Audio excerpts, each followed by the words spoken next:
Hey everyone, welcome back to WonderGod. Today we will see third part, what if Harry Potter surpassed magic itself. Here is short summary. When Voldemort tries to possess Harry, he awakens a power beyond magic itself. Now, with destiny in his hands, Harry reshapes the wizarding world, and the fate of both wizards and muggles.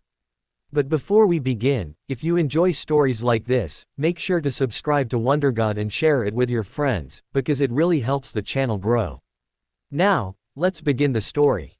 Having spent the past week talking to Slughorn after class about various subjects in an effort to get into the man's good graces, Harry was well acquainted with the interiors of Slughorn's rather spacious and luxurious office.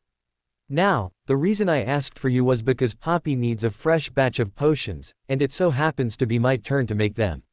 So when I heard your name and especially what you had done to garner a detention, I thought, why not? And decided to have you help. After all, these are fairly easy potions to make, and I dare say a walk in the park for my star pupil. He shot a proud smile at Harry. At least this way, I can kick my feet up and relax, and you get a fun detention. That way, we both win. It most certainly will be, said Harry with a smile, and he meant it. When he had initially spent time researching the facts in the prince's book, he found the theories dry and complicated. However, over the past week as he got to know Slughorn, Harry found the man's enthusiasm for the subject catching. Harry would never take a shine to the subject, and he certainly did not feel the same passion for it as he did for defense, charms and ever since the beginning of 6th year transfiguration. But the subject seemed just so much more interesting when Slughorn explained it. Harry actually found himself enthusiastic about making potions. Even more so since Slughorn gave useful hints and tips as he discussed potions not covered in the 6th year. Already Harry knew about 2 potions that would be coming up the next year, as well as some theory about more advanced potions that generally featured in the potions NEWT. So making a potion, even if it was a large amount of it, wasn't that much of drudgery. Inexplicably, and the Harry of last year would certainly keel over from shock at the very notion. Harry actually preferred this compared to the lines that McGonagall had probably planned for him. Now, I don't want you to expect this sort of treat all the time, Slughorn said sternly, although the twinkle in his eye ruined the admonishment. Now, the ingredients in my potions kit are over there. He pointed at the desk at the other end of the office where a small area was cordoned off for making potions. My personal potions kit is for you to add some flair to the potions, if you want to. I am sure you will give Poppy something to comment about. He winked. And here is the list. Handing over the piece of parchment with a flourish, he waddled to a cupboard where he brought out 2 bottles.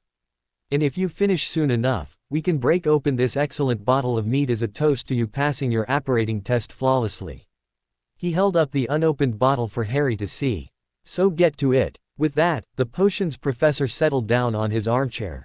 Opening the other bottle of what Harry guessed was brandy, Slughorn poured himself a drink and sat back with a contented groan, pulling homework towards him to grade. Harry picked up the list and studied it. All 5 potions that Pomfrey had mentioned were easy enough to make. The blood-replenishing potion hadn't been covered in class yet, but the instructions should be simple enough. It was in this year's curriculum after all. It was the quantity that Harry had to worry about. Thanks to the notes copied down from the Half-Blood Prince's book, although Harry did credit his own talents more, since he had researched the principles behind each notation, Harry was done in 2.5 hours. He had enough time to get to Ron's birthday party. Excellent as always, Harry, Slughorn said as he examined each of the cauldrons. And with quite a few interesting twists added in too. Poppy is going to rave about these. I dare say that Severus would be quite impressed with them as well. Thank you, sir, Harry replied modestly as he stretched sore muscles. Now, I promised you a drink. Saying that, Slughorn opened the bottle of mead. Sniffing the contents, he hummed pleasurably. Ah, truly Rosmerta's finest. Too good to give away to a teetotaler, he mumbled to himself. Sorry. Oh, nothing, Slughorn waved Harry's question away. Pouring out half a glass for Harry and a full one for himself, he held his glass up. To you, he said grandly. Harry smiled and, following Slughorn's example, raised the glass and drained its contents in one go. Maybe it was his imagination, but the mead tasted slightly syrupy on his tongue. Harry made a disgusted face as he swallowed.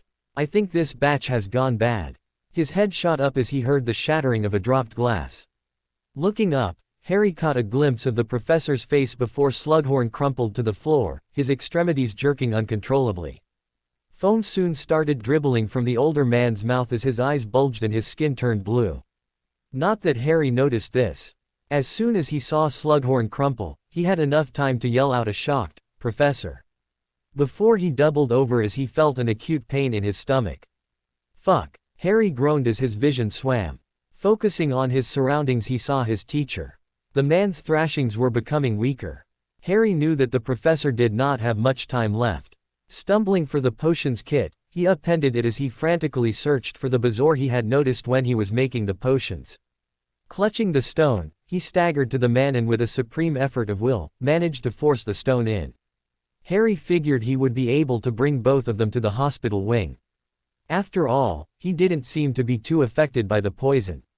Slughorn gave an almighty shudder and became still. But the battle was half over. A fresh wave of pain brought Harry to his knees. Breathing heavily, Harry opened his eyes as his stomach let up a bit. There was no way that he was going to be able to make it to the hospital wing.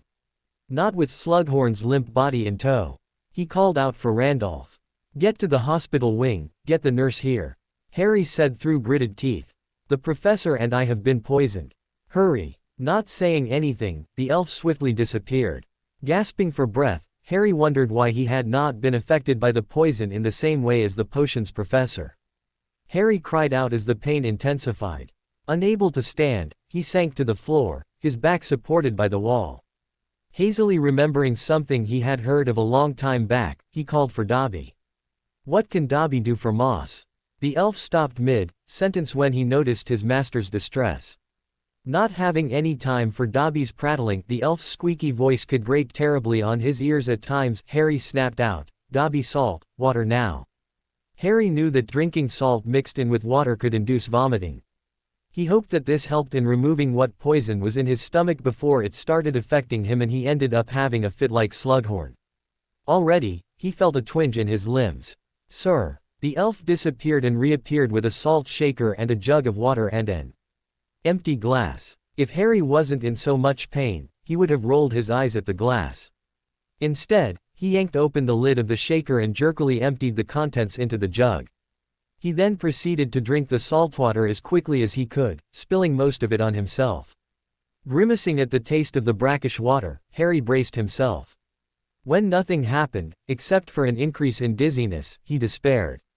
Hoping against hope that there would be another bezoar in the kit, and cursing himself for not having thought of it first, Harry heaved himself onto his feet, ignoring the protests of the elf next to him and the mute but stronger protests of his body. The minute he got to his feet, Harry clutched his stomach as he suddenly felt a pressure in his abdomen signaling the start of antiperistalsis.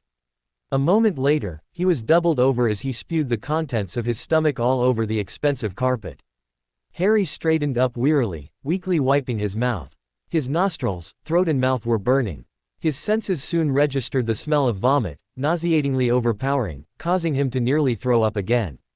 Once he was certain that he wasn't going to sick up a second time, Harry laughed a touch giddily as the endorphins released in his body from the aftermath of the vomiting took effect. He took a moment to appreciate the volume he had spewed out. He couldn't believe that his body was capable of holding so much.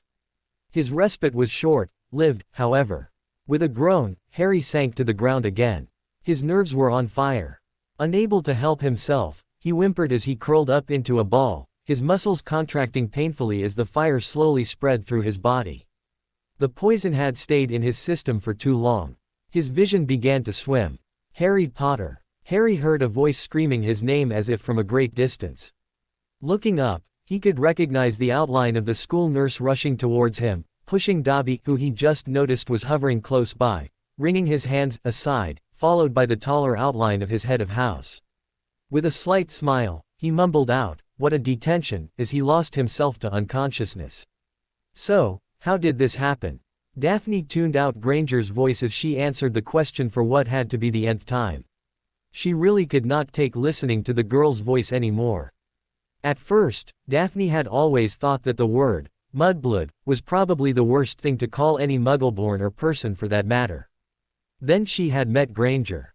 That one girl, with her opinion that the Muggle world was more advanced than the wizarding world and her unshakable faith in Muggle logic, here she couldn't help but sneer at those words and the Muggle way of doing things, and most specifically her disdain for wizarding culture and values had managed to alienate and piss off every single pureblood in her year, along with most of the half-bloods. By the time fourth year had ended, a good majority of the purebloods between the ages of 13 and 15 from the light and neutral families had taken to calling her a mudblood behind her back. While this was shocking, it wasn't that surprising. Granger had crossed quite a few lines before this trend had started. The only people who did not use such a word to refer to her were those who generally did not care to meet or interact with the girl. Of course, with the way she was going, that list was fast dwindling to the point that Daphne was sure that now almost everybody in her year called her that. Of course, the Muggleborns never did use the word as they really did not know that Granger was referred to as such.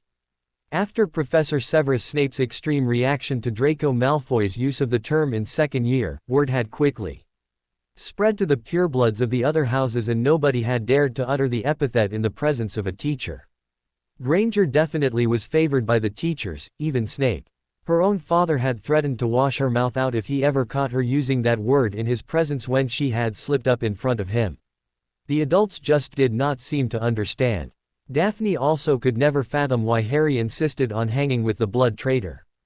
But then again, he never did know of the Weasley family's shameful history. Well, she would have to make sure to tell him about it, sometime. After he woke up, of course. Daphne gazed at her future husband. It was late evening, the very next day after she had found out that Harry and the potions master had been admitted to the hospital wing. The details were sketchy, but from what she knew, her fiancé had been poisoned. The source of the poison was a bottle of mead found open on the coffee table. It had taken Professor Snape less than 5 minutes to analyze the poison and even lesser time for that no doubt sneering man to, with a great degree of contempt she was sure, engineer an antidote to the poison. All that was left was for the two patients to regain consciousness. Stroking his hair, Daphne held back the tears that threatened to come out. Harry looked so pale and weak. Damn, and he said that he was going to throw a party tonight, Dean commented softly with a mock pout. Yes, well, he can't. Seeing that he is currently unconscious, Neville replied dryly. Yeah, it's almost as if he did this on purpose. Daphne snorted, you have a terrible sense of humor. Yes, but you have to admit, it is working. Dean replied with a smile. I assure you, Thomas, I am laughing at you, not because of your amazing wit and humor. I think I can take that, Dean said gamely. Nobody this pretty should have to cry. Daphne shook her head. She had met the Muggleborn in the morning, along with the others from Harry's dorm. He seemed to be slightly off his rocker, but he was nice enough. He and Seamus Finnegan kept arguing about some Muggle game he felt was better than Quidditch. Not that Daphne cared either way. Why couldn't Harry have been this guy's friend? Even the Hufflepuff Muggleborn, Justin Finch Fletchley, was a better choice. Speaking of which, Daphne noticed those two speaking to each other softly in a corner. That was surprising. From what she had heard from her fiancé and Neville, the opinionated human library had a vendetta on the ginger because he was apparently trying to get into Brown's knickers. Something about misplaced say-ool energies. So why was he planning on throwing a party? She asked suddenly. Neville started, oh, well, I guess he didn't have the time to tell you, but he got his apparating license. Did he? She gave an appraising glance at the still form of her future husband. Oh yeah, Dean spoke up. Twycross decided that he wanted Harry out of the class as soon as possible, after that little stunt he pulled. Despite the situation, the reminder of the spectacle was enough to elicit a small momentary grin from all of them. So he decided to let Harry have a go. This way, Harry has no reason to even come near the Great Hall for future classes. Of course, now that Susan has heard of it, the party is going to be huge. Knowing her, most of the Ravenclaws and Hufflepuffs from 6th year will soon want to come. Neville remarked. Ooh, brilliant, we're going to have a proper party then. Seamus, who had just entered the wing, said excitedly. It'll be much better than Ron's birthday bash. He rolled his eyes. What's this about a party? Hearing the mumbled words, they all stopped talking. At once, 4 pairs of eyes turned to look at the bed. They were sitting or standing around to see the occupant blinking and looking around blearily as he tried to sit up. Oh, Harry. Daphne squeaked, getting up.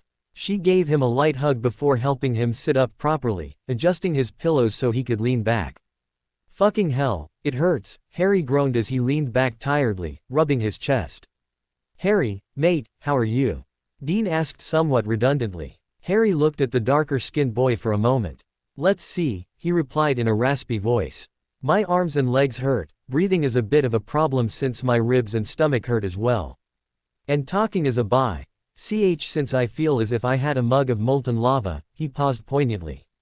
Yeah, I'm fan-fucking-tastic. What about you? He gave a wan grin before coughing violently as the others laughed. Here you go. Daphne handed him a glass of water. Drinking it, Harry leaned back with a sigh. Thanks, that feels better, he said in a voice that sounded a little less strained.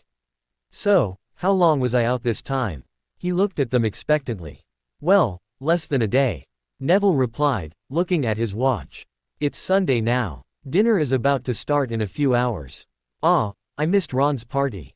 Shame. You didn't miss much, Seamus said regretfully. It was pretty boring. Harry looked at him skeptically. Really? He drawled. Seeing all three of his dorm mates nod in agreement, he said, slightly incredulously, what about Fred and George's little gift to Ron? They said they had some goodies for all of us. Neville snorted in disgust. It was only a few cases of butterbeer and some cans of a Muggle fizzy drink. He shuddered in remembrance. I don't know how Muggles can drink that crap. It looked like rusted water. Iron brew, indeed, he trailed off, muttering darkly. You're kidding. Harry looked at them disbelievingly. But why? He spluttered, going into another coughing fit. Well, it turns out that the twins did not want anyone underage drinking. Said something about it being a line they weren't willing to cross. Dean replied. At Harry's inquiring look, he explained further. They left a note in the bag. Ron wasn't well pleased, to be honest. None of us were. Are you telling me that the twins were being responsible? Well, that does about sum it up, I guess. Neville replied. Harry stared at the people around him in silence for a moment, slack-jawed. Suddenly his face cleared up. Well, I think I ought to go back to sleep, he said calmly. Obviously I am dreaming because there is no fucking way on earth that the twins are responsible. This must be a weird nightmare. He looked around. Yes, it can't be anything else. Not much on the scary department though. Sorry to break it to you mate, but this is real, and you are awake. Neville said with a chuckle. Here, I'll prove it to you. Saying this, he pinched Harry's arm. Hard. Convinced now? He asked solicitously when Harry finished swearing. Still rubbing his arm, Harry only narrowed his eyes, not letting up on the glare. Excellent. See, I am such a good friend.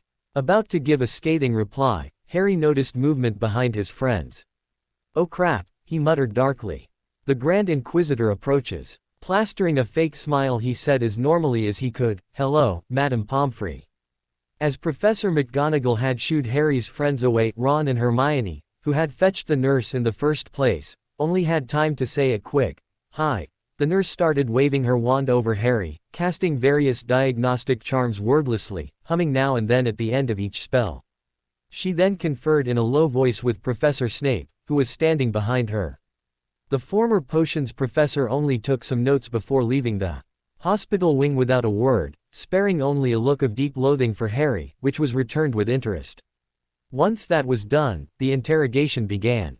Harry slowly and haltingly, as he ended up coughing half the time, told Madame Pomfrey and Professor McGonagall the whole story in detail. When asked why he had decided to save Slughorn first, Harry mentioned that the professor was in the throes of a seizure and seemed to be worse off than him upon ingesting the poison. Why, though? Harry wondered out loud. Why was he more affected than me? A good number of reasons, Madame Pomfrey said briskly. You are young, so your immune system could have been stronger. Another theory is that it could be a result of your body's make-up. Not everybody reacts to a poison the same. It also could be because you had a smaller dose. Harry looked at the bed next to his. Aside from him, Slughorn was the only patient in the room. Professor Slughorn is going to be all right, Potter. Professor McGonagall said gently. The poison that was used, according to Severus, was a blended poison called Lorchel. I think you may have studied it in your potions class. Madame Pomfrey picked up from where the Transfiguration teacher left off. Yeah, Harry could vaguely recall seeing the poison mentioned in the textbook. He could not fully remember all the ingredients of it, however. He really wasn't that interested in potions to make the effort to learn everything. I think the main ingredient is extract of turban fungus. He shot a questioning look at Madame Pomfrey. Indeed, it is. Madame Pomfrey nodded. While it is easy to counteract, the poison is quite fast-acting. Thanks to your quick actions with the Bazaar, Professor Slughorn lives to see another day. Otherwise, he would have probably died by the time we arrived. There was silence for a few moments before Professor McGonagall spoke up. Now, Potter, there is one other question I wanted to ask you. We found an empty salt shaker and a nearly empty pitcher of water next to you. We tried asking the house elf that we saw next to you, but he was too distressed to answer. Perhaps you could shed some light. Wondering why the school nurse was looking at him so suspiciously, Harry told the two women about what he had done to get the poison out of his system. You foolish boy, Madame Pomfrey said after Harry had finished his explanation. You were lucky that the poison was what it was and not something else. Next time, unless you know what it is that you have ingested, do not try and induce regurgitation. You could very well make things worse. As it is, you have some minor burns in your oropharynx and nasopharynx thanks to the highly acidic mixture of the poison and your stomach acids. She glared at Harry for a moment, only softening when he nodded meekly. Good, now I am going to keep you here for the next 3 days at least, no complaining. She raised her voice at the end when the boy made to protest. I need to make sure that the poison has been fully flushed out of your body and neutralized, not to mention that your pharynx has healed before releasing you. Count your blessings that I have decided 3 days and not 1 week. Shooting him one last glare, she nodded to Professor McGonagall and said, I shall leave him for you to deal with, Minerva. And you, she fixed Harry with another glare. Once the professor is done, you are going to change into your pajamas, finish your dinner, take your potions, and go to sleep. Am I clear? Yes, ma'am. Satisfied, the nurse stalked off towards her office, muttering something about thick-headed teenagers. Now, Potter, Professor McGonagall said briskly as soon as the two of them were alone. Do you have any idea as to who could have wanted to poison Professor Slughorn? No idea, Professor, Harry replied with a shrug. Besides, in the current climate, there are quite a bunch of suspects. He said wryly. Although, he frowned as he remembered something. I don't think that Professor Slughorn was the target. See, before he poured the mead, he did mention something about it being too good to give to a teetotaler. So I think that whoever put the poison meant Professor Slughorn to give it to somebody else. Professor McGonagall looked slightly disturbed at this revelation. Quickly recovering, she said, that is interesting. Obviously the culprit behind this does not know his targets well enough. I suppose we will have to have a chat with Professor Slughorn when he wakes up. Now, rest. And do not try to sneak off or you won't like the consequences. Harry only nodded at this, half listening to the Transfiguration professor. As soon as the stern woman had left, he let out a gusty sigh. It looked like he would be spending the next few days in the tender mercies of the grand, Madame Pomfrey. He grimaced as the increase in exhaled air irritated his still tender airway. Returning from the bathroom, something he found exceptionally tiring, but was much better than having to use a bedpan, and climbing into bed, where a bowl of soup appeared on a small table on his knees, Harry suddenly froze, a spoon halfway to his mouth when he realized who could potentially be behind the poisoning. Malfoy, you utter moron. That night, Harry was visited by Randolph and Dobby who wanted to make sure that their master was well. Harry had to hurriedly shush the latter as the elf burst out into noisy tears of relief. By the next day, Harry could actually take a breath without feeling discomfort. However, he was still weak. He was still suffering from a side effect of the poisoning. Mainly, diarrhea, the nurse pronounced when Harry returned from the bathroom and staggered toward his bed. I expected as much, isn't it a good thing that you are here now? Tisking, she handed him a goblet of potion. Here, this shall make it all better. When his friends visited him that evening, Harry found out that while the rest of the school had heard about his poisoning, the reactions were muted. The general opinion was that it was an accident and nothing more. After all, Slughorn was the potion's master. Harry was thankful for this. He did not want the attention. By day 2 of his incarceration, Harry's stomach had settled somewhat, prompting Madame Pomfrey to switch him to semi-solid food. Something Harry celebrated, even if the food was bland. The pain had also come down to a manageable level. And so, by late afternoon, Harry was bored. His friends had their classes to attend and homework to turn in, meaning that there were no visitors. Speaking of homework, Harry did not have any as he had finished everything, and it being a Monday meant that any new work would only come with his friends in the evening. As depressing as the thought of wanting homework was, Harry couldn't care less at this time since he was so bored. What was more, the nurse had decided to leave the castle for some reason or the other. Now, while that hadn't been much of an issue, the fact that she had decided to ward the door to prevent Harry from walking out was. But, Madame Pomfrey, what if there is an emergency and I need to contact someone? Harry said imploringly. There was a pregnant pause as the nurse appeared to be thinking over this. Just when Harry thought he had her convinced, she raised her wand and summoned a bell. Here, this bell is enchanted to alert a house elf. Use it if there is something you need. I shall instruct the elves. Having said this, she then waved her wand over the door and stepped through the threshold, closing it behind her. Harry grumbled as he heard her retreating footsteps. Really, there was no cause for such distrust. Even if he thought of taking a walk to get some fresh air, not that he definitely would return before she arrived. After all, it wasn't as if she couldn't just find him and drag him back if he decided on a bid for freedom. And the threat of not allowing him to play Saturday's match was more effective than some stupid magical ward. So that left Harry with no company and nothing to do. At least he had his wand. Harry was levitating a quill, making it twirl and dance as he looked at it with an expression of boredom when he first heard a small sound. Not paying it any heed, he continued with his attempt at passing time. When the sound resolved itself into a more audible groan, Harry stiffened and turned to the only other occupied bed. Professor Slughorn? Harry inquired softly. The man groaned as he slowly regained consciousness. Not wasting any time, Harry used the bell. In short order, there was some excitement as Professors McGonagall and Snape entered the room, joined a moment later by Madame Pomfrey. Slughorn was far worse off than Harry, requiring bed rest for the whole week. Harry himself was let out of the wing the following evening, with strict instructions on what to eat till the end of Friday at least. And so, on Thursday, Harry rejoined society. Since Professor Slughorn was not well, the 7th and 5th years were treated to a dose of potions classes by Snape. The rest of the years were relatively luckier as the head of Slytherin House was too busy with teaching defense to teach all the years. They had potions classes cancelled with reading assignments handed out to them from the recovering potions master via their heads of houses. Once he was out, Harry made sure to visit his teacher every evening, ostensibly to see if the man was doing right. His main intention, however, was to subtly remind the rather well-connected man just who it was that had saved his life. Slughorn may be a suck-up, but he was brilliant in his own right, a teacher in a subject Harry wasn't all that great with, and at last but not the least, knew quite a few influential people. And even more importantly, he now presented Harry with an opportunity to finally get that last memory. Professor, Harry said as he entered the hospital wing on Saturday evening. Ah, Harry, said Slughorn, sitting up as his favorite student walked in. He took in the young man's Arlet and gold robes, Quidditch match. Yes sir, said Harry as he sat down on a chair next to the professor.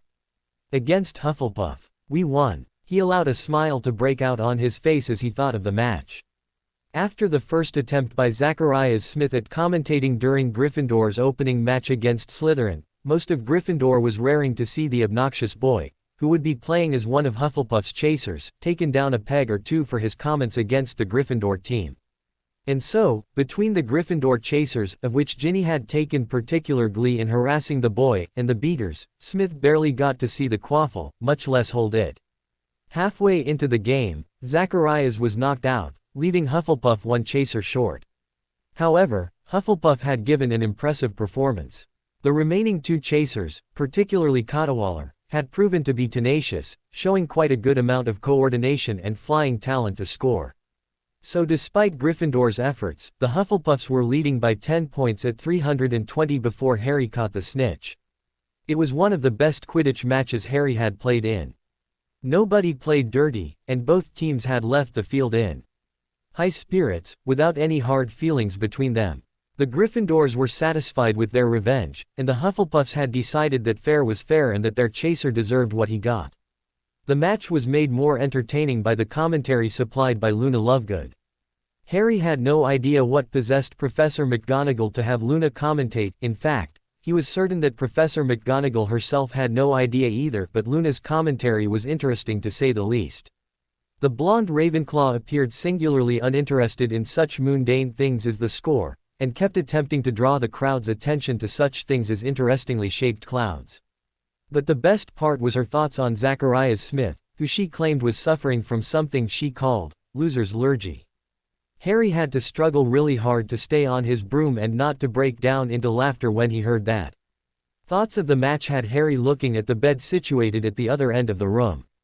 Zacharias was still unconscious, with a turban made of bandages on his head. I heard the commentary from all the way here. Miss Lovegood was entertaining, and it seems that you did a good job. Slughorn said weakly. Hufflepuff put up quite a fight. Harry replied. Indeed. They lapsed into silence for a few moments before the professor spoke up again. Listen, Harry, I have to thank you again.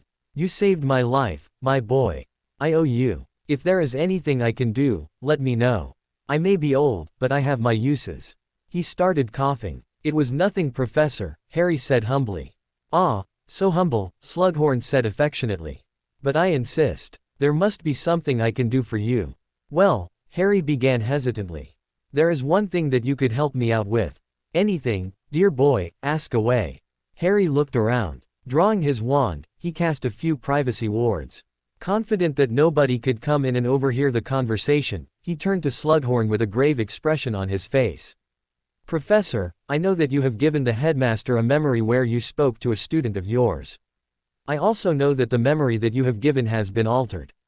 I need that memory if I am to destroy Voldemort. Slughorn's face paled upon hearing Harry's words.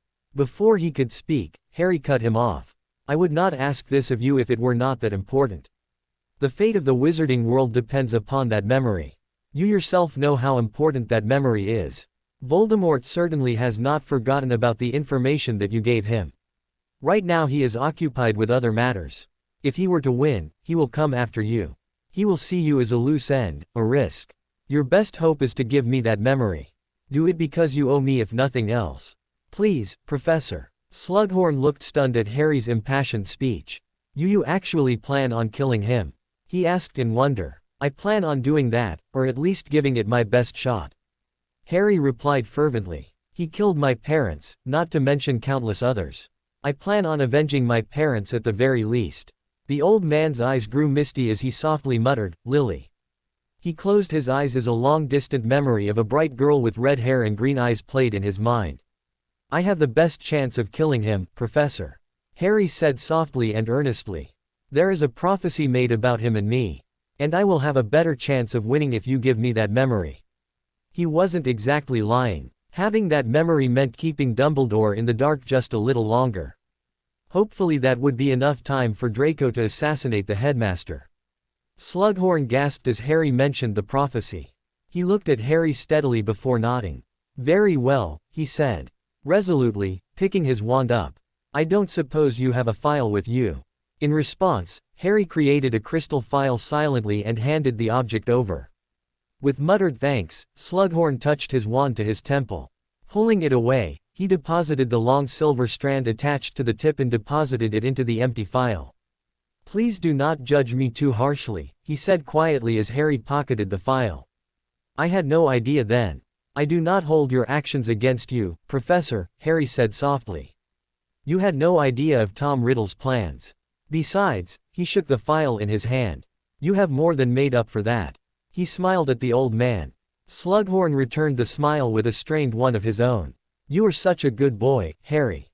He yawned. Now I need my rest, why don't you go ahead and enjoy your party? You certainly deserve it. Up Gryffindor. Up Gryffindor. Harry replied with enthusiasm. Pocketing the file and lowering the wards, he headed to the Gryffindor Tower for the victory celebrations. I cannot believe this happened. Hermione said softly to Ron. Ron just grunted. The two of them were sitting in an empty classroom after the Quidditch match. Hermione had been trying to talk to him ever since they found out that Harry had been poisoned. Unfortunately, between Lavender and classes, she had not succeeded until now. I mean, it's our job to look out for him. Hermione stood up and paced as she talked. Dumbledore trusted us to do this. And you heard Hagrid. The governors are thinking of shutting the school down. I agree, Ron replied. But we cannot tail Harry all the time to prevent something like this from happening again. What we can do is ensure that the person behind the poisoning is caught. He paused to give Hermione a significant look. We both know who the likely culprit is. Hermione made a frustrated noise. Yes, but we have no proof. Nobody is willing to listen to us without any concrete evidence on our part. All we know is that Malfoy is doing something. He's pretty slippery, too, Ron commented. We always end up losing him. If we only had Harry's map, he sighed wistfully. Unfortunately, as the both of us know, the wards on Harry's trunk make that impossible to take without asking him. It was easy enough before because he had never changed nor upgraded those wards ever since he put them after Ginny took the diary. But now, his trunk's practically saturated with security wards. Hermione grimaced at that. It doesn't make any difference. Dumbledore told him to keep the map and the cloak with him at all times, remember? Yeah, and I doubt lifting it from his pocket is going to work again. He's probably put a few safeguards there too. The room was silent for a moment as the two thought about what to do. Do you think we should tell Harry about all of this and include him? Ron spoke up hesitantly, bringing up an old topic that had been discussed quite a few times before. Hermione's reply was the same as it had been. No, she said, let him concentrate on Voldemort. Drawing herself up, she continued. We don't need the map. We can catch Malfoy on our own. We just need to be careful and sneaky. It shouldn't be too hard. Malfoy has never been smart or stealthy. It's only a matter of time before we catch him. Personally, Ron disagreed with Hermione, but he held his tongue. A man has to choose his battles. Besides, he wanted to get back to Common Room. The rest of the house was undoubtedly throwing a party to celebrate Gryffindor's victory. As the keeper who had blocked quite a few shots, and had done a good job, Ron wanted to bask in the limelight and the admiration. The second reason for not wanting to argue with Hermione was that in doing so, he would end up complimenting the blonde git, something he had no intention of doing. Right, Hermione's voice cut through. I guess that's it for now. I suppose that you'd want to return to Lavender. Her bitter words brought back the tension that existed between the two of them lately. Not knowing what to say, Ron just got up and left the room. He wouldn't admit it out loud, but being reminded of who was waiting for him dampened his enthusiasm for the party. Lavender had become rather possessive and clingy of late. If she wasn't so fit, Ron would have dumped her already. As things stood, he was close to dumping her anyway. Hermione gave out a gusty sigh when the door closed. The three of them had become a bit distant with each other over the year. Ron was off in his own little world with Lavender, her face twisted in disgust at her dorm mate's name. Harry was well, her friend had finally started embracing his popularity and fame. Barely a day went by when Hermione did not see him surrounded by a minimum of 3 people. And what was more, he was now engaged to be married. That was pretty shocking. She did not trust Daphne Greengrass. The girl was from Slytherin. Hermione initially wondered if she was with Malfoy, but then she had never seen her with the blonde Ponce. However, at the same time, she couldn't help but notice the glacial looks sent hers and Ron's way by the Slytherin. Yes, Hermione was sure that she was up to something. Oh well, one thing at a time. Hermione sighed again. She was not looking forward to going to the common room. Now that Ron and Harry had gone their separate ways, she was all alone. She could never connect well with Lavender Brown and Parvati Patil. And her only close female friend, Ginny Weasley, had her own social circle. Hermione supposed she could hang around them. But the fact that she was hanging out with a bunch of 5th years was not something she relished. Oh well, beggars couldn't be choosers. There was no way she could do any studying in the common room anyway. Draco. The blonde jerked as his name was called. Immediately recognizing who the voice belonged to, he turned and narrowed his eyes. Potter. Harry stepped out from the shadows with a smirk. Jumpy, are we? Draco sniffed dismissively. You were late, he said haughtily. Rolling his eyes, Harry checked his watch. Yes, about a minute. Or is it 1 week, a day and a minute? I'm sorry, he said sarcastically. But I was indisposed. Some idiot decided to poison me. He fixed Draco with a glare. Well, it wasn't my fault. Draco said defensively. That old twat was supposed to give it to Dumbledore, who was supposed to drink it and die. Harry sighed and rubbed his nose. And how did you get it to Slughorn? I had Rosmerta give it to him. I'll go out on a limb here and assume that Rosmerta is under the Imperius. So you basically intended to poison Dumbledore by having him drink mead from a bottle given to him by Slughorn, which was in turn given to him by Rosmerta. He paused to give the other boy a look before uttering 4 words. You are a moron. Watch your mouth. Don't think I can't wipe the floor with you, Potter. Draco said with venom, making to draw his wand out. Ooh, I am so scared, said Harry sarcastically. Drop the theatrics, Draco. Because I seem to remember the last time we dueled, you ended up losing. And that was despite having the first shot. This time you don't have that advantage. Smirking, he indicated down to his left hand with his eyes, making Draco notice the wand pointed at him. I see you have the latest in wand holster technology. Draco was not successful in keeping the jealousy from showing. Insanely expensive to get in the black market, with very low numbers, only the top Death Eaters had them. Well, Ollivander does keep stock, Harry remarked casually. Now as for your latest, grand plan, in killing Dumbledore, the reason I consider that to be moronic is because you did not do any preparation or research. If you had, you would know that Slughorn is notorious for liking the good things in life and keeping such things for himself. Ergo, he would not have parted with that bottle. Yeah, whatever, Draco said dismissively. I am waiting for that apology you owe me, Potter. Harry was thrown by the sudden change in subject. What apology? For writing all over me. The blonde said indignantly. That was permanent waterproof ink, Potter. I had to wash my body 5 times and use countless cleaning spells to get rid of it all. Well, I think you might have to write to the company that makes the ink. It can't really be permanent if it came off. Besides, you did look like you needed to bathe a few times. Draco's eye twitched at Harry's comeback as he grasped for something to say. Oh, stop your whinging, Harry said irritably, before Draco could articulate his rage. What are you, some sort of diva? How about we get down to business? It's getting late. I have better things to do than listen to your moaning. Fine, Draco snarled, a pink tinge on his face showing how furious he was. He glared at Harry, who just raised his eyebrow with a clearly unimpressed look on his face. Huffing, the blonde started explaining the plan in detail, giving Harry the different difficulties he faced. So your main problem is getting the parts for the cabinet into the school. Harry tapped his chin, looking at the cabinet. You get them through the passage leading to Honeydukes, right? The final climb to the statue of the witch would be hard to do. Not to mention breaking into Honeydukes itself.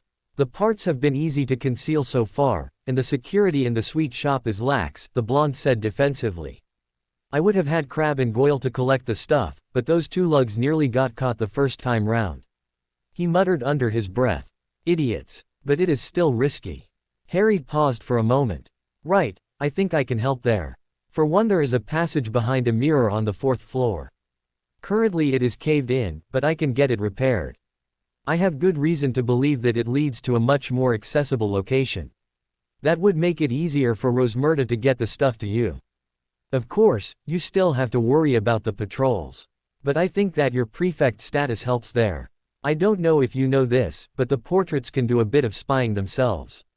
Draco sneered. Why do you think I have to keep that bloody charm up all the time? I have a way to help you get around that. He looked skeptically at Harry. Don't worry, Harry replied brightly. I help you so you help me. Now is there anything else? Well, there are your friends. The Blood, Traitor and that Mudblood have been following me everywhere I go. Thankfully they aren't that good. They even have stopped following me off late. Then I guess you don't need any help from me so far. Harry said lightly, choosing not to react to Draco's name-calling. He smirked when he saw the momentary look of surprise flash across the arrogant boy's face. Draco's petulance wasn't worth his time. Now, in case you need more assistance, use this. Harry fished out a mirror from his pocket. I have another one just like it. Say my name into the mirror, and we can communicate. Draco took the mirror, trying and failing to hide an impressed look from showing on his face at the ingenuity of the device. I'll get back to you on the portrait situation. Until next time, cousin. With a cheery wave, Harry melted into the shadows, leaving the scowling blonde in the dark. And so began the rather reluctant alliance between Draco Malfoy and Harry Potter. The secret passage behind the mirror was found to be a bit too hard for the house elves to restore, so that plan had to be scrapped. Nonetheless, Harry remained upbeat, much to Draco's annoyance. "Just call me on the mirror the next time you need to smuggle your stuff from Honeydukes to the room," the dark-haired boy said confidently. "I can make sure that the goods reach you much sooner than you expect them." "What about the portraits, Harry?" Draco had a pained expression on his face as he used the Gryffindor's first name. A few moments into their meeting he found out that Harry stopped responding when called by his surname. "Oh, that's been taken care of," Harry replied. He had spoken to a few key portraits and had used his status within the castle to keep the portraits from saying anything about Draco's presence. The castle owed first allegiance to Harry as he was Lord Slytherin. He got first preference over the other founders' heirs, and the staff. Of course, he did not own the school, but the wards would always answer to him, so it was as good as his. The next night, Draco called Harry from the Slytherin dorms. Feeling his mirror vibrating, Harry made a hasty retreat up to his bed. Drawing the curtains around his four-poster and securing it with a charm, he answered the call. Finally, Draco's voice sounded irritated. "What took you so long?" "I was busy," Harry replied. "Anyway, let's get cracking. Get to the room. I will meet you there in a few." Saying this, Harry donned his cloak, sneaked out of the common room, and using the Marauder's map, got to the statue leading to Honeydukes. Thanks to his experience in sneaking out, coupled with the enchanted map, Harry was inside the room, handing Draco the shrunken package in less than 45 minutes. "That was fast," Draco said with raised eyebrows. "It normally takes me an hour." "Oh, well, that's nothing," Harry said dismissively. "Now that I know what to look for, I suspect that I will be here faster." Unable to contain his curiosity, Draco spoke up. "How did you do it?" "I have my ways." With that enigmatic reply, Harry left Draco to his task. From then on, Draco agreed to Harry collecting the parcels that arrived every now and then and dropping them off in the room. Now, Draco could devote more time to repairing the cupboard. The problem mainly was that the cupboard itself was quite a rare artifact, so sourcing materials was difficult. Draco's best bet was to experiment with different types of wood, runes and enchantments. This was the main reason for the periodic nightly drops. The evening after his first smuggling expedition, Harry was found going in the direction of the headmaster's office. Dumbledore had summoned him once again. The gargoyle leapt aside at the mention of toffee eclairs, and Harry took the spiral staircase 2 steps at a time, knocking on the door just as a clock within chimed 8. "Enter," called Dumbledore, but as Harry put out a hand to push the door, it was wrenched open from inside. There stood Professor Trelawney. "Aha!" she cried, pointing dramatically at Harry as she blinked at him through her magnifying spectacles. "So this is the reason I am to be thrown unceremoniously from your office, Dumbledore." "My dear Sybil," said Dumbledore in a slightly exasperated voice, "there is no question of throwing you unceremoniously from anywhere, but Harry does have an appointment, and I really don't think there is any more to be said." "Very well," said Professor Trelawney, in a deeply wounded voice. "If you will not banish the usurping nag, so be it. Perhaps I shall find a school where my talents are better appreciated." Single quote. She pushed past Harry and disappeared down the spiral staircase. They heard her stumble halfway down, and Harry guessed that she had tripped over one of her trailing shawls. "Please close the door and sit down, Harry," said Dumbledore, sounding rather tired. Harry obeyed, noticing as he took his usual seat in front of Dumbledore's desk that the pensieve lay between them once more, as did 2 more tiny crystal bottles full of swirling memory. "Professor Trelawney still isn't happy Firenze is teaching, then?" Harry asked. "No," said Dumbledore, "divination is turning out to be much more trouble than I could have foreseen, never having studied the subject myself. I cannot ask Firenze to return to the forest, where he is now an outcast, nor can I ask Sybil Trelawney to leave. Between ourselves, she has no idea of the danger she would be in outside the castle. She does not know, and I think it would be unwise to enlighten her, that she made the prophecy about you and Voldemort, you see." Harry personally did not care. Trelawney did not remember the prophecy anyway, so there was no way on earth that Voldemort could get the full prophecy from her. Unlike Bertha Jerkins, there was no enchantment for Voldemort to find and break. That made the divination professor useless to Voldemort. Voldemort might as well order Eric the security wizard to tell him the prophecy for all the good it would do. Unfortunately, he did not have the power to throw a teacher out. After all, if he did, a certain greasy-haired somebody would be out at the very start of the year. Dumbledore heaved a deep sigh, then said, "But never mind my problems with the staff. We have much more important matters to discuss. Firstly, have you managed the task I set you at the end of our previous lesson?" In response, Harry reached for an inside pocket and extracted the file of Slughorn's memory, which he placed on the desk. "Excellent, Harry," Dumbledore said enthusiastically. "This memory is most important to our quest. I am glad that you got it in such a short time. Now, let's continue with our story from where we left off. You do remember where that is?" "Yes, sir," said Harry politely. He then gave a short summary of what he had seen the last time they had met. "Very good," said Dumbledore. "Now, you will remember, I hope, that I told you at the very outset of these meetings of ours that we would be entering the realms of guesswork and speculation." "Yes, sir. Thus far, as I hope you agree, I have shown you reasonably firm sources of fact for my deductions as to what Voldemort did until the age of 17. Harry nodded, suppressing the urge to tell the man to hurry the hell up. "But now, Harry," said Dumbledore, "now things become murkier and stranger. If it was difficult to find evidence about the boy Riddle, it has been almost impossible to find anyone prepared to reminisce about the man Voldemort. In fact, I doubt whether there is a soul alive, apart from himself, who could give us a full AC count of his life since he left Hogwarts. However, I have two last memories that I would like to share with you, which we shall view before moving on to the unedited version of Horace's memory." Dumbledore indicated the two little crystal bottles gleaming beside the pensieve. "I shall then be glad of your opinion as to whether the conclusions I have drawn from them seem likely.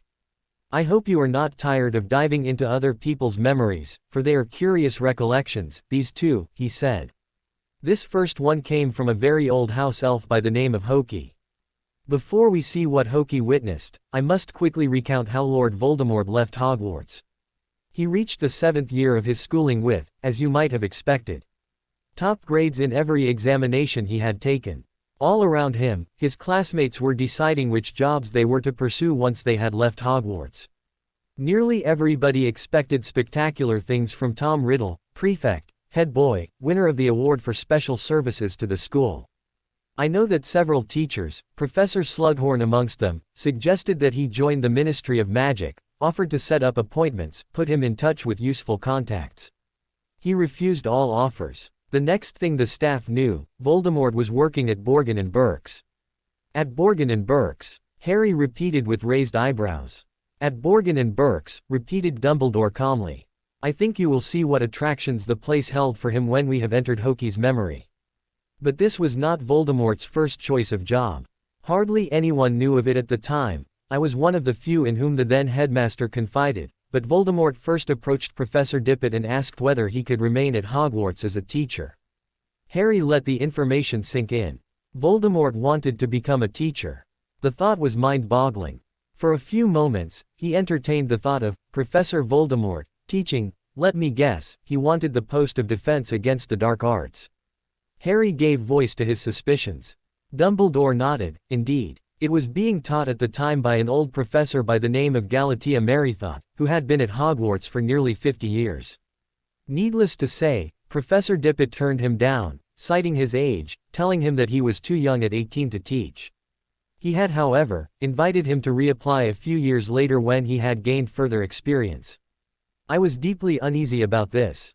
In fact, I had advised my predecessor against the appointment. By getting the post, Voldemort would be in a position of unparalleled power. Not only would he be able to influence a lot of young minds as a teacher, but he would have unprecedented access to the castle and be able to tap into ancient stores of magic and harness secrets that he had yet to discover. I did not think for a moment that he intended to spend the rest of his life here, but I do think that he sought to use it as a recruiting ground, a place where he could start to build his army. Naturally, I did not share my concerns with Professor Dippet, for he was enamored with the handsome, charming and dedicated young man that was Tom Riddle. So Voldemort went off to Borgin and Berks, and all the staff who had admired him said what a waste it was, a brilliant young wizard like that, working in a shop. However, Voldemort was no mere assistant. Polite and handsome and clever, he was soon given particular jobs of the type that only exist in a place like Borgin and Berks, which specializes, as you know, Harry, in objects with unusual and powerful properties. Voldemort was sent to persuade people to part with their treasures for sale by the partners, and he was, by all accounts, unusually gifted at doing this. "I bet he was," said Harry, unable to contain himself. He chose to keep to himself the thought that he found it odd that Dumbledore had mentioned Voldemort's good looks one too many times. It almost made Dumbledore sound as if he lusted after the nutter that was currently terrorizing the wizarding world. Harry wondered if he was being prejudiced because of the venerable wizard's preferences, was the polite word for it. Whether it was for young budding Dark Lords or for men was up to debate at this point. "Well, quite," said Dumbledore, with a faint smile. "And now it is time to hear from Hokey the house elf, who worked for a very old, very rich witch by the name of Hepzibah Smith."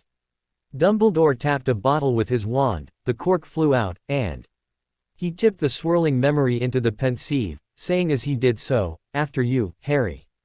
Harry got to his feet and bent once more over the rippling silver contents of the stone basin until his face touched them. He tumbled through dark nothingness and landed in a sitting room in front of what he first thought was a particularly large melting iced cake, but turned out to be an immensely fat old lady wearing an elaborate ginger wig and a brilliant pink set of robes that flowed all around her. He remembered her all right. Especially the look of bewilderment and shock that slowly morphed into fear just before Voldemort ended her life. "Hepzibah Smith died 2 days after that little scene," said Dumbledore, resuming his seat after the memory had ended. "Hokey the house elf was convicted by the Ministry of poisoning her mistress's evening cocoa by accident. Well, I can imagine why the Ministry Aurors would suspect the house elf." Harry quipped as he also retook his seat. "Personally, if I met a person with a name like that, I would suspect them too." He smiled to show that he was joking. He was also rather amused at how easy it was to manipulate the woman. Tom hadn't even put much effort into flattering her. It was more than obvious that he was just humoring her. Harry supposed that she was pretty lonely. Either that, or Hufflepuffs, at least the descendants of the founder, were duffers, as Hagrid had said 4 years back. Then again, according to Salazar, the founder herself had quite a one-track mind. Of course, the man was of the opinion that being so open and kind-hearted was a weakness, and only a fool would be so trusting and blindly loyal. "Indeed," said Dumbledore indulgently. Hokey's memory was also modified, just like Tom's Uncle Morfin's memory was. Hokey confessed to putting something in her mistress's cocoa that turned out not to be sugar, but a little-known lethal poison. It was concluded that Hokey had not meant to do it, being so old and confused. Harry frowned. He knew for a fact that Voldemort had murdered the old woman by Avada Kedavra, not by poison. Yet, the records showed something else. He wondered if Voldemort had found a way to remove traces of a curse. Dumbledore started to speak again, pulling Harry out of his thoughts. "As in the case of Morphin, by the time I traced her and managed to extract this memory, her life was almost over, but her memory, of course, proves nothing except that Voldemort knew of the existence of the cup and the locket. By the time Hokey was convicted, Hepzibah's family had realized that 2 of her greatest treasures were missing. It took them a while to be sure of this, for she had many hiding places, having always guarded her collection most jealously. But before they were sure beyond doubt that the cup and the locket were both gone, the assistant who had worked at Borgin and Berks, the young man who had visited Hepzibah so regularly and charmed her so well, had resigned his post and vanished. His superiors had no idea where he had gone. They were as surprised as anyone at his disappearance. And that was the last that was seen or heard of Tom Riddle for a very long time. So I guess Voldemort made off with Slytherin's locket and Hufflepuff's cup." Harry said lightly. He had a feeling that Dumbledore was going to do his theatrics again, and pique his curiosity. Harry supposed that if he had no idea as to the purpose of Voldemort's theft, he would have been curious. "He is quite obsessed with the founders, isn't he?" Dumbledore nodded, "and the reason why he has been collecting these artifacts will be made clear when we view the memory you obtained. On that note, I think it is time to move on to the next memory." Thus saying, he replaced the house elf's memory and poured the latest one. This particular recollection happens to be mine. He said conversationally, after you. A few minutes later, Harry took his seat for the third time.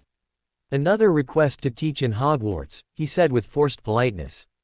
He could not believe that his pensive was now stored in what was once the headmaster's liquor cabinet.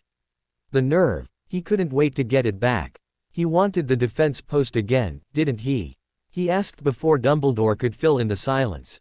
Yes. The curious thing is that we have never been able to hold on to a defense professor for more than a year after Voldemort left. I wonder why he decided to ask for the position again when he didn't want it and knew that you would not give it.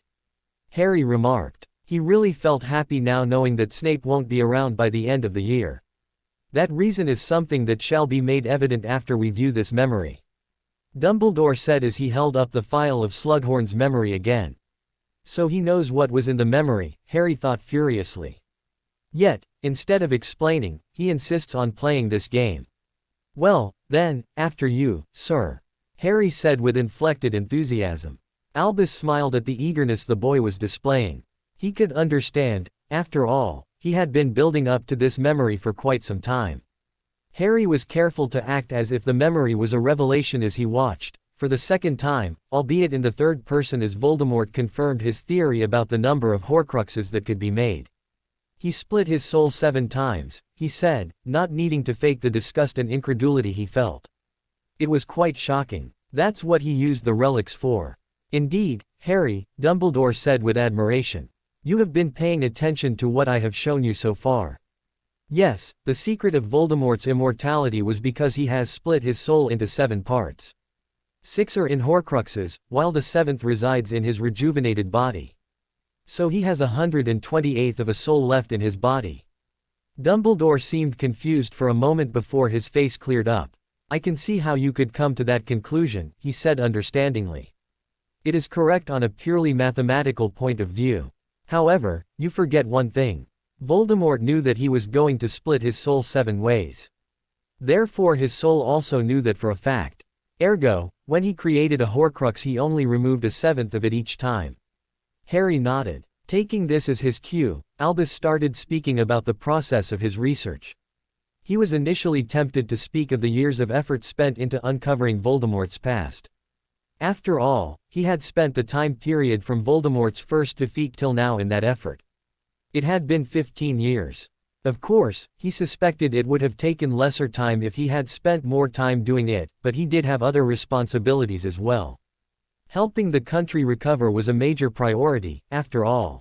But that was neither here nor there. Tom had traveled extensively, barely leaving traces of his presence. But Albus had persevered, and had discovered his former student's grave secret. But the hour was growing late, so he felt it would be best to stick to the bare essentials. Harry listened as Dumbledore basically admitted that he knew all along that Voldemort had split his soul. It gave further credence to the fact that he really had been planning on killing Harry off. 4 years, my ass, was the violent thought that ran through his mind. Without his Horcruxes, Voldemort will be a mortal man with a maimed and diminished soul. Never forget, though, that while his soul may be damaged beyond repair, his brain and his magical powers remain intact. It will take uncommon skill and power to kill a wizard like Voldemort even without his Horcruxes. Dumbledore said finally. Well, I don't really have that level of skill and power that you talk of. Harry replied blandly. He wondered what excuse Dumbledore would give not to train Harry. Yes, you have, said Dumbledore firmly. You have a power that Voldemort has never had. You can. I know, said Harry a touch impatiently. I can love. Yes, Harry, you can love, said Dumbledore. Which, given everything that has happened to you, is a great and remarkable thing. You are still too young to understand how extraordinary you are, Harry. Harry listened to the old man speak for the next few minutes, nodding and verbally agreeing at the right places. It really was a right load of crap he was being fed. Albus watched as the boy left his office. Now Harry knew everything. Well, almost everything. Albus wondered what the boy would do when he found out the truth about the scar. Albus hoped that the boy would be accepting of his fate when he found out. It was the only way Harry would be able to survive. Of course there was a 50% chance that he would not make it, but it was better than having an immortal Voldemort. Sighing, he picked up one of his instruments. It was a soul detector, a curious little trinket, developed in Egypt by a wizard called reshapes in order to determine when an individual gains a soul. Later on, the device had been used in the early 16th century to confirm that a criminal had been successfully kissed. After proving that the Dementor's kiss was fully effective for nearly 2 centuries, the device was then placed in storage, used by the Department of Mysteries for their various studies. At least that was until Albus decided to liberate it. Really, nobody was going to miss this device. After all, it hadn't been used for quite a while. And Albus so loved to collect trinkets such as these. And if said trinkets could be used to help end the war, then it was all for the better, wasn't it? Just as he had done before, roughly a year back, when told about a vision that had ended up saving the life of one of his key men, Albus tapped his wand. Smoke issued out of the top of the instrument. Just as before, the thick smoke coalesced to form a writhing snake, meaning that the instrument had fully analyzed the boy. Naturally, he said, idly wondering, not for the first time, why it represented the presence of a soul in the form of an animal. Did the animal denote a personality trait, or a talent? Nobody really knew. Concentrating on the device in front of him, he continued. But in essence, divided. It was the same question he had asked last year. When Albus uttered this command, he expected the image to split. This generally happened, according to the script attached by the wizard who invented it, in the presence of a woman who was pregnant for 2 weeks. The splitting meant that the woman had 2 souls in her body, one that was hers, and one that was the child's. Now, considering the subject of the test had been a boy, the pregnancy theory could be safely struck out. Albus may be old, but he was sure that such a biological phenomenon was frankly impossible. So the only other conclusion he could reach was that Harry carried another soul or a fragment of one. In other words, it meant that the boy was, unfortunately, Voldemort's Horcrux. Dumbledore had scoured the books on Horcruxes that he had in his possession. There was no way that a soul fragment could be removed without destroying the vessel. Except if the owner of the Horcrux and the soul fragment felt remorse. And he doubted that Voldemort would feel any remorse. It was then that he had come up with this wacky plan where Voldemort would kill the soul fragment. He banked on the fact that having Harry's blood, and by extension the protection Lily had given to her son in the Twisted Wizard's body, would make sure that Harry would not die with the fragment. But that had a 50% chance success. It really was depressing. Albus thought he was being masochistic by reconfirming that the boy was a Horcrux. However, to his surprise, nothing happened. The image did not split. Looking at the device in front of him, he cleared his throat and repeated the question a bit louder. Still nothing. The image stayed stubbornly singular. Albus sat back and thought about this. The detector was not damaged. That was a sure fact. It was designed in such a way that only a magical curse could end it. Any physical attempts to harm it only caused it to disassemble, giving the illusion of it being destroyed. To be sure, Albus had tested it on quite a few people over the summer. He had even, though he would never tell anybody about it, tested it in the maternity ward at various Muggle hospitals. The device was definitely working. So it could only mean that somehow, inexplicably, through some miracle, Harry wasn't a Horcrux anymore. But how could this be? Albus stared blankly into the distance as he thought. Suddenly a memory of an event that happened the previous year came back to him. Quickly, he held the tip of his wand to his head and extracted the memory, depositing it into the pensieve. Without wasting time, he dove in. He watched as Harry threw Voldemort out from his mind. Instead of turning around to look at Voldemort reappearing and taking Bellatrix away, like his version in the memory did, Albus focused on the recovering boy. Suddenly, he descried black smoke coming out from the boy's forehead. Smiling in relieved joy, Albus exited the pensieve. He barely stopped himself from jumping in joy. Somehow, in throwing Voldemort out, Harry had managed to destroy the soul fragment. The boy had described that it was his heart, his emotions, his love that had ejected Tom out. Evidently it had done more than that. "You clearly don't know how special you are, my boy," he whispered to himself. Laughing in exhilaration, he sank back into his chair.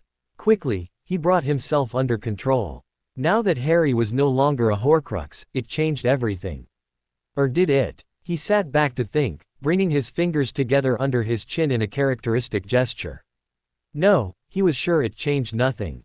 Once the Horcruxes were finished, it would be relatively easy for Harry to finish Tom. After the initial attack on Ollivander came to light, Albus suspected that the Dark Lord wanted the old wand maker to help with the problem of having clashing brother wands. Partially to find a potential way to subvert Voldemort, and partially to satiate his own curiosity, he conversed with Ollivander and a few other wand makers. They all agreed on one thing: if Tom were to use another wand, especially if it was a wand not won in a duel, then Harry's wand would be able to triumph over the Dark Lord, perhaps even destroy him. Knowing Tom as he did, Albus had theories on what would happen when the Twisted Man faced Harry. He had been careful to feed information to Tom using other, more esoteric sources that using another wand would solve the problem created by the brother wands. Dumbledore knew that Voldemort would be more likely to take a wand from one of his Death Eaters. Even if he came across the information that the wand needed to be working with him, he would still see the Death Eaters and their wands as his tools, his servants. The other scenario that would happen was if Tom somehow managed to survive the initial setback of being bested by Harry. Dumbledore was sure that in this scenario, Tom would use his original wand. It would come down to a battle of wills. He was certain that Harry would win this battle. While Voldemort would still retain his magical power and talent even after the destruction of his Horcruxes, losing bits of his soul would hurt the Dark Lord in ways Albus was sure the Twisted Man would not realize till it was too late.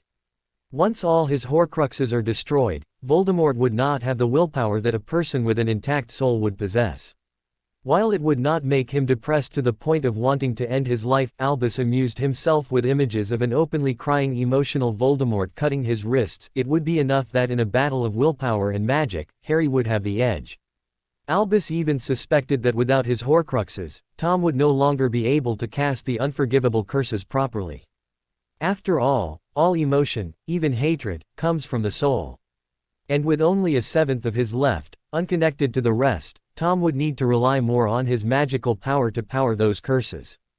Harry was already Voldemort's equal in magic, he just had more willpower. While this would prove to be a major advantage for Harry, it still did not make Voldemort any less dangerous.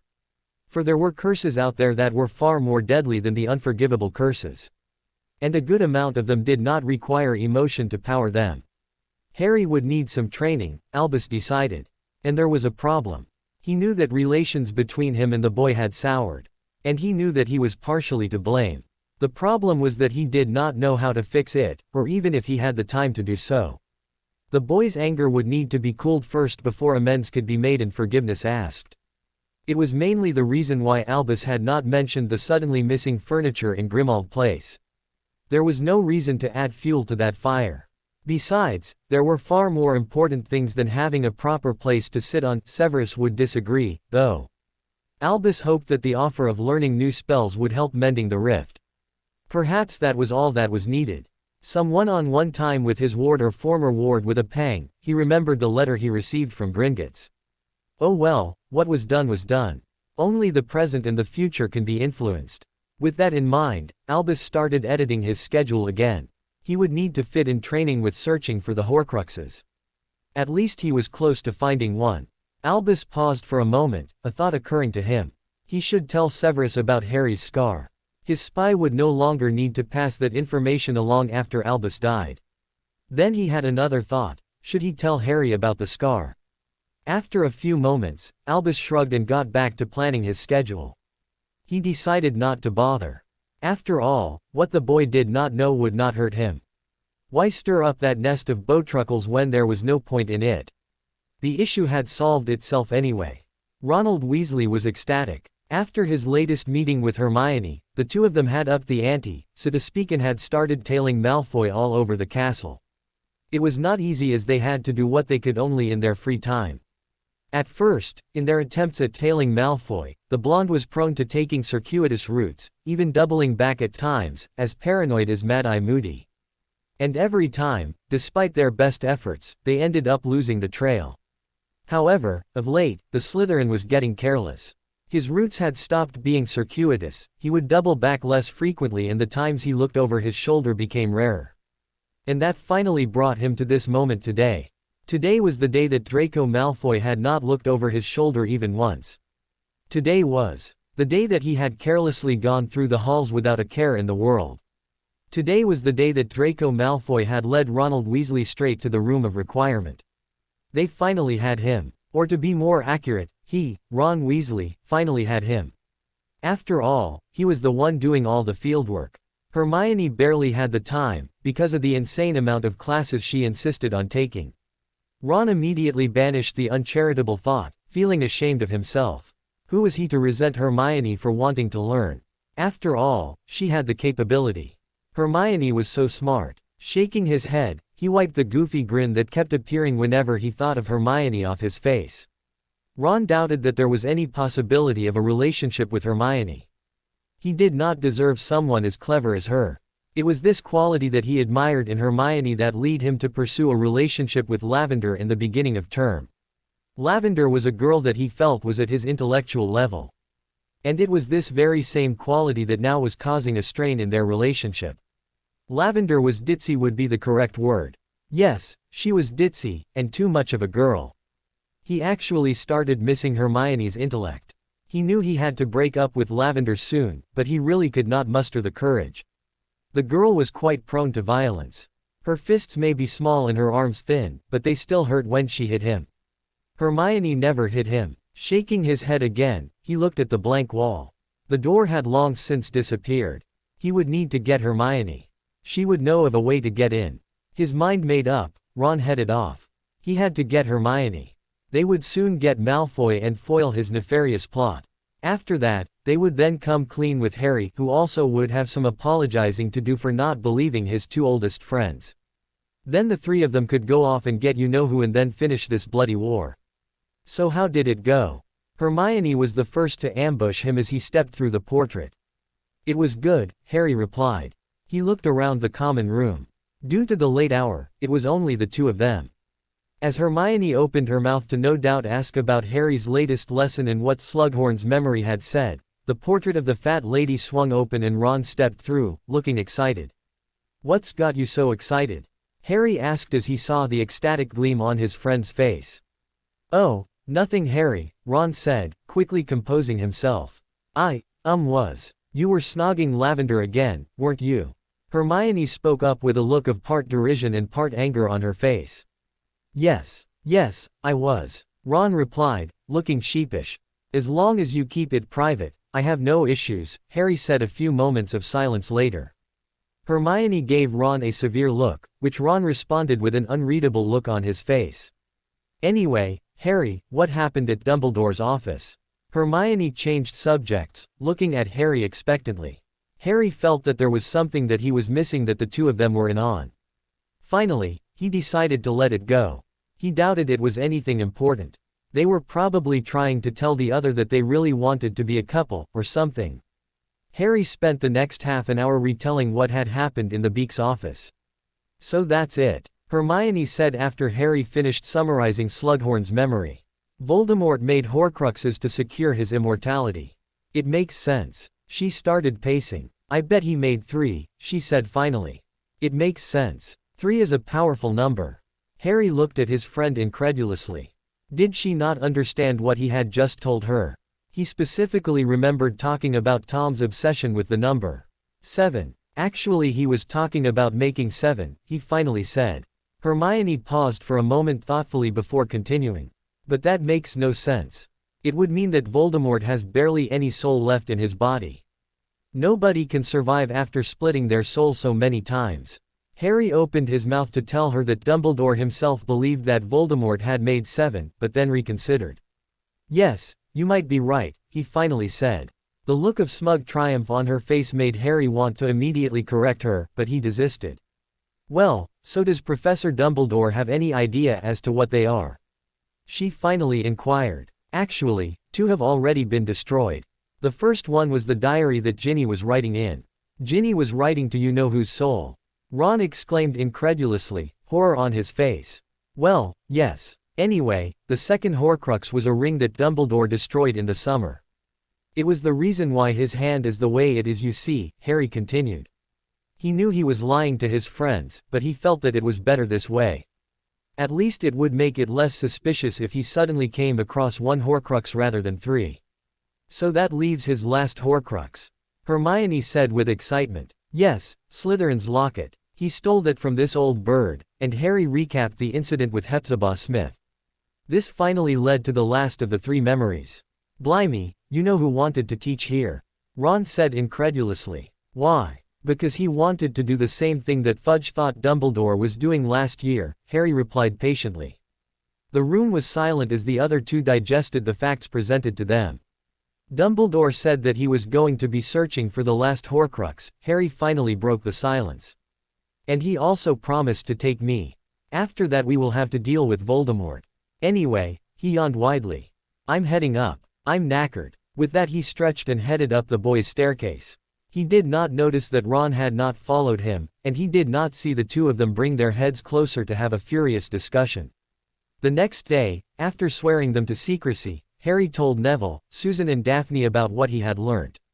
They were understandably repulsed by the thought that someone could stoop so low as to mangle his soul and split it 7 ways. The day after that, as he was about to head down for lunch, Harry felt his mirror vibrate. Harry, I don't know how they found out, but it's those two. Draco's voice, frantic and hushed, sounded from the mirror after Harry answered the call. What? You told me that you had it taken care of. Harry replied heatedly. Calming himself, he continued. Where are they? Right outside in the corridor, Draco said. He peered out of the door, looking at the two in question, surprised that he felt a pang of fear at the sight of those two. After his alliance with Harry, Draco found the stress placed on him easing up. He had started sleeping better and his performance in class had also picked up. Thanks to this, he was taking things easier as he felt that his goal was now within sight. It seemed that he had become too relaxed, for suddenly he felt his runestone heat up. The stone was linked to a set of scales that he had Crabbe carry around when he was guarding the room. Once his classmate dropped the object, the stone would heat up, alerting him that somebody was right outside the room. Draco hurried to the door, in which he willed a peephole. Peering out, he saw them. Granger was pacing in front of the wall as Weasley was staring at the door with a look of concentration on his face. The sight of an expression of serious thought on the ginger's face would have amused Draco if he wasn't currently feeling blind panic. He did not know what he would do if Weasley and Granger found out what he was up to. He thought that they had finally given up tailing him. The fact that he had been duped by those two was beyond shameful. Harry meanwhile was hurrying towards the 7th floor corridor, furiously thinking of something to say to get Ron and Hermione to come with him. Harry was quite irritated with this situation for 2 reasons. Firstly, there was Draco. The cretin was quite the most idiotic person he had ever met, and considering that he had grown up with Dudley, that was saying something. He did not mind smuggling in the goods from Hogsmeade, but apparently expecting the twit to at least have the courtesy of trying to cover his tracks was too much of an expectation. If this continued, Harry was sure that he was going to end up holding his hand and aiming the wand at the bright hairy target that was Dumbledore. Secondly, there were his friends. Of all the times they had decided to start playing detective, they had to do it now. Hey Ron, Hermione, he said, with fake cheer as he rounded the corner. Well, isn't this a surprise? He looked at the two of them curiously. Are you two talking to each other again? Both of his friends blushed furiously at the comment. After Harry had spoken to them about Slughorn's memory, the two had not talked to each other, except to share news about Malfoy's whereabouts. Though the ice was beginning to thaw ever since Ron had that fight with Lavender at the after-match party. Oh, Harry, began Hermione with a flustered look on her face. We were just walking and met. It was a coincidence. I have to be getting to the library, got some homework. With that she hastily made her exit, blushing furiously as she brushed past Harry, leaving Ron behind. I also have to go, too, practice for the next match. Ron headed off in the opposite direction, his ears and the back of his neck flaming red. Ron. The redhead stopped in his tracks and turned around. Yeah, Harry. The dorms are that way. Harry said, pointing behind him. Why would I need to go there? The redhead asked in confusion. The Quidditch pitch is that way. He pointed behind him. Yes, but you will need your broom. Harry drawled. Oh, Ron's face flushed. Yeah, you're right. Can't go flying without it, can I? He chuckled slightly hysterically. Nope, I don't think you can, Harry replied with a bland smile. He was quite amused at this. If he did not know better, he would have assumed that their embarrassment stemmed from being found next to each other. See you later then, Harry, Ron said as he reached the end of the corridor. Harry waved the taller boy away, keeping the smile on his face. As soon as the ginger had left, Harry let the smile slip as he turned to the blank wall. You can come out now, Draco. The coast, as they say, is clear. There was no response for a moment. Then a door suddenly opened revealing the blonde. Thanks, he said gruffly, not looking at Harry. Harry rolled his eyes. Well, they have made you now. At this point, we can only hope that they don't figure out what the room becomes for you. Well then, just tell them not to come here again, Draco said dismissively. Harry snorted, funny. Seeing the serious expression on the Slytherin's face, he said incredulously, you were being serious. How much of a moron are you, Malfoy? I don't know if you know this, but they happen to be far more intelligent than those two bellends you hang around with. A bludger is more intelligent than those two. The whole school has seen a bludger outwit Crabbe, after all. They might buy that order, but we are talking about human beings that can think for themselves. Draco felt an uncomfortable heat rush up his neck as he glared at Harry. Harry just pinched his nose and took a deep breath. Fine, you know what? Just whatever. He started walking away from Draco. I'll see what I can do about this problem, Draco. In the meantime, try not to get caught. Sneering over his shoulder, Harry left the blonde alone. It took a few days, but Harry found a partial solution to the problem Draco now faced thanks to his idiocy. Extracting a piece of parchment, Harry handed it over to Draco. Here's a list of all the Gryffindor, Ravenclaw and Hufflepuff prefect patrols and the route they will be taking. Think you can use it to evade the dimwits, as you call them.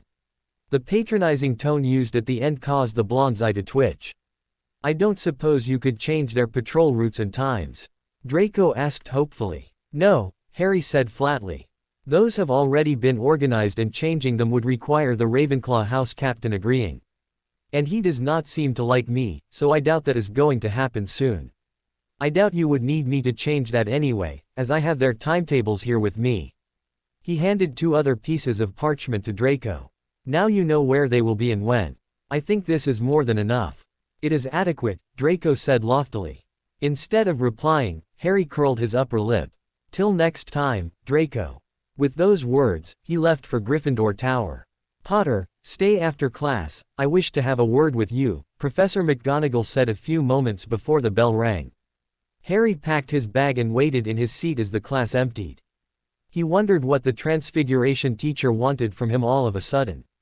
He did not think it had anything to do with the lesson. Conjuring was pretty easy, especially when he had been practicing rigorously out of class. I have noticed your progress over the year, Potter, Professor McGonagall said when Harry approached her desk after the class had fully emptied. She looked at him for a few more moments before continuing.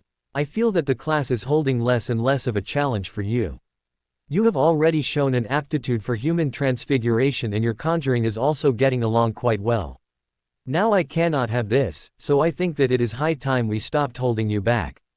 That is, if you are agreeable to it. She raised an eyebrow. Sensing that the question asked was not really a question, Harry nodded mutely. He had no idea that he had progressed so far as to warrant special advanced tutoring in the subject. Though he should have expected it, he had been conjuring rabbits since summer while his classmates had just got birds down. He could do decent-sized mammals by now. Admittedly his human transfiguration wasn't that good, but it was still better than most. Good, Professor McGonagall said briskly. From next class onwards, you shall have more advanced assignments to do. I shall have the relevant material sent to you shortly. Let's see if I can still make this class a challenge for you, Potter. Giving Harry one of her rare smiles, she dismissed him. The next day, Professor Flitwick called him back after class and had essentially repeated McGonagall's words. So by the beginning of next week, while his classmates were still working on conjuring rodents in Transfiguration, Harry was given the tougher task of conjuring large herbivores. In charms he was set to work mastering the flame-freezing charm, going ahead of the other 6th years who were still working on Aguamenti. While Harry was appreciative of Professors Flitwick and McGonagall's recognition and decision to have him move on to tougher topics, he wished that it had come a bit earlier. Most of the topics had already been visited by him. Not that it was completely useless. Having the teachers involved helped him understand the theories and limitations of the spells better. Professor McGonagall was particularly a hard taskmaster, minutely examining his work and demanding perfection down to the last detail. Harry Potter. A hesitant voice spoke up. Yes. Harry was halfway to the tower when he was called. Turning around, he saw a third year looking at him nervously. I was supposed to hand this to you, the girl said to him nervously. Thank you, he said, taking the parchment with a smile. The girl blushed and without a backwards glance, hurried away. Opening the note, Harry saw that it was yet another summons from Dumbledore. What does the old man want now? He thought derisively. He pocketed the note with a sigh. It looked like he would find out soon enough. It had been a couple of weeks since he had last met the headmaster. In that time, quite a lot had happened. For one, Draco found it easier to lose his tails thanks to the timetables Harry had given him. However, Ron and Hermione were pretty tenacious. Like a pair of dogs worrying a bone, the two would devote as much of their free time as possible to trying to find out what Draco was up to. Draco also wasn't without his burst of inspiration. A week after the two of them had met, the blonde handed a fake galleon to Harry. It's got a protean charm on it, the blonde said shortly. So you can warn me when those two are outside. I will change the characters on my side to ask if they are around, and you reply back with a yes or no. I know how it works, Draco. Harry replied, amused. Never thought I would see the day when Draco Malfoy, pureblood, would decide to ape Hermione Granger, a Muggleborn. Laughing at the ugly look on the blonde's face, Harry continued, it took you long enough to come up with a warning system, Draco. With a theatrical shrug he said, at least you got there. Better late than never, He ended with a condescending smile. I had a warning system in place beforehand, Harry, the blonde sneered. It's just that it is not viable to use the same system given the changed condition. Oh, and what was that? At the question, Draco got a superior look on his face. What, didn't you notice? Well, I'm not surprised you are no match for my genius, after all. Harry rolled his eyes. Whatever, he said in a bored tone. So, want to know what the security measure was? Draco said haughtily after a few moments of silence. Bedazzle me, Harry replied sarcastically. Not if you don't ask properly, Malfoy said irritatingly. Harry sighed theatrically and said in a bored sarcastic tone, fine Draco, what is the early warning system that you had used to warn you of the presence of other people outside the room before Ron and Hermione found you? Other than Crabbe and Goyle patrolling outside Polyjuice to look like random first and second years. He smiled blandly at Draco as he asked the question. How did you know? Draco sputtered out. That, dear Draco, said Harry, tapping the side of his nose, is for me to know and you to find out. Not that you will. The slight creak of the portrait of the fat lady swinging open brought Harry to the present. Shaking his head he entered the Gryffindor common room. Albus Dumbledore sat in his desk as he contemplated the past few weeks. After the last lesson he had with Harry Potter and the revelations that followed, he had wasted no time in telling Severus about the change in plans. The spy did not show it, but Albus was sure that Severus was relieved. The next thing he had done was bring out the boy's file and see the report of his progress so far in the academic year. Seeing the marked improvement, he conferred with Phileas and Minerva about their opinion on Harry's grasp of their subjects. According to the Ravenclaw and Gryffindor heads of house, Harry was showing a remarkable improvement in their subjects. Indeed, Minerva herself had specifically said that Harry would effortlessly sail through her class while the rest, Ms. Granger included, were left far behind. From this, Albus decided to mention advancing Harry in their subjects. I cannot speak for Minerva, but I have been watching the boy's performance since the beginning of the academic year, and I was planning on starting him with more advanced material well before you brought the subject up. Phileas said. I was thinking of doing the same thing, said Minerva. Excellent, Albus said happily. Then I shall leave you to it. He paused for a moment, considering his next few words. Now, I think you know the significance of why I have asked specifically about Harry. He asked seriously as he looked at the professors over his glasses. The two professors nodded with grim looks on their faces. Minerva's mouth had become especially thin. Good, then do your best to impart as much of your knowledge as you can. Harry's survival may well depend on it. Thanks to Minerva and Phileas, Albus could see to part of Harry's training in confronting Voldemort. Unfortunately, he would not be able to see to the lad's defense training. Severus had more than made it clear last year that any time spent teaching Harry Potter individually would result in disaster with the boy learning nothing. What was more, the surly man absolutely loathed the boy's very existence and would sooner cut off his arms than acknowledge in any way that the boy was more than just mediocre. Albus really wished that Snape could let go of his bitterness. Snape was a brilliant potions master and more or less competent in teaching, but his acerbic manner and childish vendetta against the son of a dead man was quite infuriating. Harry's scores more than proved his point. This year, Harry's marks in potions had gone up phenomenally, from A, D, average to O, while his defense marks had gone down to an A. And the excuse that the lad had found a sudden burst of motivation did not hold any water, as his rather excellent OWL results showed. It simply was not possible for a student with a dreadful average to suddenly get a near outstanding in his OWLs if he was truly bad at the subject. Albus had initially thought of confronting Snape about it, but then decided that it did not matter in the end. After all, the OWLs and the NEWTs were marked by an independent body, and Harry was more than capable of handling himself in defense against the dark arts.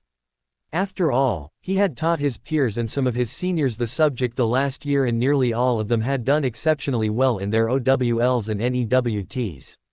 At 15, the boy was a better teacher than Severus Snape. Admittedly, the boy was a better teacher than quite a few other teachers he had met and had been taught by. Harry was one of the rare few who actually had a gift for teaching.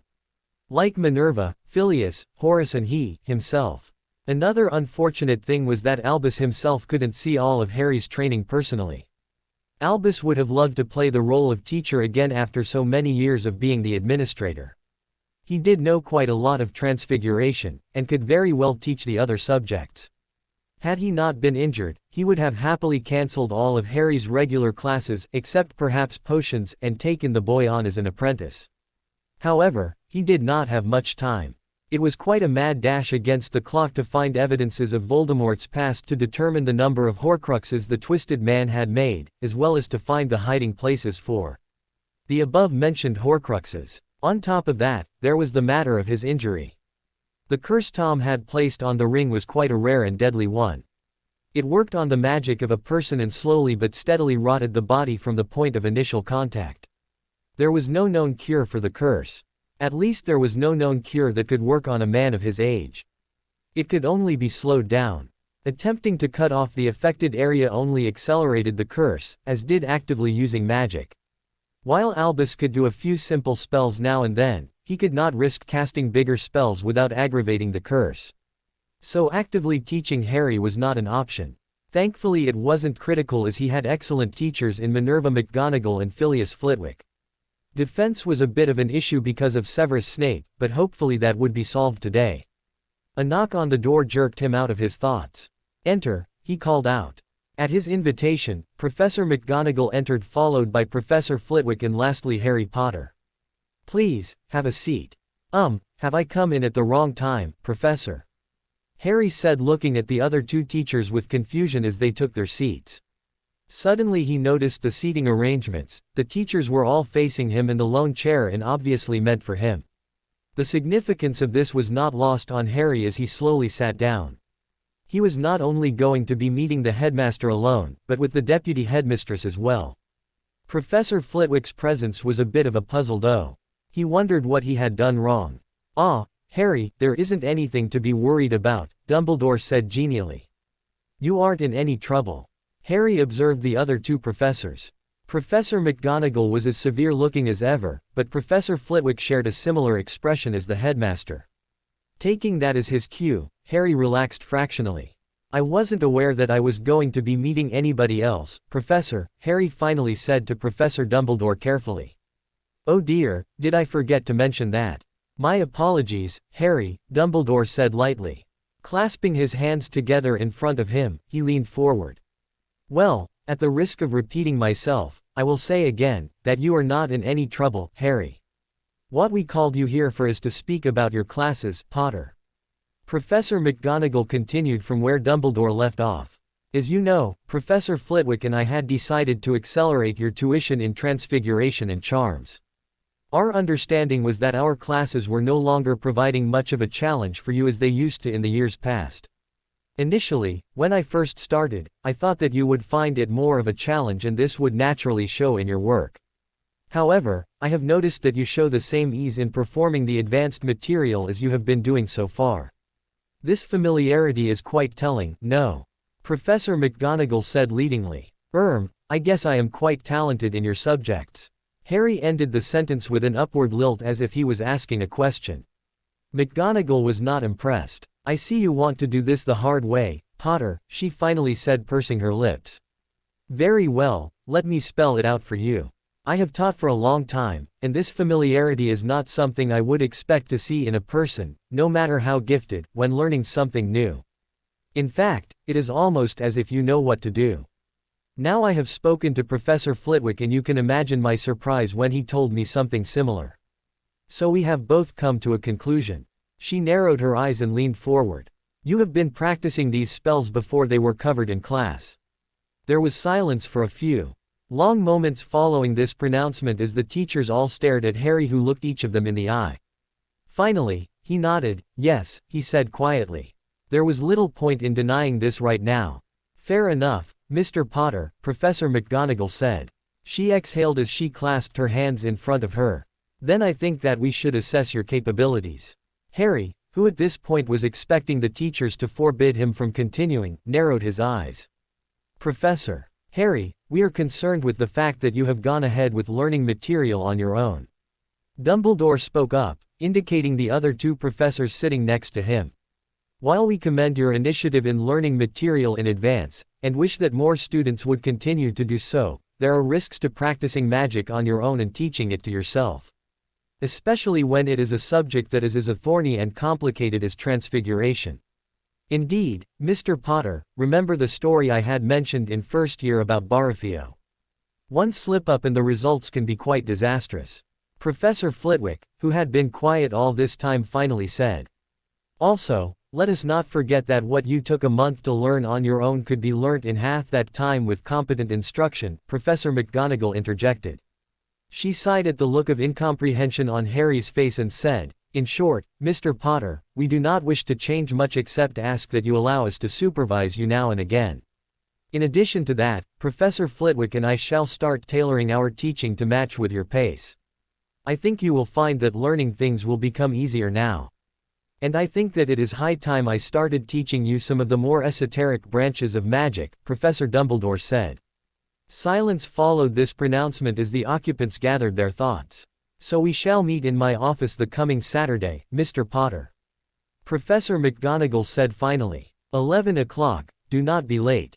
Yes, Professor. Recognizing the dismissal, Harry got up to leave, slightly confused about what had just transpired. Ron dived to the side to intercept the quaffle as it made its way to the left hoop. Successfully catching it, he hurled it back. He was surprised when the person who caught it threw the ball back towards him and threw the right hoop, scoring a goal. Weasley, what did you do that for? Whose side are you on?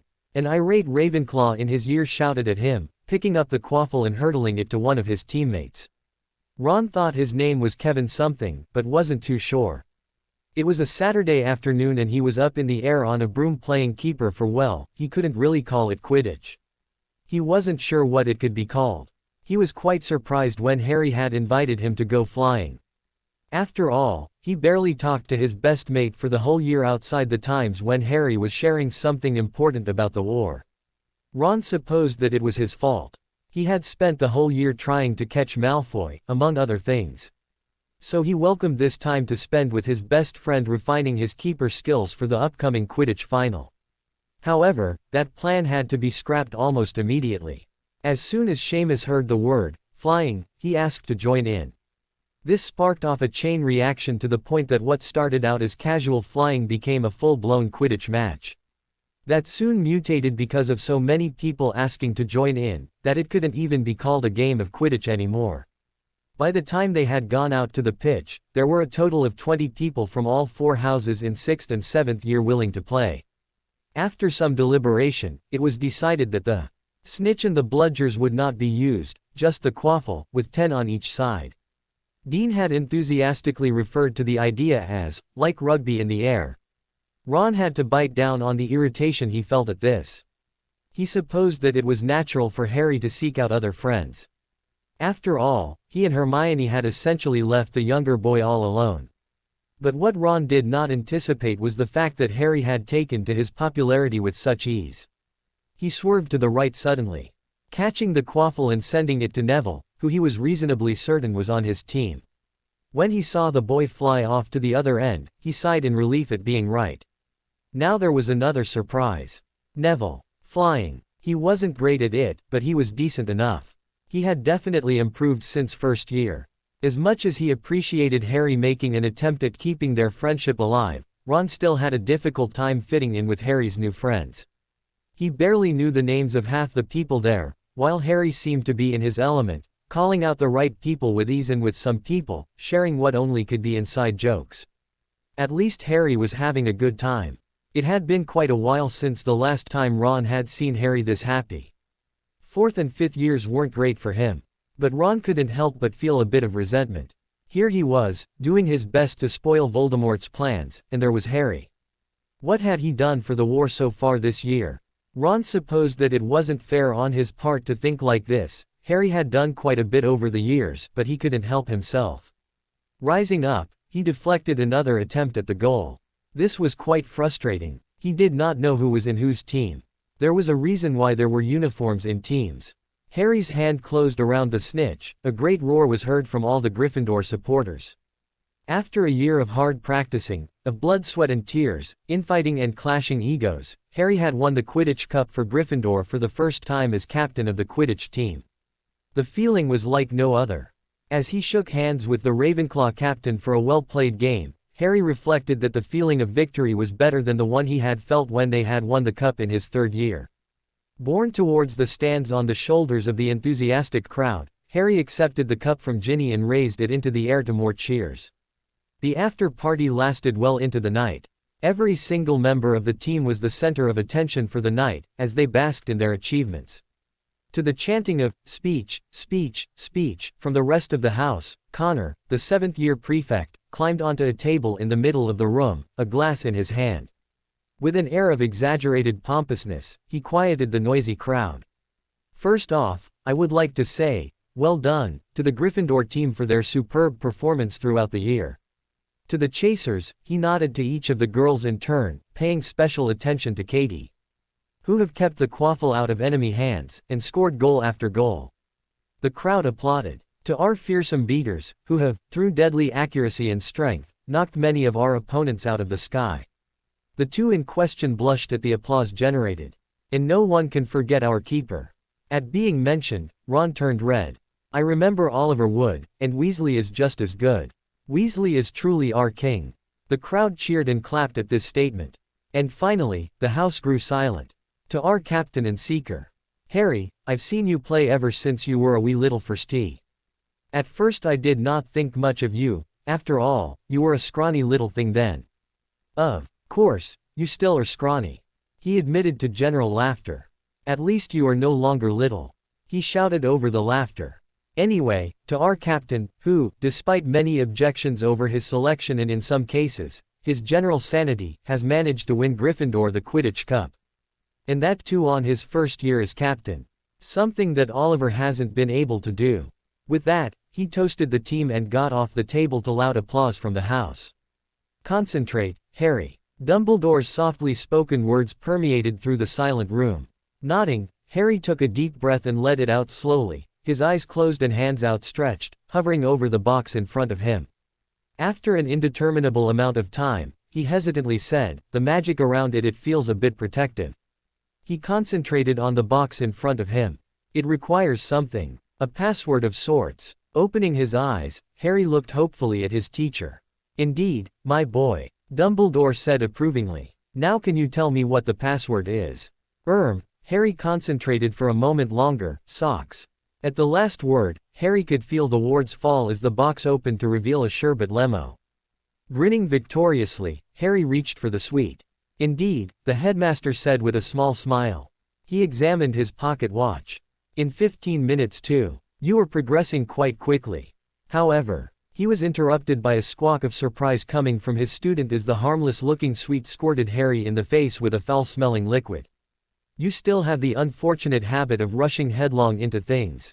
The headmaster continued smiling serenely.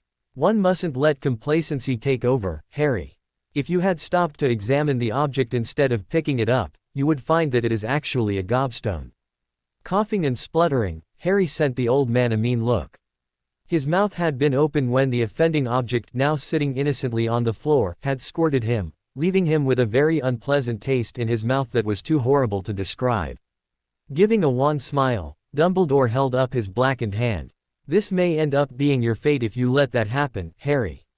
Remember, neither Voldemort nor any future dark wizards will be disguising gobstones as sweets," he said softly. Harry nodded, sufficiently cowed by the gentle rebuke.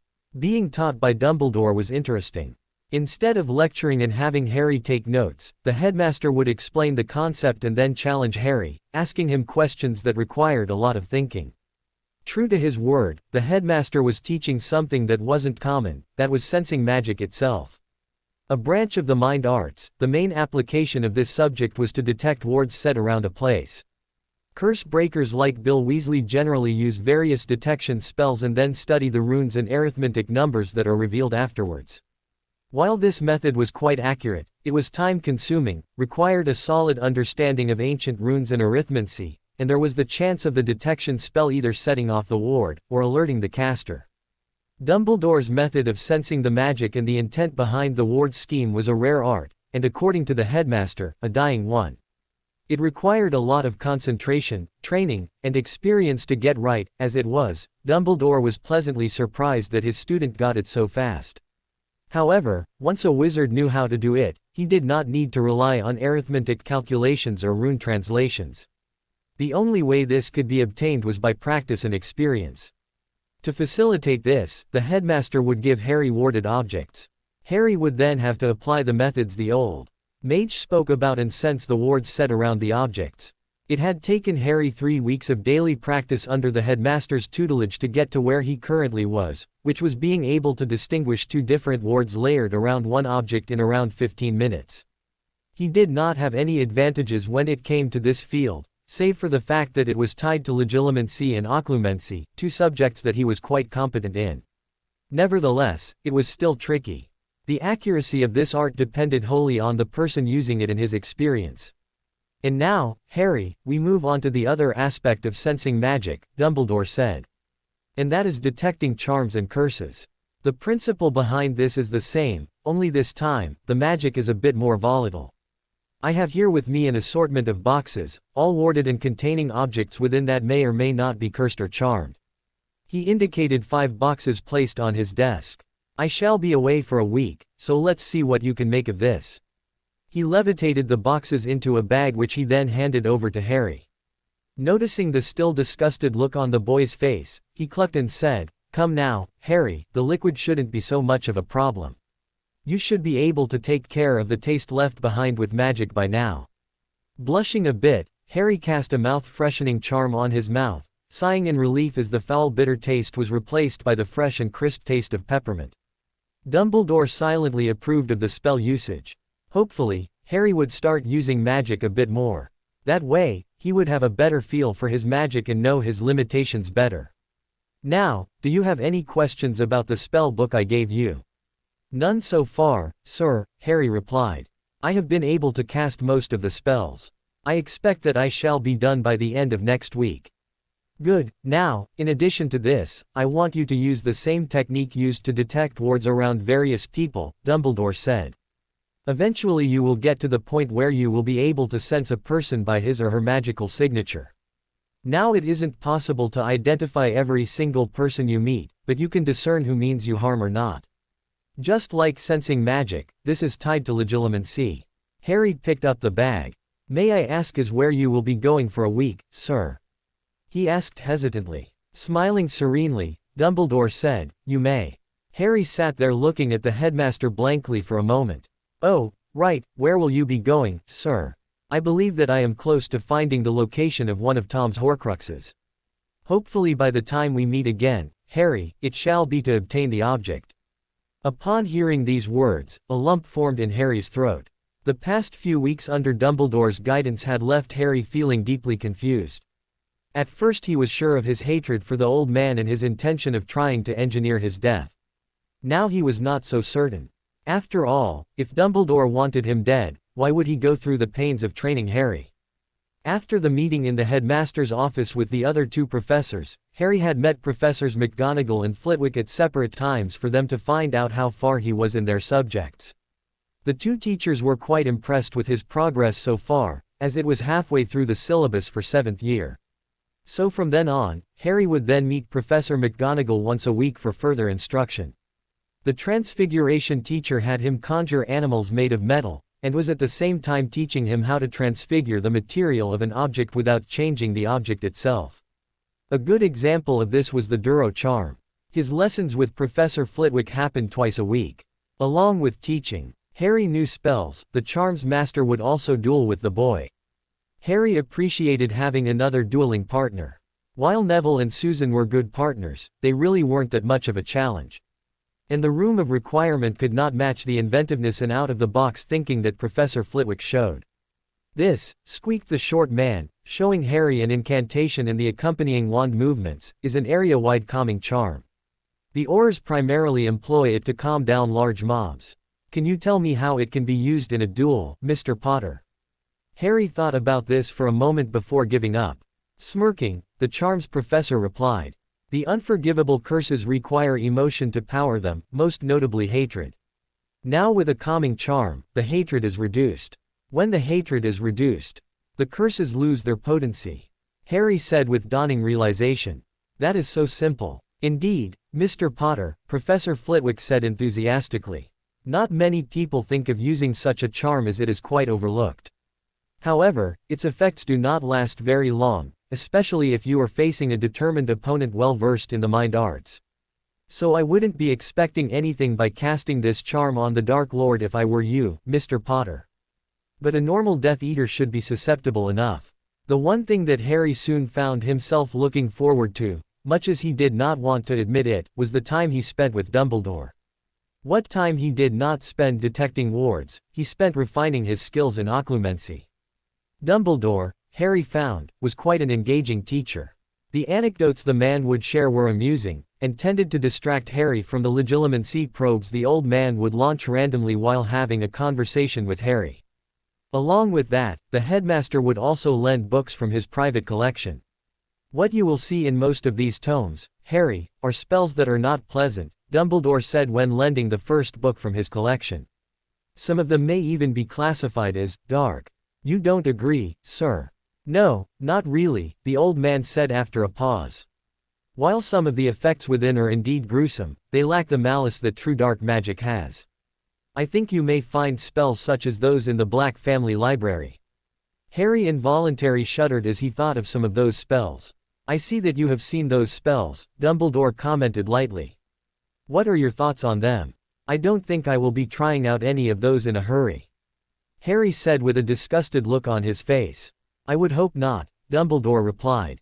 "Those curses require a lot of negative emotion to power them. Most of them are in fact quite unnecessary, not to mention addictive. After all, why go through the pains of turning your opponent inside out when there is an equally powerful and more effective cutting curse? Most of true dark magic has applications only in torture or subjugation of will. A spell need not be designed to kill to be classified as dark. Of course there are exceptions, the most notable of them being the killing curse. But I am sure as you have read, you know why it is considered an unforgivable curse." Harry took a few moments to digest this. "I don't quite. I have no illusions of what you will eventually end up doing, my boy," Dumbledore said tiredly. He sighed and looked at Harry mournfully. Harry did not reply as he frantically tried to hide the rising panic from showing. Did the old man know what he was planning? "As much as it pains me so, I know that you may end up killing by the time this war is over," the old man finally said. "My hope is that you don't end up falling to the dark side. You don't have to worry about that, sir," Harry said, surreptitiously exhaling in relief. And this brought Harry to his current dilemma. A few weeks back, the headmaster's plans for the war were alien and not something Harry agreed with. At that time, Harry could distance himself from the old man. Think of him as something not human. Now, things had changed. Along with teaching Harry, Dumbledore would also engage Harry in conversation. Initially, Harry was closed off and distant. But the headmaster had persevered, more often than not giving his opinion of things regarding current matters and his reasoning for thinking thus. This in turn made it hard for Harry to hold on to the hate. It was easier to hate a monster than a human. And in the past few weeks, Dumbledore had more than managed to show his humanity. Talking to Dumbledore and spending so much of time with the man had rekindled some of the positive feelings Harry had for his headmaster. At times Harry wished that the old man had not bothered taking an active role in his training. At least this way, things would not be so confusing. On one hand, there was what the man had done to him in the past. At the same time, he was obviously trying to make up for his mistakes, judging by the effort he had put into teaching Harry and connecting with him. However, Harry was sure that Dumbledore was planning on engineering his death. But, on the other hand, he had to wonder about that. He had searched hard for a hint of malice on the ancient wizard's weathered face, a small hint that proved that the man did not think of Harry as anything more than a pawn, finally coming to the conclusion that either Dumbledore was a skilled actor, or he really was being sincere. He also had to wonder, was the headmaster holding back on the lessons because he was waiting for a sign from Harry? Did he feel that Harry was not ready until he had proven his dedication this year? Harry thought back to the first 5 years at Hogwarts. His marks weren't too bad, at least in the first, third and fifth year exams. They were slightly above average, in fact. However, at the same time, they weren't exemplary. Was the headmaster looking for excellence before deciding to spend time training Harry? Did the headmaster really want Harry dead? If he did, then why was he training Harry? True, one could argue that it was a bit late, but at the same time, in Dumbledore's defense, Harry also needed to grow up. There was a reason why a person was taught magic properly from the age of 11, and not earlier. It was a well-established fact even 1,000 years back that 11 was the safest time a witch or wizard could start performing spells safely without stunting their magical growth. Harry even began to doubt if the headmaster actually knew if he was a Horcrux. Could it be that the comment made during his second year was meant to be something entirely different? He almost wanted to call off the whole kill the headmaster business. But then there was Draco's task. Not only had Harry promised to help Draco, but he had also sworn an unbreakable vow. It meant that he had no choice but to help Draco kill Dumbledore. To go against that would mean death. And Harry did not want to die. The very thought of calling off the whole idea made his magic twinge, warning him that he was close to breaking his vow. There was no way Harry could even warn Dumbledore and tell him about Draco's plans. After all, it was Harry himself who had put in that aspect of the vow. For the first time Harry wished he wasn't so paranoid. Really there was no other choice. He had to help Draco kill Dumbledore. At least his vow said that he only had to help. He had no obligation to kill Dumbledore himself for Draco. As far as Harry was concerned, helping Draco repair the cabinet was help enough to fulfill his end of the bargain. The rest was up to Draco. And, considering whom Dumbledore was, Harry was sure that the headmaster was more than a match for a bunch of adult Death Eaters and one 16-year-old Death Eater. It would be more than easy for Dumbledore to fight them off, especially when he had the Order and the teachers patrolling the castle. And Harry knew that they were around every night. Harry also could thin the ranks out too, use his cloak to stay invisible and hex them unseen and unnoticed. Dumbledore would understand. It was for the greater good after all. By helping Draco, he would have an easy way to end Voldemort. The headmaster kept Snape working both sides after all. Yes, this was for the best. Harry really had no other option. Things would work out for the best. It was risky, and it put the headmaster's life in possible danger, but Harry couldn't care much about that. While he didn't actively want the man dead, it did not mean that he had fully forgiven the headmaster. Harry was still a bit bitter about his placement at the Dursleys for one. Not to mention Dumbledore's rather cavalier attitude with Harry's possessions and life in general. Harry still was wondering if he should mention to the headmaster that he had all the Horcruxes in his possession. That was a sticky bit of news, and he did not know what he should do with it. Logically speaking, he should tell Dumbledore. After all, the man was working with him. But something stopped him from mentioning it. Harry was not sure what, but he was reluctant to impart this bit of news. Thinking about studies got Harry thinking about Hermione. While he did concede that absorbing a fragment of Voldemort's soul had given him an edge over other students, he still resented the fact that the girl thought he was cheating. He had put in hard work to understand the notes left behind by the Half-Blood Prince, and also had worked beforehand on the material to learn the spells. It would be more than easy for him to just use the knowledge and notes to coast through the classes by putting in the least amount of effort. What was more irksome was the fact that Hermione resented the fact that he was outstripping her. Really, she needed to lighten up. Andrew Mitchell got out of his father's Mercedes, eager to get inside his house. His father had just given permission to let him go to Thorpe Park with his mates the next day. All he needed right now was to speak to his mother, make a few phone calls, and he was all set. It would be a great way to spend the holiday that had come up in the middle of the week thanks to the school closing for some administrative reasons. "Hello," he said, stopping suddenly when he saw the stranger standing on the footpath outside their house. He studied the man looking intently at their house. The old man had waist-long hair and a beard just as long. But that wasn't what caught the teenager's attention. No, what had drawn Andrew's eye towards the man was the flamboyantly cut suit. Andrew was sure he had never seen a suit in that shade of purple. Scratch that, he wasn't aware that they made suits in that color in the first place. Can I help you?" he asked uncertainly. He looked around. It was as if the old man had appeared out of nowhere. Andrew had not seen him while they were pulling in. He was sure he would have noticed somebody so ostentatiously dressed. Bright blue eyes behind a pair of half-moon glasses turned to gaze upon him, and Andrew got the feeling of being X-rayed as the man regarded him. "Oh, yes, is this the Mitchell residence?" the man said in a strong voice that sounded as if it belonged to a person more of his father's age. "Yes, it is," said his father from behind him, obviously having parked the car in the garage. "And who may you be?" "Ah yes, I am Albus Dumbledore," the old man said genially. "I would offer my hand to shake, but I am afraid that it is rather fragile at the moment." He held out the blackened appendage as if to prove his point. "Ah," said Dr. Oliver Mitchell. "Well, I am afraid that I cannot look at that at the moment. Perhaps you could come by my practice tomorrow. Although I think you need to go somewhere with better resources if you ask me. Like a hospital." He trailed off as he examined at the hand from afar with a look of pity barely disguised by his professional mask. "Oh, no, Dr. Mitchell," laughed the man airily, waving his blackened hand. "I am not here for my hand. As much as I wish it otherwise, I am afraid that there is nothing that can be done about it." The old man sighed deeply as he leant back in his chair. Tonight was a quiet night. A night best spent reminiscing. He looked around him. The house he was sitting in was built by his own two hands. It wasn't a large mansion by any means, it certainly did not live up to the fantasies he had created as a youth, but it was big enough.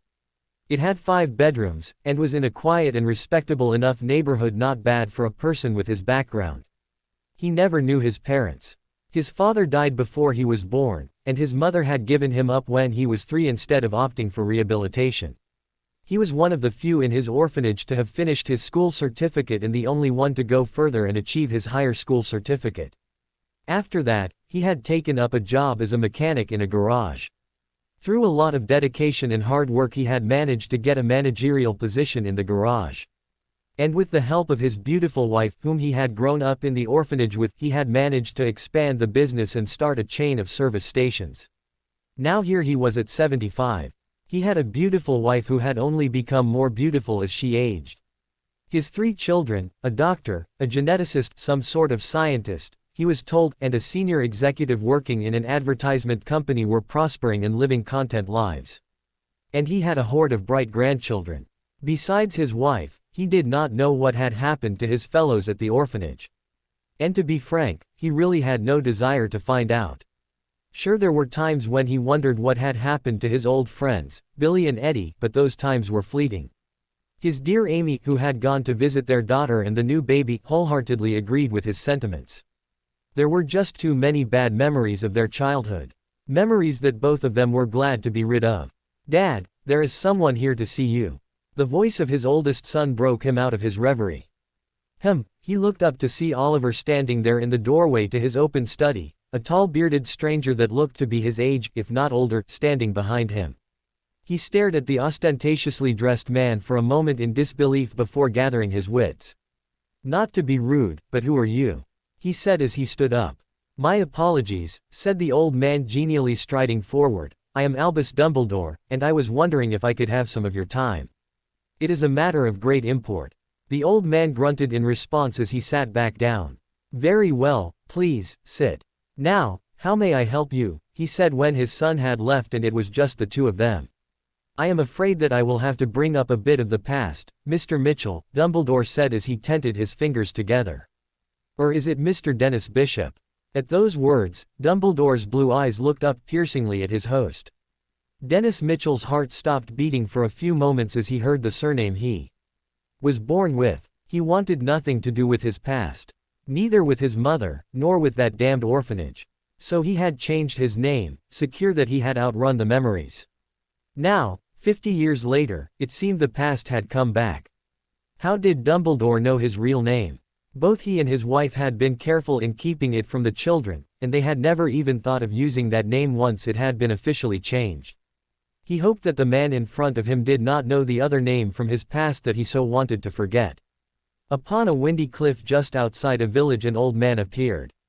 The wind ripped at his clothes, flung his hair back and ruffled his beard as he surveyed his surroundings. Taking out his wand, Dumbledore cast a charm that negated the effects of the particularly windy night on his hair. He let it ripple his robes, however. He did not want to use more magic than was necessary. Besides, the effect of his cloak and robes billowing was, in his opinion, rather impressive. More was the pity that nobody was around to see it. He moved slowly to the cliff, away from the village. It had taken a lot of work, but he had finally managed to browbeat that Muggle into revealing the spot the orphanage had taken the children to for a day trip.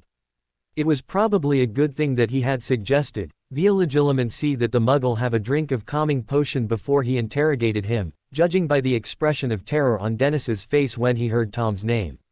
And that was under the effects of the potion. He probably would have had heart failure without it.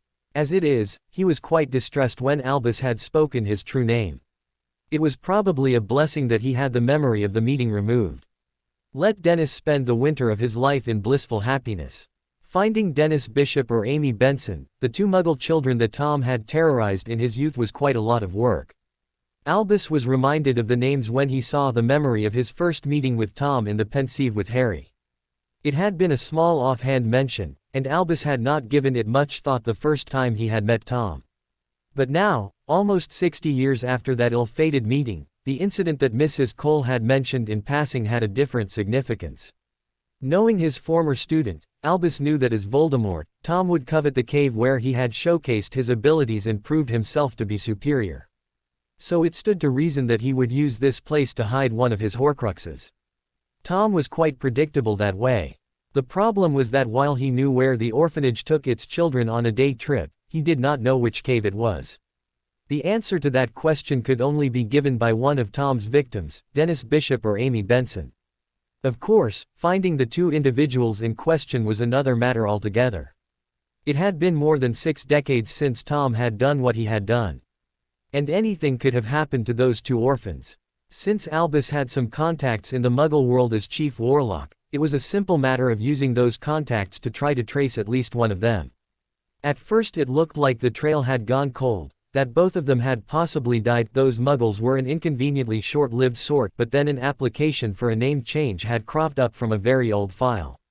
From there it was simply a matter of finding out where the man now lived. And from then, it was all in Albus's very capable hands. It was quite interesting that the two traumatized children had married each other. The romantic in Albus found it touching that two souls would be brought together by one harrowing experience. But that fact really did not mean much to him. He already had the information that he had come for. Reaching the edge of the cliff, Albus peered at the bottom, trying not to let the vertigo get to him. If he remembered the Muggles' directions, provided Dennis himself remembered the directions, then the cave should be right there. Albus saw the cave in question. The exterior looked just as Dennis had described it. He did have a good memory after all. Looking down, Albus chose a spot halfway down the cliff and apparated to it. He needed to get a closer look. From his new vantage point, Albus had to marvel as to how a child barely 10 years old managed to ferry himself and 2 others down such a sheer cliff. The path was steep and treacherous. Focusing on the cave entrance again, he extended his magical senses. He could feel a faint amount of evil coming from it, a hint of wrongness that suggested the existence of something that should not be there. There was also the suggestion of Tom's distinct magical signature. Yes, there was no doubt about it. That was the cliff where Amy Benson and Dennis Bishop had seen the true nature of Tom Riddle and experienced a fragment of the power and cruelty he wielded now as Voldemort. He would love to go inside now, but then common sense prevailed. Tom had used a lot of exotic and seldom heard of dark spells and wards to guard his first Horcrux. There was no telling what protections surrounded this one.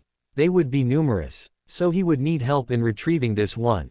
As it was, he had trouble getting the ring, forget destroying it. He would come back with Harry. This would surely test the boy's training. Albus knew that this was literally throwing the lad into the deep end, and that was not counting the depth of the water separating the cliff from the cave, but there was no other way for it. At least, here Albus would be able to guide his young protégé. Protégé, now there was a word he hadn't thought of using to describe Harry.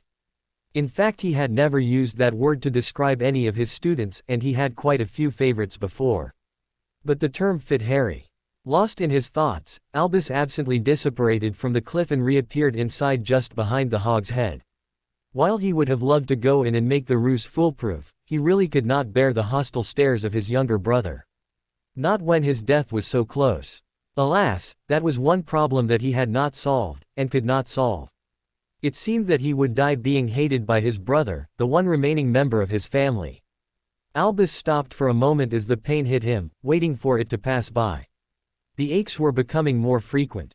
And this long excursion had not helped any. Along with the pain was the bone-deep ache that he was new to and did not expect to feel for another 70 years at the least. Leaning against the wall, Albus took a few deep breaths, getting his body under control. He could not afford to look this weak in such a public place. He grasped for the potion phial. Downing a small sip, he waited for a while for the potion to take effect. When he felt his body re-energized from the energy potion that Severus had started supplying, he strode off to the castle. He was growing increasingly dependent on them. It was his 5th phial today. Severus had warned him that they were dangerously addictive. To which he had just given the younger man a bland look and said that since he was dying anyway, he had no problem with that. At least he had mended some of the hurts that he had caused Harry. The boy had moderated his hostile glares, and the feeling of tension and friction that had accompanied their discussions off late had reduced noticeably. It wasn't enough to earn him full forgiveness from the teen, but Albus was fine with that. As long as the boy moved past the hatred, bitterness and anger, Albus was happy. It does not do to dwell on dreams, as he kept saying. These were the words of wisdom made by a lonely old man who had committed a lot of mistakes in his past. These words had seen him through all these years. Shaking his head, Albus entered his quarters. It had been quite a while since he had last thought of the past. He was getting melancholic in his old age. The potion had worn off by the time he reached his bed. As he tiredly sank down on his bed, Fawkes took off from his perch and flew towards the headboard of his bed, singing softly all the time. Phoenix' song was another thing that was keeping him going now. Albus was positive that he would have been bedridden much sooner, energy potions or not, if it wasn't for Fawkes. It was too bad that the Phoenix could not do anything to cure him of the curse. Indeed, Fawkes had cried quite a bit on his hand before giving up. In the end, the Phoenix, much to its obvious distress, was relegated to just using his song to help him. Smiling gently at his one true friend, Albus got ready for bed, falling asleep to the Phoenix's crooning. He needed rest, and needed a lot of it. In the coming Saturday, he and Harry would go and retrieve the object. Were he much younger, the first thing he would have done is gone to Harry's dorm and practically dragged the boy over the very minute his feet touched Hogwarts. Had he been injury-free, he would have gone the next day with the boy. However, he was much too tired to do anything, and he would not be able to recover till the next Saturday. But Dumbledore was not concerned. The Horcrux had waited this long, it could wait a few more days. Idly, as sleep claimed him, Dumbledore wondered which one it would be. Would it be Hufflepuff's cup, or Slytherin's locket? Draco Malfoy sat back as he looked at the cabinet. With trepidation, he looked over the notes he had made and consulted the complex rune diagram. Slowly, he felt elation. He had finally done it. It had taken months of work, weeks of labor and days of toiling, but he was very close to having the cabinet fixed. All it needed was one more part, and one more charm. Then a test run to be sure. But he was sure that it was done. Now at least the Dark Lord would not kill his family. Draco breathed out a sigh of relief. All that was left now was to eliminate Dumbledore. Then, his year, and perhaps his time at Hogwarts would be done. All of this would not have been possible without Harry. However reluctant he was to admit it, he really could not deny the truth. Draco was sure that the cabinet would have taken longer to get fixed if it wasn't for his former school rival. It was funny how time could change people. Draco knew that he would have to help Harry get to his master. He cursed the oath that he had made that compelled him to assist Harry. Well, there was nothing he could do but hope that Harry succeeded in killing the Dark Lord. Because otherwise, it won't take long before he figured out just who had betrayed his location. Draco had full intentions of making up a story about how he managed to appeal to Potter's arrogance and led him like a lamb for the Dark Lord to slaughter if that happened. A small part of Draco did not like doing this. After all, the two of them had become, well, he wouldn't use the word, friends, and he doubted that they ever would be friends, but they weren't exactly enemies either. But one had to look at the realities of life. The Dark Lord was pretty powerful, and Harry just a sixth year. Besides, he was sure that Harry had thought of doing something like this with Dumbledore. Potter would be extremely stupid not to. Draco had no illusions about his chances for success either. Oh well, each of them could only do their best. He removed Harry's enchanted mirror. Harry Potter. Harry felt the mirror vibrate. Casting a few wards around him, he took out the mirror, not seeing his reflection, but Draco's face.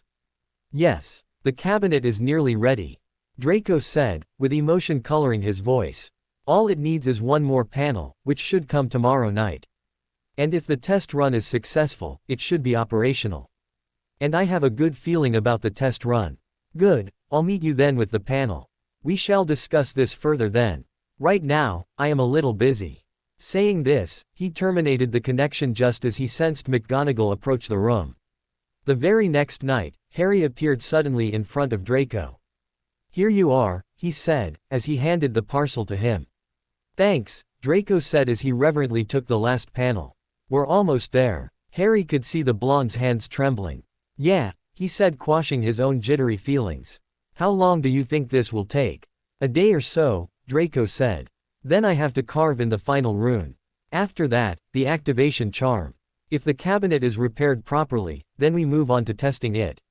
I hope you have done everything right, Draco. Otherwise, the results won't be good.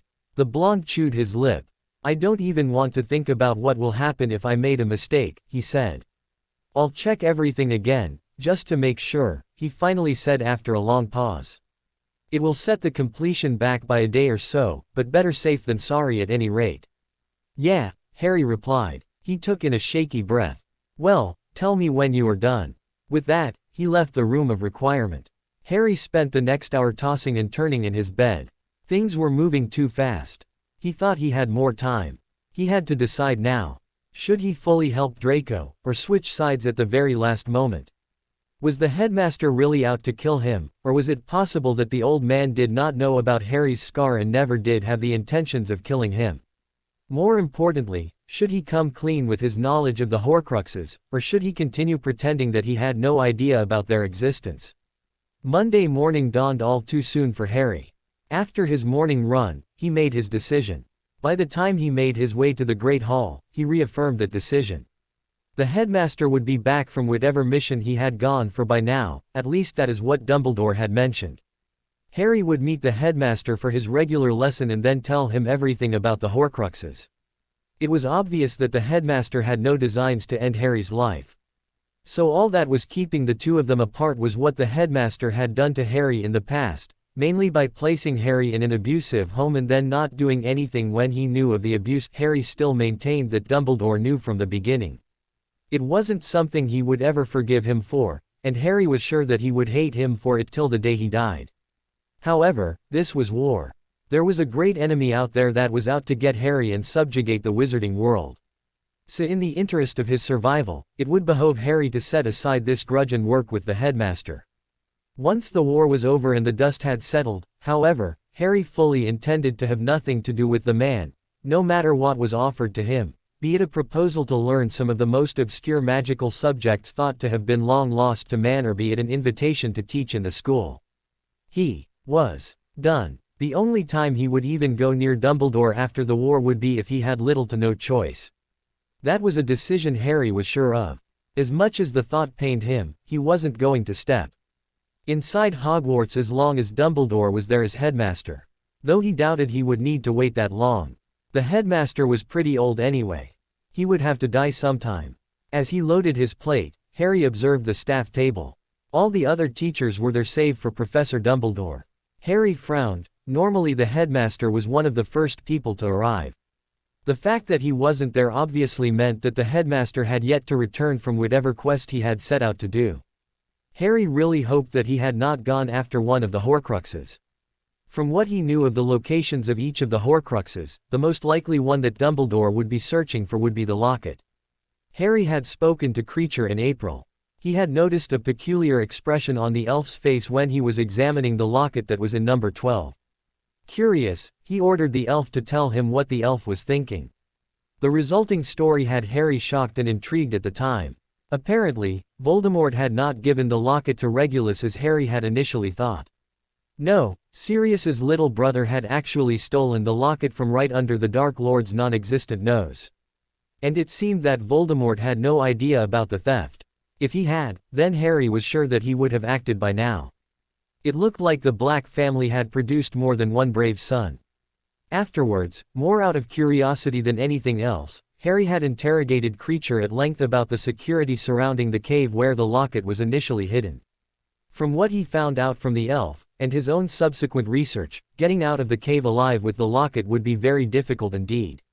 Harry dearly hoped that the headmaster had not set off to try to retrieve something that did not need retrieving.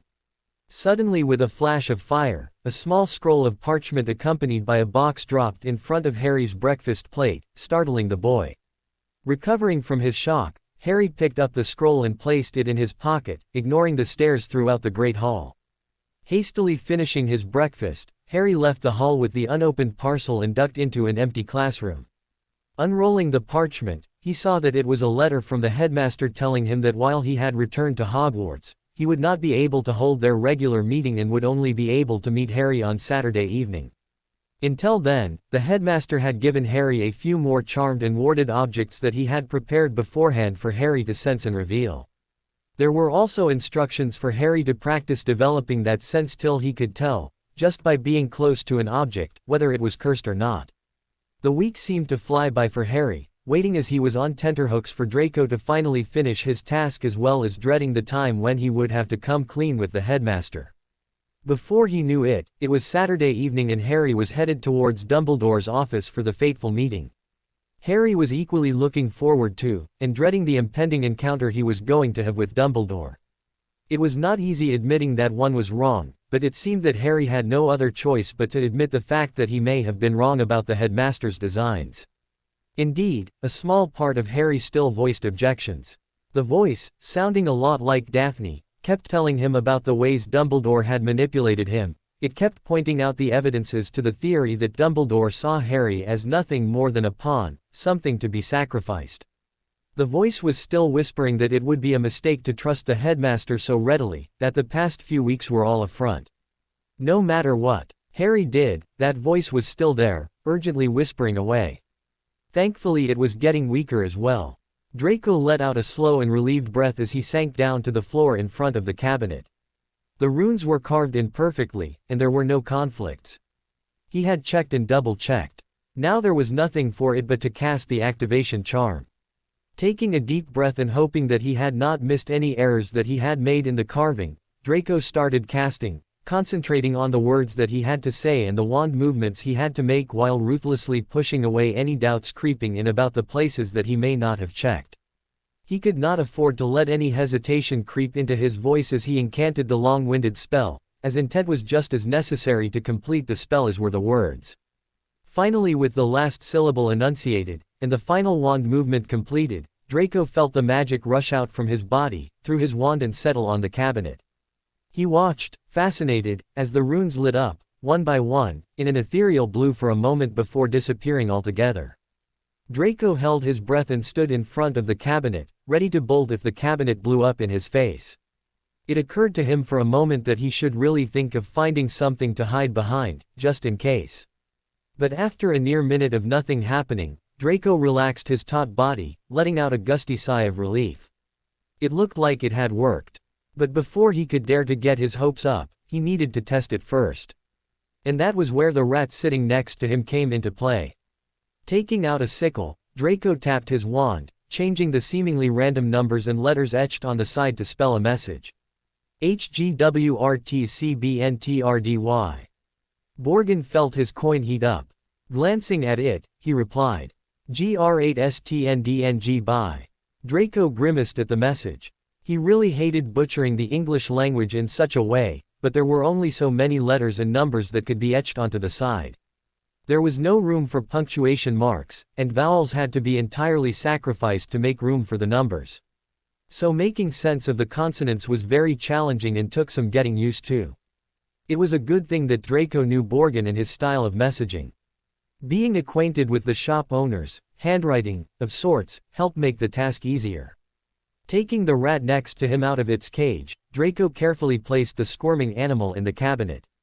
He had nicked it from the Transfiguration classroom, as he did not know if the cabinet was supposed to work the same way for conjured animals. Closing the doors, Draco waited with bated breath. The squeaking had immediately stopped as soon as the doors had shut. But it did not mean that the rat had made the journey successfully. Draco anxiously waited for confirmation, burning a hole into his sickle with his eyes. Suddenly it started heating up as the letters changed. 1 NTCTRTFND block. Draco squinted at the message. If he wasn't mistaken, Borgin had asked if the rat that had suddenly appeared in the cabinet's twin in Nocturne was a black one while mentioning that it was intact. To this he crafted his reply. Wise. GDSNDNGBKRCV. As soon as Draco saw the message, he heard squeaking from his end. Elated, he opened the doors to find the same rat that he had initially shut inside the cabinet. Picking it up, Draco examined the squealing rodent minutely. The animal was alive, and all four of its flailing limbs seemed to be in place. So the cabinet was working. Feeling his heart about to burst with joy, Draco messaged Borgin. RTNTCT. There was a pause. CNGRTs. A wide silly grin breaking out, Draco pulled out the enchanted mirror. Harry Potter. Harry had just stepped out of the Gryffindor common room when he felt his mirror vibrate. Hastily ducking into an alcove that was fairly hidden from view, he hurriedly cast a few silencing wards before donning his cloak. Once invisible, he answered the mirror. Harry. It's ready. Draco's voice, barely restraining his excitement, came from the other end. Good, that's good, said Harry with a fake smile plastered on his face. Listen, I have to meet the old man soon. Once I speak to him, we can plan something out. Till then, wait in your common room, got it? It was a combination of Draco being ecstatic at his success and the camaraderie that the two had developed over the time that led to Draco not objecting to Harry's order, something that would have had him scowling only months before. Nodding, Harry cut the connection. Draco pocketed the mirror. Unable to contain himself anymore, Draco started whooping with joy as he threw all the notes he had accumulated over the year up in the air in celebration. His elation was so great, that he couldn't help but dance a little as the loose leaves floated around him, whooping even more. His celebrations, however, were interrupted in a heart-stopping moment when he heard the door suddenly and rather unexpectedly open. Who is there? Called out a voice belonging to an adult woman. Sybil Trelawney was not having a great time. At first, things were rather dandy with her having a nice cushy job teaching children to open their inner eye. Nothing was more satisfying than being paid to do the one thing you loved. And Sybil loved divination. The art was rather arcane, and not many people had the aptitude for it and so scorned it openly. A certain stern transfiguration mistress came to mind here, but the benefits were more than worth it. To be able to tell the future before it happened, to be able to prevent events from happening, or to manipulate the future to one's own gains. The thought always caused a shiver of pure unadulterated pleasure to run down her spine. It was better than say, in her opinion. But things had taken a nasty turn for the worse last year when that accursed woman had come into the castle. Sybil remembered having done a reading the summer before, and had not understood the portents the crystal ball had tried to show her. She had spent a week agonizing over the meaning of the vision of a frog swallowing a dragonfly before giving it up as hopeless. Sometimes Apollo tended to mess with his oracles. It was only when she saw Dolores that Sybil realized what it could possibly mean. And it was only after she was sacked did she realize whom the dragonfly represented, much to her irritation.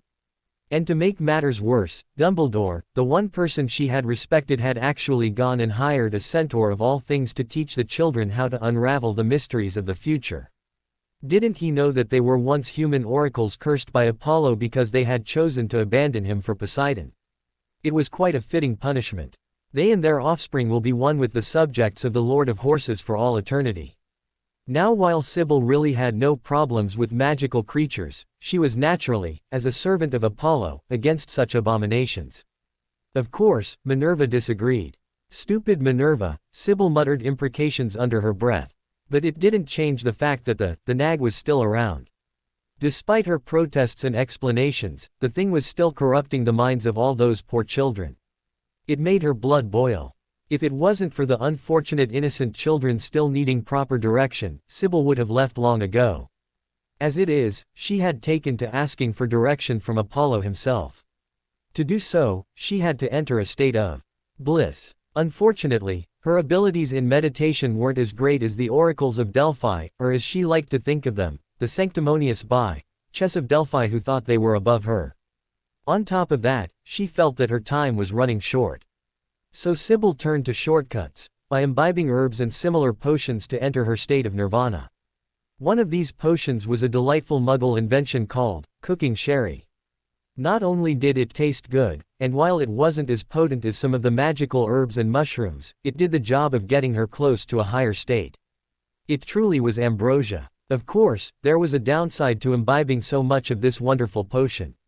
For one, imbibing it showed in her breath and body odor. It had not taken long for the headmaster to threaten to take action against her for what he termed as drinking on the job. She never thought that the wise and venerable headmaster capable of being so crass. Really, how dare he pretend that she was nothing but some drunken tramp on the street? The inner eye was above such things such as drinking for pleasure. While leaving Hogwarts was beginning to sound like a better idea day after day, Sybil did not have any desire to see the inside of a cell, ministry or Azkaban. She also had the children to think about. So she had to be careful. She would only imbibe when she had sufficient free time. Something that she had in abundance, thanks to that horse. Of course there was the problem of destroying the remnants of the potion. The bottles the wonderful ambrosia came in, which, by the way, held a lot of potion, unlike Snape's phials, were cumbersome, and Sybil would not let the house elves clean this up for she feared that they would then report it to the headmaster. She couldn't vanish the bottles either. She rather liked the labels. Besides, she did not know the vanishing charm. Such thing was for those fools stuck in the present. So she had consulted the cards. They had led her to this wonderful room where she could hide her things. Sybil grumbled to herself as she headed towards the hidden room. She really hated all this cloak and dagger business.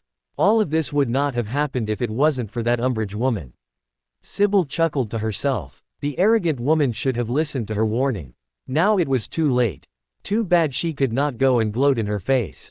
She had so wanted to, but the cards had warned her against such an action. And the cards cannot be denied. She patted her pocket where she kept the cards. Pacing 3 times and thinking of what she wanted, she opened the door that appeared. She was surprised when she heard the sound of a person celebrating enthusiastically within the room. The cards hadn't shown her that. "Who is there?" she called out curiously. She had no idea that somebody else had found this magical room.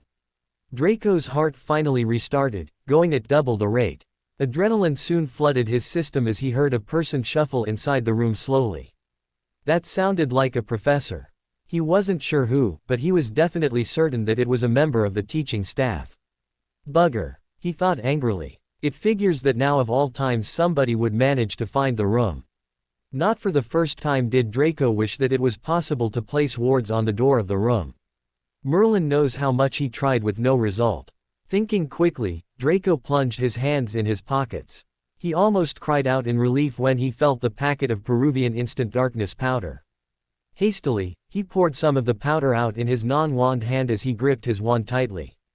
From the sounds the professor was making, her gait was rather unsteady. Perhaps it was because she could not pinpoint Draco's exact location. So it meant that Draco had the element of surprise. He could not be seen. If he was seen, then Dumbledore would know and the game would be up. That could not happen. Not at this point when everything was in place. Silently and swiftly, Draco hurried towards the professor. It was not hard to locate her as she was still calling out loudly while making quite a ruckus. Leaning against a corner, Draco pointed his wand at the wall facing him and wordlessly incanted a reflecting charm. The reflection showed the back of a woman with an obscene amount of shawls draped around her body. Instantly Draco recognized her as the batty divination teacher. Draco had heard about Sybil Trelawney and could make only two conclusions about her. Either she did not have the gift of her ancestor, Cassandra, or she was a charlatan pretending to be related to the celebrated seer.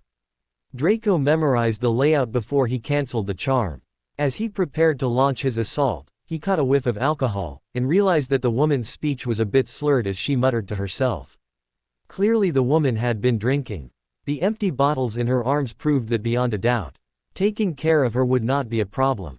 Not wasting any time, Draco spun out of his hiding place and flung the powder at her. Instantly the world became dark. Knowing that the door was straight behind the woman, he cast the banishing charm at the now screeching and no doubt flailing woman, ejecting her from the room. And judging from the crash, those bottles had followed suit. On the way to the headmaster's office, Harry heard a scream and a crash. The noise was coming from a corridor nearby. Concerned, Harry sprinted towards it, his wand at the ready, hurtled around another corner, and saw Professor Trelawney sprawled upon the floor, her head covered in one of her many shawls, several sherry bottles lying beside her, one broken. Professor. Harry hurried forward and helped Professor Trelawney to her feet, managing to hide the grin from his face at the undignified sight of the divination's professor. Some of her glittering beads had become entangled with her glasses. She hiccuped loudly, patted her hair, and pulled herself up on Harry's helping arm. "What happened, Professor? You may well ask," Trelawney said shrilly. "I was strolling along, brooding upon certain dark portents I happened to have glimpsed." But Harry was not paying much attention. He had just noticed where they were standing. There on the right was the tapestry of dancing trolls, and on the left, that smoothly impenetrable stretch of stone wall that concealed a certain room. Harry had a good idea as to what had happened. There was a way he could use this to his advantage. "Professor, were you trying to get into the room of requirement?" "Omens I have been vouchsafed, what?" She suddenly looked shifty. "The room of requirement," repeated Harry mentally, rolling his eyes. He was not interested in her drinking habits. "Were you trying to get in there?" Well, I didn't know students knew about." "Not all of them do," said Harry quickly, trying to hurry the topic along. Waving his wand and depositing the empty sherry bottles in her arms, he gently chivied the professor forward and away from the room, telling himself that he was doing this to allay any suspicion that might come to this room. For good measure he shot a silent look towards where he knew the door would appear, as if to say, "You owe me." "But what happened? You screamed. It sounded as though you were hurt." Single quote. Well," said Professor Trelawney, drawing her shawls around her defensively and staring down at him with her vastly magnified eyes. "I wished to, deposit certain, personal items in the room." And she muttered something about, "nasty accusations." "Right," said Harry, glancing down at the sherry bottles and catching himself halfway through rolling his eyes. "But you couldn't get in and hide them." He knew that the woman had managed to enter. After all, she was thrown out of someplace. And there weren't any rooms here. But he needed her to say the right words, so that he could do something about Draco and his task.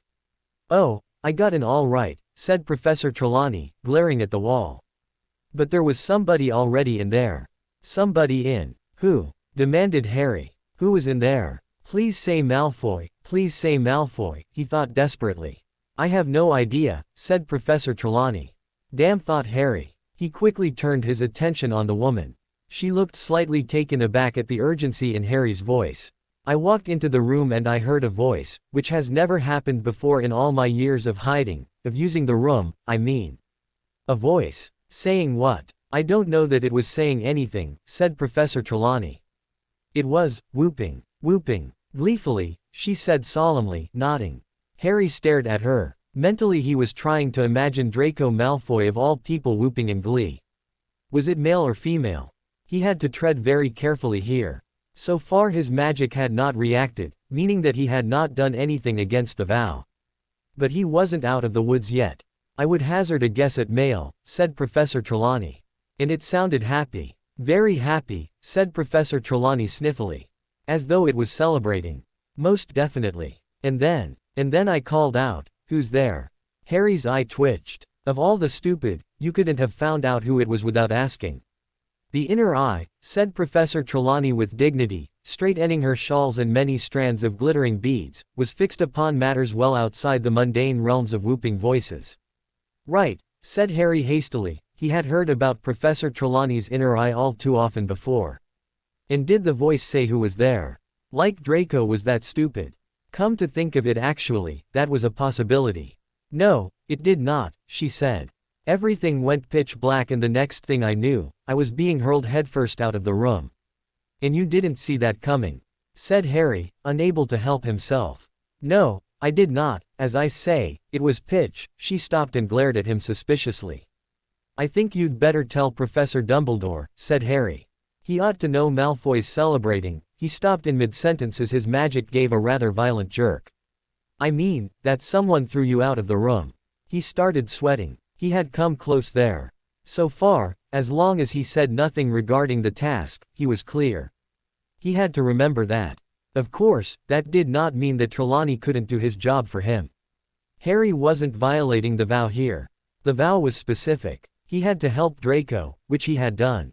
He also could not say anything about the task without Draco's permission. And that's where Trelawney came in. Now all he had to do was get her to talk and make Dumbledore suspicious enough to be prepared when Malfoy came. True, this would potentially hinder Draco's task, but Harry had not sworn to help and not hinder. He was only sworn to help. At least that was the angle he was going for. He hoped it worked. Otherwise Voldemort would have one less task to do. To his surprise, Professor Trelawney drew herself up at this suggestion, looking haughty. The headmaster has intimated that he would prefer fewer visits from me, she said coldly. I am not one to press my company upon those who do not value it. If Dumbledore chooses to ignore the warnings the cards show, her bony hand closed suddenly around Harry's wrist. Again and again, no matter how I lay them out, and she pulled a card dramatically from underneath her shawls. The lightning-struck tower, she whispered. Calamity. Disaster. Coming nearer all the time. Right, said Harry again. Well, I still think you should tell Dumbledore about this voice, and everything going dark and being thrown out of the room. Ellipsis single quote. You think so? Professor Trelawney seemed to consider the matter for a moment, but Harry could tell that she liked the idea of retelling her little adventure. I'm going to see him right now, said Harry. I've got a meeting with him. We could go together. Oh, well, in that case, said Professor Trelawney with a smile. She dumped her sherry bottles unceremoniously in a large blue and white vase standing in a nearby niche. I miss having you in my classes, Harry, she said soulfully as they set off together. You were never much of a seer, but you were a wonderful object. Harry did not reply. He had loathed being the object of Professor Trelawney's continual predictions of doom. I am afraid, she went on, that the nag, I'm sorry, the centaur, knows nothing of cartomancy. I asked him, one seer to another, had he not, too, sensed the distant vibrations of calming catastrophe. But he seemed to find me almost comical. Yes, comical. Her voice rose rather hysterically before tapering off into mutterings of, heretics. Harry wrinkled his nose as he caught a powerful whiff of sherry even though the bottles had been left behind. The woman was 2 steps from being completely pissed. Perhaps the horse has heard people say that I have not inherited my great-great-grandmother's gift. Those rumors have been bandied about by the jealous for years. You know what I say to such people, Harry. Would Dumbledore have let me teach at this great school, put so much trust in me all these years, had I not proved myself to him? Harry mumbled something indistinct. I well remember my first interview with Dumbledore, went on Professor Trelawney, in throaty tones. He was deeply impressed, of course, deeply impressed. I was staying at the Hog's Head, which I do not advise, incidentally, bedbugs, dear boy, but funds were low. Dumbledore did me the courtesy of calling upon me in my room.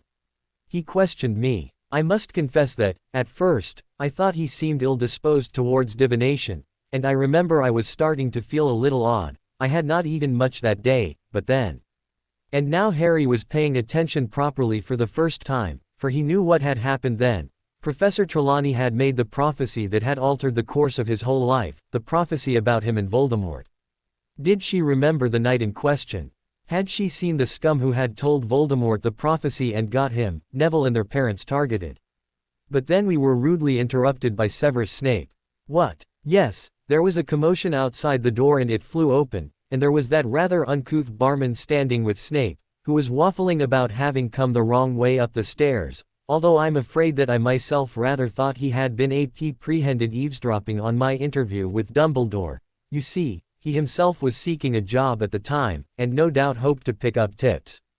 Well, after that, you know, Dumbledore seemed much more disposed to give me a job, and I could not help thinking, Harry, that it was because he appreciated the stark contrast between my own unassuming manners and quiet talent, compared to the pushing, thrusting young man who was prepared to listen at keyholes. Harry, dear. She looked back over her shoulder, having only just realized that Harry was no longer with her. He had stopped walking and they were now 10 feet from each other. Harry, she repeated uncertainly. Perhaps his face was white to make her look so concerned and frightened. Harry was standing stock still as waves of shock crashed over him, wave after wave, obliterating everything except the information that had been kept from him for so long. Ellipsis. It was Snape who had overheard the prophecy. It was Snape who had carried the news of the prophecy to Voldemort. Snape and Peter Pettigrew together had sent Voldemort hunting after Lily and James and their son. Ellipsis. Nothing else mattered to Harry just now. Harry, said Professor Trelawney again. Harry, I thought we were going to see the headmaster together. You stay here, said Harry through numb lips. But dear, I was going to tell him how I was assaulted in the room of. You stay here, Harry repeated angrily. A few days after he had told Neville, Susan and Daphne about the prophecy, Harry had spoken to Neville privately. He had told the other boy about the fact that the prophecy could have very well meant Neville. Harry had also mentioned that it was more because of the prophecy than anything that had led Bellatrix and the rest to attack the Longbottoms after Voldemort's downfall. Needless to say, the other boys' hatred for Bellatrix had gone down some. It was now replaced by the nameless Death Eater scum that had initially pointed Voldemort's non-existent nose towards their families. Except now, Harry knew the name. And he had a face as well. It was Snape. It had always been Snape. Snape, the greasy-haired dungeon bat. Snape, the potions master, the biased Death Eater head of Slytherin House. Snape, the same Snape for whom Dumbledore had vouchsafed was on their side and not Voldemort's. It was that thought that froze Harry mid-stride at the beginning of the corridor that led to the headmaster's office. Dumbledore knew what Snape had to have done. Harry was sure of it. And just when Harry was thinking that Dumbledore held no more secrets of his life from him, Harry remembered every single insult Snape had thrown his way, from the first potions class all the way to today. The fact that the same man was responsible for his parents' death was too much to bear. That Dumbledore knew about this and willingly let Snape do what he did regardless, even going so far as to force the two to work together, was what made Harry finally snap. He wanted to storm up that office and rage at the man who allowed this. How could Dumbledore let that murderer teach here at Hogwarts? How could he let such a man run free among normal law-abiding citizens, teach children, blatantly favor students from his house, and let him bully other students? How dare he force Harry to work with that bastard? But Harry mastered his anger. The hot waves of fury were smothered by the cool of magic as occlumency soothed his frenzied mind till Harry was thinking clearly. They then tempered the rage till it was a blizzard more dangerous than the fire. The moment Harry stepped on the moving stairs, he made a split decision. He was not going to tell the old man anything about the Horcruxes. The headmaster clearly held more secrets, so why should Harry divulge any of his? After all, it wasn't as if Dumbledore had told Harry outright the truth of his life until forced to. So why should Harry willingly give any of his secrets? There was also the possibility that the headmaster held more secrets regarding Harry's life. And Harry knew just the method to find them. His mind made up, and a cold smile on his face, Harry knocked on the door. Once he was sure that the coast was clear, Draco practically skipped back to the Slytherin common room. His mission was in the final stages of completion. Now all he had to do was mount the attack. The problem was when. Should he do it when Dumbledore is in the castle, or when he leaves, like he regularly does? Both options had advantages and disadvantages. With Dumbledore in the castle, it would be hard for the Death Eaters to fight him as the element of surprise would be lost and the wizard would be more than prepared to fight them off. The old man was too powerful and skilled. If the man left, then the Death Eaters could at least prepare in advance. However, at the same time, there was a chance that the old man might not return on the same day. So the advantage might be lost there. Hogwarts was Dumbledore's home turf. The Death Eaters were basically going behind enemy lines, and Draco knew that one does not stay there for too long. Perhaps Harry could help him with this. Thinking thus, Draco cast some privacy charms and took out the mirror. Harry Potter. After a few minutes of silence, and looking at the black surface of the mirror, Harry's face swam into view. "Yeah," he said. "So what was that meeting with the beak all about, Harry?" The other boy was silent for a while before speaking. "Do it tonight. The headmaster and I shall be leaving in a few short minutes. We shall be arriving in about an hour or so. Plan accordingly. Now, I have to go. Good luck." With that, the connection went dead. "Good luck to you too, Harry," Draco said in a moment of sentimentality. Pocketing the mirror, he stood up.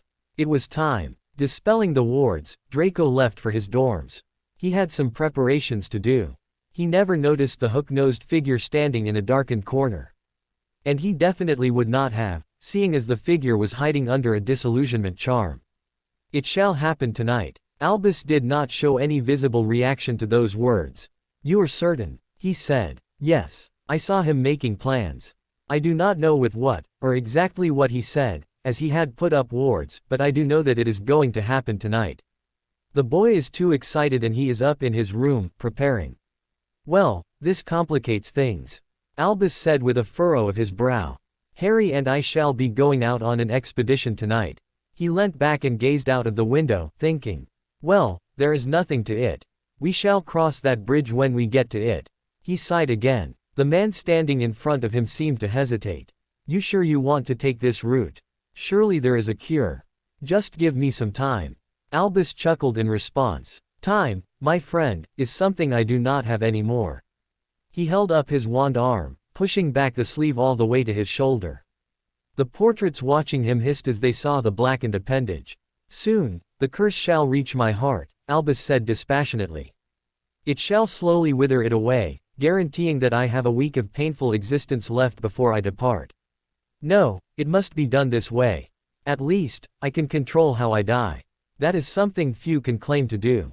The other man was silent before he nodded. Placing a file on Albus' desk, he said, "To last the night." "Thank you," Albus said. Downing the contents, he stood up and moved to the window, gazing out into the early summer sky. The sun was setting, bathing everything in a blood red. It was beautiful in a way. "It's a good day to die," Albus said absently. The evening sky was clear, hinting at a clear summer's day tomorrow. He hoped his funeral would happen then. He could picture it now. His casket being lowered as the birds sang under a periwinkle blue sky. The imagined beauty brought tears to his eyes. Shaking his head, he focused back on the present. He supposed that it was rather morbid that he was thinking about his funeral, but he was going to be dead before the sun rose anyway. So he really did not care. "I trust you know what to do later on," he told Severus Snape, his trusted spy. "Indeed, I remember the change in Potter's condition. I have made my preparations," the man said in his usual clipped tones. "Very well," Albus sighed. "I guess that it is goodbye then, old friend." "Goodbye, Albus," Severus replied quasi-emotionally. Opening the door, he swiftly strode out. "Goodbye, my boy," Albus said into the empty room. He had little to no time now. Quickly, he strode to the glass cabinet where Gryffindor's sword was stored. While he knew it rightfully belonged to Harry, he did not know if the ministry would allow the boy to keep the artifact. There was a possibility that Harry did not know of his heritage, and if the rumors were true, then Rufus and Amelia were working very closely.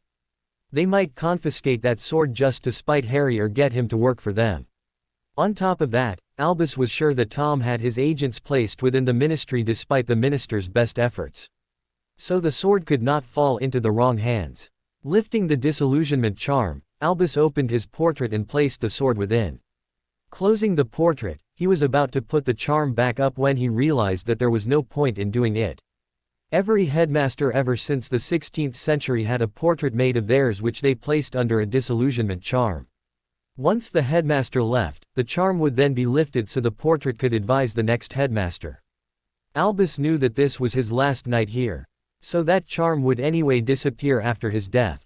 There really was no point in casting the charm. Turning to his desk, Albus checked his documents.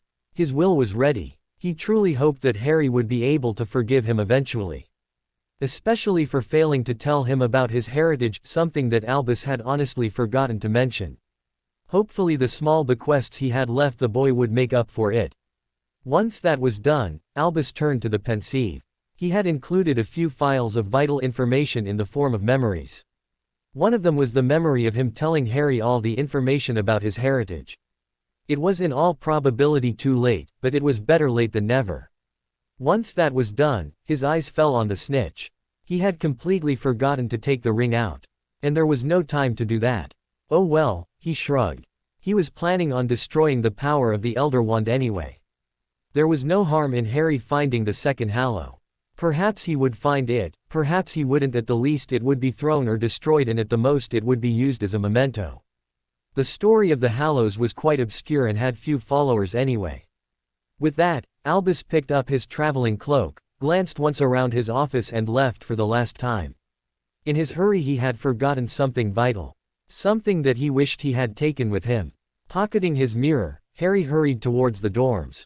Picking up his regular traveling cloak, he was about to don his invisibility cloak when he realized something. Hurriedly he went to the common room. Collecting Neville, Ron, and Hermione after locating them in opposite parts of the room, he led them to the 6th-year dorms. "Listen," he said in a hushed and urgent whisper. "Dumbledore and I are going out for a short while to retrieve a certain artifact." He gave them a meaningful look. While he knew that Neville did not get along well with Ron and Hermione, there really wasn't any time to brief them separately. Besides, they needed to work together here. Once he was sure they had understood what he meant, he continued. "Somehow my gut is telling me that something big is going to happen. So I want you on alert just in case things go pear-shaped. Make sure nobody gets in or out of the dorms. Neville, alert Susan and Terry, you know the charm. I will do the same for Daphne." Seeing them nod mutely, Harry nodded. "Good," he said. "Now I have to go." The three of them could only watch dumbly, unable to articulate the questions that were burning in their minds as Harry disappeared in his cloak and slipped out. Once Harry was outside the common room, he turned around to the fat lady. "Madam," he said. "My lord," the painting replied, "I have a feeling that something big is going to be happening soon. Keep the tower under lockdown. Do not let anyone but I, or Professor McGonagall enter." "Yes, my lord." With that the painting sank into the wall as a section of the wall covered it. Where the portrait once stood now was a blank stretch of wall with the Gryffindor lion inset. That done, Harry sent off a Patronus message towards Daphne telling her to warn the junior and senior prefects to keep everybody in. Not that they would have much of a choice, seeing as the entrance would soon be sealed. As soon as his stag cantered off, he noticed another streak of silver follow it, splitting off in two different directions. Knowing that Susan and Terry would be informed, Harry then had the house ghosts stand vigil over the dorms. Once the ghosts had floated off, he put his palm on the Gryffindor lion. "Seal," he hissed, visualizing the entrances to the Ravenclaw, Slytherin and Hufflepuff dorms. A tingling in his magic along with the fading of the lion was all the confirmation given to him that it had worked. The eagle knocker and door to the Ravenclaw tower along with the painting guarding the Hufflepuff dorms were covered by a hidden section of the wall, while the Slytherin entrance glowed briefly. None of them would open until Harry unsealed them himself. Harry doubted that any of the teachers would know about what had happened. The protections that were placed by Slytherin himself did not do anything to the wards. They just made the entrances harder to find. The walls were also charmed resistant to magic, so blasting the entrances open would not be easy. Harry then quick-stepped it to the main entrance where he knew Dumbledore was waiting. Draco was waiting in the room of requirement when he felt the galleon heat up. Bringing it up close, he saw the message from Rosmerta. DHSLFT. This was it. Now he had to act. Quickly he took out his sickle. 30 minutes. It will not be necessary for us to enter, muttered Dumbledore, glancing around. As long as nobody sees us go, now place your hand upon my arm, Harry. There is no need to grip too hard, I am merely guiding you. On the count of 3, 1, 2, 3. Harry turned, squeezing through space and time, leaving behind the sights and smells of Hogsmeade, feeling Dumbledore's arm. Soon enough, he was standing in cool darkness, breathing in fresh, salty air and hearing rushing waves. A light, chilly breeze ruffled his hair as he looked out at moonlit sea and star-strewn sky. He was standing upon a high outcrop of dark rock, water foaming and churning below him. He glanced over his shoulder. A towering cliff stood behind them, a sheer drop, black and faceless. A few large chunks of rock, such as the one upon which Harry and Dumbledore were standing, looked as though they had broken away from the cliff face at some point in the past. It was a bleak, harsh view, the sea and the rock unrelieved by any tree or sweep of grass or sand. "What do you think?" asked Dumbledore. He might have been asking Harry's opinion on whether it was a good site for a picnic. "They brought the kids from the orphanage here," asked Harry, who could not imagine a less cozy spot for a day trip. Seeing nobody around, Harry took off his invisibility cloak and pocketed it. "Not here, precisely," said Dumbledore. "There is a village of sorts about halfway along the cliffs behind us. I believe the orphans were taken there for a little sea air and a view of the waves. No, I think it was only ever Tom Riddle and his youthful victims who visited this spot. No Muggle could reach this rock unless they were uncommonly good mountaineers, and boats cannot approach the cliffs, the waters around them are too dangerous. I imagine that Riddle climbed down, magic would have served better than ropes. And he brought 2 small children with him, probably for the pleasure of terrorizing them. I think the journey alone would have done it, don't you?" Harry looked up at the cliff again and felt goosebumps. But his final destination, and ours, lies a little farther on.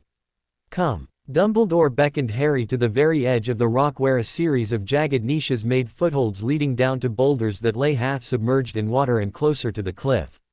It was a treacherous descent and Dumbledore, hampered slightly by his withered hand, moved slowly. The lower rocks were slippery with seawater. Harry could feel flecks of cold salt spray hitting his face. "Lumos," said Dumbledore, as he reached the boulder closest to the cliff face.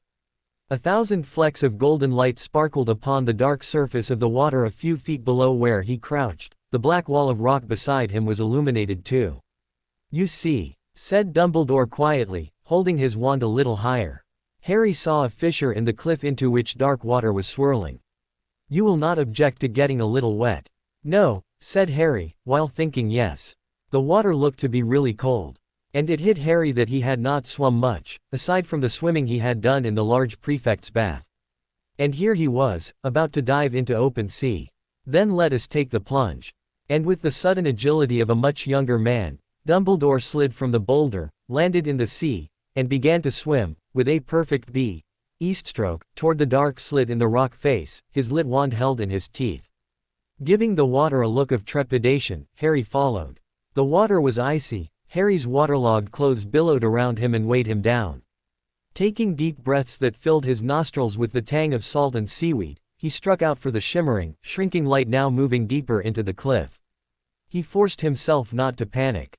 "This is just like the bath, only a lot colder and the water is rank," he told himself. Not to mention stinging, he thought as some of the water splashed into his eye. With dogged determination, he plunged ahead. The fissure soon opened into a dark tunnel that Harry could tell would be filled with water at high tide. The slimy walls were barely 3 feet apart and glimmered like wet tar in the passing light of Dumbledore's wand. A little way in, the passageway curved to the left, and Harry saw that it extended far into the cliff. He continued to swim inexpertly in Dumbledore's wake, his head getting periodically submerged and the tips of his benumbed fingers brushing the rough, wet rock. Then he saw Dumbledore rising out of the water ahead, his silver hair and dark robes gleaming. When Harry reached the spot he found steps that led into a large cave. He clambered up them, water streaming from his soaking clothes, and emerged, shivering uncontrollably, into the still and freezing air. He blinked furiously as he tried to get rid of the sting of the saltwater. Dumbledore was standing in the middle of the cave, his wand held high as he turned slowly on the spot, examining the walls and ceiling. "Yes, this is the place," said Dumbledore. It confirmed the scans he had initially made. "How can you tell?" Harry spoke in a whisper. To this Dumbledore just raised an eyebrow. "Surely you can tell me the answer to that question, Harry. In fact, I think you should lead the investigation of the place."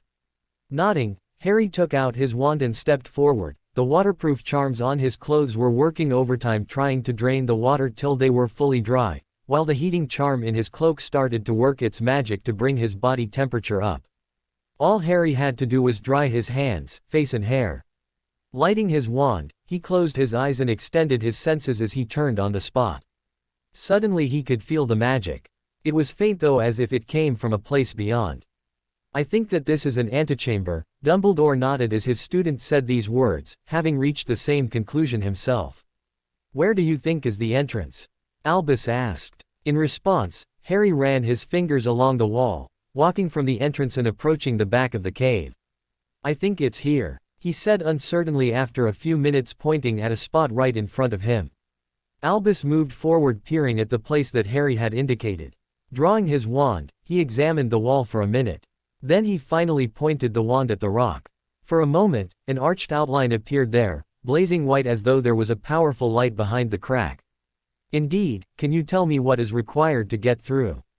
he said as it disappeared quickly. Harry closed his eyes again. "No, there isn't anything that feels that way, however, there is something else."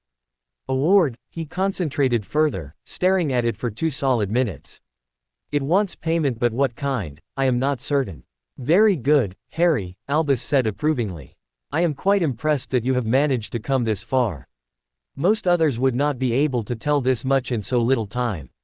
However, as much as I would like to continue letting you finally figure out the requirement of the ward, we really must be moving on.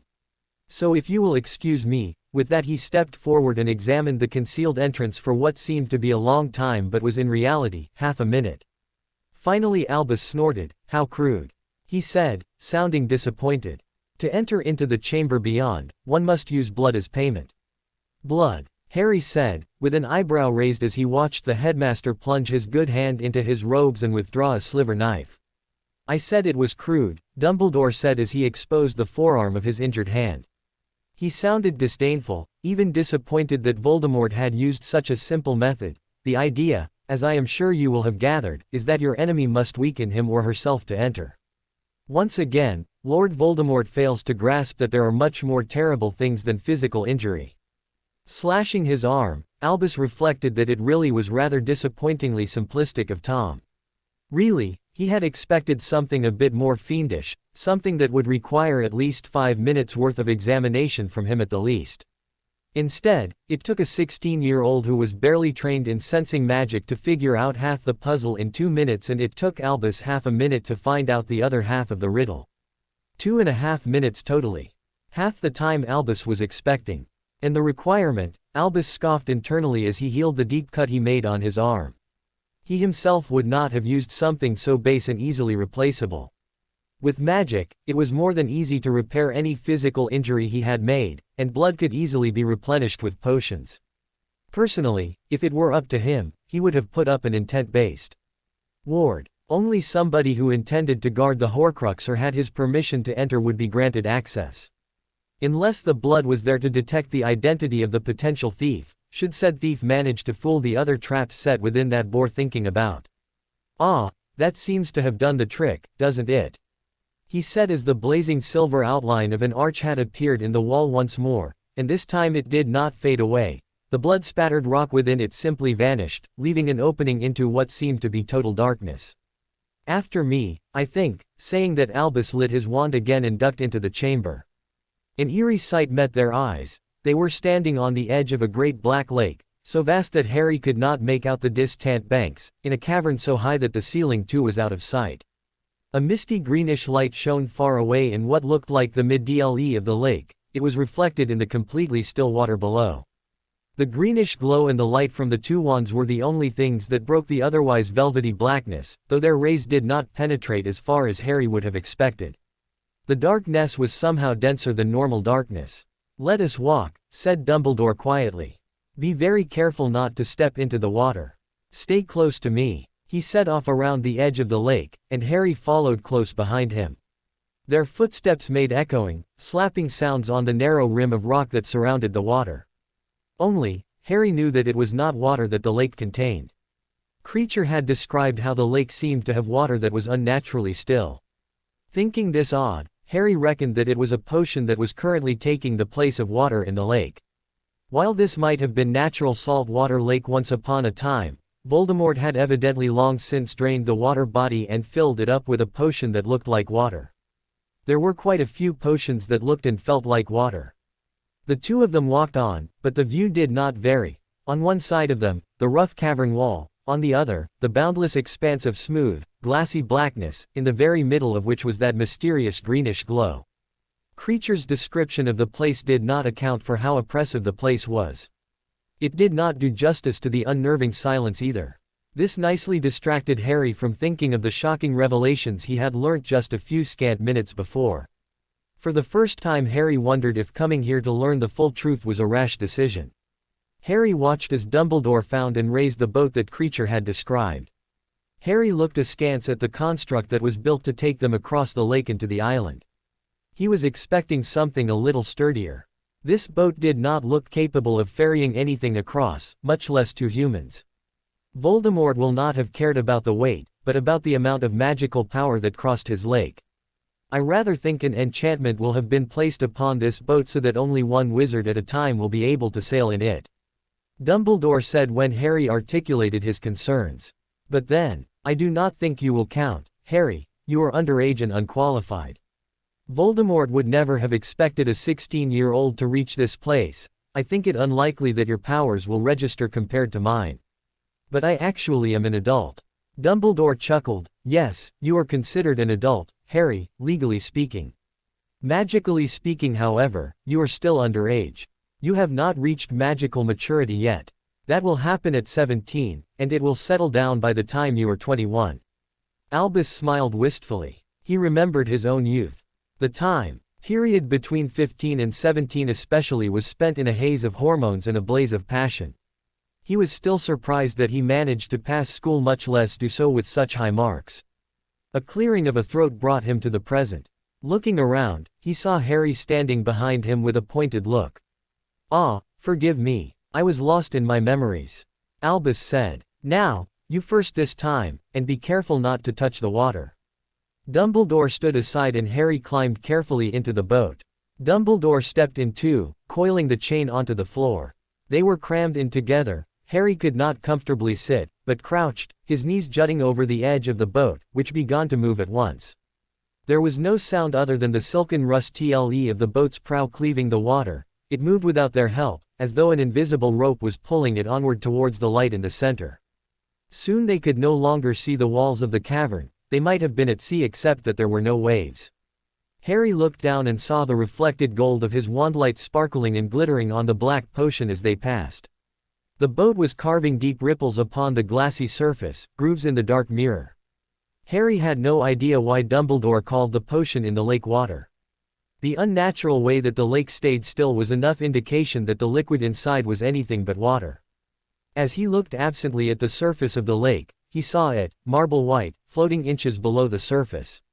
Harry let out an audible gasp. While he knew that the lake was filled with dead bodies underneath, it was still shocking to see one of the aforementioned corpses floating just below the surface.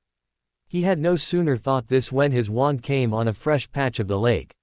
This time, instead of a hand, he saw a dead man lying face up inches beneath the surface, his open eyes misted as though with cobwebs, his hair and his robes swirling around him like smoke. "Mother," he cursed. Taking a deep breath, he looked forward at the greenish glow, trying not to look at the surface of the lake or sick up. Unfortunately, his eyes betrayed him as they kept straying to the surface of the lake, giving him visions of men, women and children all floating there. Their eyes misted over and their skin chalk white as their clothes and hair danced around them. The whole tableau was like a scene right out of a horror book. Only, Harry was sure that none of the Muggle authors could possibly come up with something so horrifying. There is nothing to be feared from a body, Harry, any more than there is anything to be feared from the darkness. Lord Voldemort, who of course secretly fears both, disagrees. But once again he reveals his own lack of wisdom. It is the unknown we fear when we look upon death and darkness, nothing more. Dumbledore said placidly, noting the boy's obvious discomfort. Harry glanced at Dumbledore incredulously. He did not care what the headmaster said, this was freaking scary. Creature had told him that as soon as the surface was disturbed by something that wasn't the boat, the inferi below him would awaken and attack. While Harry knew the theory of fighting an inferius, facing reanimated corpses as they came after you was another matter altogether. He could not pretend now that he was not scared. The Great Black Lake, teeming with the dead, it seemed hours and hours ago that he had met Professor Trelawney, that he had given orders to seal the castle. He suddenly wished he had said a better goodbye to his friends, and he hadn't seen Daphne at all. What was he thinking coming to this place? Harry took deep breaths. There was nothing to be scared of, he told himself silently. As long as he did not touch the surface of the lake, he was fine. The inferi would not awaken till then. Nearly there. Harry's eye twitched at Dumbledore's cheerful voice. The way the man was acting, it was as if the two of them were on a picnic. Within minutes, the boat had come to a halt, bumping gently into something that Harry could not see at first, but when he raised his illuminated wand he saw that they had reached a small island of smooth rock in the center of the lake. Careful not to touch the water, said Dumbledore again as Harry climbed out of the boat. The island was no larger than Dumbledore's office, an expanse of flat dark stone on which stood nothing but the source of that greenish light, which looked much brighter when viewed close to. Harry squinted at it. At first, he thought it was a lamp of some kind, but then he saw that the light was coming from a stone basin rather like the pensieve, which was set on top of a pedestal. Dumbledore approached the basin and Harry followed. Side by side, they looked down into it. The basin was full of an emerald liquid emitting that phosphorescent glow. What is this? Harry asked nervously. Albus examined the potion sitting in front of him, stumped. While he had reasonably high marks in his OWLs and NEWTs and had also done quite a bit of work on alchemy, he did not have every potion memorized. After all, he wasn't a potions master. Identifying a potion like that by sight would be better left to someone like Severus. Albus was also reasonably sure that the water in the lake was a potion, but couldn't really say for sure either. I have no idea, he finally admitted, something more worrisome than blood and dead bodies, however. He pushed back the sleeve of his robe over his blackened hand, and stretched out the tips of his burned fingers towards the surface of the potion. Sir, no, don't touch. I cannot touch it, said Albus, smiling faintly at the boy's concern. See, I cannot approach any nearer than this. You try. As Albus watched Harry encounter the ward that prevented the basin from being touched by hand, he mentally gave Tom marks for putting up such a barrier. Really, that initial ward was so pedestrian, it was almost insulting. He half expected that Voldemort had forgotten to bar a person from simply plunging his hand into the basin and removing the object. Sniffing, Albus took out his wand and waved it around in a complicated pattern. It was an advanced revealing charm, as obscure as the potion Tom used. Well, little Tommy, two can play at this game, he said to himself gleefully. He hadn't felt this alive for quite some time now, which was quite ironic as he was about to die in a few short hours. Peering into the potion, Albus mentally gave Tom more marks. At least the boy had the common sense to place wards against the potion, preventing it from being parted, vanished, conjured, transfigured or tampered with magically in any way. And the semi-permeable ward that had been placed to let in nothing but crystal was tied into the potion itself. Sharing his findings with Harry, he finished by saying, I can only conclude that this potion must be drunk. At that moment, he caught the goblet that he had absently conjured. What? But won't it kill you? Harry finally said. While he wanted the man to drink the potion, he felt that it would be in his best interest to pretend concern. No, knowing Voldemort, I doubt he would want to immediately kill any person who enters this cavern. He would want to keep them alive long enough to find out how they managed to penetrate so far through his defenses and, most importantly of all, why they were so intent upon emptying the basin. Do not forget that Lord Voldemort believes that he alone knows about his Horcruxes. Undoubtedly, he said, finally, this potion must act in a way that will prevent me taking the Horcrux.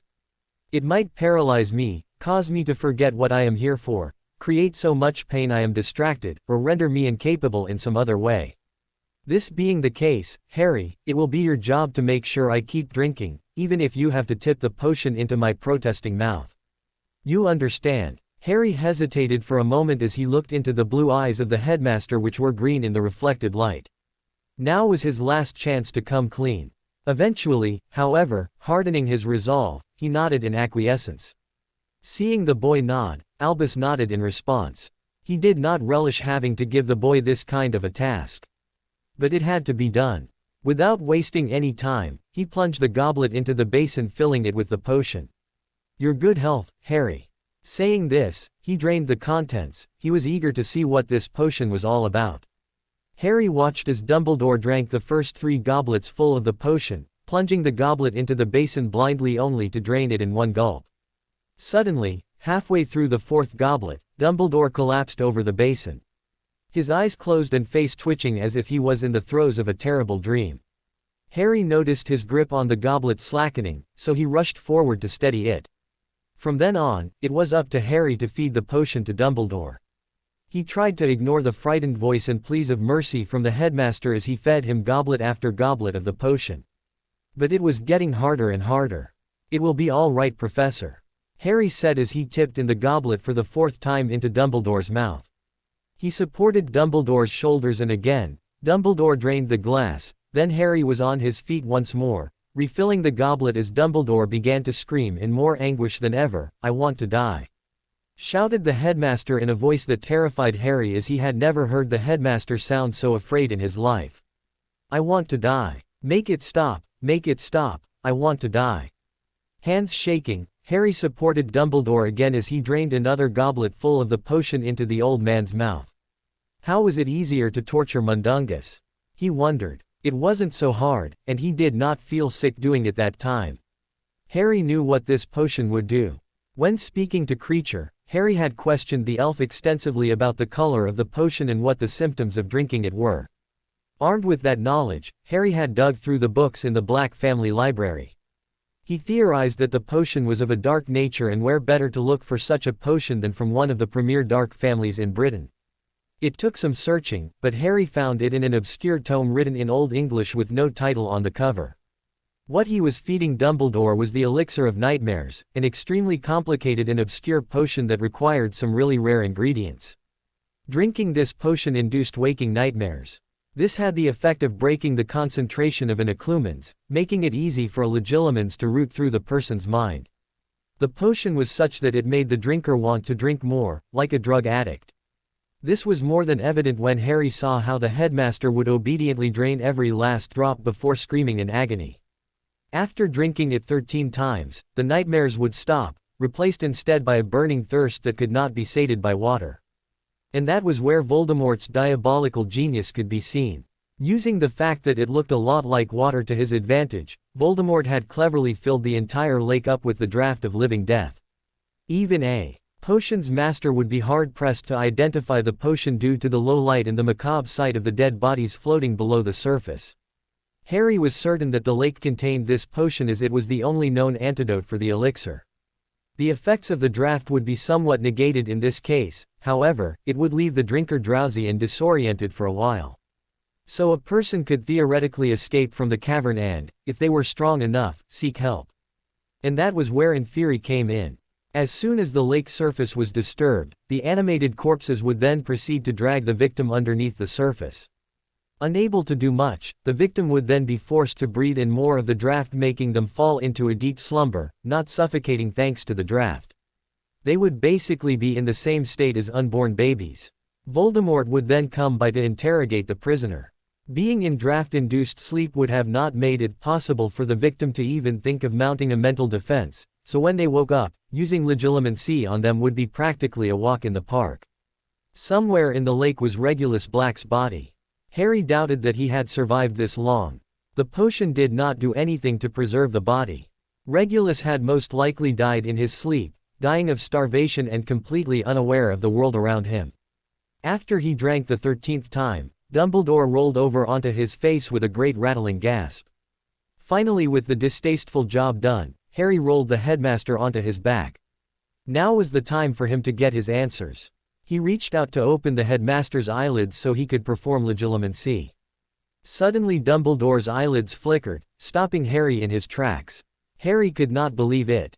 The man must really be resilient to be able to throw off the effects of such a potion so quickly. Then again, he was quite well versed in the mind arts. "Water," Dumbledore croaked. "All right," said Harry. He picked up the crystal goblet, doing his best to look natural. He did not know how aware Dumbledore was or how fast his reaction would be. Pointing his wand at the goblet, Harry gave of the illusion that he was about to cast aguamenti on it. At the last minute, when he saw the headmaster look up at the ceiling, Harry quickly pointed the wand at the headmaster. Expelliarmus. Immediately Dumbledore's wand leapt out of his robe pocket and flew into Harry's hand. Not noticing the warmth that emanated from the wand, Harry nervously stepped forward to the downed headmaster. "I'm sorry, Professor," Harry said, his voice cracking a bit. Taking a deep breath, he continued. "But you have kept too many secrets from me." Hardening his resolve, he pointed his wand at the aged wizard, looking into the unseeing eyes that still could not comprehend the betrayal. Legilimens. Harry was instantly assaulted with sights and sounds as he dived into the headmaster's mind. Randomly, a thought from the headmaster came in front of him. Deathly Hallows. Harry asked himself as he examined the thought, "What are they?" As if in response to his question, Harry was assaulted with images of the Gaunt Ring, a wand he recognized as the one he was now holding in Harry's own cloak. Surrounding all this was the title of the book he had received from Ollivander as a gift.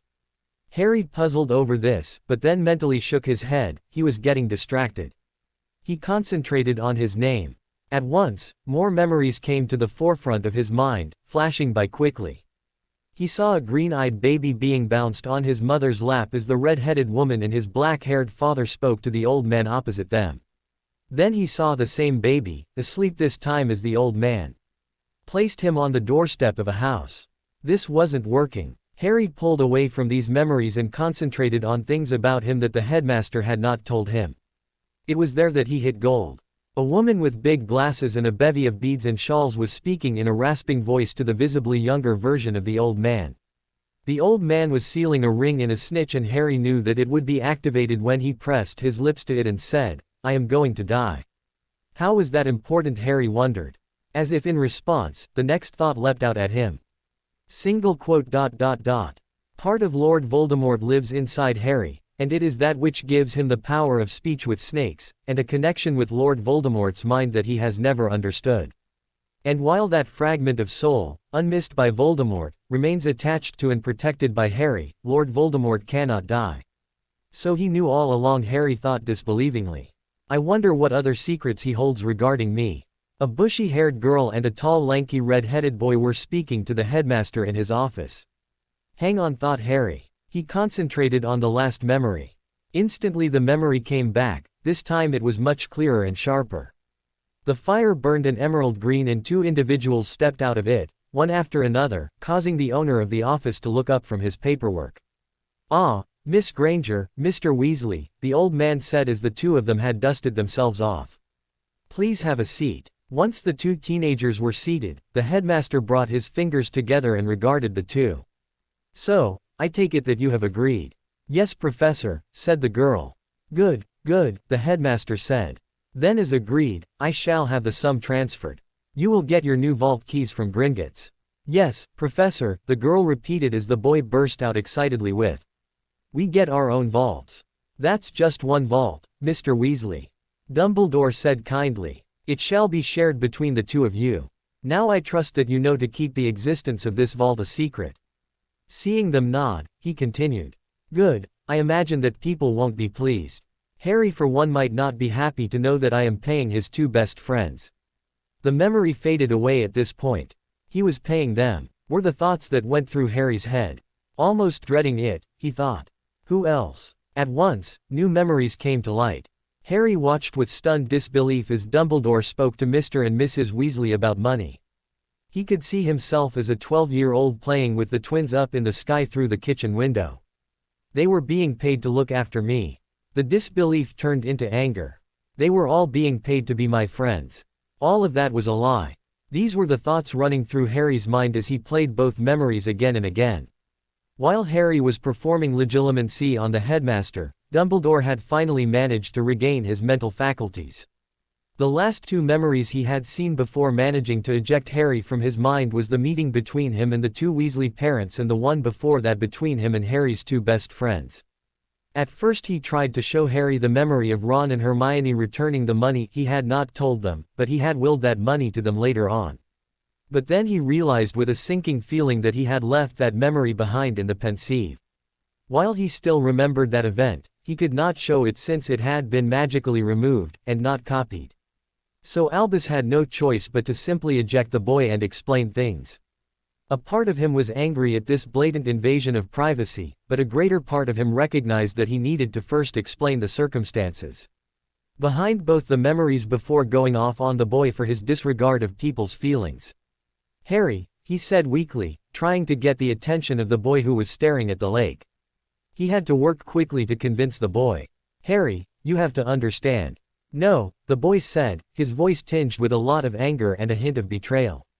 Breathing hard, he finally looked at Dumbledore, his eyes were glowing an eerie green in the dark.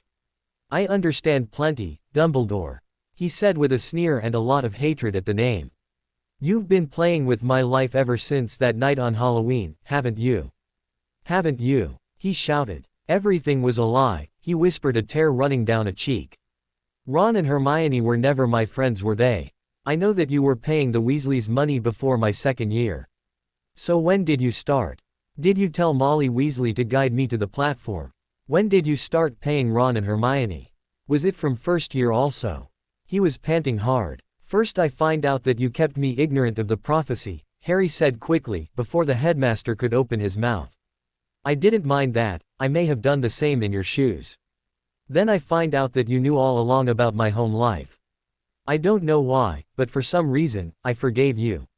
I also did not mind when I found out that you did not fulfill your obligations as my magical guardian. It took me some time, but in the end, I had no problems in you keeping me ignorant of my heritage. But then," his expression started turning ugly. "Then I find out that you not only knew of the identity of the bastard that overheard that prophecy and had my parents targeted, but you had actively employed that man to teach me. And if that wasn't enough, you let him torment me from the beginning."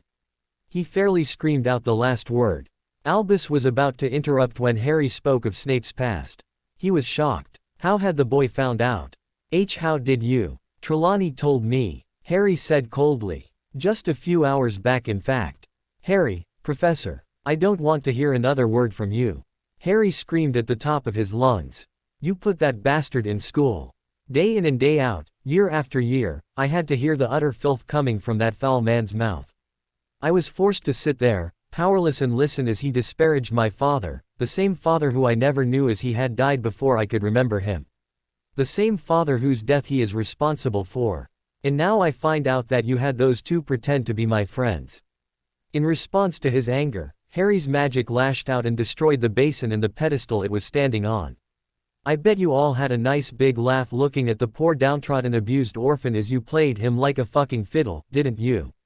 Didn't you?" By this time Harry was pacing back and forth, the wands he was clenching were spitting out angry sparks.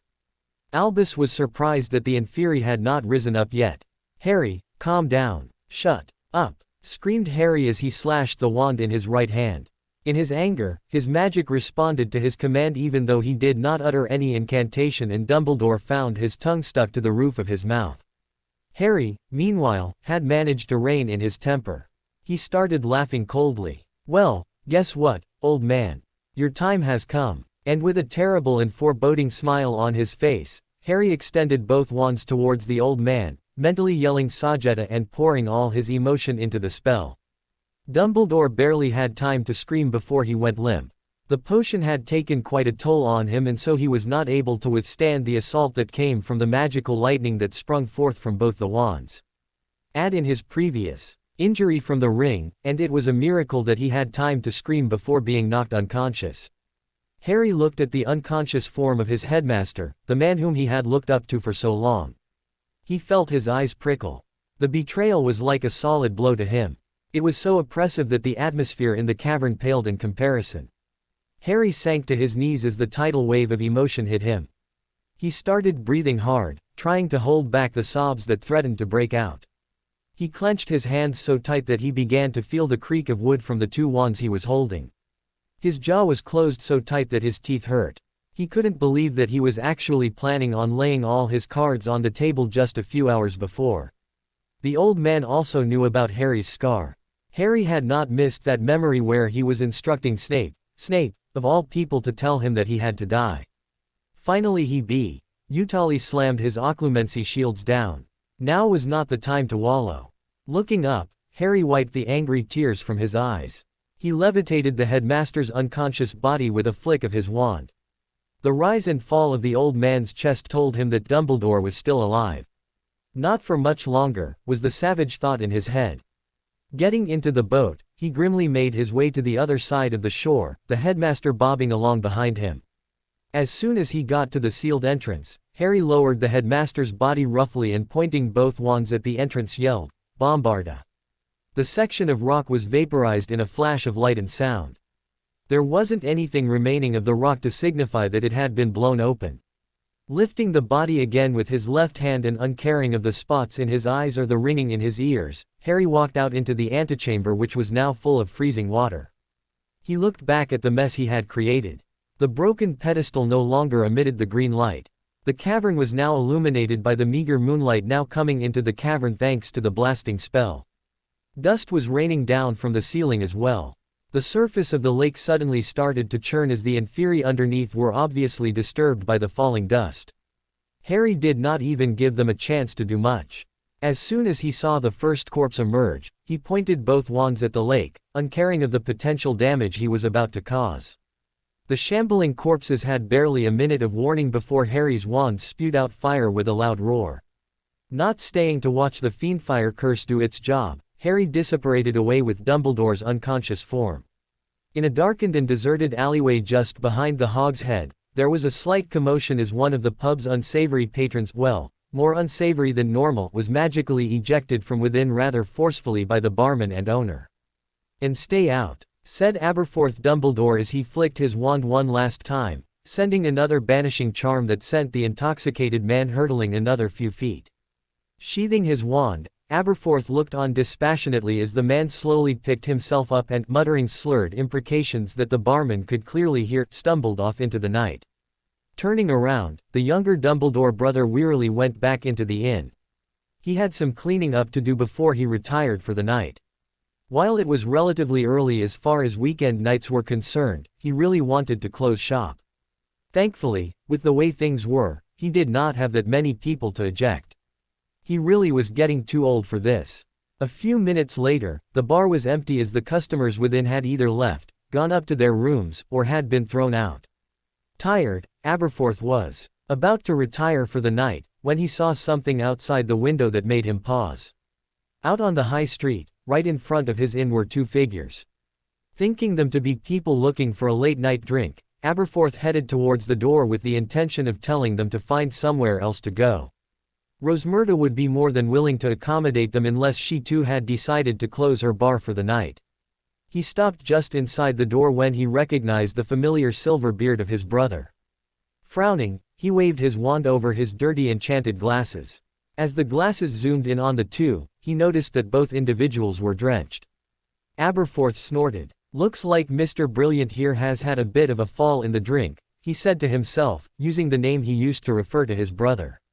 Looking at the other figure standing over his brother's fallen form, he recognized Harry Potter. Clearly his brother had taken the boy out on some harebrained excursion. And things had gone direly. The fact that both the boy and his unconscious brother were dripping wet was enough of a clue to indicate that, forget the tension he could clearly see on the boy's shoulders as he bent over the old man. The boy was waving his wand, no doubt trying to diagnose the problem. Aberforth was willing to bet his month's income that his idiot brother had taught the boy the spell himself before going wherever it was he had gone tonight. For all his brains, Albus never did have much common sense. "Bah," Aberforth said to himself as he turned away from his observations in the grimy front window of the inn. He need not go outside to help the two. Mr. Brilliant really didn't need much of his help. Not when he had his new toy standing over him. Aberforth could also see Rosmerta coming from her pub. Either way, his brother would be seen too. Possibly the Potter kid would goof up in whatever spell he was casting over his brother. It would serve that self-righteous prick right if he ended up with a nice long stay in the hospital as the healers worked to correct the mistake. Aberforth doubted if he had heard enough about the boy's escapades to know that he was either very lucky or pretty capable, but he could always hope. Harry registered the difference in the atmosphere before he even looked up. The smell of salt and the sea breeze had gone. He was shivering and dripping in the middle of the dark high street in Hogsmeade as the drying and warming charms did their work. Looking round, he let go of the grip that he had on the headmaster, uncaring of the way Dumbledore's unconscious form slumped onto the ground. From the looks of things he had appeared in front of the Hog's Head Inn. Bending over the cataleptic form of the headmaster, he checked once more that the man was unconscious. Just to be sure, he sent a stunner. It was a testament to the amount of time he had spent training that only a ripple of air marked the passing of the spell. He suddenly heard the sounds of someone approaching. Turning in that direction, he descried Madame Rosmerta scurrying down the dark street toward them. "I saw you apparate as I was pulling my bedroom curtains. Thank goodness, I couldn't think but what's wrong with Albus?" She came to a halt, panting, and stared down, wide-eyed, at Dumbledore. "He's hurt," said Harry finally, tearing his eyes away from the high-heeled fluffy slippers and silk dressing gown embroidered with dragons that covered the barwoman's figure, really, the things people wear. "Madame Rosmerta, can he come into the Three Broomsticks while I go up to the school and get help for him? You can't go up there alone. Don't you realize, haven't you seen?" "Seen what?" Harry said with a bit of asperity. His question was soon answered when he looked up to where she was pointing. The dark mark," said Rosmerta. "Huh," thought Harry, standing up. "Looks like Draco has started his little party." He checked his watch. The white hands that stood out starkly against the black face of the Omega Seamaster watch told him that around 1.5 hours had passed from the time they had left for the cave. Harry hoped that Draco did not have to wait too long. Otherwise he risked discovery. "When did the mark appear?" he asked finally. "Must have been minutes ago. It wasn't there when I put the cat out, but when I got upstairs." Harry considered the situation presented to him. While he knew that the woman was under Malfoy's thrall, he was reasonably certain that Rosmerta retained her mental faculties, and would remember Harry appearing with Dumbledore. From what he had read about the Imperius, the curse had to be weaved into the victim's subconscious to keep them under the curse for extended periods of time. They would not realize that they were under its effects and would carry out the caster's instructions without even knowing what they were doing until the curse was lifted. The disadvantage here was that once the curse was lifted, the victim still retained memories of what they had done while under the spell. So he could not act out of character, since Rosmerta had no idea about his involvement. "Right, Madame Rosmerta, why don't you go back to the Three Broomsticks and send a message to the Ministry? Meanwhile, I will get Professor Dumbledore some medical attention," Harry said authoritatively. As Rosmerta tottered back to her pub, Harry had a random thought. He checked his watch once again. Frowning, he looked back at the retreating woman's dress. Wasn't it a bit early in the night to be closing? Shaking his head, he concentrated on the present. He used occlumency to ignore the feeling of anger and betrayal that threatened to break out at any moment and reduce him to a blubbering mess. There would be time for that later. Right now, he had a job to do. Looking around once more to see that he was alone, he pointed his wand at the unconscious and stupefied form of his professor and whispered, for the first time in his life, "Imperio." Draco ducked as a jet of red light streaked past. As soon as Rosmerta had sent a message telling him that Dumbledore had left Hogwarts, he had messaged Borgin telling him to get a contingent of Death Eaters ready. It had taken a full 45 minutes to ready a party of Death Eaters. It would have taken less time if it wasn't for his insane aunt wanting to come. Thankfully, his mother had managed to convince the loon to stay behind. He shuddered at the thought of Bellatrix Lestrange coming to the school. Training under her was bad enough, accompanying her and performing his first kill in front of her would be unbearable. Of course, there was the danger of her deciding that torturing innocent students might be a better idea than getting Dumbledore. Draco really had no idea what went on in the Mad Witch's head. Soon enough, the team assembled at Borgin's place. From there, they stepped into the cabinet one by one, knocking to let Draco know to open it at the other end. The first person out of the cabinet was the massive Thorfinn Roll. After that came the Caro siblings. They were followed by Yaxley and Gibbon. But it was the last individual that had caused a shiver of fear to run down Draco's spine.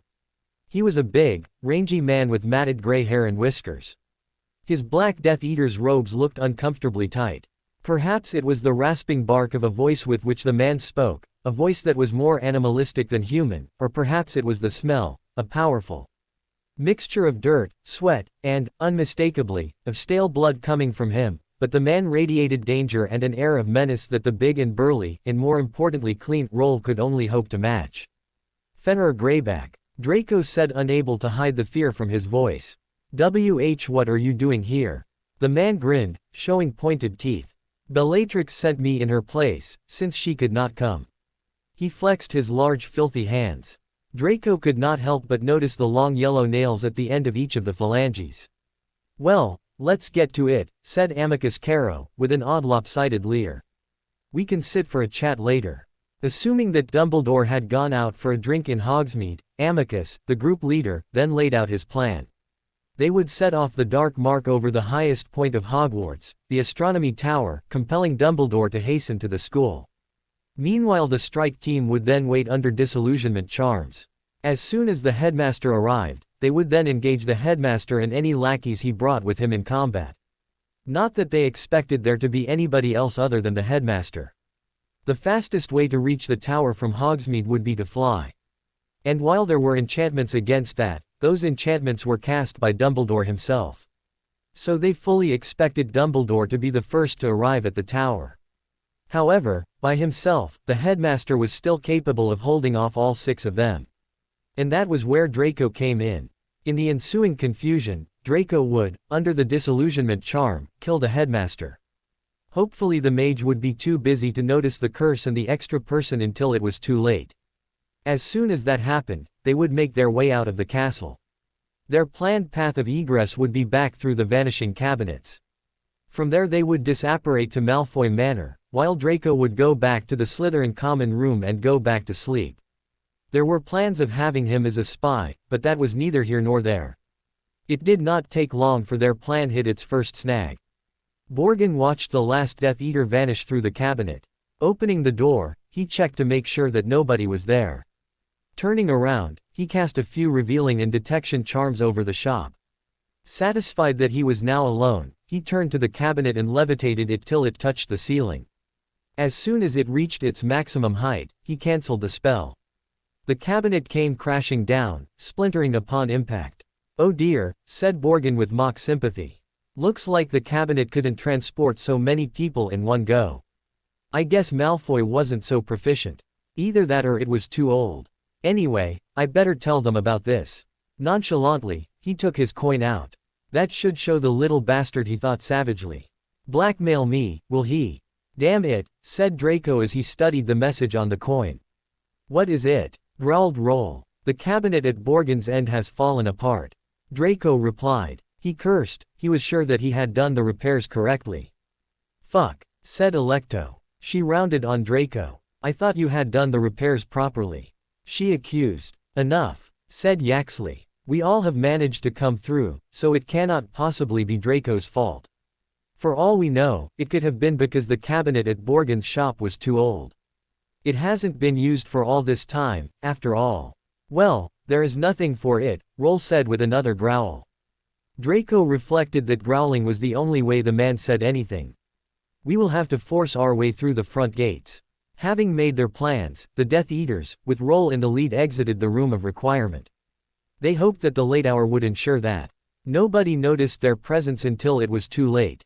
And that was when they met their second problem.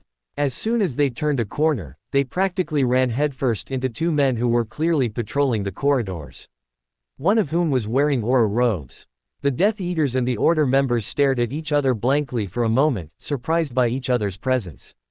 The standoff was broken when the Auror and the red-haired man, Draco assumed he was a Weasley, raised their wands, curses on their lips. "Stoop." Draco acted at that moment. From the middle of the group and hidden by Roll's and Greyback's large forms, he quickly flung the darkness powder, bathing the corridor in instant obscurity. "Ava, what happened?" Yaxley said in the sudden darkness. "Instant darkness powder," Draco said. "Now they won't be able to see us. We can use this to get to the tower." He started digging in his pockets. "Great work, Draco." Alecto's sneering voice could be heard to the left over frantic shouts of, "Lumos!" and other fire and lighting spells coming from both Death Eaters and their nemesis. "Small problem, we can't see either. I have it under control." Draco took out his hand of glory and inserted a candle in the palm. The candle sunk into the hand easily, immediately lighting and giving Draco a small pool of yellow light in the darkness. Spotting the complaining Caro's sister next to him, he grabbed her elbow. "Who was, oh?" Alecto said in wonder as the pool of light extended to her. Understanding, she grabbed her brother's shoulder, who in turn grabbed another Death Eater's shoulder. Touching each other, the Death Eaters quickly made it out of the corridor. While the Hand of Glory only gave light to its user, who bound it to himself using a series of charms, and anybody he willingly touched, either its range was rather limited or the powder was too powerful. Regardless, the Death Eaters could not see their opponents.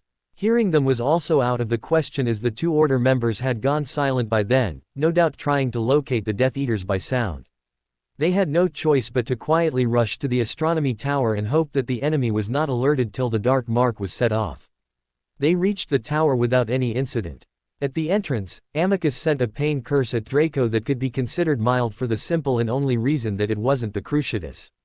"Idiot boy. We would have been able to subdue them with ease. There were only 2 of them. Now they have the opportunity to alert their fellows." Draco only whimpered in reply. It felt like a fiery whip had hit him on his back. Sneering at the boy's obvious show of weakness, Yaxley raised his wand to send off another pain curse similar to Amicus, to show his displeasure. Luckily for Draco, he was interrupted by rapid footsteps coming from the end of the unlit corridor. The Death Eaters tensed. "Gibbon, go up to the tower and set off the dark mark," Amicus ordered quickly. "Yaxley, you set up a ward on the entrance, you know the one we are talking about. Nobody with a dark mark should be able to get in." Alecto put the disillusionment charm on Draco. "And you boy, stay out of the way and don't do anything stupid." After she hit Draco over the head with her wand with unnecessary force, Amicus, Roll and Fenrir got into defensive positions. Not a moment later, they were engaged in a furious battle with the first 2 members of the Order and McGonagall. Due to the lateness of the hour, the torches in the corridor had been turned off. The darkness both hindered and helped the combatants as jets of light were emitted from both ends of the corridor. Neither the Order nor the Death Eaters had the advantage here. In the middle of this kerfuffle, Draco stayed invisible and out of the way. Done with the barrier, Yaxley had joined them, so they were now outnumbering the Order. However, that advantage was soon negated when Lupin came into the fray. For a few moments both the Death Eaters and Order members were at either ends of the corridor, firing spells at each other. Soon enough that stalemate was broken when Weasley decided to venture forth. Thanks to his superior vision, Greyback was the first to spot him. Foregoing the use of his wand, the werewolf leapt off into the gloom. Soon enough, they heard screams. As soon as Fenrir ran off, the Death Eaters surged forward, using the distraction the werewolf provided to gain some much-needed ground and confront the Order, intensifying the battle. Yaxley sent of a wide range of dark spells, engaging the man in the aura robes and Lupin at the same time. The Caro siblings had McGonagall, who proved to be more than capable of holding both of them off as she furiously transfigured and conjured. Roll and Greyback were the only ones who had become frenzied. The former started throwing curses indiscriminately, uncaring of who he hit, as he mixed lethal spells with jinxes and hexes. Not that Draco really expected anything else. He had enough training sessions with the man to know his style. Fenrir, on the other hand, was concentrating on Weasley. He was busy mauling the ginger who was valiantly trying to get his wand to bear. Unable to stomach the sight, Draco turned away. He noticed Gibbon clattering down the stairs. However, before the Death Eater could do anything, he was hit in the face by one of Roll's stray killing curses. Draco froze as he saw the man crumple into a lifeless heap. The sounds of battle seemed to fade away as he stared at Gibbon's lifeless form bouncing off the last few steps and coming to a rest at his feet. The blonde froze. Unable to comprehend that he had just seen a man die. The sudden vibration of the mirror of his east pocket brought him out of his stupor. "Yeah," he said, holding the mirror with badly shaking hands. "Get your carcass up to the astronomy tower," Harry said tersely before cutting off the connection. Ducking under another of Roll's stray curses, Draco sprinted for the entrance of the astronomy tower. In the heat of the battle, the disillusionment charm had worn off, making him fully visible to Harry when he burst out onto the deserted ramparts. Draco looked around wildly before he heard a voice. "You're alone, that's good." Harry's head appeared out of midair right in front of Draco. "Where's Dumbledore?" An unreadable look passed Harry's face at the question. Silently, he cancelled the disillusionment charm, causing the headmaster to appear, leaning on the wall. There was a curious blank expression on the headmaster's face that took Draco a moment to recognize. "You cast the Imperius on him. Successfully," Draco said, clearly impressed. "Yes," Harry's disembodied head said with a rather self-satisfied look on his face. As soon as he had first cast the curse, Harry could feel his magic move through his body into his wand and out into the curse. However, the headmaster's mental defenses, while severely weakened, were still strong enough to fend off the attack. Growling, Harry glared at the old man. Suddenly he had an idea. He could repeat what he had done to a Muggle salesman months ago. Naturally it would be different.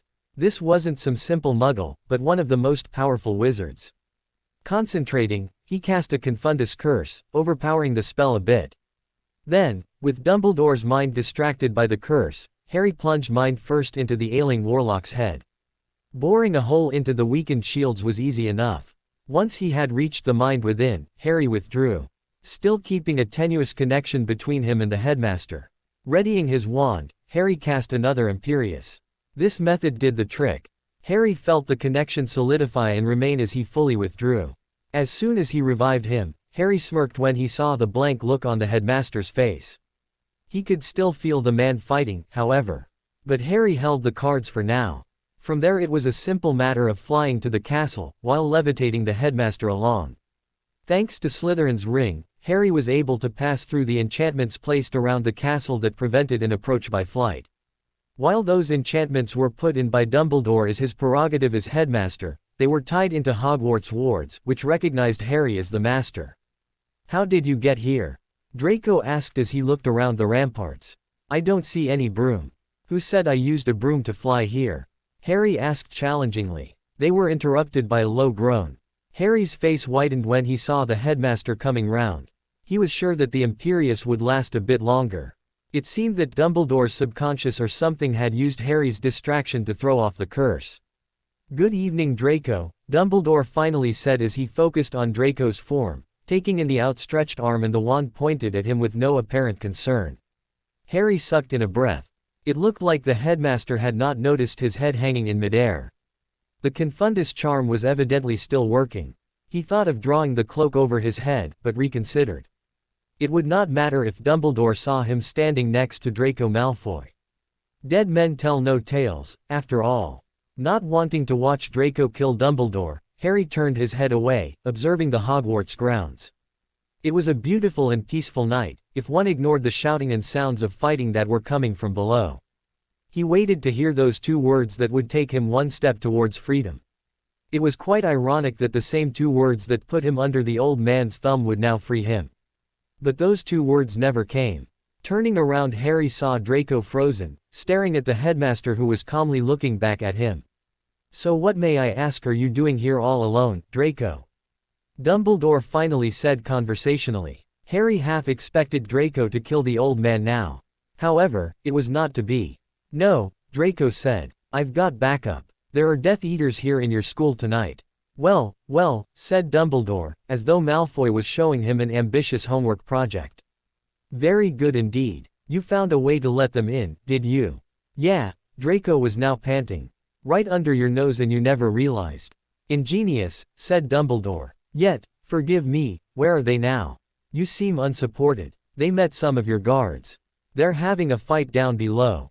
They won't be long. I came on ahead. I've got a job to do." "Well, then, you must get on and do it, my dear boy," said Dumbledore softly. Harry stood there with his mouth hanging open. Were these two seriously having this conversation? What was this, some bad Muggle movie?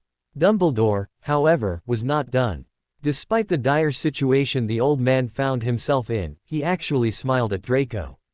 Harry wondered if the Confundus charm had completely addled the old man. Draco, you are not a killer. As Harry heard Draco's rather childish-sounding answer, he understood what Dumbledore was trying to achieve. Despite being disarmed, poisoned, and disoriented, the headmaster still had an ace up his sleeve. And that was his ability to talk.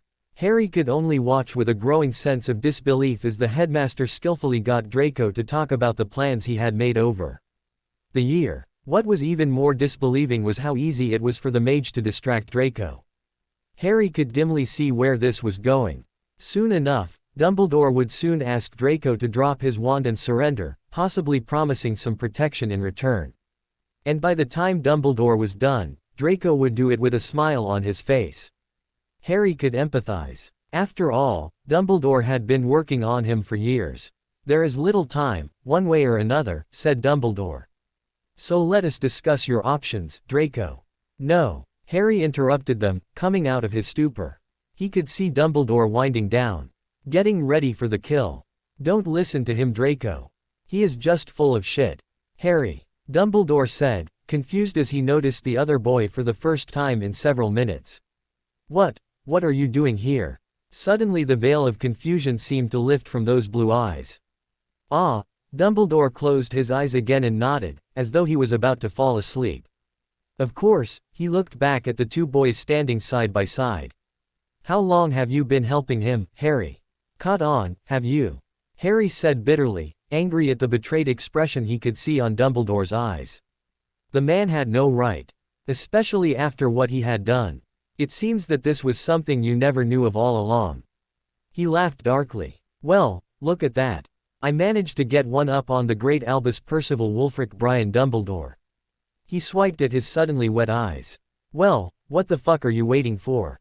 Kill him, he shouted, turning to Draco. Draco looked at Harry, startled at the ferociousness in the younger boy's voice. Taking a steady breath, he looked back at the slumped form of the headmaster who was now all but sitting on the floor using the wall for his support. Swallowing convulsively, he raised his badly shaking hand, pointing the tip of the wand directly at the wizard's face. Draco, the headmaster said weakly.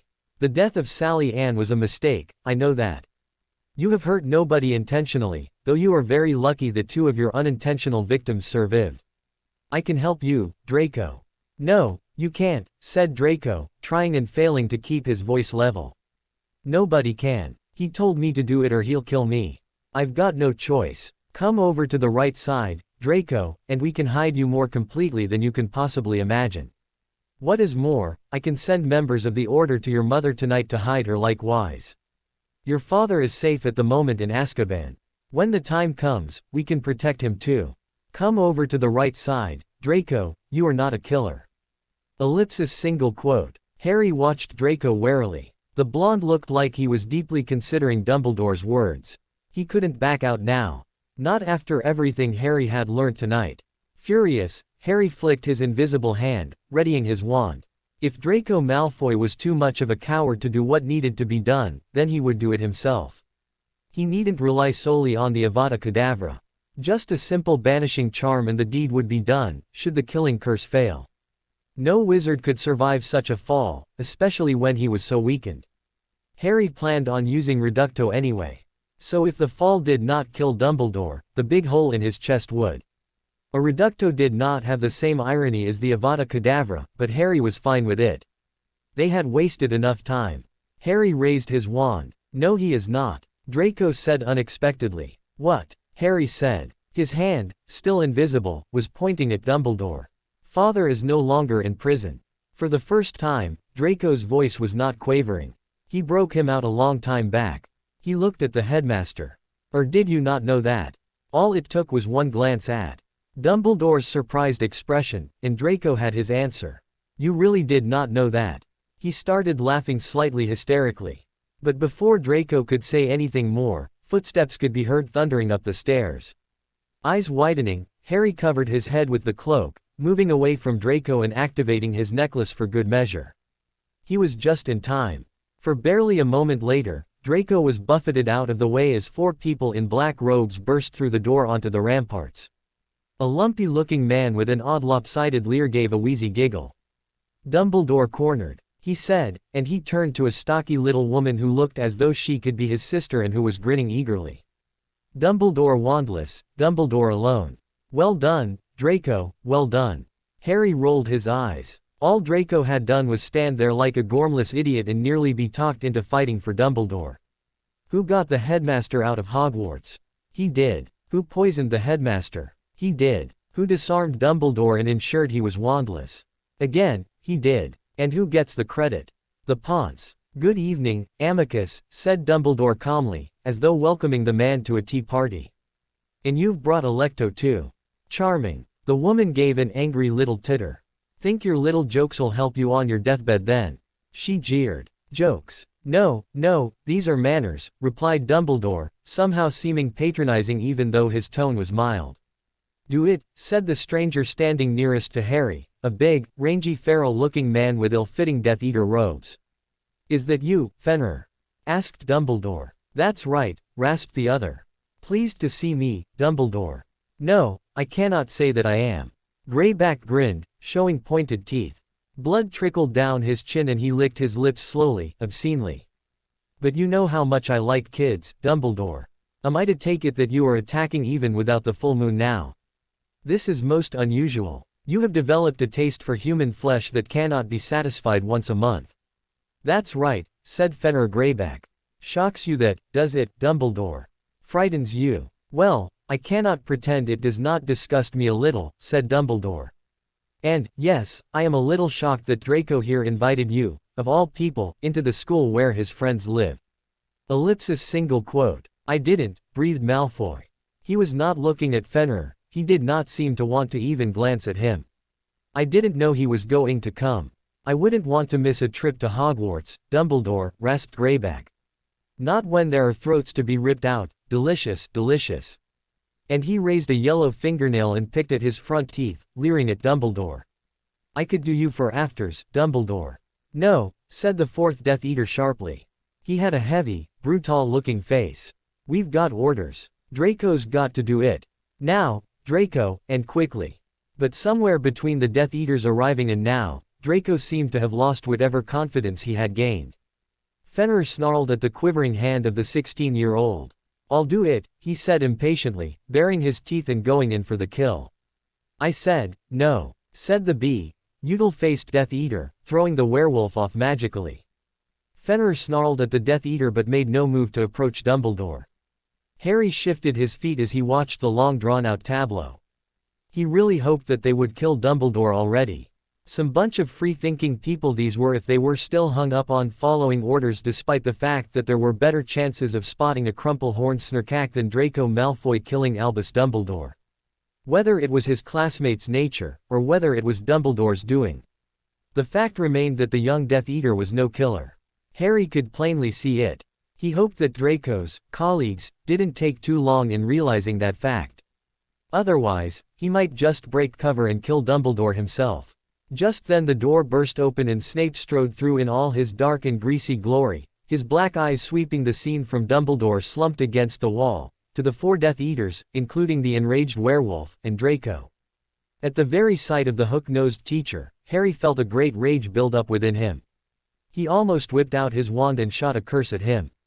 However, he desisted. Now was not the time. Snape would get his soon. "Severus, please." Snape raised his wand and pointed it directly at Dumbledore. Avada Kedavra. A jet of green light shot from the end of Snape's wand and hit Dumbledore squarely in the chest, blasting him in the air. For a split second, he seemed to hang suspended beneath the shining skull, and then he fell slowly backward, like a great rag doll, over the battlements and out of sight. Harry stood there, watching the spot where Dumbledore had disappeared, unable to comprehend what he had just seen. It looked like Dumbledore was mistaken about Snape. A small smile played across Harry's invisible lips. Meanwhile Snape had grabbed Malfoy by the back of his collar and proceeded to drag the boy out. Greyback and the 2 ugly sibling Death Eaters followed, panting in excitement. Watching the beetle-faced Death Eater leave the tower, Harry took off his invisibility cloak, considered his options as he absently folded the cloak into his pocket. What should he do now? Naturally he could not stop Draco, as Malfoy would be no use to him captured. Snape, regrettably, would also have to be allowed to escape, as he was quite close to Draco at the moment. However, he could not just let the Order fight the Death Eaters without helping. With that decision made, Harry sprinted down the darkened stairway. He caught up just in time with the beetle-faced Death Eater, whom he dispatched with a silent slicing hex. The hex caught the Death Eater at the back of his neck. In a spray of blood, the Death Eater fell to the ground, his head nearly decapitated from the back. Harry clambered over the body, paying no heed to the fact that he had just made his first kill. Jumping the last 10 stairs, he landed with a crouch, his wand raised. Almost automatically, his right hand dug into his pockets and seized Dumbledore's wand, bringing that out to bear. The dimly lit corridor was full of dust, half the ceiling seemed to have fallen in, and a battle was raging before him, but even as he attempted to make out who was fighting whom, he heard the hated voice shout, "It's over, time to go," and saw Snape disappearing around the corner at the far end of the corridor. He and Draco seemed to have forced their way through the fight unscathed. Seeing the Death Eaters retreating, Harry stepped forward to help the Order. They were not doing so well in this fight. McGonagall particularly was looking rather beat up, her hair out of her tight bun as she fought the Death Eaters. Harry could recognize Fleur by her brilliant yellow hair. The Gallic Witch was engaged in a deadly dance with a massive blonde Death Eater. Harry started towards her to lend his assistance when one of the combatants broke from the fray. Without thinking about it, Harry slashed his left hand across the face of the advancing enemy.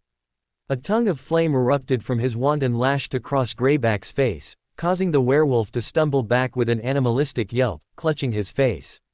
The werewolf glared at Harry with malevolence, revealing a nasty but rapidly healing diagonal gash stretching from his right temple to the bottom of his jaw on the left. "Let's see you do that again, little boy." Saying this, the werewolf lunged at Harry again, his face fully healed. Bringing his right wand to bear, Harry levitated the werewolf. Not having used that hand to cast spells in a long time, the charm did not last long. However, it was enough to send the howling werewolf over his head, making him crash into the wall behind. Spinning around, Harry sent a flurry of silver darts at the werewolf, striking the downed man-beast in the back. The darts had not sunk in deep enough to kill the werewolf instantly, but they were enough to send the lycanthrope out of commission as he flailed about yowling in agony. Just then pain erupted from Harry's right arm as a bone-breaking curse grazed it, breaking his forearm, nearly causing him to drop the wand. With a snarl, Harry turned around to see the lumpy woman, Alecto, leering at him, her wand raised. "Oops, missed," the woman said with a giggle. "A pity, I was hoping to break that arm off entirely." Suddenly she let loose a flurry of hexes and curses. Unprepared, Harry narrowly dodged the first few hexes. He conjured his strongest shield against the next volley, which barely held against the last spell, which was a Cruciatus. Dispelling the shield, he dodged another Cruciatus and in the process, stepped into the path of a cutting curse that sliced his left outer thigh open. Ignoring his wounds for now, Harry retaliated. With a wide sweep of his left hand, he banished the debris toward the woman, distracting her with small bits of stone. He then fired off 2 successive blasting hexes with a piercing hex thrown in the middle. Still not done, Harry slashed his wand again, shooting off a dark cutting curse he learnt from the notes the Half-Blood Prince had made. Alecto managed to dodge the first blasting charm, which sailed by her and impacted the far wall. The next spell was blocked by her shield and she swung out of the third one's path. However, she managed to catch the cutting curse as it grazed her left arm, causing a spurt of blood to erupt from it. Giving out a girlish squeal, she turned and scarpered, sending off a few random curses behind her as she retreated, joining her brother who had just been bested by McGonagall. At the same time, Fleur managed to get the better of her adversary, who was causing most of the ruckus with his wild casting, by sending a fireball crashing into his face. Howling in agony, the Death Eater joined Alecto in her flight. Removing Dumbledore's wand from his right hand and putting it in the expanded pocket of his cloak along with his folded invisibility cloak, Harry limped after her as fast as he could, ignoring the shouts behind him from the Order members and not noticing the gasps as they clapped eyes upon the macabre sight of his blood-drenched form. That by CH was so going to pay. He skidded around the corner, his trainers were slick with blood. Breaking out into a limping run, he pondered where the Death Eaters could have gone. Was it possible that they had already entered the cabinet in the room of requirement, or had the Order made steps to secure it, to prevent the Death Eaters retreating that way? He could hear nothing but his own pounding feet, his own hammering heart as he sprinted along the next empty corridor, adrenaline allowing him to ignore the burning pain in his shin. Suddenly, he spotted a bloody footprint that showed at least one of the fleeing Death Eaters was heading toward the front doors. Perhaps the room of requirement was indeed blocked. Panting and cradling his broken right arm, Harry knew that there was no way he would be able to pursue the Death Eaters, not with the way his shin was throbbing. It would seem that he would have to let that woman go. But then he looked at the opposite side of the corridor and a savage smile played across his face. Getting there as quickly as he could, his limp now more pronounced. Harry reached the gargoyle guarding the headmaster's office and residence. The gargoyle stepped aside as he approached. Climbing the moving steps as fast as he could, Harry opened the door, stepping into the round office. The portraits of the previous headmasters and headmistresses gasped at the bloody form that entered the office. Ignoring them, Harry limped behind the desk and removing his cloak, sat at the headmaster's chair. Placing his wand down on the table, he leaned back against the leather backrest and swiveled the chair around so that it was facing the wall behind. Harry quickly ran the fingers of his left hand along the wall. From what he had read in Salazar's journals, the office of the headmasters was another command center from where the wards could be accessed. Finally he found it. He pushed the knot in the stone, causing a small panel to slide away, revealing a slab of stone that gleamed in the low candlelight. Harry placed the hand that wore the Slytherin ring on it. He immediately slumped into his chair, his consciousness one with the castle as he took possession of the wards, the first descendant of Slytherin to do so. Immediately the entire castle seemed to open up to him, giving him an awareness of what was happening. In his mind's eye, he could see people from Hufflepuff, Ravenclaw and Gryffindor clustered in their common rooms, having been woken up by the noise, wondering what was going on and why they could not leave. The Slytherins on the other hand, slept soundly. Their location was far from the noise created by the conflict. Harry focused on the entrance hall and, in particular, the warriors that Salazar had created long ago using the bodies and souls of the villagers he had killed in revenge. Harry heard the different voices sound in his mind as he awakened two of them after a millennium of slumber. Seed, Dayan T. Ordu. At the entrance hall, unnoticed by the fleeing forms of Draco Malfoy and Severus Snape, two stone statues suddenly glimmered, the yellow rock suddenly turning a gleaming metallic gray, their stone fingers flexing over their weapons as their heads swiveled ever so minutely. Peering through the eyes of both the statues, Harry looked from above at the entrance hall. Soon enough, he could see Snape and Draco running down the steps. He waited a bit longer and saw the Caro siblings followed by the massive Death Eater. Kill them, Ionse. Du Blar. Even though the statues responded in Gaelic, Harry was still able to discern that they had understood his commands spoken in modern English.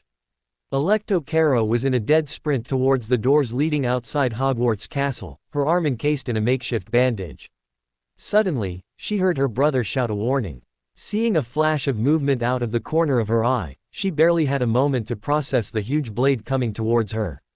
Suddenly there was a burst of pain followed by the disorienting feeling of weightlessness as world spun crazily around. As she finally came to a rest, she found herself on her side on the floor, looking at a freshly decapitated body fall to its knees. As her world became dark, the last thought that passed through her mind was the realization that it was her body that she had seen fall. Amicus was a few paces behind his sister when he saw something immense break away from the wall to his right, moving quickly along a path that intersected with his own. It was moving so fast Alecto was about to run into it, and Alecto, with her eyes on the front doors, had not seen it. Alecto, watch out! His sister, unfortunately, was running too fast.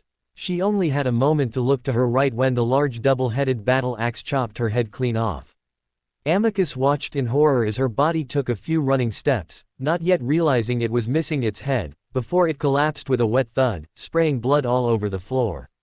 Numbly he looked at his sister's head. There was shock written on her features as her eyes rolled up, the disbelief permanently etched on her face. Amicus looked back at the figure that was responsible for killing his sister. It was one of those large statues he had seen throughout Hogwarts as a student. It seemed that one of them had come alive.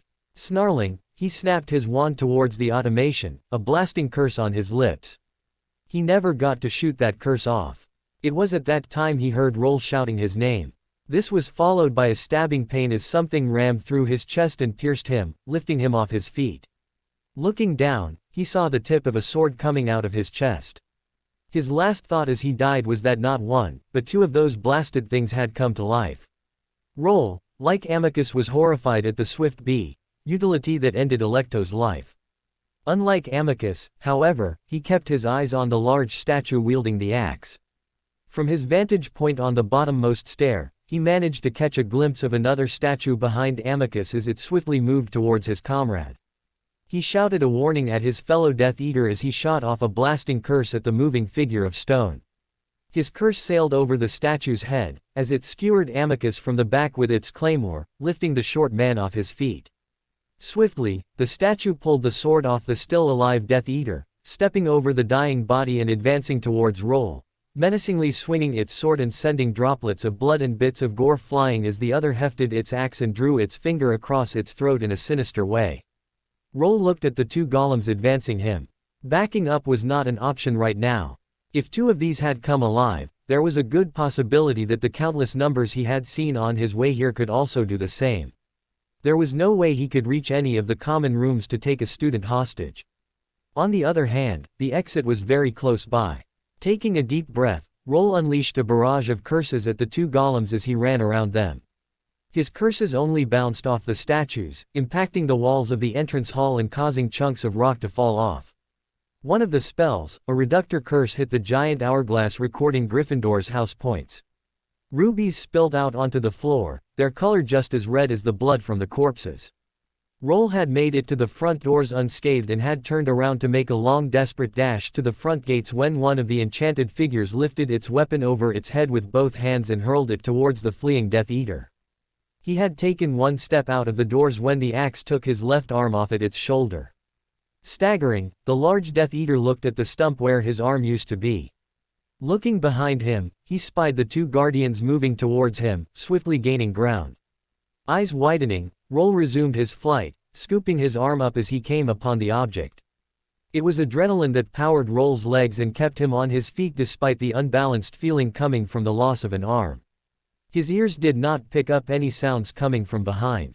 Perhaps the guardians had stopped their chase. Not that he was going to slow down to look behind. He could see the gate right in front of him. Just a few paces more. Almost in slow motion, a large figure stepped out of the hut.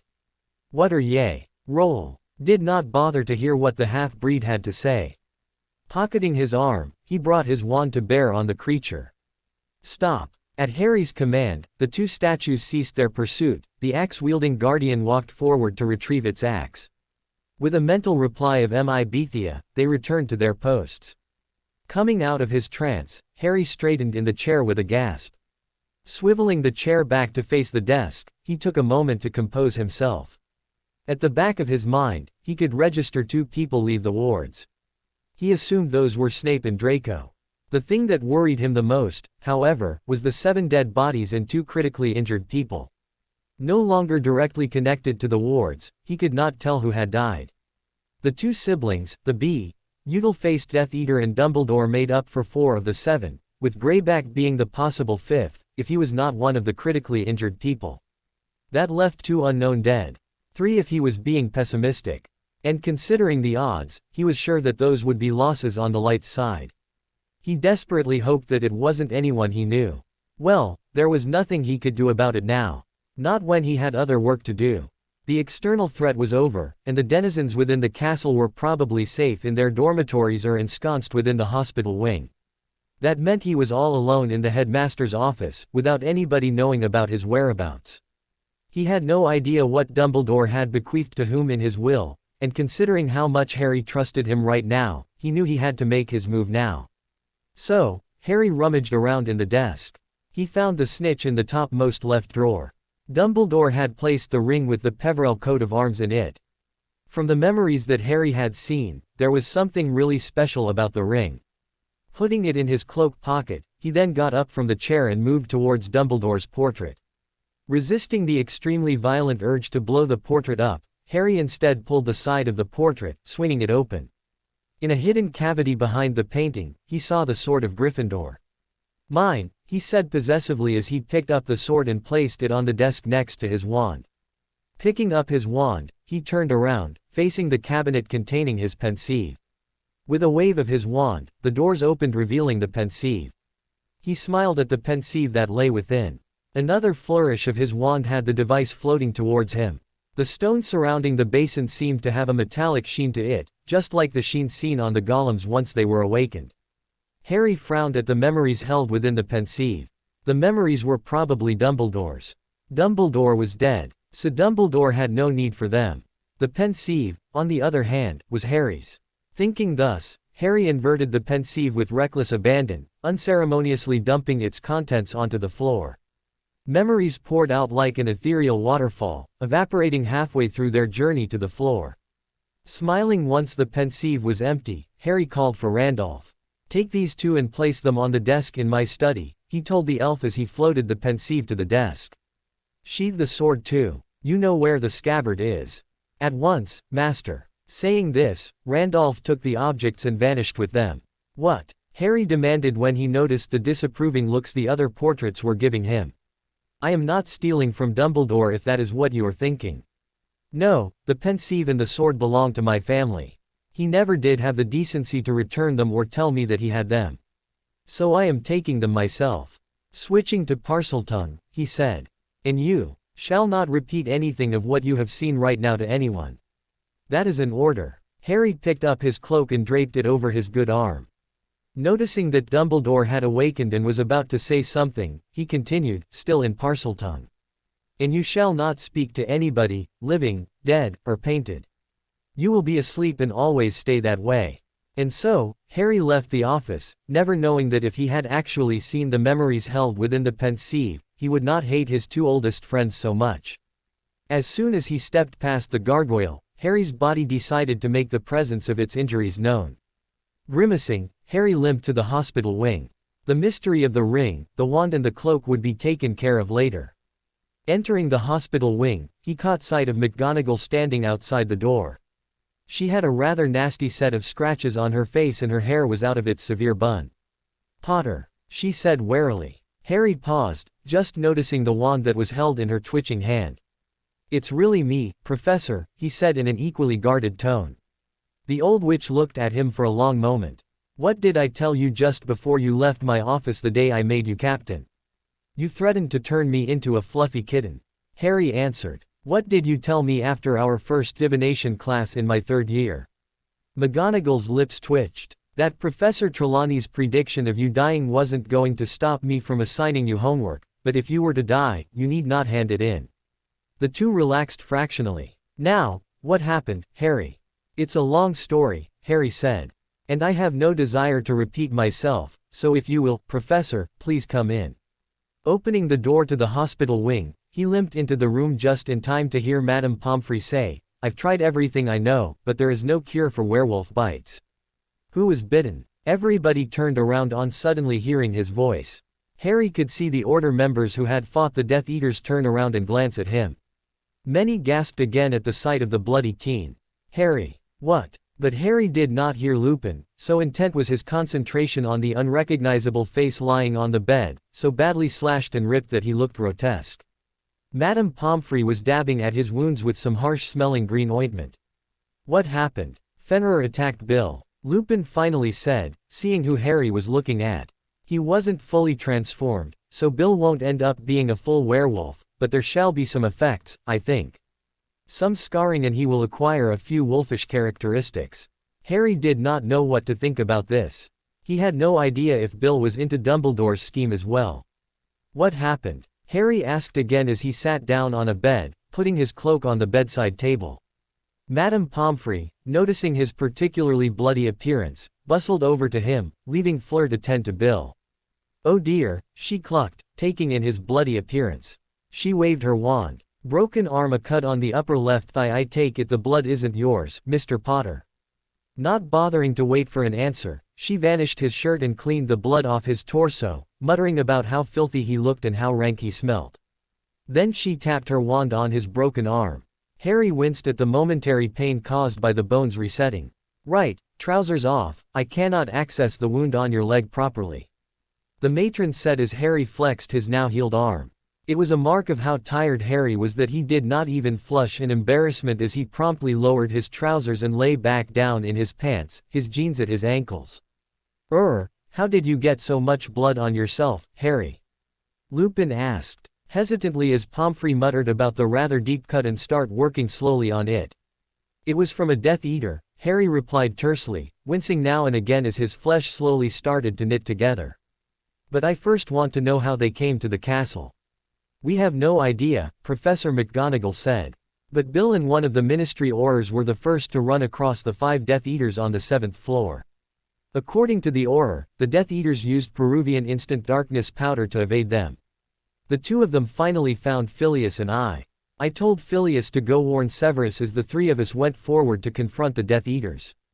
Lupin continued from there. Phileas had run past Fleur and I on his way to Severus' office. He told us that there were Death Eaters near the astronomy tower. The 2 of us immediately ran there. I outstripped Fleur by quite a margin. She joined us a bit later on in battle. During the fight, 3 Death Eaters and Fenrir went into the tower. We tried to follow, but thanks to that brute of a Death Eater, advancing was hard. To add to that, they had put up a barrier that made it impossible to pass through. He cursed again. At least Roll managed to take down one of his own comrades. Harry raised an eyebrow at this. So that was one dead person accounted for. Then Severus came in, McGonagall said. He swept past all of us and just walked right through the barrier. She paused for a moment. A few minutes later, we saw him dragging Draco Malfoy of all people along. I don't know how Mr. Malfoy got there, or for that matter, how you ended up there. She gave him a piercing look. How did you get covered in so much blood anyway? Harry looked at the lot of them. By the end of the tale, Fleur was looking up at Harry, still hauntingly beautiful despite the gash on her cheek and dust in her hair. Harry took a deep breath, thinking up a story on the spot. Earlier, Dumbledore and I had gone out somewhere for the night on a mission. Unfortunately, things didn't go as planned, and the headmaster got really hurt. I had to apparate the both of us back. When we appeared at Hogsmeade, we saw the dark mark over the astronomy tower. Dumbledore did not want to wait to be checked up on. He insisted that we get there first. He made me put my invisibility cloak on, and we flew to the tower. But it was a trap. Professor Dumbledore realized that it was a trap when we heard footsteps coming. The Death Eaters managed to disarm him just as he froze me with a spell. I was forced to watch, invisible as they all surrounded him. He took a deep breath, steeling himself. Dumbledore is dead. His voice cracked as he spoke the headmaster's name, the feeling of betrayal welling up within him. Harry took a few deep breaths to calm down. Just hang on a little longer, Harry.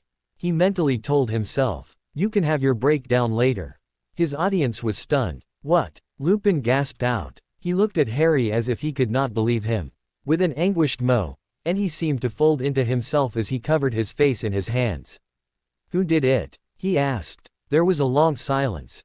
Snape, Harry finally said, his voice trembling with anger at the hated man's name. Snape murdered Dumbledore. He used the Avada Kedavra. The room elapsed into shocked silence at this. Dumbledore can't be dead, Professor McGonagall finally said. Otherwise, I would have felt the wards of the castle shift to me. On hearing this, the others sat up, hope in their eyes. Actually, that would be because of me. Harry replied. He held up his hand, showing off Slytherin's ring. This is the Slytherin ring. As his legitimate heir, the wards have fallen to me. Before we left, I locked every student in their dorms. I had a bad feeling that something was going to happen. Dumbledore knew and agreed with me. He also gave me access to the wards so we could get to the tower quicker. He took in the shocked looks of the adults around him. I only found out this summer. I hope you understand that we have to keep this knowledge under wraps for now. Voldemort won't like the fact that somebody else, and not him, is Slytherin's legitimate heir. We understand, McGonagall said. There was another pause. So he really is dead. At Harry's nod, Pomfrey burst into tears. She was soon interrupted by Fawkes' lament. The Phoenix's song of grief seemed to resonate through everybody. Harry had tears in his eyes as he fought not to lose his composure completely. At least we got some of those bastards. Harry finally said, breaking the spell of the song. I hit a Death Eater from behind with a cutting curse. At the last moment, he moved and caught the curse at his neck. It's his blood that is all over me. He looked at his hands for a long moment. Ah, so that is what happened to Yaxley. Professor McGonagall said. She shot Harry a compassionate look. Nobody blames you, Harry. You did the best you could. Still looking at his now trembling hands, Harry continued. But that wasn't all. I don't know what I did, or how it happened, but somehow I tapped into the wards. I alerted Hogwarts about enemies within the castle, and Hogwarts responded. What happened? Lupin asked. I was at the entrance hall a few paces away from the fleeing Death Eaters when suddenly two statues came to life. He took another deep breath, still looking down. The long and short of it is that two of the Death Eaters, I think they are Alecto and Amicus Carrow. Anyway, they are now dead. Lupin whistled at that as Professor McGonagall said. Impressive. I did not think that the castle had such formidable defenses. Albus always said that Hogwarts held many secrets. What about Z. Garçon? Fleur finally spoke up. His name was Malfoy. Oh, Harry considered what to say. The Order clearly had not seen Malfoy, and Harry could use him in the future. Besides, if he did manage to get Voldemort, Malfoy would appreciate being seen as an innocent party. Well, when we landed on the tower, we saw him just lying there. At first we thought that it was their victim. Then we realized that Malfoy was alive, but under a body bind. That was when the Death Eaters rushed through. Draco wasn't a willing participant throughout. I think the Death Eaters found him out of bounds and used him. So Draco was kidnapped, McGonagall said with a raised eyebrow. Dumbledore did mention to me that Voldemort was not happy with the Malfoy family.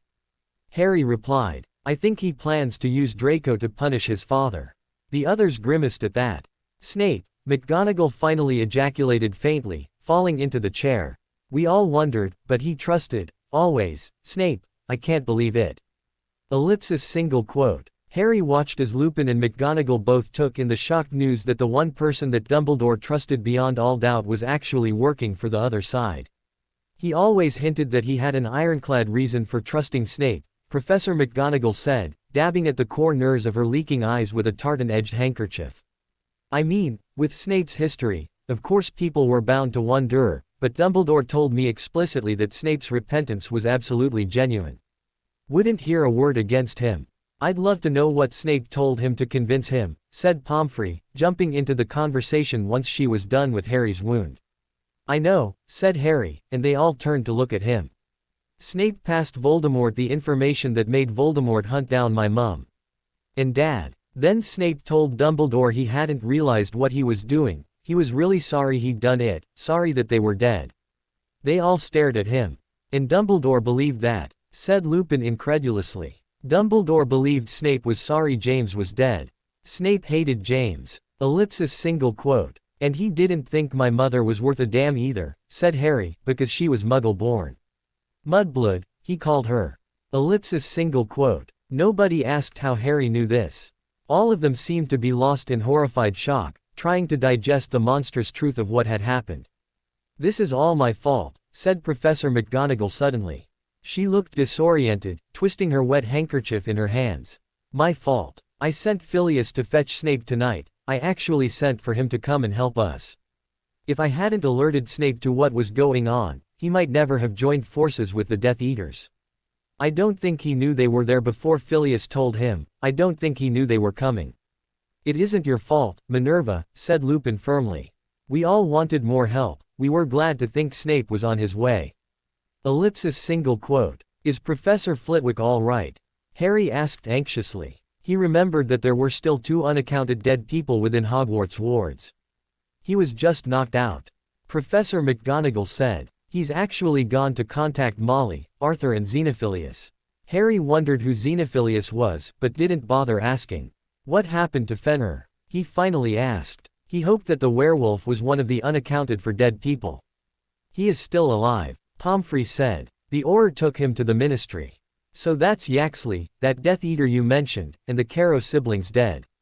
Harry muttered. That's 4 to 1. Professor McGonagall exchanged a glance with Lupin over Harry's head at this. She was a bit taken aback by Potter's tone. Dumbledore isn't the only loss. Professor McGonagall said finally. She concluded that it was shock that made Potter say that.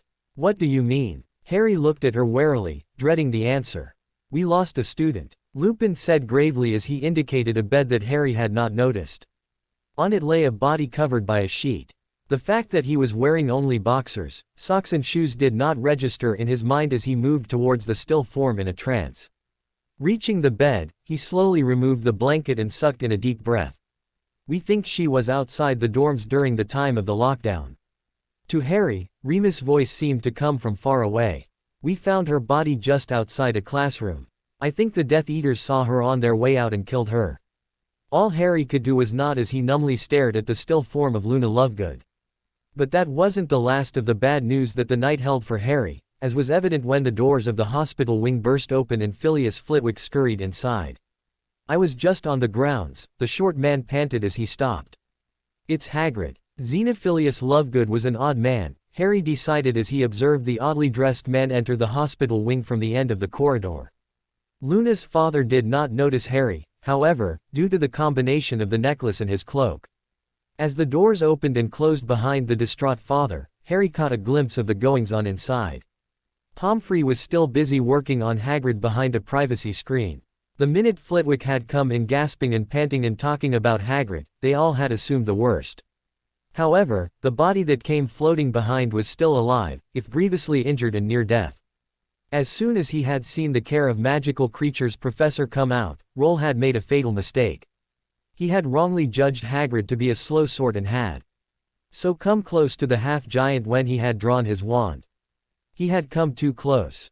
With a speed and swiftness that belied his large size, Hagrid hurled the first thing he could get his hands on. The shovel was halfway towards Roll by the time the one-armed villain had finished uttering the last syllable of the killing curse. The metal end of the shovel was made of a strong enough quality to deflect the curse as it disintegrated, spattering drops of molten metal all over the place. The curse itself collided with the front of Hagrid's house, creating a spectacular explosion that knocked the Death Eater off his feet. Hagrid, on the other hand, was still standing, albeit with a lovely sunburn on his face as the hair on the right side of his visage was burnt off. The most concerning bit was the large sliver of wood sticking out of the half-giant's arm, which would have been lodged in his eye if not for said arm being raised reflexively at the last moment. Hagrid, however, did not notice all of this as he was reeling under the shock of the explosion. Hagrid managed to regain his senses a few moments before the Death Eater. That was enough time for the half-giant to notice his house in flames as the front was blasted off, revealing the interiors of the conical one-roomed house and the still body of his beloved dog. Roll had only a moment to register the howl of rage coming from Hogwarts, groundskeeper before the son of Fridwulfa bore down on him, fists flying as the giant of a man visited grievous bodily harm on him. Desperate, the Death Eater fired off a piercing curse that got Hagrid on the gut. It was to be his last curse as the enraged giant crushed his skull with a final rage-filled blow. By the time Flitwick happened upon them, Hagrid was lying a few feet from his still burning house in a steadily growing pool of blood. Next to him was the unrecognizable and thoroughly pummeled body of one Thorfinn Roll, Slytherin, Hogwarts batch of 1979, Death Eater and known mass murderer. Not wasting any time, the Charms Master levitated Hagrid and ran back to the hospital wing as fast as he could, with the half-giant floating behind him oozing blood all the way. Madame Pomfrey immediately put a privacy screen around the large man as she got to work. This left Harry relatively free. With McGonagall gone to fetch Luna's father, who, he learned, had the rather unique name of Xenophilius, and the Weasleys, and the overbearing matron taking care of a critical case, Harry was left only with Flitwick, Remus and Fleur to deal with. With a few muttered reassurances that he was fine, just tired and needed to sleep, Harry pulled on his jeans, put his traveling cloak around his shoulders and slipped out of the hospital wing. Hearing approaching footsteps from the other end of the corridor outside the hospital wing, he put his invisibility cloak on. A moment later, he saw Professor McGonagall approaching with a rather eccentric-looking wizard that could only be Luna's father walking next to her. Behind those two were Mr. and Mrs. Weasley. Looking at Mr. and Mrs. Weasley reminded Harry of the shocking revelations that he had lifted from Dumbledore's mind. It was all a lie. A deep ache developed in Harry's chest at the thought. He watched the doors of the hospital wing close behind the small party. The one family that had shown him so much love and affection were only doing it because they were being paid to do so. Suddenly all those experiences he had with Mr. and Mrs. Weasley, Ron the twins, Bill, Ginny, lost their luster, and became shallow, fake. Harry supposed that this was how a poor man felt when he realizes that he had been given leprechaun gold. Still in his invisibility cloak, Harry leaned against the wall, breathing deeply and desperately trying to get his emotions in check. He remembered the first time he met the Weasleys. At first, he had thought that when loudly asking about the platform, Mrs. Weasley was playing a game with Ginny and testing her knowledge, as he had seen many parents do with their children. Now his mind started twisting things around, asking questions. Didn't that seem a bit rehearsed? As if Mrs. Weasley was doing this on purpose. Did Hagrid genuinely forget to tell him about how to get on the platform, or did Dumbledore see Hagrid's momentary slip-up as a way to get the Weasleys in Harry's good books? And while he was on the subject, why send Hagrid? Why not Professors Flitwick or McGonagall? Professor Trelawney would have been a more logical choice. After all, Hagrid wasn't on the teaching staff then. Harry looked up and glanced at his surroundings. Without his thinking about it, his feet had taken him to Gryffindor Tower till he was leaning against the wall in front of the entrance. As he stared at the blank stretch of wall that normally showed the portrait of the fat lady, Harry came to the conclusion that he did not want to go there. He knew that beyond the wall were Ron and Hermione. Two people he had just found out were actually being paid to be his friends. Did Ron really come to my compartment because everywhere else was full? If he was asked that question a day or even a few hours back, he would have said yes instantly. Now, Harry could not take it any longer. He stayed long enough to give the command to unseal all the dormitories after 1 minute. Once that was done, he all but fled. Somewhere down the line, between his journey from the hospital wing to Gryffindor Tower and now to wherever he was headed, Harry's sight must have been affected, for the walls and hallways were all suddenly blurred. While that would have been enough to be a cause for concern, Harry could not bring himself to care, as his feet just lead him along, without any input from his conscious mind. Before he knew it, he was standing outside a door facing an all too familiar tapestry. Harry stared at the door with a dead expression. A thought materialized from the far corners of his mind, like a dusty whisper, that he did not have any recollection of having paced in front of the wall 3 times, nor of having thought of a place. But that thought dissipated like smoke. Reaching out an oddly trembling hand, Harry robotically opened the door and stepped inside. Taking off his cloak, he observed his surroundings. Absently he noticed that he was in the same meadow setting as last year. It was here, in the peace of his surroundings, when Harry realized that his face was wet. Reaching a hand up to his face, he realized that the source of the wetness was coming from his still blurry eyes. It was then that he realized that he was crying. Harry sank to his knees as the floodgates opened. Not only had he learned about the true extent of Dumbledore's treachery, and his friends' true natures, but he had also killed for the first time. 3 people had met their ends by his hand. And those deaths had not been so clean. He could still see Electo's head being chopped off. Unable to bear it anymore, Harry leaned over, violently sick. Wiping his mouth and shivering, he watched with a detached air as the vomit vanished. What really hurt was Luna's death, and Hagrid's critical condition. Harry could not help but feel responsible for both of that. If he hadn't locked the dorms down, Luna may have been able to get in. How was she caught outside, anyway? And Hagrid, if he hadn't called the Guardians back, and actually told them to finish roll off, Hagrid wouldn't be in such a bad shape. The image of the gentleman's burnt face and bleeding form was enough to make Harry nearly vomit a second time. Harry did something that he had not done for years. He just curled up into a ball of misery and silently sobbed himself to sleep. No sooner had he drifted off that he woke up again with a start. While he was asleep, the images of the past night plagued him. He kept seeing Yaxley's body as the Death Eater fell from his cutting curse. And if that wasn't enough, there was the rather gruesome ends the Caro siblings had met. What was worse, though, was looking at Luna's still face. Forcing his glued eyelids open, he sat up, clutching his lightly throbbing head. The mild headache, itching eyes, and a blocked nose coupled with a face that felt grubby was enough to make anyone feel miserable. That feeling was further enhanced in Harry's case by the despondency currently plaguing him. Harry sank back down, curling back into a ball, feeling an all-encompassing sense of lethargy. I have no friends. A tear escaped his eye and made its way down his cheek as the depressing thought filled his mind. This was far crueler than his early childhood. At least then he knew that he had no friends because of Dudley being an ass.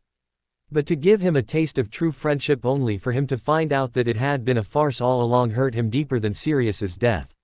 The abrupt appearance of an elf interrupted his thought process.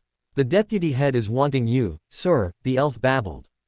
Harry gave the elf an irritated look. "Very well," he said curtly. "Tell her I shall meet her later. Professor is telling Tally that it is urgent, sir. She is wanting you now," the elf said hesitantly. Harry just closed his eyes as he clenched his jaw and fists. "Fine," he finally ground out, making an effort to keep his tone civil. "Tell her I shall be there in a few minutes." Asking the room for a washbasin, Harry swilled his face. Putting on a shirt provided by the room, he wrapped his dirty cloak around his shoulders. Is Master all right?" The hesitant voice gave him pause. Looking down, and sighing, he told the elf, "I'm afraid not, Tally."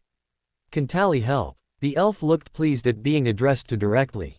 Harry smiled sadly. "Unfortunately, Tally, I don't think so. But thanks for the offer anyway." Minerva McGonagall paced impatiently in the office of the headmaster's office. Well, she supposed that this was her office now, seeing as she was the successor and Dumbledore was. She stopped and took deep breaths. She still could not believe that Dumbledore was dead. The man was always larger than life for her. She was privileged enough to have been taught by the great wizard when she was but a schoolgirl. Minerva sighed. Remembering her school days reminded her of those from her generation that had been lost to you-know-who and his followers. Right now, only Augusta Longbottom remained. Her husband had died 7 years ago, and she barely got to see her only daughter who was off in Peru teaching children magic. Oh, how much like her mum her precious little girl was. She wondered what her daughter would think about her new position. They always made sure to exchange the occasional portkey post, and would flow call once a month. Juno would as always insist that she pack her bags and come to Peru to live with her and her new husband. And Minerva would respond that she really was too old and set in her ways to go off gallivanting somewhere. Besides, she had her little lions to look after. She shook her head. Here Albus was dead, and she was being scatterbrained, thinking of old schoolmates and traveling and other such nonsense. Scowling, she sat down primly in a seat in front of the headmaster's desk. Right now, she could not bear sitting in her mentor's chair, despite it technically being hers now. Phileas and Pomona had gone off in search for him, she couldn't say, his body. Pomona was up in the astronomy tower, to look for other clues and perhaps find Albus, in the wildest, faintest, chance that he was there. She, to Minerva, represented the wistful hope that Albus wasn't really dead, but had made everyone think that, while he was weakened and resting in the astronomy tower. It was a stupid dream, but it was all she, and they, had. Phileas on the other hand, represented reality. He would be searching the grounds, more specifically under the astronomy tower, where, according to Harry, Albus had fallen. Thoughts of her house captain had her head throbbing slightly. The boy had managed to take over the school's ancient wards. Right now he had unprecedented power over the old castle and access to its many secrets. Technically, he was the new headmaster, Dumbledore's successor. The thought of a teenager being the headmaster of the millennia-old school was at once amusing and worrying. She couldn't help the small amount of resentment either. She should be the next headmaster, not anybody else. That irrational thought amused her some more. "What has you smiling so much?" Badly startled, Minerva spun around. "Pomona," she gasped with a hand on her east. "I did not hear you come in." Clearly, the squat witch said dryly. Sobering up, she said sadly, "I found nothing in the astronomy tower. I couldn't even find evidence that they had flown from Hogsmeade to the tower." "That is puzzling," Minerva replied thoughtfully. They lapsed into a long silence, listening to the phoenix sing his mournful song in the background. Pomona was the first to break the silence. "So what was it that had you smiling so much? Do share the humor, it's badly needed now." Minerva hummed as she looked at her colleague.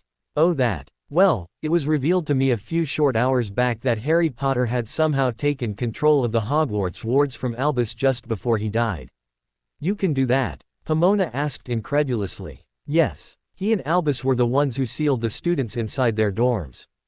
Albus also apparently gave him full control of the wards so that they could get to the tower faster." What was more, the boy somehow managed to be the first in centuries to find and trigger the castle's defenses and use it against the Death Eaters. Oh, you do realize that this effectively makes him the headmaster, right? I know, Minerva said with a shudder. I was thinking about that when you came in. Pomona copied her shudder. Can you imagine? A teenage headmaster is technically our employer. Think of the things he could do with that kind of power. Minerva snorted, feeling a smile tug at her lips despite the grim situation they were in. He probably would introduce a new class called Quidditch Appreciation, or something. I know Rolanda will be pleased. Sprout said with a chuckle. He probably would also change the timing so that class begins in the afternoon. Then, curfew would be abolished and the uniforms would be scrapped entirely. Minerva snorted. Imagine the anarchy. Mr. Weasley probably will end up being the deputy head. And then we'd have a new class, chess tactics, she said with a flourish, with a sweep of her hand at the title. All the items on Filch's banned list will become legal if not a requirement for every student to have. An hour will be dedicated to food fights and pranks, and a limit will be enforced on the maximum number of times a student can visit the library and how long they can stay there. Can you envisage the look on Miss Granger's face when they announced that last bit to the students in the Great Hall? The two heads of houses looked at each other for a moment before they both burst into laughter, leaning against each other for support. It was this scene that Phileas walked in on. What's this then? The usually cheery Charms professor asked curiously, albeit without any of his usual humor present. Quickly gaining control of herself, Minerva explained what they had been talking about. Well, I disagree about the uniforms. Phileas said seriously as he perched on a chair. Mr. Potter won't abolish that. He continued mischievously. He'll just change it so that the robes are gone. Then he will shorten the skirt length. The three teachers spent some time quietly chuckling in amusement. I found him, Flitwick finally said sadly. At the base of the astronomy tower I moved him to a private area. He hated to bring the mood down, but it was inevitable, unavoidable. Albus was a few years older than Phileas. But he remembered the man well. It was Albus that gave Phileas the idea about trying out for the dueling championship after the war with Grindelwald.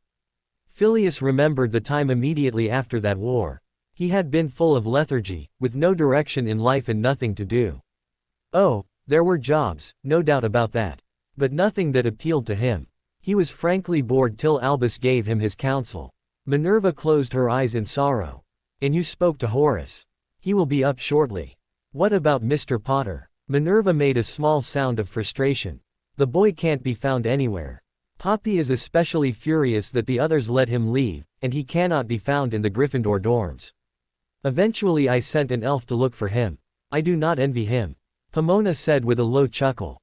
Remember what she did to McTavish when he escaped from the hospital wing. Minerva's response was cut off by the arrival of a house elf. Master will be arriving shortly, madam. The elf said with a low bow. Minerva nodded once. Please send some tea up. Horace will be joining us shortly. Yes, madam, the elf popped away. Right, teacher faces, everyone, we have a student to deal with. Minerva said half-jokingly. Absently, she wondered at the tear-streaked face and the watery eyes on the elf's face, but dismissed it. The elf was probably sad about Albus too. She knew she was. She was also sure that she had imagined the adoration in the elf's voice as it spoke of Potter. Tally was quick to burst into tears, unable to hold in her gratitude, as she profusely thanked Harry for taking care of the clothes maker. Spending some time comforting her, Harry set off towards the headmaster's office once the house elf left. He had honestly forgotten all about the elves' problems with Hermione. But it had all turned out fine in the end. Between Harry outperforming her, her snooping around and no doubt trying to spy on him for Dumbledore, Granger did not have any time to devote to spew. That effectively meant that the bushy-headed girl left the house elves alone. Naturally, the elves thought that this was all his doing. Entering the headmaster's office, he found all three heads of houses present along with Professor Slughorn. Harry guessed that the portly man was there to represent Slytherin. Ah, Potter, finally. Professor McGonagall said with an air of someone who was expecting him hours earlier. Professor, Harry said neutrally. He really wanted to snap at her for dragging him all the way here in the middle of the night, but he desisted. Harry sat there with a dead expression on his face as he listened to the professors discuss the fate of Hogwarts. Even though the night's activities had left him hungry, he could not find the energy to do anything more than occasionally nibble at the sandwich that he picked up from the tray placed there. Currently he felt like Salazar Slytherin. Like him, Salazar had also been betrayed by someone he considered his best friends. 5 years or so after starting the school, friction had slowly started building up between Salazar and the other founders. It had all started with one event, Rowena Ravenclaw's invention of the book. Through an extremely complex series of spells, the extremely talented woman had enchanted a book to detect magic and pinpoint the name and location of the wizard or witch that performed the magic. Harry suspected that this was the more powerful and ancient variant of the modern-day trace. Regardless, the book had led to an important discovery. There were wizards and witches out there who were born to Muggles. The 4 of them had been astounded to learn of this. With them being either of magical descent or at the most, in Helga's case, of mixed descent, the 4 of them, like many of their brethren, thought that magic could only be passed down from ancestor to offspring. However, they had mixed feelings about what to do with these, Muggle-born. Salazar was all for taking the children away from their birth parents. He still harbored a deep hatred for Muggles and raising them to be magical. He reasoned that this would be beneficial to both the wizarding race and the child. The child would grow up where his gift would be nurtured and praised instead of reviled and shunned. And the wizarding world would have new blood, and hence a population boost. However, Gryffindor objected to this strongly. He did not like the idea of separating children from their families. This, he said, was immoral and not how they should act. Instead, he would have them come to Hogwarts under the guise of a Muggle apprenticeship. In the end, the child would have a choice: stay in the magical world or seek his fortunes elsewhere. This difference in opinion put a wedge between the 2 males. Slowly, over time, it grew even worse, till one day, Salazar found himself staring at 3 wands wielded by those he trusted. The duel that followed was furious. However, thanks to his advanced age, and the odds against him, Salazar found himself losing. Left with no choice, he summoned the last of his flagging strength to distract the 3 long enough to fake his own death. Fleeing to the bowels of the castle, in the Chamber of Secrets where he had stored his wealth, he spent a long time recovering his strength, occasionally getting news from the outside world. He had vowed to get back at those 3 one day. Shaking himself from his reverie, Harry gave small cough, gaining the attention of the other teachers. Placing his mangled sandwich down, he said softly, "I know that the events of this night have been tragic. Snape certainly isn't going to be getting any awards for being the best teacher, nor is he going to be getting recognition for being the best employee Hogwarts ever had." Taking a deep breath, he continued in a deadpan. "And Professor Dumbledore probably will qualify for the worst decision ever made by an employer award for hiring the crony of his worst enemy. Yes, it is sad and horrible, not to mention tragic, that the headmaster of the school has been murdered by one of his own teachers and that a student has died. But this is Hogwarts, damn it. This school has been around for 1,000 years. It has weathered many a storm. It has been open despite many dark lords of the past. It has also withstood 10 separate siege attempts by dark wizards and witches. It also survived the Dark Ages. It is not going to close just because of some twisted foul excuse of a wizard with delusions of grandeur. I will not allow it. None of us should allow it. Hogwarts will remain open. It should remain open. For closing it means that Voldemort wins." By this time, his voice had grown louder as emotion was injected into it. "So he killed our headmaster. So what? Are we going to just lie down? I say, no." Breathing deeply, he looked at the shocked faces around him. "Well, that's what I think, anyway," he finally said. Picking up his teacup, he drained the contents. "Well said, Harry," Professor Slughorn exclaimed. He had a passionate look on his face as he continued. "I agree with him. Hogwarts has the strongest wards known to wizard kind. It also has a millennium of stored magic. We should not close it because of Tom Riddle." "I agree," McGonagall replied. "Wait a minute," Harry said with a hint of suspicion, looking at the teachers around him. "You all know about Voldemort's name and true history?" "Yes," Slughorn replied. "We, that is, Albus and I, have known who he really is for quite some time. After all, we have taught him. I suspect that Minerva, Pomona and Phileas have been told this by Albus. And it is an open secret that he is a half-blood." "Wait, if you knew all this time, then why didn't you tell everyone?" Harry said with a bit of outrage and accusation in his voice.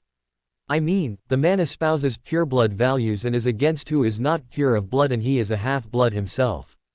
Slughorn chuckled humorlessly. To what end? What will that achieve? Will it make people less eager to follow him? You assume that people like the Malfoys, Lestranges, and Knots will suddenly decide not to follow him. He gave an uncharacteristically derisive snort. Albus had tried the tactic a long time back. He made sure to mention it to as many people as he could during you-know-who's first rise. The thing is that nobody gave a damn. They did not care then, they do not care now, and they will not care if they were told the same thing tomorrow. There is a reason that people, with some rare exceptions, don't use his name. It is because he has built a reputation for himself. He did not become the most powerful and terrifying Dark Lord in recent history by sitting around sipping tea. The world knowing that he is a half-blood is not going to change the fact that he is a dangerous dark wizard who believes in the purity of blood. There was even a full exposé on him in The Prophet. You remember that, Minerva? Yes, Professor McGonagall replied. I also remember that the reporter was killed in quite a gruesome fashion. The dark mark printed on his chest. Investigations showed that the man was alive when he was branded. The bones of his right hand were also removed slowly by a knife while he was still conscious. In other words, Harry, Professor Slughorn continued, most people who remember the First War know. We all know about his ancestry. The thing is that over time, his supporters have either deluded themselves into thinking the article a pack of lies, or they don't care about his bloodline, or are too afraid to say anything. So really, between these three reasons, you won't find his lineage being discussed in pubs over a pint. The potions master sat back as Harry digested this information. You see, Harry, he finally said in a much gentler voice after some time. There is one thing you should know about the world. Be it magical or muggle, and that is that people don't care about hypocrites as long as those hypocrites are useful to them. His Death Eaters follow him either to get power, or because they agree with his ideals. His heritage is the last thing on their twisted minds. Of course there are those that are fanatical supporters. But convincing them that he is a half-blood is obviously a wasted effort. And if there is a person who opposes him because of his blood. Slughorn shrugged. Well, we all know what happens to his enemies. Well, that was a very cynical worldview. Professor Flitwick piped up. Unfortunately, it is not untrue. We have digressed enough, Professor McGonagall said. Let's get back to the point. Harry, you are currently holding the wards. I think it best if you hand them over. I don't think that would be a good idea, Professor. Harry said slowly. Seeing her about to furiously reply, he interrupted. No, hear me out, we don't know about Hogwarts' future. The Board of Governors could decide almost anything. With Professor Dumbledore gone, Voldemort could orchestrate a plan by which he can get a Death Eater to become the headmaster. If he could infiltrate Hogwarts despite the precautions taken, imagine what else he has his fingers in. If nobody knows who holds the wards, it will be harder for people to effect a transfer. Minerva thought about this. If the board was compromised, and it probably was, then she would have no recourse but to hand over the keys to whoever became the next headmaster. She was bound by a magical contract to do so. However, the board had to directly ask the sitting headmaster, or the holder of the wards, to hand them over to an individual they had chosen as the next headmaster. They couldn't do it if they did not know who held it. And she certainly wasn't under any obligation to tell them who held the wards. Before she could say anything, Pomona spoke up. I like your thinking, Mr. Potter. Looking around, she continued. I think we should go with this idea. Seeing Horace and Phileas nod, Minerva spoke up. Very well, Harry can continue to hold the wards till the situation becomes more stable. Giving the student a stern look, she continued.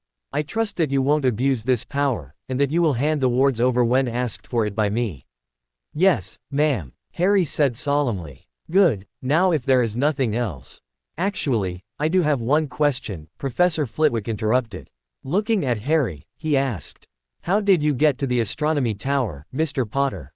Oh, we flew, Harry replied. How did you do that? I did not see any brooms around the tower. Professor Sprout said suspiciously. Well, you know how Professor Dumbledore has been giving me private tuition.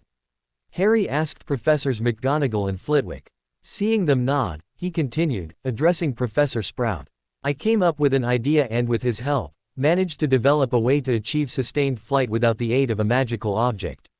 In actuality, Harry had seen that research in one of Ravenclaw's journals. After that duel, Slytherin had been using his elves to squirrel away small things of the other three founders. He figured that he would be able to find some weakness by which he could strike back. The research notes were hidden underneath the small cottage that Harry now knew was Salazar's childhood home. The founder had placed preservation charms on the domicile as a memorial to his lost family. Ravenclaw was a very smart witch. Some of her ideas and research were quite revolutionary even today. But Harry could not exactly say that he had got it from the founder. It would raise quite a lot of questions. Already, they were beginning to suspect. "That is quite impressive, Mr. Potter," Professor McGonagall said. "To do it in such a short time, I always knew you had the potential." "Indeed, Harry," Slughorn said affectionately. "You are very much like your mother. Could you show us the spell?" Flitwick asked in wonder. "Not now, Professor," Harry said to the charms master. "At least not right now, I hope you understand." "You have a point," Professor Flitwick said soberly. "Now is not the time. Perhaps later. Now, if you don't mind, I really have to go, professors," Harry said tiredly. "It has been a long night." "Indeed," Professor McGonagall said sadly. "It is a tragedy to lose Albus Dumbledore at this time in such a fashion. And what is worse is the passing of another student. And that too in the grounds." She took a deep shuddering breath. Harry bowed his head in sorrow. He had barely known the girl, but she held a special place in his heart. I sent messages to all 4 houses and told them to keep everyone inside till the entrances were sealed," he said haltingly. "I don't know how she got out if only."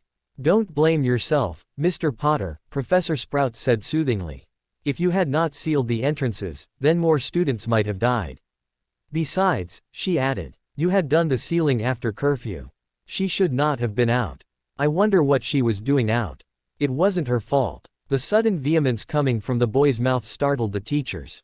"Mr. Potter," Professor McGonagall admonished. Breathing hard, Harry continued, marginally calmer. "It isn't her fault. She wouldn't have been out if it wasn't for the other members in her house." He sneered. "What do you mean, Mr. Potter?" Professor Flitwick said with a frown. "Did you know that Luna was being bullied by half of Ravenclaw House?" Harry said to the diminutive head of house. "Those thieving people steal her things and hide them all over the castle." Harry growled. "She told me this last year." His voice had taken a sorrowful tone by this time. "She probably was outside trying to find them. Apparently it has been something she does at the end of every academic year." The teachers all looked appalled. "I cannot believe this," Professor Flitwick said finally. "If what you are saying is true, then," he trailed off, "it looks like I shall be having a meeting with my students, and it isn't going to be a fun conference," he said grimly. Minerva looked out of the window and saw that dawn was approaching. With another jolt, she also realized that Fawkes had become silent. At that time, she knew without a doubt that the Phoenix would never return. That he, like his master, was forever gone from Hogwarts. "You may leave, Harry," she finally said. "Get some sleep." Watching the boy leave, she felt a pang of jealousy. At least he would get some immediate rest. Right now, she and the rest of the teachers had a lot of work to do. With a heavy sigh, Minerva got up and with a lot of trepidation, sat down in the chair behind the desk. Bowing her head, she collected her thoughts before resuming the meeting. As the gargoyle jumped in front of the entrance, Harry sagged in on himself. The depression returned full force. Dragging his feet, he headed towards the room of requirement. "Harry." Hearing the soft voice, he looked up to see the concerned face of Daphne Greengrass. Seeing her was like a ray of sunshine breaking through the blackness of his thoughts as it questioned his earlier depressing views. As he remembered Neville, Susan and Hannah, his throat closed up. The light of realization flooded Harry's mind, chasing the dark thoughts away, as he realized that yes, he did have friends. True friends. Friends who had not befriended him because of money promised by a conniving old man, and Harry doubted that Dumbledore would have managed to bribe them as well, but had befriended him of their own volition. While Harry was sure that he wouldn't have met Daphne if it had not been because of the contract, he also knew that she did not have to befriend him or get to know him. After all, theirs was a marriage contract. There was no stipulation that they had to be in love with each other. Yet, they had grown close. We've been looking all over for you. You won't believe the rumors I have been hearing. They say that Dumbledore is dead." She paused, noticing the unreadable look on his face. "Harry, are you all right?" Harry did not say a thing. Instead, he just strode forward and put his arms around Daphne, eliciting a squeak from the thoroughly surprised girl. Burying his face in her hair, he took a deep breath, taking in her smell. Pulling back slightly, he murmured, "Merlin, you are so beautiful." Leaning forward, he captured her lips in a searing kiss, pouring in all his need and desire. The intensity behind the kiss took Daphne's breath away. She could barely breathe, not that it mattered to her right now, as her body responded to the wanton lust. Harry finally ended the kiss. "Come with me," he said breathlessly. Dazed, Daphne let herself be dragged forward as she tried to process what had happened. Harry was both hyper-aware and dulled of his surroundings. To him, the room of requirement was at the same time near but unbearably far. Reaching the place, he paced in front of the room 3 times, his mind too frenzied to come up with a coherent thought. Soon enough, a door materialized, thanks to the room's functions of responding to needs more than wants. Pulling a still dazed Daphne around, Harry initiated another searing kiss, parting her lips with his tongue and snogging what little sense the woman had managed to recover in that time period. The sight of his fiancée was the catalyst that triggered a reaction within Harry whereby the experiences he had gone through in the past night, the betrayals, the anger, the depression and the horrors all were converted into lust. He just wanted some physical comfort after all he had experienced a short while back. Pulling back, he moved lower, expertly kissing, sucking and nibbling at her jaw and neck. His lessons, which seemed to have happened a lifetime back, coming to the forefront of his mind as he shortly had her leaning against the door, moaning. With one hand firmly on her ass, Harry freed his other hand from her soft hair and fumbled with the knob of the door, his lips slowly traversing back to her mouth. Opening the door, the couple stumbled in. By this time, Daphne was also locked in throes of passion as she reciprocated in the best way she could. Her hands were entangled in his hair as she kissed him back with fervor. Needing more contact, she slipped her hands under his cloak, mildly surprised that she encountered bare flesh. She was sure that he had been wearing a shirt before. Soon enough the back of her knees hit the edge of a bed. Tipping over, she landed on her back, still attached to her husband-to-be. They did not realize that they had kicked off their shoes. Harry undid her top with expert fingers, revealing her bra. Moving his head lower, he started kissing a trail of fire down her neck as his hands went down her silky smooth stomach down to her skirt. Moaning with pleasure, Daphne's fingers found the clasp of his cloak. With a slight amount of fumbling, she had that undone. Discarding that, her hands explored the muscles of his back, heading steadily downwards to the waistband of his pants, just peeking out of his jeans. Caressing his hips, her hands found the buckle of his belt. Acting of their own volition, her phalanges undid the belt and unsnapped the jeans, letting them fall off as he tugged her skirt off. Moaning at the loss of a layer of clothing, Harry pressed up against her, his hands now working on her brassiere. Daphne gasped as she felt him press against her, unused to the hardness and the heat emanating that could be felt through their underwear. It was when she felt her clothes being undone that she regained her senses. "Harry, please, stop," she said softly. Her hands traveled upwards and onto his chest as she gave a gentle push. Eyes still dark with lust, Harry looked down at her. Daphne shuddered in pleasure at the BPD primal want she saw in his eyes. With a supreme effort, she brought herself under control and said, "As much as I would love to continue, we can't. Not till we are married." Harry just looked at her, looking for all the world as if he would continue anyway. Privately, Daphne knew that if he did so, she would not resist him. But, much to her combined relief and disappointment, the lust disappeared from his eyes. Daphne was surprised when his face crumpled. Before she knew it, he was apologizing to her repeatedly as he gave great heaving sobs.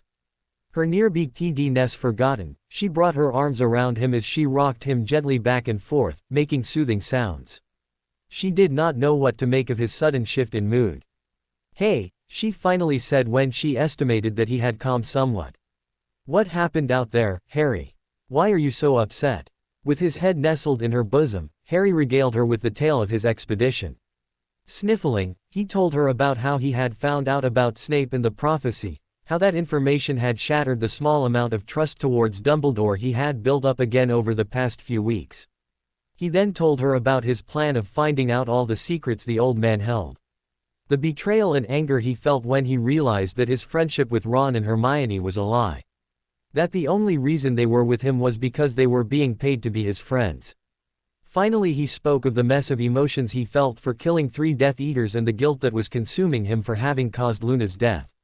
"I am such a monster," he finally said. "You must hate me so much for doing what I did. I'm so sorry." "Harry, no." Daphne interrupted him softly but firmly. Taking his tear-streaked face in her hands she looked at him in the eye. "Stop this. You are not a monster. Yes, you killed them, but they chose to attack first. The fact that you feel terrible for having killed them proves that you are a good person. They would have felt nothing but happiness for killing. You do not. I know you. We all know you. You are one of the most caring people I have met. You are no monster." "Really?" he asked, looking and sounding very much like a young child. "Yes, really," she said patiently. But, I nearly are, he trailed off again. "What, nearly had say, with me?" Daphne spoke over him, giving him a reassuring smile. "Trust me, if that thrice-damned contract wasn't around, I would not have stopped you." Giving him a lust-filled look, she purred. "You were so say, why then? I cannot wait for our first night together as husband and wife." Harry blushed as he gave out a weak watery chuckle. Smiling, Daphne said softly, "You're tired. Rest for now. We can talk later." Saying this, she drew Harry flush against her, pressing his face against her breast as she wrapped a long leg around him. The last conscious act that Harry performed was to wandlessly cover their bodies with the blankets. Tired emotionally, physically and magically, he was quick to surrender consciousness. Daphne was relatively well rested. Her exhaustion, while mild, was caused by sitting up with worry over her fiancé. Now that she had him safe in her arms, she too felt the pull of sleep. Closing her eyes, she reflected that this really was nice. Harry felt so warm against her. Getting a naughty thought, her hand slid downwards into his pants. But she was asleep before she could do more. Harry awoke hours later and let out a sigh of contentment. Breathing in the sweet scent of Daphne's hair reminded him that he had friends. Friends he had made himself. Sure, they weren't as close as he was with Ron and Hermione, but he had time to work on that. A whole lifetime, in fact. He was going to be married to Daphne in a few months' time. And, judging by how close they had become over the year, Harry could only imagine how close they would be after they spent a year as husband and wife. Along with Neville, Daphne, Susan and Hannah, he thought of the others he had befriended. They weren't as close, but they were all right for a laugh and pretty good company if he was looking for a few mates to share a pint with. Fuck them, thought Harry. I don't need those two anymore. With a contented smile Harry opened his eyes. His life looked sunnier now. Dumbledore was dead. He could no longer manipulate Harry anymore. Harry was free. Free. Of course there was the rather large problem of Voldemort looming in the distance, but Harry was too happy right now to let that get him down. He was sure that a day or week or two from now he would not feel like this, but right now, Voldemort did not seem to be that big a problem. It was when he moved that he became aware of his surroundings, more specifically, the body lying down next to him. They were still entwined around each other, only this time, Daphne's face was nuzzling his chest. Her leg was still wrapped around his hip, though. One of her hands was under his cheek and the other. Harry felt his face flush red as he realized where her left hand was. Carefully lifting his head, he looked down.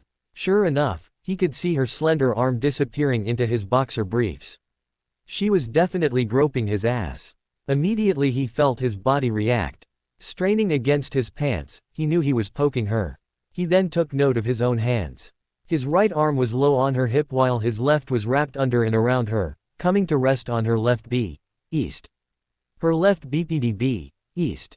His heart rate quickened. Before he could think more, she shifted and said with eyes still closed. "My, aren't we happy?" Giving a firm squeeze with her left hand, she withdrew it as she opened her eyes and looked at him with a mischievous smile on her face. Clearing his throat, Harry gently extricated himself, sitting up in bed. Despite being around so many women in the past year, there was something about Daphne that made him feel nervous. Where had that quiet girl gone and what had this feisty woman done with her?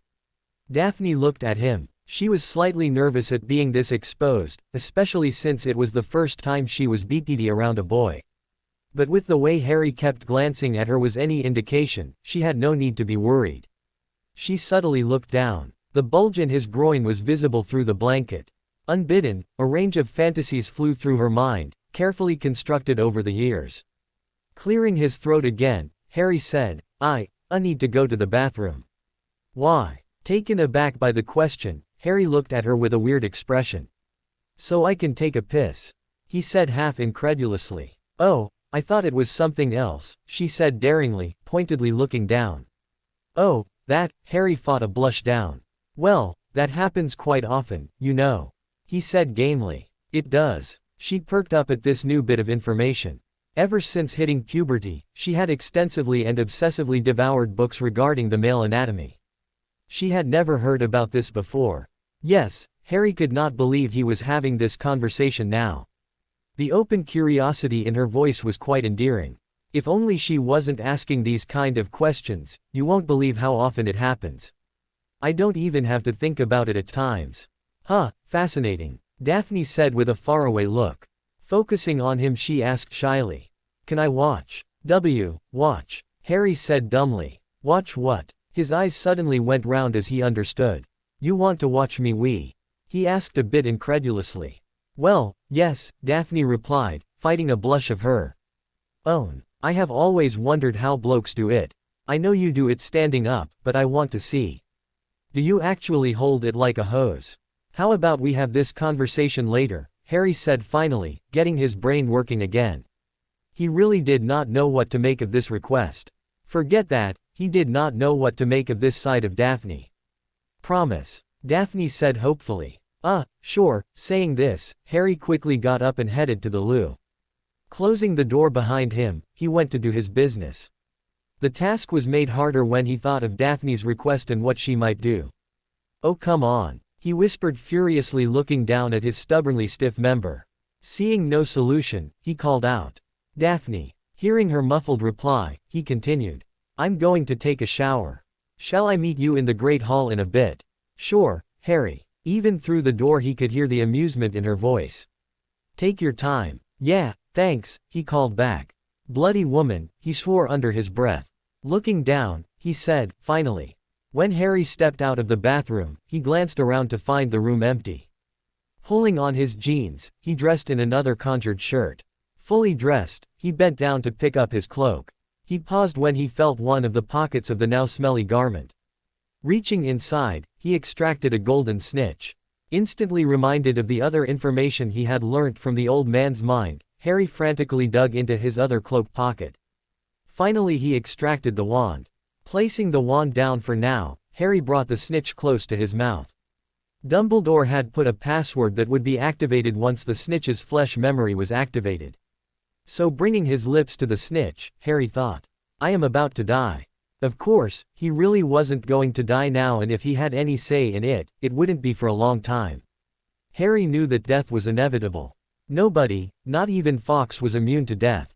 True, the Phoenix could come back to life, but he had to experience death first to be reborn. The metal shell broke open.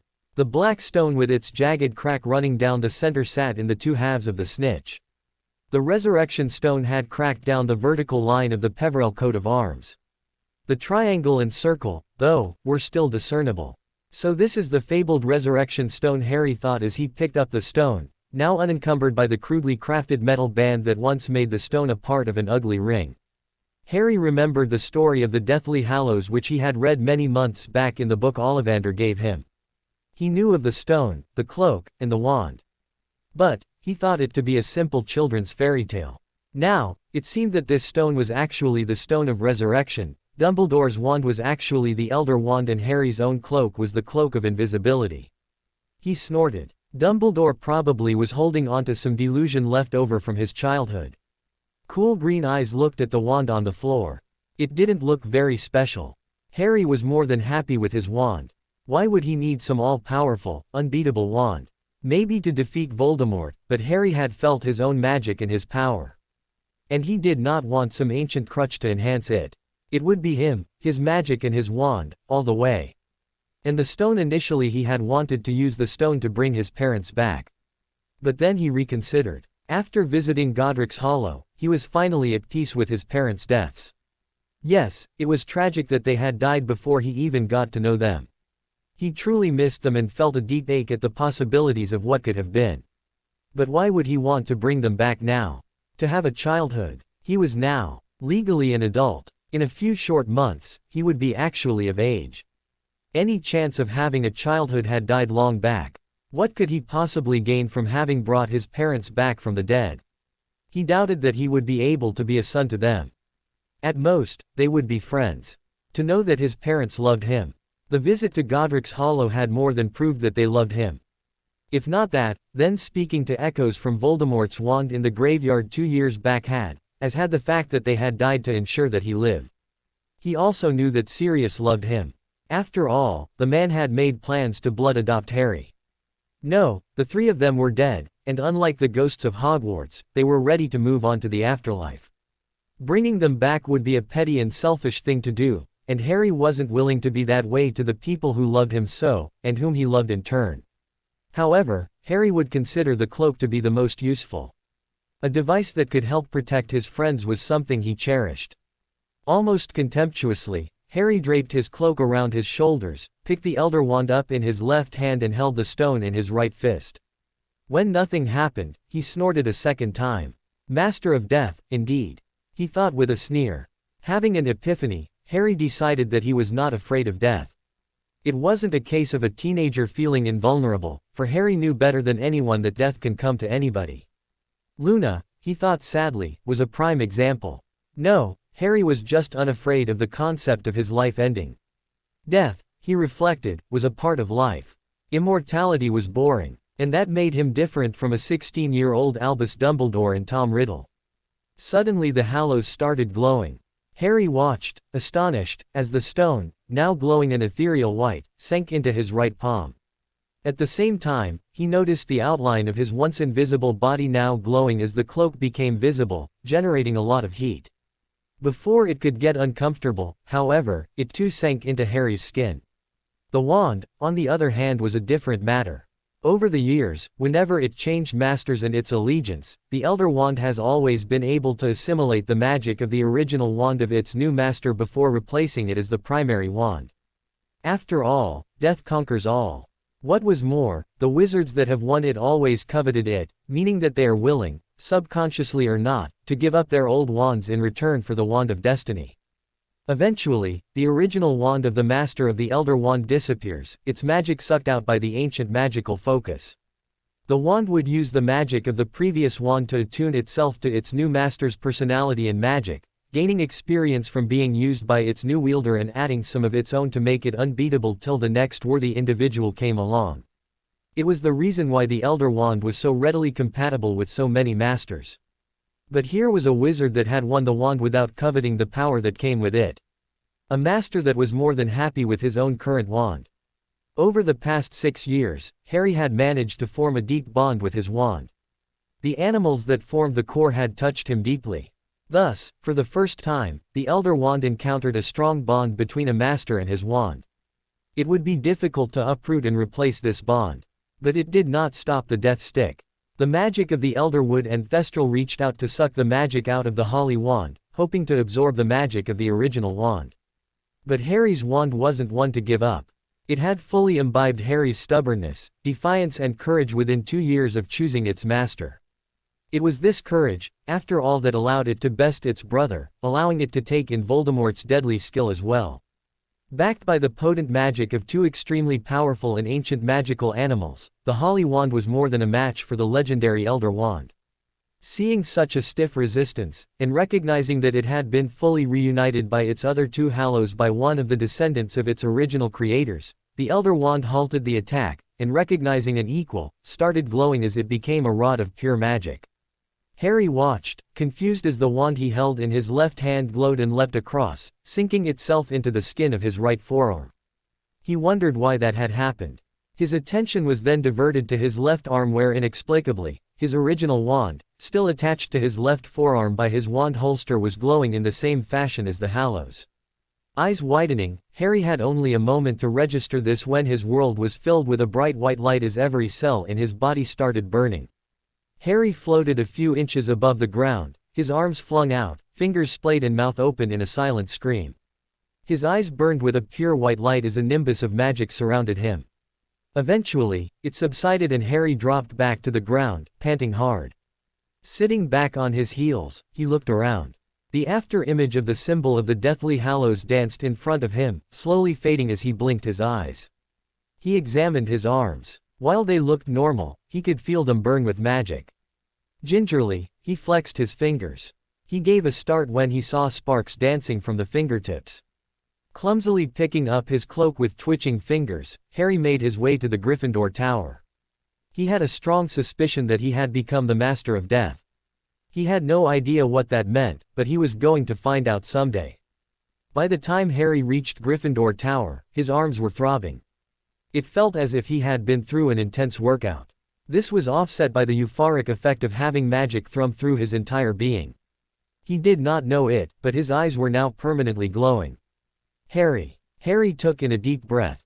Hermione, he said in a barely controlled voice. Breathy voices, sounding like the whispers of a lover, assaulted his mind. They demanded that he strike down the girl in front of him down. Make her suffer, they said. Break her, kill her slowly. Harry gave a small shake of his head as he clamped down on the whispers. His task was made harder by what he had learnt a few short hours ago. The desire to blast Hermione Granger, he thought furiously, out of existence was very powerful.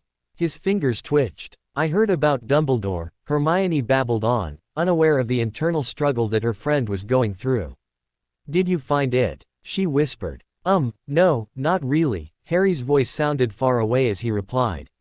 With an effort, he fished out Regulus' locket. He had barely remembered taking the object at that time. Removing the note from the locket, he handed it to her, saying, I think I'll be going now. Not sparing her a second glance, he moved towards the dorms to change his clothes. Hermione stared at Harry's retreating back. Dumbledore's loss had hit them all hard. She remembered the numbness that she felt when Professor McGonagall had announced his death in the Great Hall during breakfast. But she supposed that it had hit Harry the hardest. His eyes were quite bright, and he seemed to be moving around as if in shock. Folding the note, she went off in search for Ron. From previous experience, she knew that Harry preferred to be left alone. Getting him to open up generally was impossible and resulted in the person talking to him getting their head bitten off. She and Ron would decide what to do in the meantime and then plan their next move. As she left for the Great Hall, Hermione wondered about Draco Malfoy. According to Professor McGonagall, the boy had been kidnapped by the Death Eaters and used as bait. She did not believe that.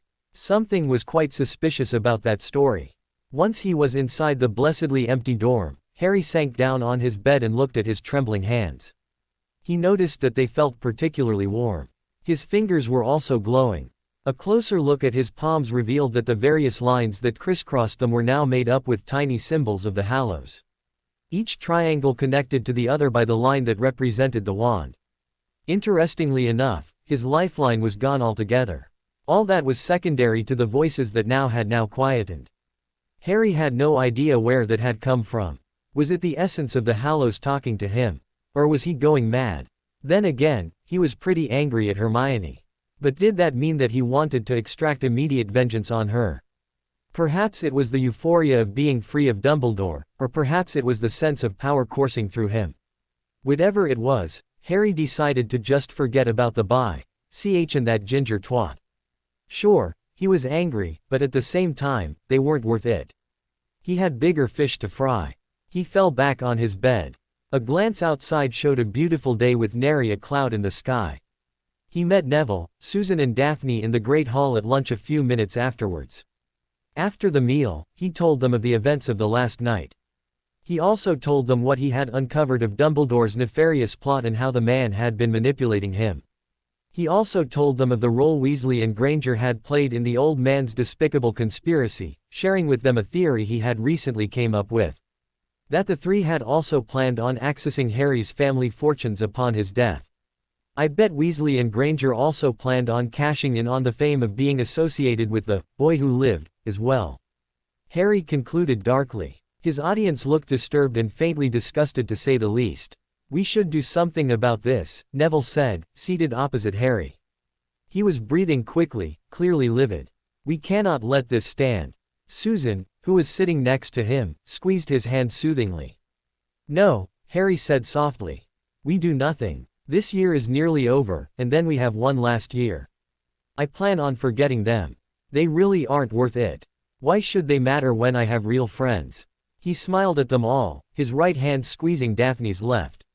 Reluctantly, his friends agreed to the decision. Classes for the remainder of the term were suspended and exams postponed. Many students were taken home by anxious parents.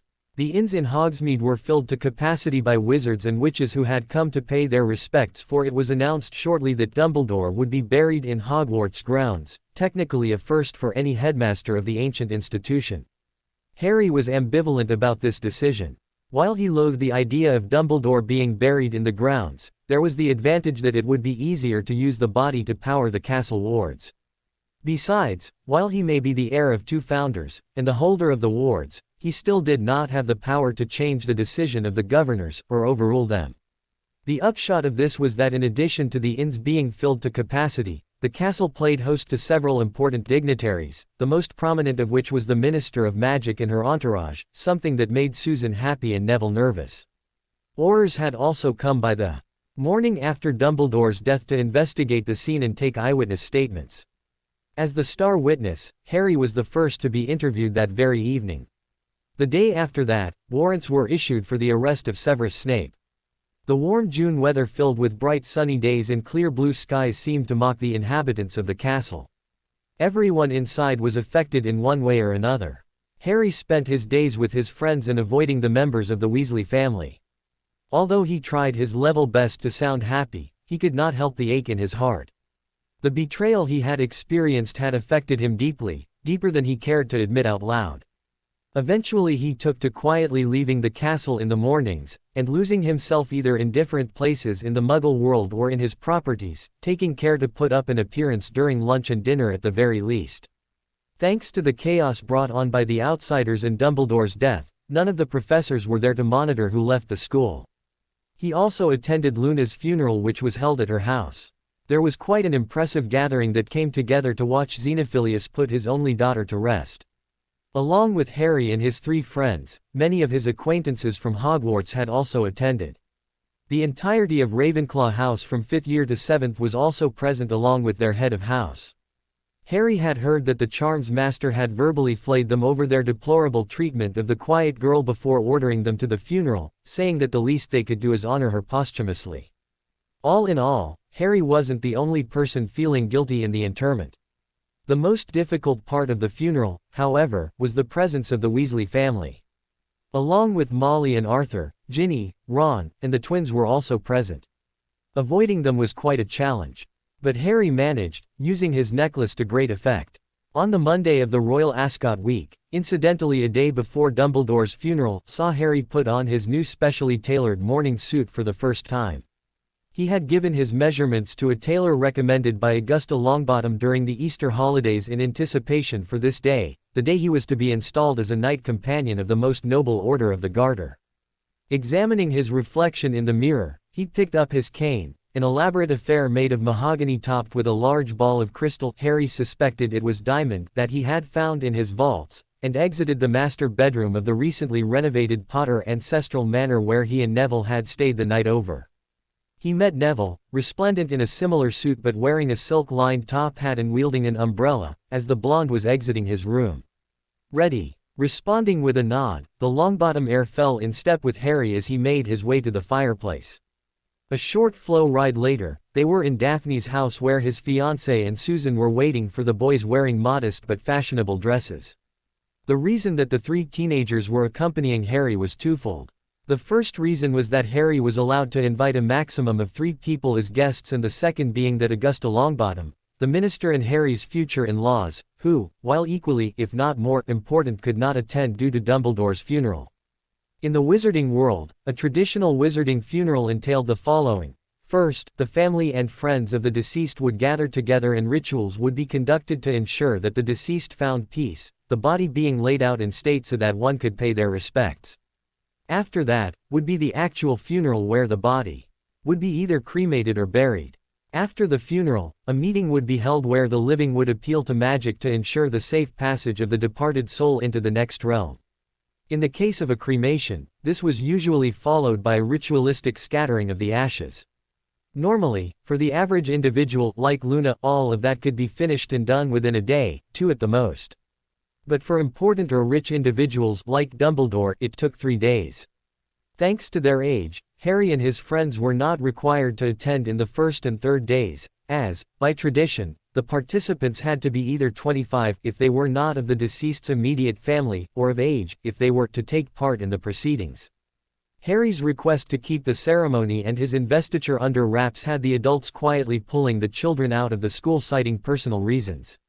They all felt that the children could use a day off and possibly forget about the war. Not that it stopped them from extensively lecturing their offspring about how to behave and act in such a high society event. Harry was the worst off. He was lectured 2 different times, once each by Daphne's parents, and Augusta Longbottom. The speeches he was given were longer than his peers, as he considered to be less experienced than them. Really, he should be thankful.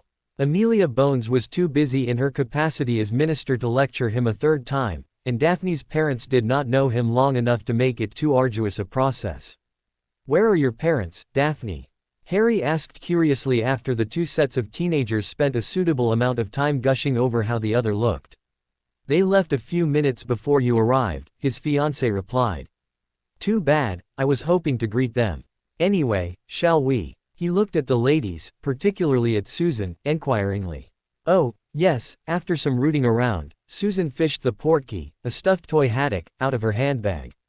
A whirlwind ride later, the 4 were deposited in one of the ante-chambers off the throne room in Windsor Castle, where the 3 left to find their seats as Harry was ushered to another room where he put on his robes. To all present, the Garter Day ceremony was one of pomp and splendor, harkening back to the days when the sovereign was not just a figurehead of the government of Great Britain, but Great Britain herself in flesh and bone. The men were all resplendent in top hats and morning suits, and the women beautiful in their various colorful dresses, hats and fascinators. Upon having his name called out, Harry strode confidently, making sure to focus in front of him so as to not lose his nerve. Kneeling in front of the sovereign, his voice sounded even and sure as he recited his lines, a byproduct of the numerous rehearsals and repetitions he had gone through. After the investiture of the new members of the Order of the Garter, of which there was only one, Her Majesty, the Queen and the Duke of Edinburgh entertained the guests to a sumptuous luncheon in the Waterloo Chamber. Harry had visited the castle once, during the summer holidays last year. He remembered being impressed with the large high-ceilinged room and the meticulously arranged table, which in his estimation was as large as one of the house tables. Never did he think that he would be sitting down there having a formal 3-course meal with members of the royalty.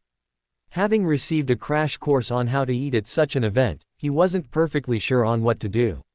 So he surreptitiously observed Daphne and Neville, who were seated on either side of him, to fill in the gaps while using what he had learnt in occlumency to keep track of what those present in his immediate vicinity were saying, and answering when spoken to. The food in itself was interesting, the presentation more so. Harry never had seen a fruit salad such as this before.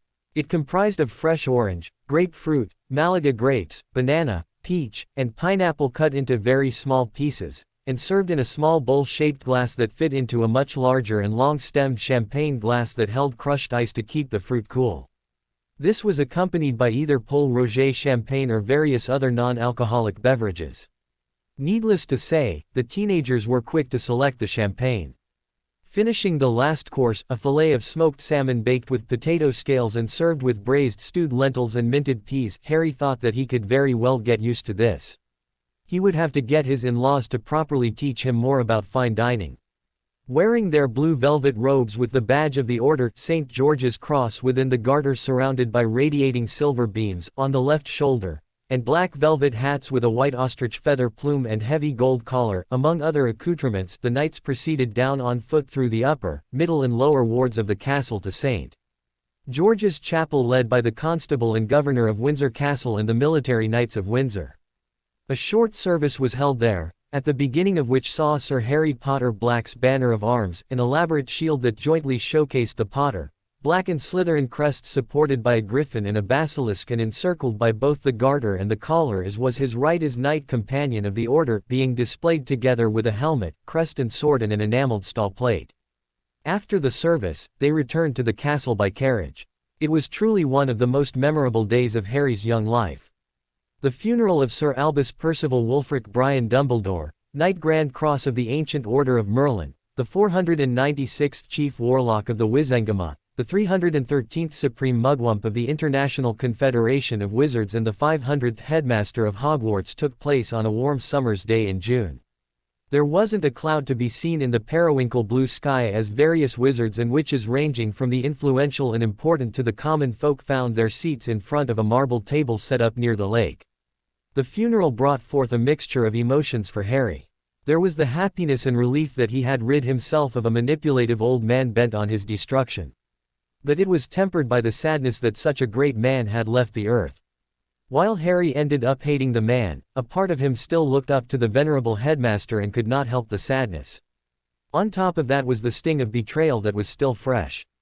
Harry thought that Luna's funeral was big. But that was before Dumbledore's funeral.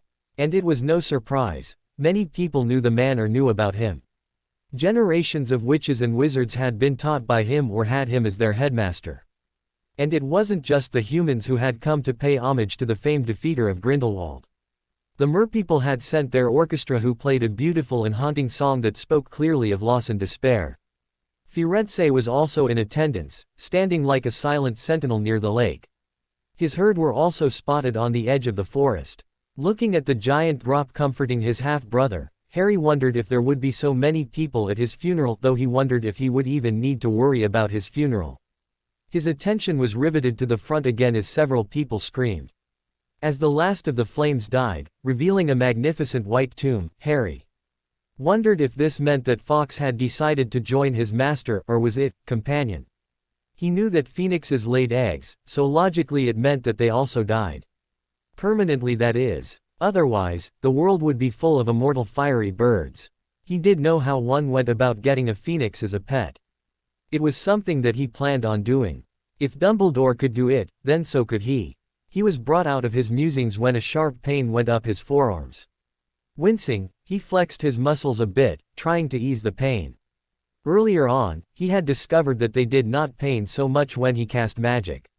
One of the first things he had noticed as the Master of Death was that he could cast magic wandlessly. However, this was easier said than done.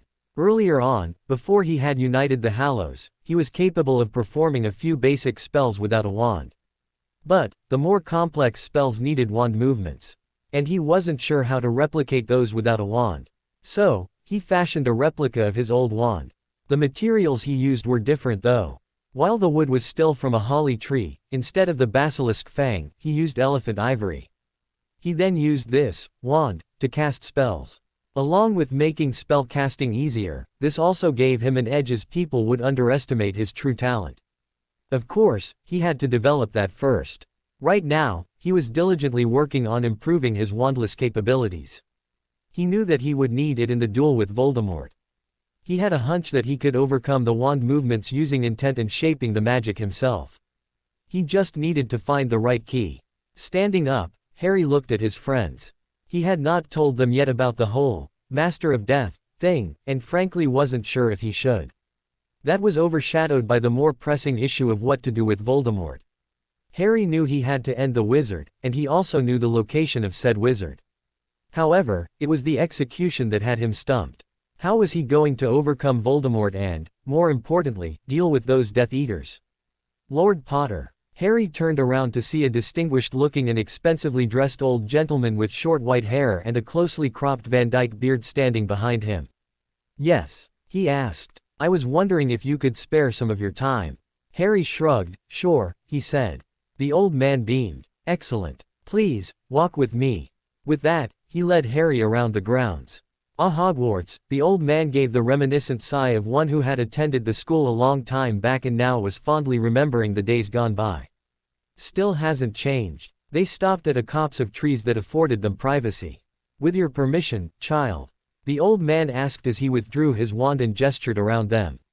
Harry understood the unspoken statement. "Go ahead." The old man then started weaving an impressive array of privacy charms and wards around them, his movements fluid and graceful, speaking of great experience, yet, with the kind of vigor belonged to a man decades younger than him. Not to be rude, sir, but have we met before? Harry asked politely once the man was done. The old man chuckled. Ah, I suppose I haven't introduced myself properly, now have I? His voice was slow, almost drawling. Well, I go by many names. Harry, may I call you Harry?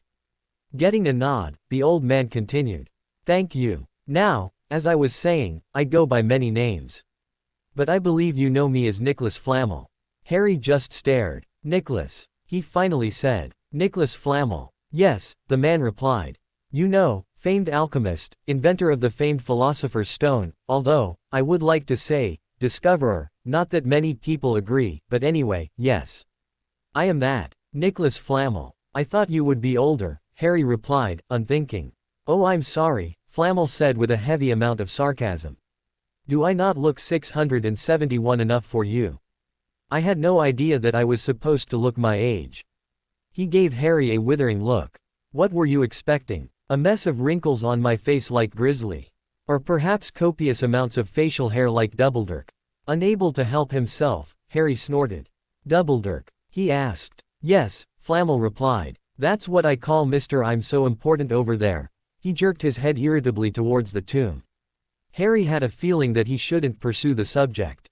Who's Grizzly? He asked instead. You would know her as Madame Marchbanks. I make it a practice to mangle people's names. It amuses me. Want to hear yours? I assure you it's quite hilarious. No, I'm fine, thanks, Harry replied. What was it that you wanted to talk about? Ah yes. Flamel still had a scowl on his face. Well, I came to discuss a potential alliance with you. A small amount of disgust was still evident in his tone. Evidently mentioning his age had struck a nerve. Okay, Harry said slowly. What kind of alliance? A political one, of course, Flamel replied as if Harry was asking a stupid question. You see, Harry, I believe that we share similar goals. I also believe that you would be suited to continuing what I had with your grandfathers, both the Potter and Black ones. And what would those be? To ensure that the balance of power is made right, Flamel responded. For too long now, those less deserving of power have ruled while we hide from them like cockroaches.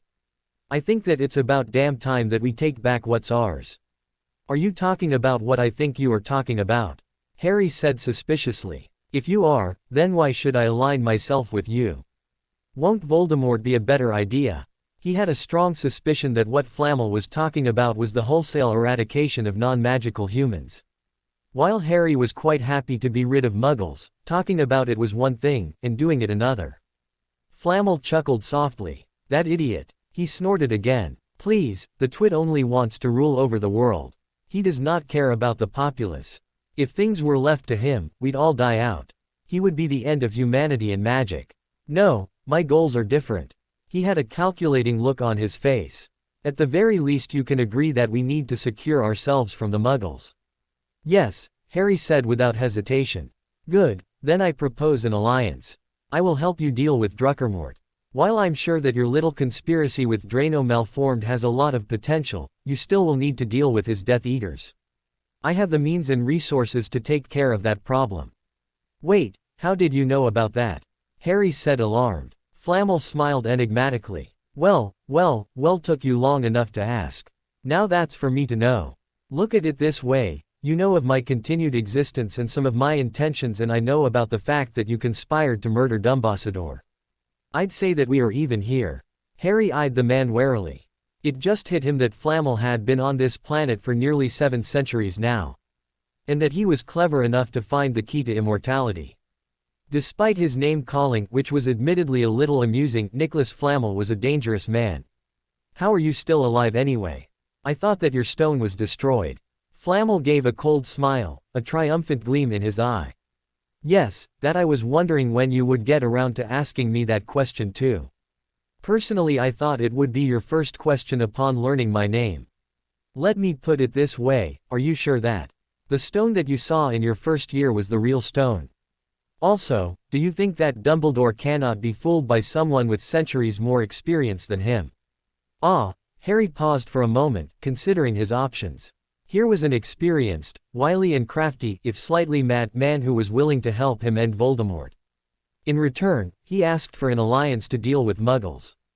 Harry wasn't exactly averse to the condition. The voices in his head, ever present, whispered to him to take this offer, to gain more power. Harry found himself listening to them. "Very well," he said finally. "I will help you with the Muggle problem if you help me with Voldemort." "I wasn't planning on asking anything more, boy," Flamel replied amusedly. "I could use that popularity you will no doubt engender after you defeat that moron. Now, I shall owl you when I have a contract drawn up. We will meet at Gringotts to sign it. Perhaps one of your little friends will be willing to act as a witness." "How did you know about my agreement with Draco?" Harry asked again. "That is for me to know, and you to find out," Flamel said with a twinkle in his eye. Drawing his wand out, he cancelled the charms and wards. "Perhaps later on, in the off chance that we build some trust between us, I will tell you how I know." He turned to go. "Wait," Harry said. "What do you mean when you said that both my grandfathers had a similar goal?" Flamel only smiled enigmatically. "Come to Gringotts and find out." With that parting shot, the alchemist walked briskly away from Harry, heading to the front gates, his stride long and purposeful. Draco Malfoy sat down at the dining table in his house. He silently watched as the others filled into the room, waiting for their lord and master. It had been nearly a week since Dumbledore's death. The Dark Lord had not been present at the night of the deed as he had departed on a journey overseas a few days back.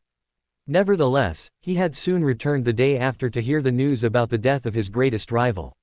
Standing in front of the fireplace, Voldemort took a long moment to contemplate the crackling logs before saying in his high cold voice, "Draco, tell me what happened that night." Draco, who was sitting next to Snape in the drawing room of Malfoy Manor, swallowed nervously and stood up. He gave his account of the night Dumbledore had died, starting from the Death Eaters entering Hogwarts all the way to meeting Bellatrix just inside the castle gates as they made their hasty escape. He had no idea how the other Death Eaters had fallen, as they had managed to gain quite a lead on the rest. But from reports the next day, it was more than clear that they had not made it. "Sit down, Draco," Voldemort said softly, turning around. To say that he had not been pleased to hear about the deaths of the Caro siblings, Yaxley and Roll, was like saying that it was slightly nippy in Antarctica. Add in Greyback's capture, and Voldemort was positively seething.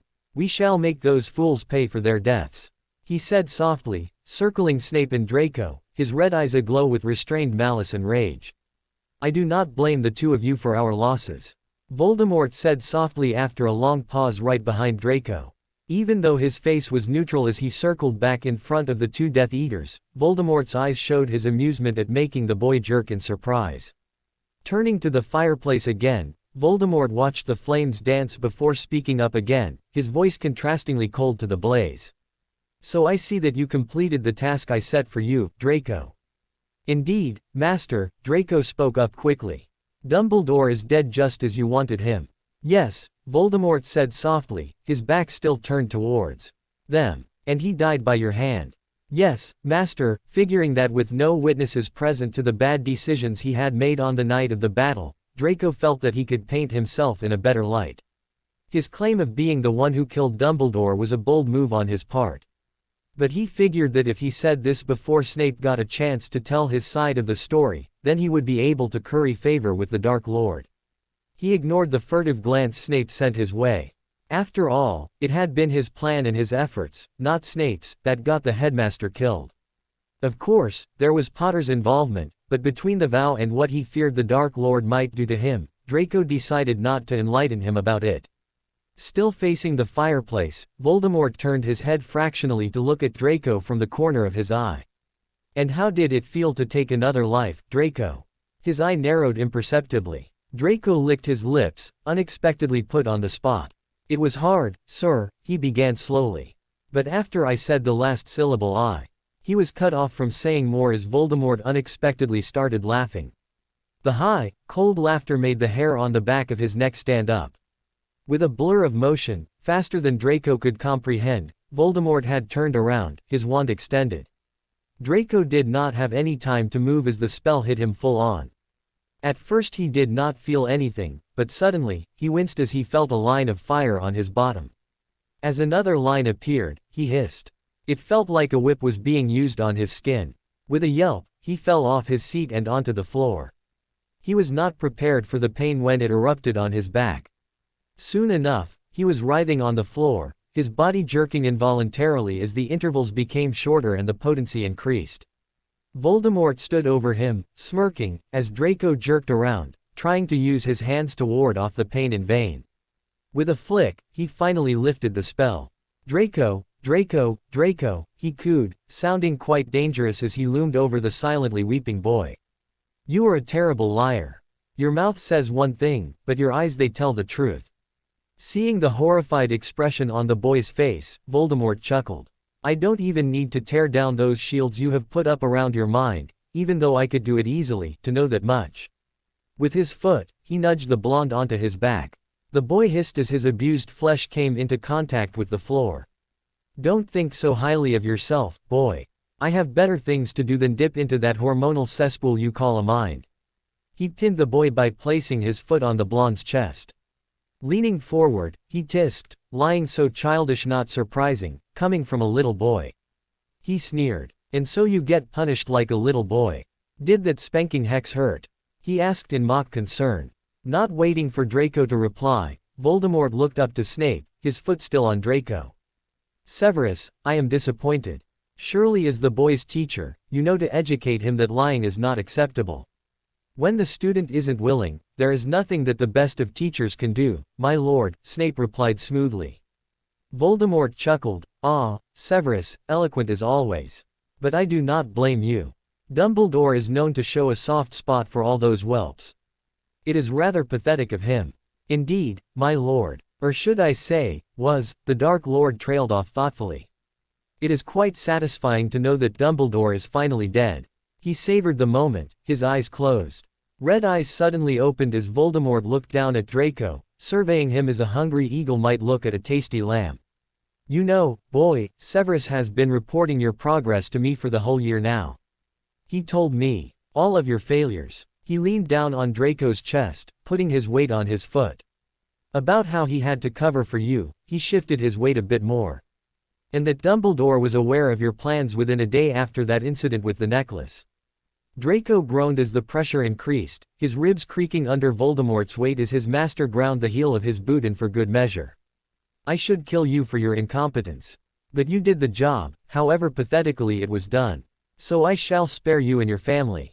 With the boy still pinned down, Voldemort aimed his wand and cast the Cruciatus Curse, a malevolent and sadistic leer on his face as he watched Draco writhe beneath his foot. Lifting his wand, he looked at the panting and crying form below him. And that, little boy, is how a man is punished. He nudged him with his foot. Congratulations, he said mockingly. Lifting his foot off the boy, he moved to the door. Severus, come, he said as he opened the door. Leave the blubbering baby behind. Hopefully he will grow up enough to leave the room like a man, however unlikely that may be, he sneered. His mummy probably will be the first in here within minutes to coddle him. Perhaps even change his nappy and give him his milk while she is at it. Voldemort mentally snorted as he left the room. Considering that the boy had grown up in the house, one would think that he would know that there was a mirror set up over the fireplace.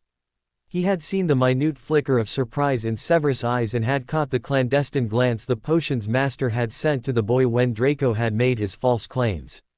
Of course, there was the small problem of him having placed a "Notice Me Not" charm on the mirror. Draco slowly sat up and dragged himself to one of the armchairs. He never felt so humiliated in his life.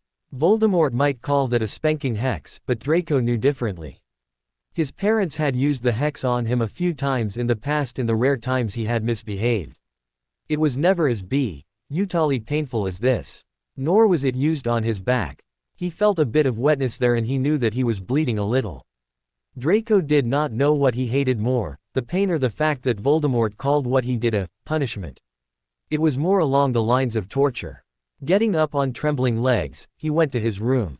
He carefully opened a drawer and shifted the contents inside, looking at the mirror within. After speaking to him and Severus, the Dark Lord had left to places unknown. He had returned the previous night and had called for a conference in the dining room with his Death Eaters. And so here he was, waiting fearfully for the Dark Lord to come. He never did enjoy being in the man's presence. "We have great news, my friends," Voldemort spoke up, interrupting Draco's thoughts. "Thanks to the efforts of a few brave individuals, Dumbledore is now dead." Before the Death Eaters could give any reaction, he continued speaking, his voice convincingly ponderous and sorrowful. "And yet, we have lost 4 valuable members of our forces. Yaxley, the Caro siblings and Roll will be missed." Following his cue, they all bent their heads in silence. "However, we shall not let their deaths be in vain," Voldemort said a minute later, the fire casting an odd light on his red eyes. "We shall show those scum true terror," he trailed off, looking thoughtful. "However, before we begin plans of attack, we must speak of the bigger plans. Yaxley was the main person behind the infiltration of the Ministry. I trust that you, Dolohov, can take up the slack." The man in question turned his twisted face to Voldemort. "Yes, my lord. The minute we suspected Yaxley's death, I rounded up a few Death Eaters and we immediately set off that night itself to renew the imperious curses placed on his victims before they could fully throw the curse off." "Excellent," Voldemort sounded pleased. "One rarely gets to see such drive and initiative, don't you agree, Malfoy?" Lucius started in surprise. My lord." "Tut, tut, Lucius," Voldemort said mockingly as the other Death Eaters sniggered. "Do pay attention." Although, he cocked his head to the side inquisitively, studying the blond man's unnaturally pale face, baggy eyes and haggard look. "You do look a bit unwell and unhappy. Something displeases you, Lucius. Is it my presence? Does the fact that I reside in your house make you discontent?"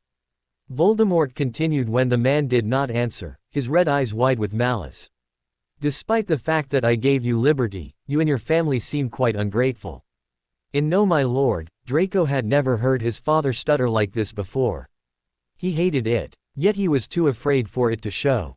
He carefully averted his eyes, making sure not to meet Voldemort's gaze. His mother seemed to share his thoughts, for she too kept her gaze resolutely on the far wall. Voldemort hissed, "Such lies, Lucius." The hissing did not stop but continued, making the collective at the table flinch as Nagini extended her impressive length from the floor to drape herself around Voldemort.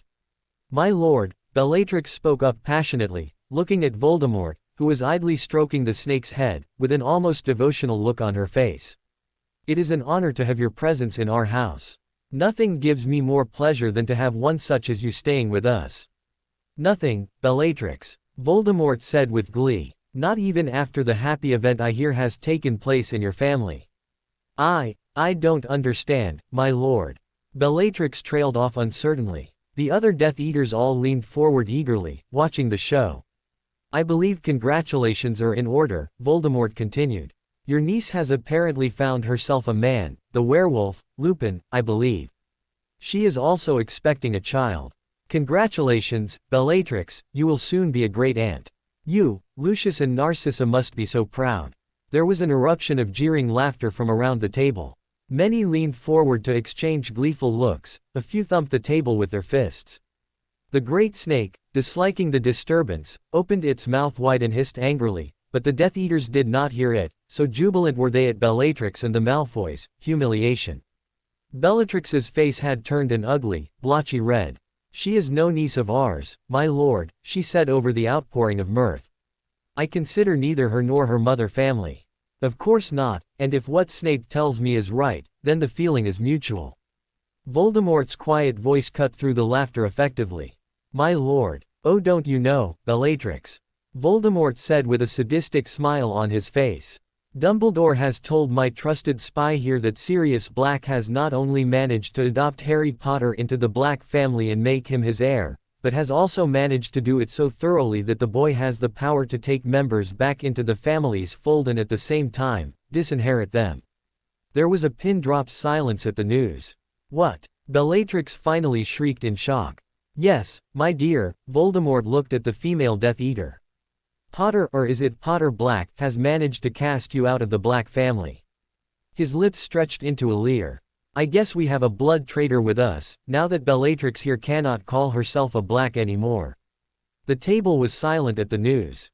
While there was no love lost between Bellatrix and the other Death Eaters sitting at the table, the fact was that none of them, including Rodolphus Lestrange, wanted to be the target for the obviously enraged witch's ire.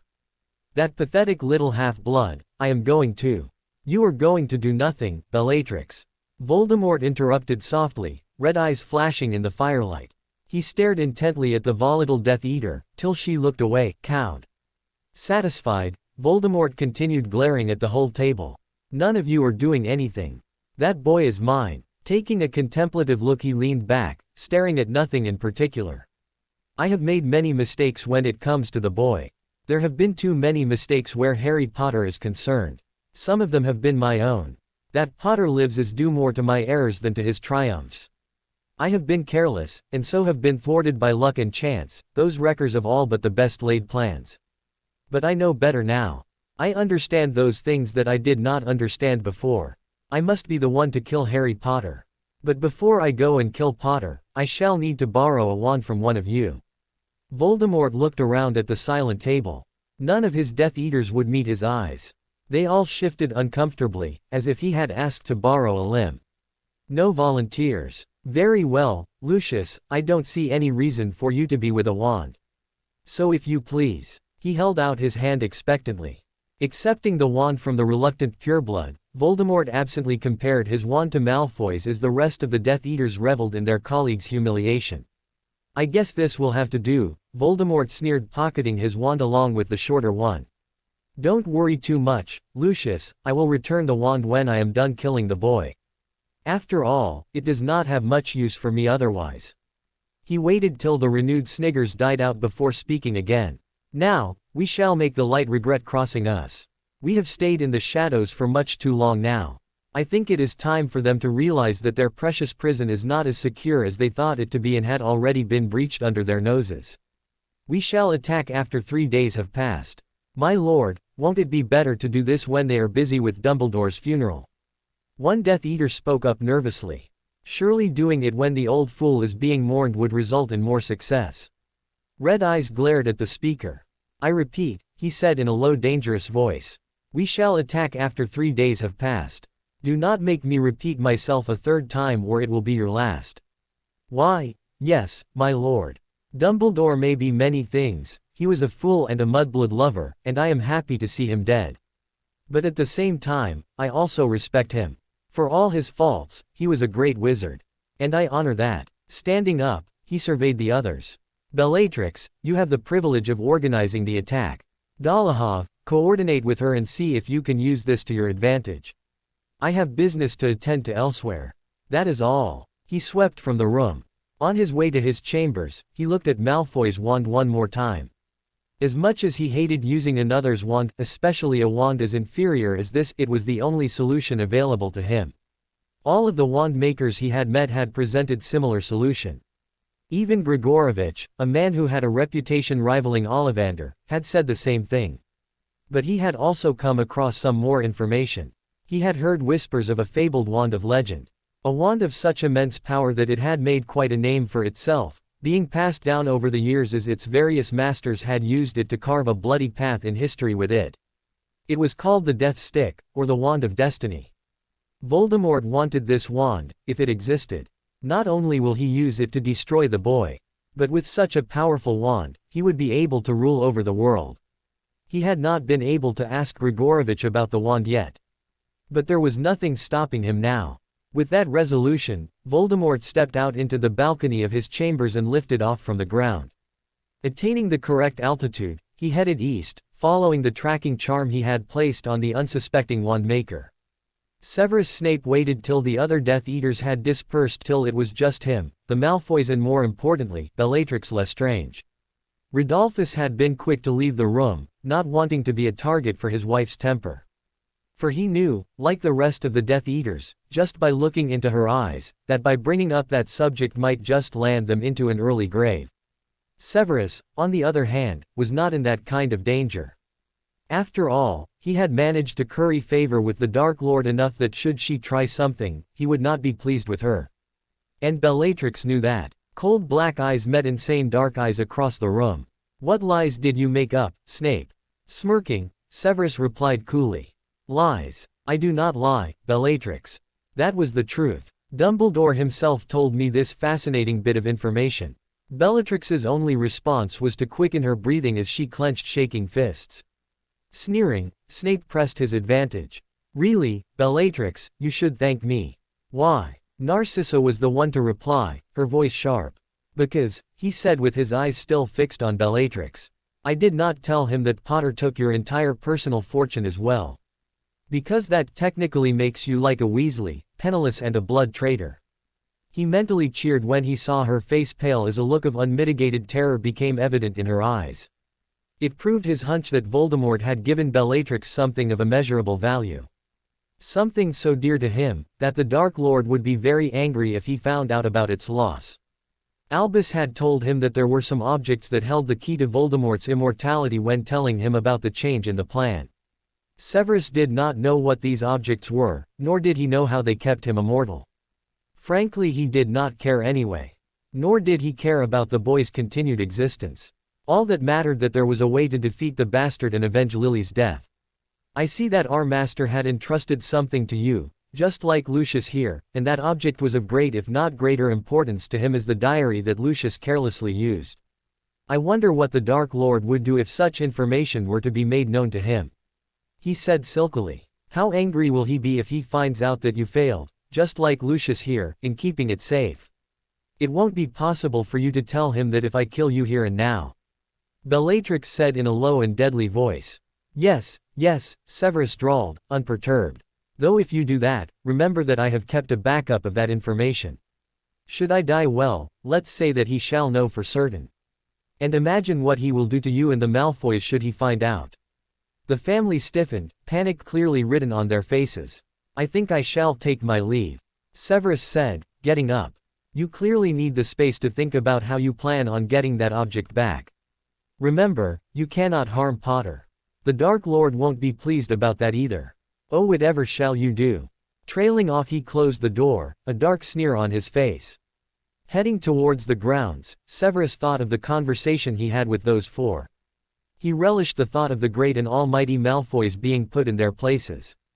And he took special pleasure in seeing Draco humbled. The boy was too arrogant for his own good. He wasn't sure if Potter had seized Bellatrix's fortune. Albus wasn't sure about that either, as his primary source of information, the werewolf, did not know. Well, he might as well mention that in an appropriately cryptic message. Hopefully the dunce would know what to do. Getting the message would be a challenge, however. At least it would distract Bellatrix enough. Severus knew that he had painted a huge target on the Tonks family as the crazed witch would exclusively focus on them in order to get the item, but it was a necessary evil. At least this way, some innocent lives would be saved as Bellatrix would not be able to launch an attack on the populace as a whole. Besides, he was also sure that Nymphadora had taken the necessary precautions. Disapparating, he headed home. He really needed to work on that message. Not only would he have to surreptitiously alert the morons in the Order, but the Potter brat as well. Ron and Hermione sat together in a compartment as the Hogwarts Express sped towards London. They had managed to speak to Harry, and he had told them that he was going to focus on finishing Voldemort off and end the war. Hermione knew this meant that he was not going to return to school for his 7th year. And as much as it pained her, she could understand his logic. As dear as her education was to her, ending this war was far more important. So she had pledged to follow him. Ron wasn't far behind her in declaring his intentions. They had planned on meeting at the Burrow and setting off after Bill and Fleur's marriage. Hermione thought that she had seen a bitter look on Harry's face, and she suspected that he planned on doing this on his own. Well, she wasn't going to let him. He was stuck with the two of them. It would be like old times. Just the three of them, off on a grand adventure, risking life and limb and facing great evil in order to save the world. Harry had wisely decided that it would be far safer if he apparated directly to his relative's house. So that left the two of them on their own on the train. But before they could go off, they had a lot of planning to do. Hermione had already got books to help them on their quests from Dumbledore's library, and she was working on putting an undetectable expansion charm on a bag to help make moving around with their luggage easier. But she had a far more important task. Something that caused her heartache every time she thought about it. And that was erasing her parents' memories. In the current climate, and with her status known to many in the wizarding world, her parents were at great risk. So it would be better for them if she erased all knowledge of her existence from their minds, and for good measure, relocated them somewhere far, far away. Australia sounded like a good option. Harry was in the lobby of Gringotts, having just finished negotiations with the ancient alchemist. The time spent with Flamel had been quite informative. He finally came to know why both the Potter and Black families had such large tobacco plantations. Flamel had made it his life's mission to subjugate Muggles. Over the centuries he had tried many different things, only to face defeat thanks to different circumstances and people whom he had derisively termed Muggle lovers. His latest setback had happened just after the defeat of Grindelwald, thanks largely to the meddling of one Albus Dumbledore. On the side, he had also thought of different ways in which he could exploit the Muggles. The most popular scheme was the tobacco industry. After all, while he could turn metal into gold, he couldn't do it in too grand a scale without risking the destruction of the stone. So a fast way to make money was more than welcome. Both Charles Potter and Orion Black agreed to invest in my little venture, the alchemist said. Of course, Potter thought that it was merely a good investment while Black was more in tune with my real goals even if he did not know my name. Neither Potter nor Black knew of the other's involvement. He admitted, I tend to keep the identities of my collaborators a secret from each other. Neither of them knows that I have dealings with the other. It would be rather counterproductive if that were to happen. Harry had to admit that he did not find the man's ambitions objectionable. His experiences with Muggles hadn't been great either. However, he had some reservations about fully eradicating them. After all, the Queen was decent. She didn't really have to knight him. Although, at the same time, he was unhappy about the precedent Muggle noblemen got as far as place names were concerned. So while he signed the contract after having it fully ratified and approved of by his barrister, Harry did not do so with full enthusiasm. At least he would get something out of it. Flamel had built up a private army of sorts. Even though it comprised of battle-hardened mercenaries and whatnot, the army wasn't enough to topple the militaristic regime in magical Ghana, as small as that was. But it was enough to help in the killing of one insane and skilled Dark Lord as well as his followers. Harry would begin training with the men in a few days' time. Snapping out of his daze, Harry walked out of the bank, thinking about his next meeting he would be having with the goblins. He found out that he had been named in Dumbledore's will. While he wanted nothing from the man, Harry still had one question that he knew that the headmaster's account manager could answer. Harry reached the bank 5 minutes early on the appointed day. Sitting across the account manager, a goblin named Nagnok, Harry made his request. Sir, is it possible for me to see the headmaster's bank statement? The goblin looked at him with his eyebrows raised. I am afraid to say that Gringotts cannot grant you your request, Lord Potter. It is a serious breach in trust and privacy for us to do so. Not even if the information could shed light onto something that pertains to me. The goblin frowned. Are you saying that Albus Dumbledore has used his money against you, Lord Potter? Maybe I am, maybe not, Harry replied evasively. Indeed, the goblin said with a bored expression. Well, regardless of that, I will need to see a warrant from the Auror office first.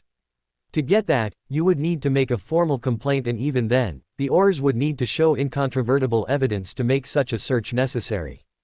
After that, only an Auror can see the records. So I am afraid that you are quite out of luck. Unless the minister has secretly appointed you an Auror with the privilege to do whatever it is that you want. Harry flushed. I was just asking, he said defensively. The goblin only rolled his eyes. Of course, he continued. You could just get permission from the vault's current owner. And who is the current owner? At that moment, someone knocked on the door. Turning around as the door opened, Harry saw the barman of the Hogshead Inn enter, the sour expression on his face ever present. Mr. Dumbledore, Nagnok greeted. My condolences. The man in question just grunted, settling down on a chair gracelessly. You're the barman at the Hogshead? Harry exclaimed. Am I? The man said sardonically. Glad you remembered. Looking past the gray stringy hair and beard, Harry could see brilliant blue eyes behind the man's dirty glasses. Eyes that looked a lot like Albus Dumbledore's. A clearing of a throat brought Harry's attention back to the goblin. The current holder of the vault. Would be Mr. Dumbledore here? Nagnok said casually. And why would you want to know that, boy? Aberforth Dumbledore asked suspiciously. Well, Harry said hesitantly. I was wondering, that is, I wanted to ask you a question. There was a moment's silence. Well, Mr. Dumbledore finally said, out with it already, while I'm still alive. Right, I was wondering if I could have a glimpse at your brother's account statement. The man looked at him through narrowed eyes. And why would that be, Potter? There is something I really need to know, Harry said in reply. Please, at least give me last year's statement. Looking at the expression on the teen's face, Aberforth spoke up. Very well, however, I want something in return. And what is that? Harry asked warily. All of my brother's possessions that he has set aside in his will.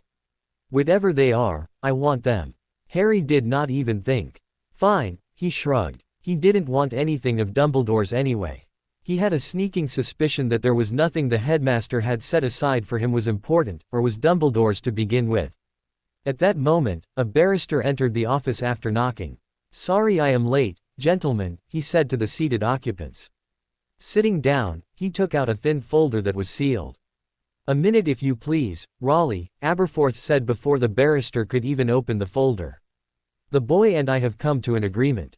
In exchange for having a copy documenting the activity of my brother's account for the past year, Potter has agreed to forfeit all bequests. Actually, I agreed to give you any of your brother's possessions that he had willed to me, Harry replied. The barrister shrugged. Very well, shall we get on with it then? Harry looked at the Nagnok, who took out a ledger and with a snap of his fingers, created a much thinner copy. Here you are, my lord. Harry took the file and placed it on his lap. Thank you. He then nodded to the solicitor who removed the seal and took out the document.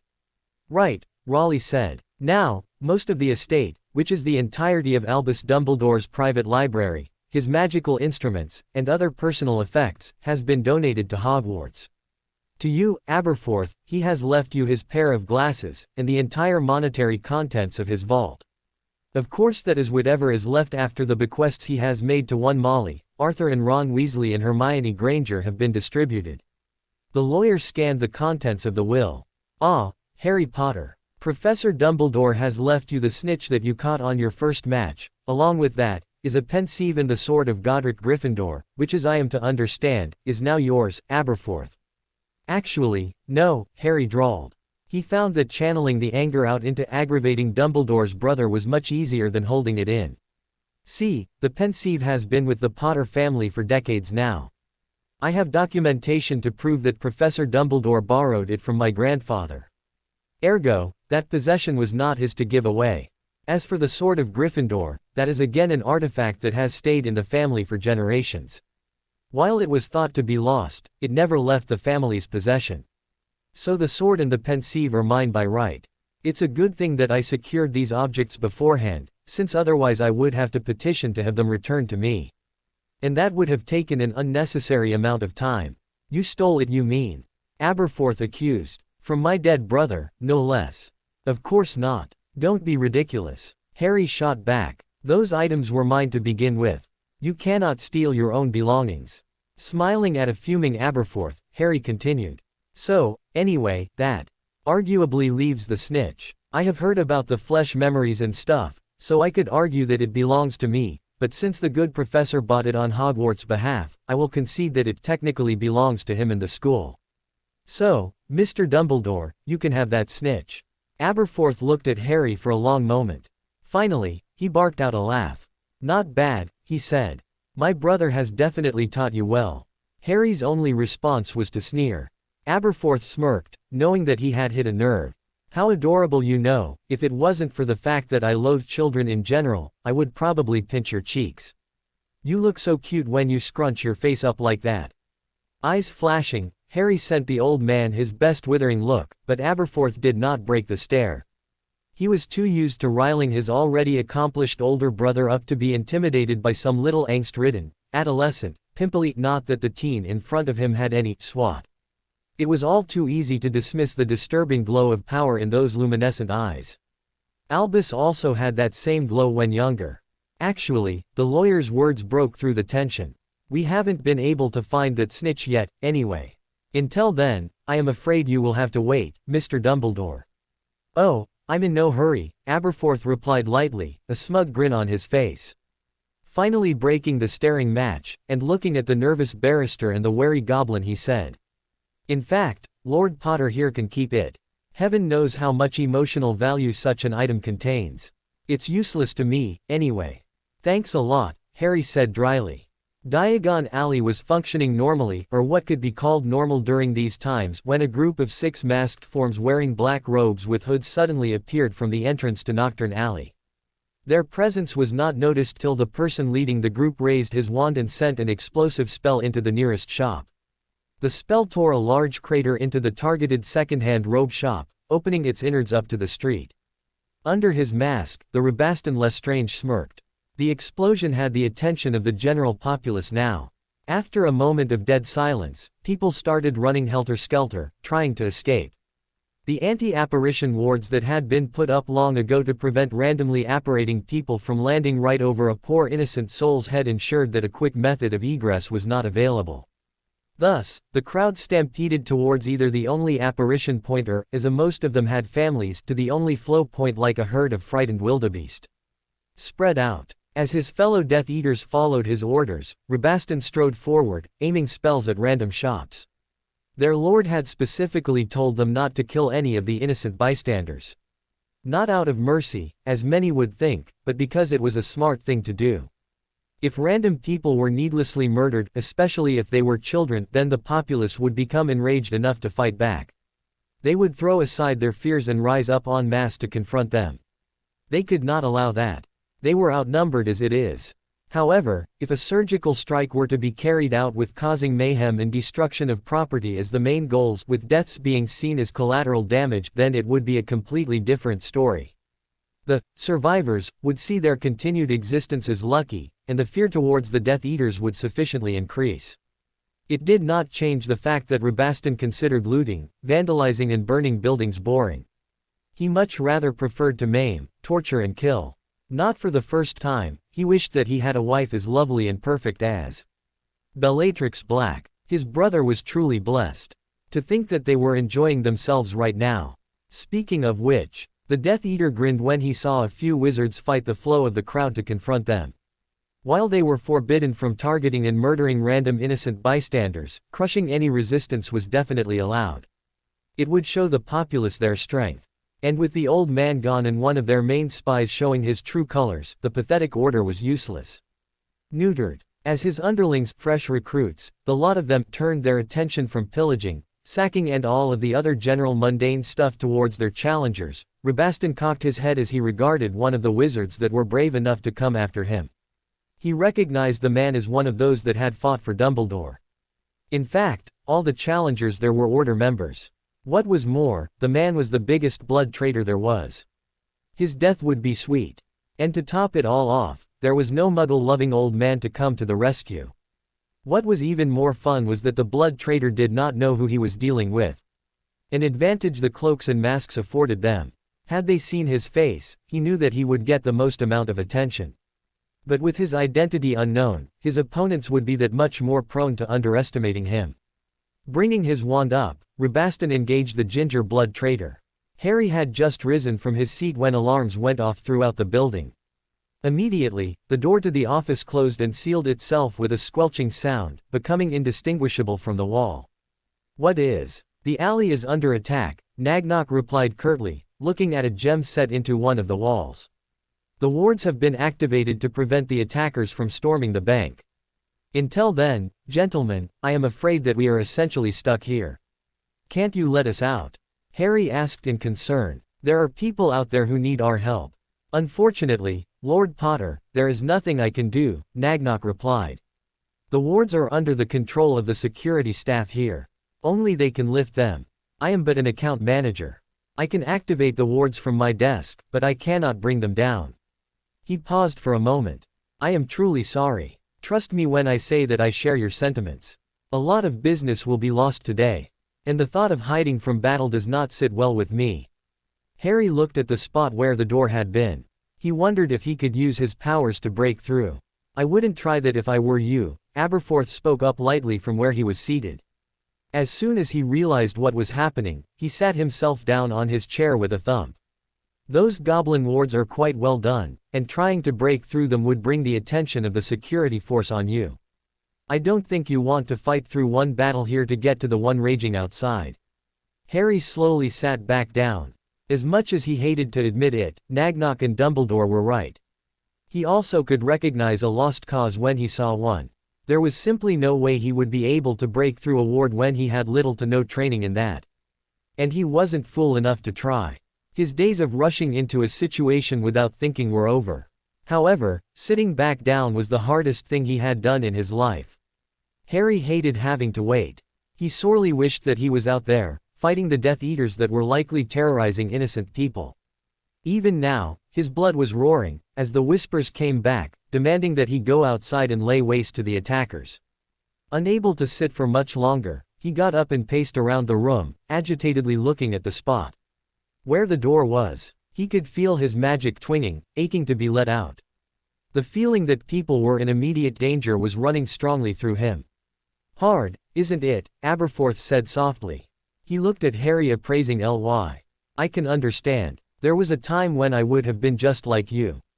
Albus has chosen wisely. Your heart definitely is in the right place. Please don't ever mention that man in my presence again, Harry growled. Aberforth raised his eyebrows. Oh, and what has my dear idiot brother done this time? He recalled the flash of irritation the boy had shown when he had first mentioned his older brother. Harry laughed bitterly. Oh, nothing much, he was just the one mainly responsible for screwing up my childhood. And if that wasn't enough, he also decided that he was Geppetto and I was Pinocchio. Aberforth looked at him strangely. He cursed your nose to grow long every time you lied.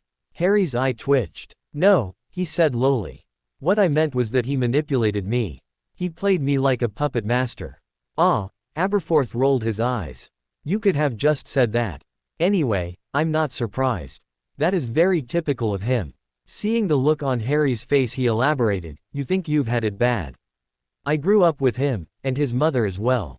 Let me tell you, he takes after my dear old mother. They were so alike, the difference being that I actually liked my mother more.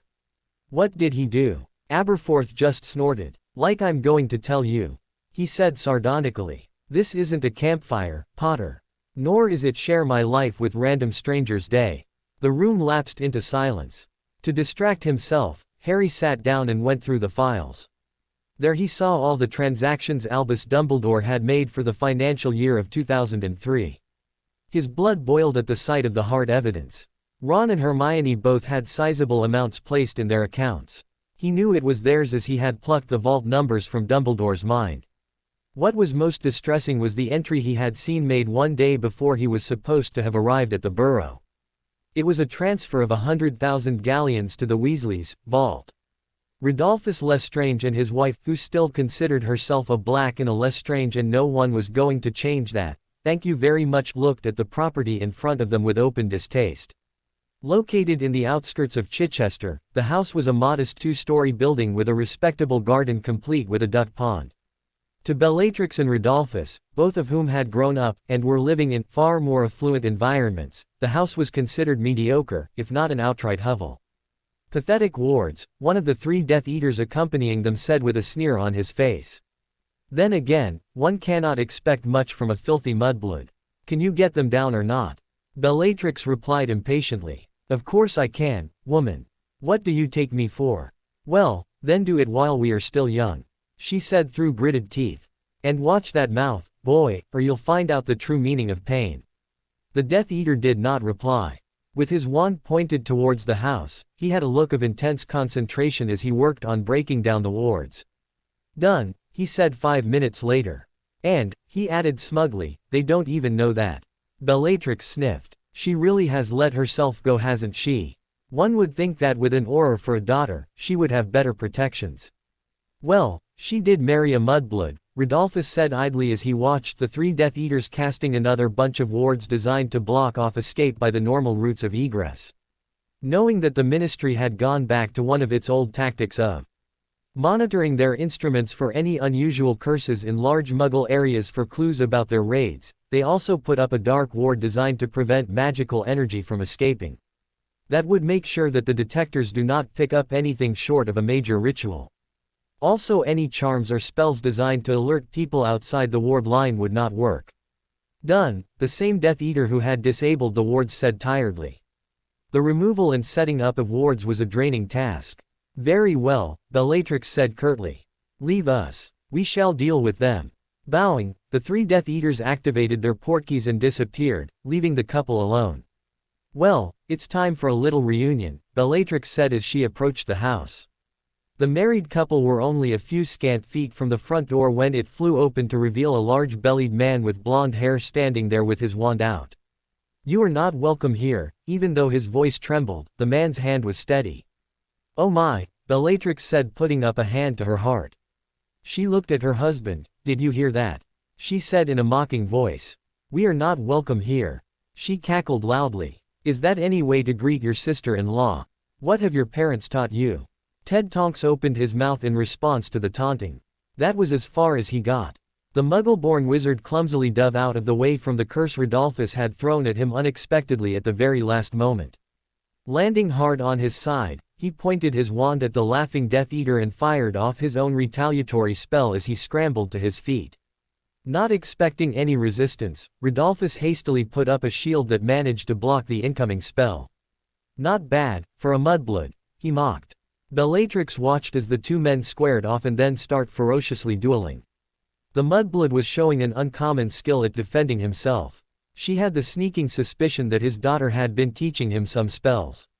Ignoring the 2, she strolled up the house and entered it. Twirling her wand, she looked for her sister, absently sneering at the quaint and very Muggle-like decorations and furniture. Suddenly, she spun around, the spell aimed at her back splashing harmlessly against her shield. Hello, sis, Bellatrix said manically. Long time no see. In case you didn't notice, our husbands are outside getting better acquainted. Andromeda looked exactly like Bellatrix as she sneered at the intruder. Only much better looking, as she had not been sent to Azkaban for over a decade. This fact did not escape the narcissistic Death Eater and only served to make her angrier. Bellatrix, Andromeda smirked. Or should I say, blood traitor. It isn't funny when the shoe's in the other foot, now is it? The smirk soon slipped off Andromeda's face when she realized that she probably should not have said that to Bellatrix Lestrange. Being obsessed with blood purity and the aristocracy of the Black family, calling the insane witch a blood traitor was the worst insult. And Bellatrix had quite a temper. And that, consequently, made her a very dangerous fighter. Andromeda was yanked off her thoughts when an enraged Bellatrix launched her attack with a snarl. Suddenly, the wards fell and the doorway reappeared. Dumbledore Minor stood up. Well, if you don't mind, I have a bar to manage and charms to practice. Good day. Not waiting for any answer, he strode out of the room. Not that Harry was bothered. He was hot on the old man's heels, eager to get outside. He half dreaded the damage that he was going to witness. As he passed through the silver doors of Gringotts with the other patrons who were locked inside, a scene of utter devastation lay before his eyes. A fair number of shops were damaged or destroyed. The carnage radiated out from the entrance of Nocturne Alley, with the shops at the far end near the leaky cauldron having escaped damage. Walking through the destroyed sections, Harry went through the wreckages, hoping to be of some help. It was then that the twinging in his magic increased suddenly, causing him to throw out a hand against a wall to prevent himself from falling. Harry closed his eyes for a moment, trying to decipher what was going on. His eyes flew open as he realized the problem. It was the bond. Thanks to the wards set up by the Death Eaters, the familial bond between Harry and Andromeda had been dampened to such a point that the head of House Black, who was also still unfamiliar with the bond, had not been able to discern that a family member was in danger. Now, however, judging by the way it was screaming at him, Harry was certain that she was in a lot of trouble. What was worse was that a very pregnant Nymphadora was staying with her mother. That put her and her baby in danger as well. Frantically, Harry looked around. The anti-apparition wards meant that he would have to run towards the leaky cauldron to apparate out. Unless, looking up, he bent his knees and, just as he had done all those days ago the night Dumbledore had met his end, he took off, flying upwards on his own and without any magical vehicle, much to the astonishment of the people in the alley. While most of the spells found in Salazar Slytherin's journals and the journals the founder had pilfered from Ravenclaw were outdated, there were a few very useful gems scattered around. Like this ability, which would have been one of the many ways magical people used to get around before apparition and portkeys had Salazar not taken the book away. The speed wasn't anywhere close to a firebolt, but it was still exhilarating. Once he had reached a suitable altitude, Harry spun in midair and dissipated.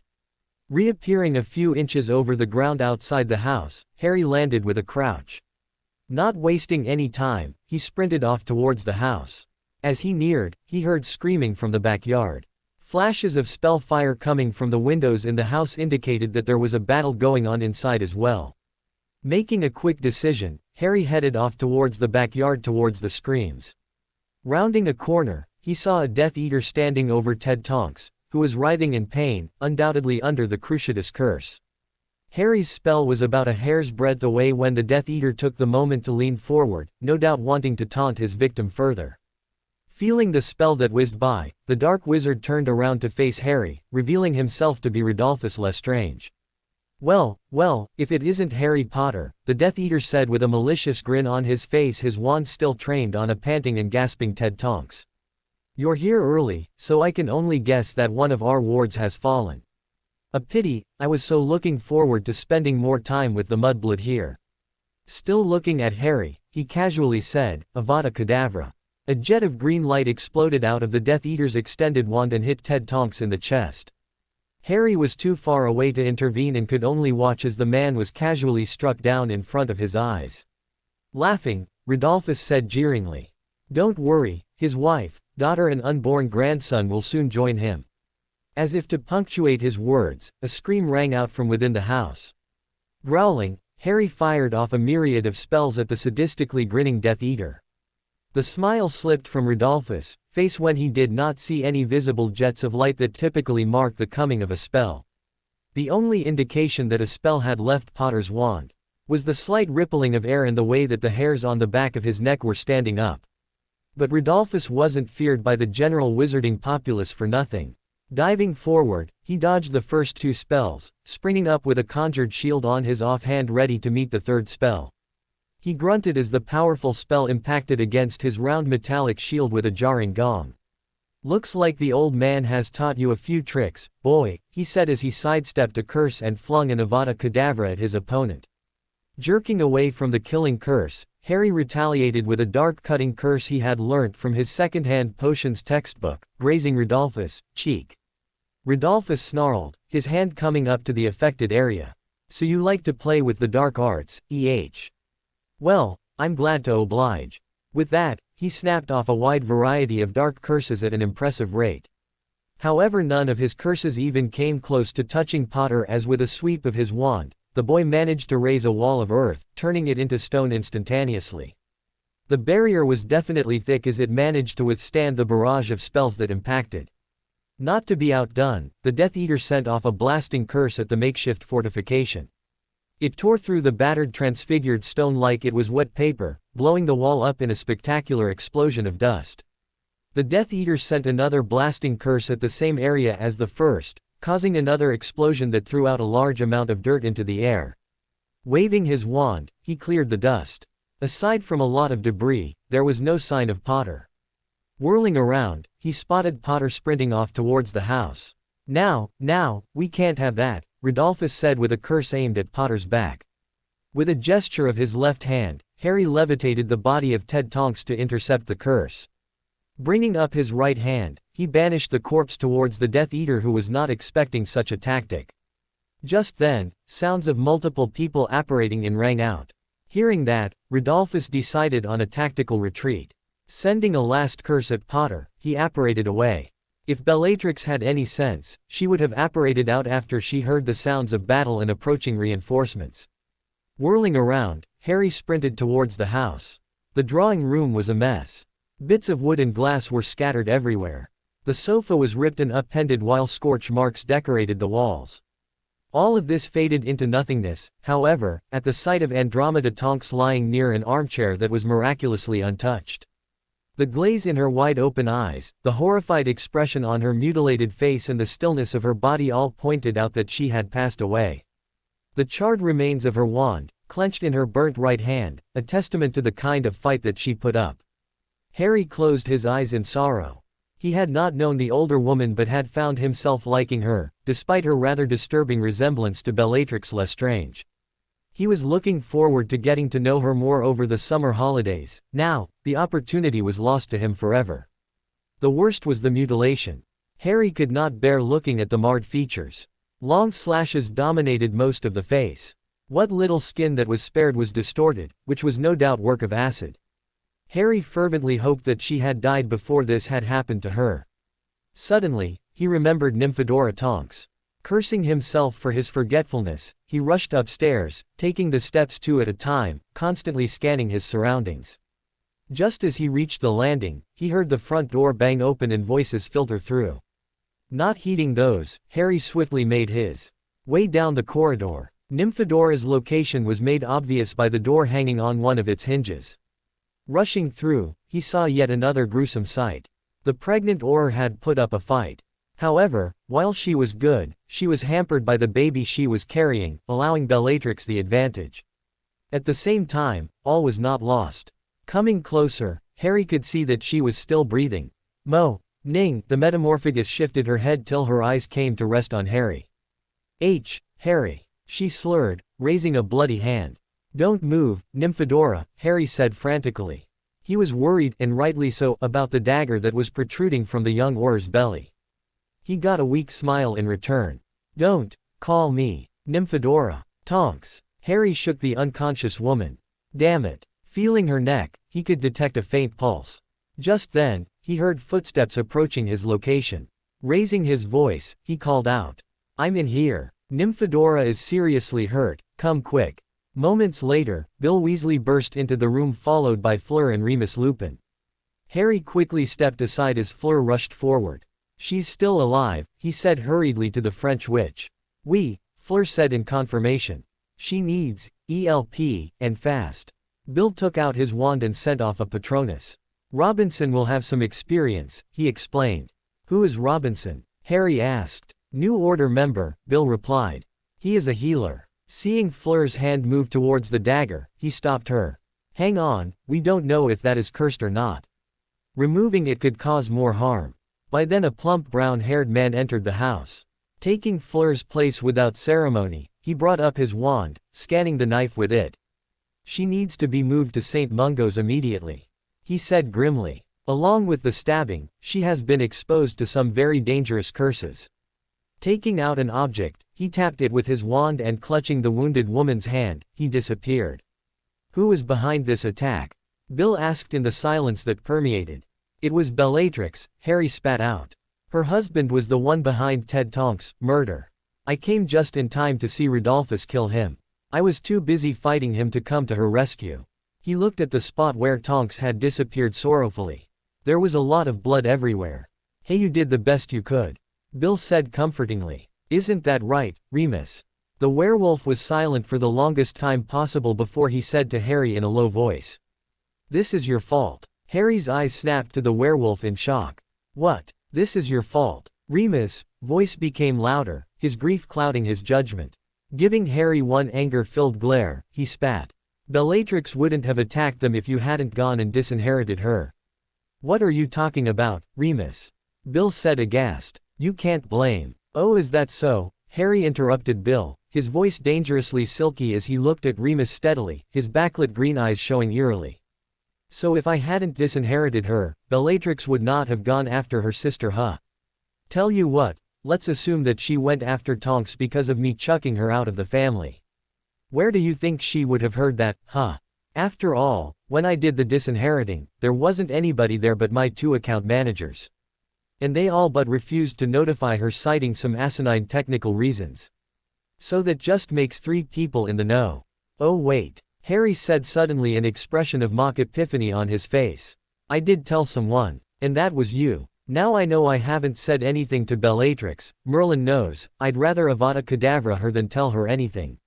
So that leaves you, and your wife, and in-laws. Considering that I know that Nymphadora, Andromeda and Ted aren't stupid, I guess that only leaves you. I only told Dumbledore. Remus growled. Oh, Dumbledore. Harry said mockingly. You told Dumbledore. Wait, isn't he the guy who died recently? Yeah, he was murdered of all things. And the two by this other person whom he trusted, what was his name? He scratched his head. Oh yeah, he snapped his fingers, Severus Snape. The guy who was actually working for Voldemort but had everyone, including Dumbledore, fooled that he was a good guy. Dumbledore used to tell Snape a lot of things. Harry watched as Remus' face went white at the implications. Dumbledore definitely would have told Snape. The werewolf said with growing horror. You really love telling Dumbledore a lot of things, don't you, Lupin? Harry sneered. You didn't really have any problems sharing intimate details pertaining to me with the old man. Oh, don't give me that look, you know what I am talking about. It isn't as if anybody likes having private things, such as what they hear when near a Dementor, being aired to people without their consent. And now, despite me telling you not to tell anyone else, you still went and blabbed. Your tattling has bitten you right in the ass. Oh, karma is such a ch. And additionally, you do know that you are talking about Bellatrix Lestrange, don't you? You're telling me that she wouldn't have gone after the sister who turned her back on tradition. The same woman who is an embarrassment to her. Oh, I know, he continued mockingly. She certainly would not have gone after the woman who married, and had a baby with a werewolf. He said sneeringly. Fleur gasped at that while Remus rocked back as if struck. So don't go pointing fingers at me, you flea-bitten twat. It's your fault that this has happened, not mine. Harry was breathing hard at this point. Okay, everybody just calm down, Bill interceded. It has been a trying day for all of us. Remus, I am sure that Harry did not mean what he said, and Harry, I am sure that Remus was. Had Harry been in a better mood, he would have let it go. However, with the recent revelations, he wasn't in the best of moods. Oh, I am just getting started, he snarled. Where the hell were you, Why weren't you at home protecting your pregnant wife and unborn son? After all, my dad was there for me and my mom. And you have the gall to go pointing fingers at other people. At least I got here first. Your own son. I guess I should not be surprised that you didn't bother with me for 14 years despite me being your best friend's son. With a bellow, Remus whipped out his wand, sending off a jet of light. Not bothering with a wand, Harry just slapped the spell away with an open palm. With a gesture of his other hand, he sent the werewolf flying. Pathetic, Harry sneered. Some defense teacher you turned out to be. Seeming to come to his senses, Harry addressed the room, carefully not meeting anybody's eye. Now, if you don't mind, I have a hospital I need to visit. With that, he turned on his heel and disappeared. Appearing at the reception area at St. Mungo's, Harry marched up to the receptionist. Being directed to the 4th floor, he fairly stomped up the stairs. Sending a Patronus message to his friends informing them about the situation, he collapsed on a seat outside the ward where healers were working on Tonks. An interminable time later, he was joined by Bill and Fleur. What you said to Remus was very harsh, Bill said lowly. Well, he deserved it, Harry replied hotly, his anger coming back to him. The gall of the werewolf to go around pointing fingers at Harry when it was his tattling that got them in trouble in the first place. Bill sighed. Well, if you want to know, Remus kind of took off after you left. I don't really know where he is. He hasn't replied to the Patronus message I've sent him. Harry only grunted in reply. Mate, what's got into you? Bill finally asked. You generally aren't this mean. For a very long moment, Harry did not reply. You have no idea, he finally whispered. Try me, Bill said. Harry laughed humorlessly. You wouldn't believe me. But fine. He inhaled deeply. Remember the night that Dumbledore died? Well, that was the night that I found out that he had been paying Ron and Hermione to be my friends. Bill was shocked. No, that cannot be possible. You think so? Harry said in a dead voice. Well, I happen to have concrete proof. Whipping out the parchment showing Dumbledore's account statements, he showed Bill the appropriate lines. Believe me now. How could he do this? Bill breathed. I don't know, and I don't want to know. Bill could hear the suppressed emotion in Harry's voice. I don't want anything to do with them anymore. Dad is going to flip out, Bill replied. Harry privately doubted it, seeing as Dumbledore was also paying Mr. and Mrs. Weasley. He debated showing Bill that bit of information as well, but decided against it. He did not want to get in the way of Bill and his parents. Forcing the man to choose between his parents and him was not something Harry was willing to do. At that moment, more bad news came in the form of a Lynx Patronus. Arthur Weasley is dead, the deep voice of Kingsley Shacklebolt emanated from the ethereal animal. He was killed by the Death Eaters in Diagon Alley. We suspect that Rabaston Lestrange did it. I am sorry, Bill. If he was undecided then, Harry's mind was definitely made up now. It only took one look at the devastation on Bill's newly scarred face to know that there was no way that he was going to mention his parents' indiscretions. Go, he said simply. I'll handle things here, go. Thanks, Bill said as he got up and slowly made his way out. Harry sat in utter boredom for the next 5 minutes. He was joined by Daphne and her father after 10. Eventually, a healer came out. This is not good, were his opening words. We have managed to stabilize her, but with her pregnancy she is fading. The spells she was exposed to, especially in her condition, and if you factor in the stabbing, well, I'm afraid that there isn't much time left for her. But there must be something you can do for her, Harry finally said after a long moment of silence. The healer sighed tiredly. I am afraid not, he finally said. All we can do is make the last few moments of her life comfortable. What about the baby? Daphne finally asked. Unfortunately, the fetus is too premature to survive outside the womb. Had it been a month, or even a week later, something could be done. The healer put a comforting hand on Harry's shoulder. I am truly sorry. The healer turned around. Halfway through, he stopped. What is it? Cyrus Greengrass asked. Scratching the sparse hair on his chin, the healer hesitantly replied. There is something that can be done. But it's a risky business. What is it? Harry asked. Well, we can take the baby out and possibly have it grow the rest of the way in vitro. But that procedure is very experimental.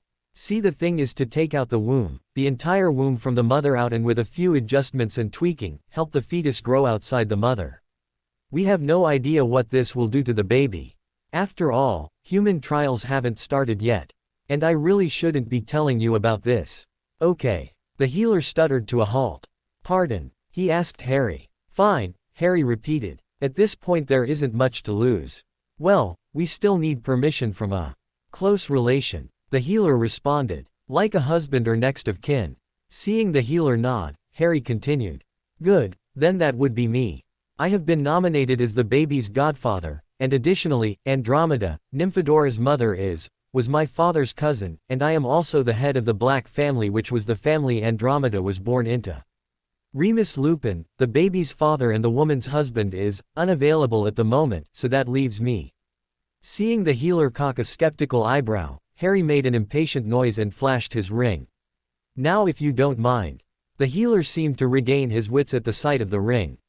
Of course, my lord, however, I will warn you that this is a very risky procedure and the chances of survival are very slim. Seeing Harry nod, he continued. Very well then, I shall go and alert the staff. We do not have much time. With that, he hurried away. Amelia Bones waited just inside the threshold of the doorway. Giving a quick curtsy after she was announced, even though it was to the other occupants' back, she entered the opulent room. Stopping just short of the sofa placed in the center, she did not sit, as the other occupant of the room, a woman far more important than her, was also standing. Your Majesty. The Queen spent a long moment gazing out into the gardens surrounding Buckingham Palace in silence before turning around. As the monarch approached her, Amelia couldn't help but reflect that the woman was being her normal aloof self. She had been quite surprised at the relative warmth with which the Queen had greeted and spoken to the boy. Taking the offered hand and dropping into a small curtsy again, Amelia took her place at the sofa opposite the Queen after the sovereign sat down. Idly, she reflected that it perhaps was the Christmas season that had put the royal in such a jovial mood. They spent a few long minutes discussing the state of magical Britain and Voldemort's activities before the Queen touched on a rather prickly subject. Picking up a folder that was innocuously lying on the table and opening it, the monarch looked at her. Recently, we have come across some information regarding one Petunia and Vernon Dursley. Amelia nodded, grimacing internally. A representative of a private investigation team hired by Gringotts had recently contacted her old department regarding these Muggles. Among accusations of embezzlement and misappropriation of funds were the more serious allegations of mistreatment and abuse of a child, namely one Harry Potter. All of these were backed up by very solid evidence. Good. The Queen paused for a long moment, perusing the contents of the file. I understand that our magical realm does not have any legislation against child abuse. I never thought to ask before, but why is that? The Minister of Magic exhaled. In our society, children are not mistreated or abused. This is a combination of our history and heritage, due to which children are considered to be precious, and magic. When a child is born, magic tends to build a sort of empathic bond between the magical parents and their child. Because of these two factors, while a parent can and may be strict or harsh when disciplining their magical child, they will not, cannot, abuse said child. Especially to this level, she indicated the file with disgust. Having her own copy of the same file, Amelia knew about its contents. So, there aren't any instances of child abuse seen in the wizarding world. And therefore, there really hasn't been any cause for legislation. Silence fell over the room as Amelia waited for the monarch to reply. A handy thing, magic, the Queen finally said. As I am sure you know, Minister, Lord Potter isn't the first magical child living in the non-magical realm to be abused by his guardians. Have you made the arrest already? A team is moving in as we speak, ma'am. Seeing raised eyebrows, Amelia inhaled deeply, and continued in a grave tone. Your Majesty, trust me when I say that this is the best that I could do. Keeping a lid on this hard enough as it is. You know how popular and famous the boy is. Most of the British magical population holds the boy in high regard because of what he caused all those years ago. And a good majority of those happen to be in the Auror office. Keeping this under wraps is an exercise in futility. It will only be a matter of time before the whole country hears about this. What is worse is that the other side can and will use this to their advantage. The Queen replied after a long moment of silence. This is a prickly situation indeed. Normally I would have been quite displeased with the way your people have handled this situation, as such incidences are taken care of by the non-magical courts as they are non-magical citizens. She paused for another moment, seemingly gathering her thoughts. Very well, then. This is what is going to happen. You shall hand over the woman and the son. The woman shall be prosecuted to the fullest extent of the law, and the boy's future shall be investigated and appropriately decided. You may do whatever it is you wish to do with the man. Is that agreeable to you? Amelia nodded. This will not go down well with most of the population. However, I do understand that this is being done to keep the peace between the magical and Muggle population. I will try and contain the situation. I fear, however, that Mr. Dursley is going to end up with the short end of the stick in the bargain. It cannot be helped, the Queen said standing. It has to be done, and one cannot really sympathize with him. A brown-haired young man waited just inside the Muggle entrance to the leaky cauldron. He stiffened when a blonde-haired figure brushed past him. Warily looking at the back of the blonde, he started following the man, careful not to lose him in the Muggle crowd, and trying not to show his discomfort at the unfamiliarity of it all. They both entered a cafe. As soon as the two of them were sitting in a booth at the back of the establishment, the blonde man flicked his wand, erecting privacy wards. Nice disguise, Draco, the man said as he tucked his wand back inside. I never expected you to go Muggle so well.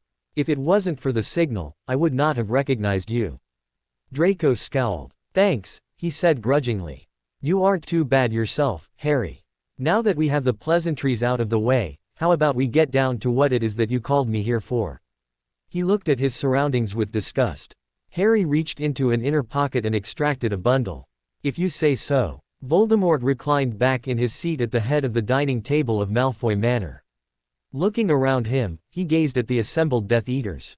Dolohov. The man in question understood the rest of the sentence even though it went unspoken. We have our people in place, my lord. Our victims are fully under their control, and in position. Bones won't know what hit her when they attack. We only await your word. Voldemort was silent for a long moment, his eyes staring at nothing. McNair. The bald-mustachioed wizard stood up. The Gurg has consented to sending 5 more giants for our cause. With the current administration in power, it will take them 3 weeks at the most to enter Britain. That should be no problem soon, Voldemort said dismissively, now looking at the ceiling.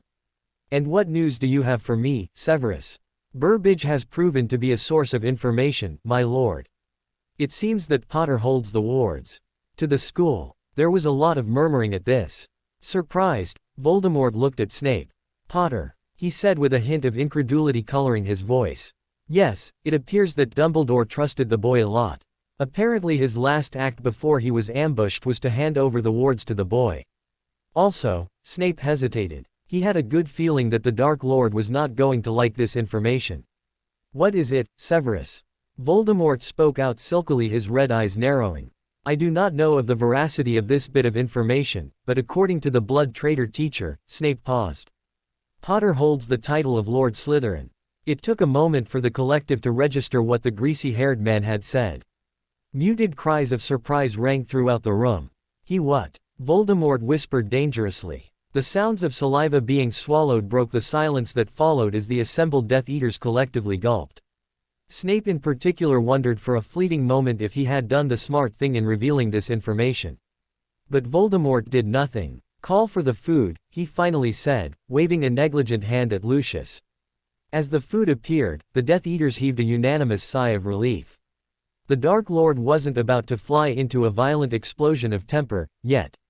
As he filled his plate, Voldemort absently noticed that Draco was quite distracted. Now that he thought about it, the boy had spent the entire meeting just looking down, hidden away between his parents. Voldemort scoffed. The boy was quite a weakling, unlike Potter. Now there was a person with spirit. While he hated the boy with the burning fires of 1,000 suns, Voldemort had to hand it over to the lad. He had the guts to stand up to him. Potter reminded him of himself when he was younger. If only he could win the boy over. We shall take care of Potter shortly. Voldemort finally said. Severus, what have you found out on that front? Snape swallowed. The boy is still living at his relative's home despite their arrest.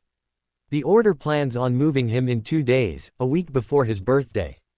Voldemort watched idly as Rodolphus Lestrange contested Severus' information. Rodolphus was of the opinion that there was no way that the boy was staying there. Potter had apparently dueled with the veteran Death Eater, and while the older man had escaped unscathed, something had unsettled him. It looked like a private meeting was in order to sort out what it was. Enough, the softly spoken word was enough to quell the debate. I have a feeling that Severus might be right. If he is, then the boy and I will have our final meeting. Voldemort allowed a small smile to play on his face. I sincerely hope that Severus is right, because I confess myself to eagerly anticipating this meeting. Should he be wrong, well, I will be quite disappointed. Lucius Malfoy too was nervous as he sat down at his dining room. This was the night that would either seal his fate or liberate him. His son had approached him a few days back with quite an interesting tale. Apparently Draco had made an alliance with Potter over the school year. In exchange for the dark-haired boy's help in Draco's task, Draco would aid Potter in bringing down the Master. Lucius couldn't help but feel proud of his son. For years, as he watched his son grow up, he had despaired over the future of the Malfoy line. Draco was openly arrogant and had become a loud-mouthed braggart, using his father's name liberally to get his way or to cow his enemies.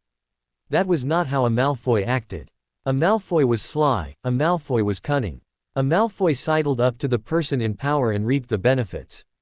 At the same time, a Malfoy would keep his options open so that when the tide turned, they would shift their allegiances so fast that nobody would ever doubt that the family was against them in the first place. Their fickle loyalty was how they had stayed rich for so long, ever since Armand Malfoy had landed in Britain along with William the Conqueror. It was that same trait that had everyone convinced that they had been for the separation of wizards and muggles from the start, despite their initial opposition to the Statute of Secrecy. Lucius could very well remember the story of how one of his ancestors, his namesake, had nearly won the hand of the Muggle Queen Elizabeth I. Had the rest of the population known of this, as well as their business dealings with Muggles, the Malfoys' reputation would be ruined. However, Draco was not like a typical Malfoy. The boy's black heritage proved to be stronger. He was quick to anger and slow to forgive. Unfortunately, Draco also lacked the cunning and tact that the blacks were reputed for. But all those doubts had been erased this past year. Draco had grown. The ingenious way in which he had ingratiated himself to Potter while at the same time ensuring that his loyalty to the Dark Lord could not be called into question was inspiring. But it also proved that Potter was no simpleton. The boy's use of the unbreakable vow to ensure Draco's silence till permission was given was quite interesting. This, coupled with how the boy had tricked him into unconditionally releasing his personal elf, showed Lucius that the boy who lived possessed quite a bit of cunning. However, it still did not change the fact that they were going up against the most powerful and terrible Dark Lord in modern history. While he could claim that he and Draco had purposefully led Potter here to his doom, should the Dark Lord emerge victorious, there was no telling how the Dark Lord would react to this news. Lucius would have had more loyalty towards the Dark Lord and would have possibly informed his master, preferably now, as he sat at the table watching Snape and McNair bicker, but he desisted. Service under the Dark Lord had become onerous of late. More so after the wizard had found out about the destruction of his old diary and the role Lucius had played in its destruction. The Dark Lord's wrath was something that Lucius was glad to not experience, as he had been captured and imprisoned by Dumbledore's people. However, the man had shown how cruel and devious he could be by marking Draco as a Death Eater, giving his only son a nigh impossible task and basically sealing his fate. The family would be better off without the maniac. He had sworn, the minute he had first laid eyes on his newborn son, to protect Draco. No matter how spoiled his boy had become, Lucius still loved him. So he said nothing, and only observed, his expression carefully controlled, as his son discreetly took a mirror out, whispered a few words and put it back in. Harry tucked his mirror inside his robes. Making some last-minute adjustments to his basilisk hide armor, he turned to look at the leader of Flamel's little private army. Over the centuries, the immortal had secretly kept a bunch of hired hands to help carry out certain tasks. The group had no name, and the only people who knew the identities of the soldiers were their teammates. The rough-looking man, who went by the name of Joe, tapped his ear, activating a useful device invented by the Amaranthine alchemist. Thanks to a combination of the Protean charm and a listening spell, the small discs of rubber that each member, including Harry, had in their ears could be used to communicate. "Can everyone hear me?" Even though Harry did not understand the explanation given to him, something about bone conduction, he knew that to get a message across, all one had to do was tap the disc once and speak in a normal voice. And the person speaking need not lower his voice thanks to the silencing spell contained in the rune-etched cloth covering the lower half of their faces. Getting an audio confirmation from each one of the members assembled there, the leader continued, his voice heard by everyone despite the room itself being silent. "We all know the plan. It's standard operating procedure. Burst inside and take out as many of those dark-robed twats. If anyone inside is unarmed or not a threat, incapacitate them. If they have a wand or are otherwise armed, and I don't care if it's a bleed-and-butter knife or knitting needle they are holding, incapacitate or kill, you got that?" Seeing nods all around, he continued. "Good, you lot," he pointed at a group, "are on extermination duty, as you know. There's a dirty great snake snooping around here and you have the easy job of killing it. Do it as quickly as you can. As for the rest of you, you know the drill. Keep the kid alive, avoid the dark tosser and let the boy handle him." Seeing the team nod one final time, the leader said, "Let's move out." Draco had been quite helpful. In their first meeting after Dumbledore's death in Muggle London, the blonde had given him a map of the house and property, detailing where the Death Eaters were most likely to be as well as pointing out the secret passages leading to the house. He had especially marked the dining room, the place Voldemort generally held his meetings. Harry had worked intensely with members of Flamel's private army for 2 weeks before deciding to make their move. Draco had also mentioned a major meeting that the Dark Lord would definitely be attending on this day. Upon receiving a prearranged signal, Draco lowered the wards surrounding the manor for 5 minutes, giving them the opportunity to sneak in. Bursting out of the secret entrance, the party of 12 surprised the lone guard they had encountered. Harry had immediately identified the man as a certain traitorous friend of his father's. The stunning spell had hit the coward before he could do more than open his mouth. Stepping over the downed man, Harry casually shot off a bone breaker to each of the man's limbs, taking vicious glee in doing so. Even if the spell wore off, there was nowhere for Peter to go. Not after Harry had summoned and destroyed the man's wand. "There are people in here," a team member commented. Looking inside through a small window set in the door, Harry could see disheveled forms within the darkened cellar.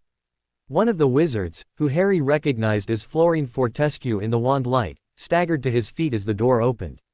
"Thank Merlin," he rasped. One of the soldiers came into the cell holding a bag. "I found 4 wands on that Death Eater." He extracted the items in question. The magical prisoners, 2 wizards and 2 witches, immediately stepped forward to claim their magical foci. "Find your way out of here through the passage," Harry said, lowering his cloth, causing the prisoner's eyes to widen in recognition as he gave Mr. Fortescue a portkey. "This will see you to safety. We would love to help, but we have a mission." The grim look he gave to the door leading to the house proper was all that Florine needed to understand what the boy was talking about. "Thank you, boy," Florine said as he limped out of the dark cellar, helped along by two of the other prisoners. "If you make it out of here alive, I promise you a lifetime worth of free ice cream at my shop." The prisoners slowly staggered and limped out towards safety, helped along by two of the soldiers. "What about the Muggles? What about them?" the leader asked, giving a sidelong glance at Harry. Harry was silent as he took his time, readjusting the cloth over his face. "I don't see anything," he finally said as he turned around and walked out. The minister had told him the previous day about what had happened to Petunia and Dudley Dursley. To know that two of the three of his childhood tormentors were going to be free and be able to live relatively normal lives, thanks to the Muggle Queen, made him angry.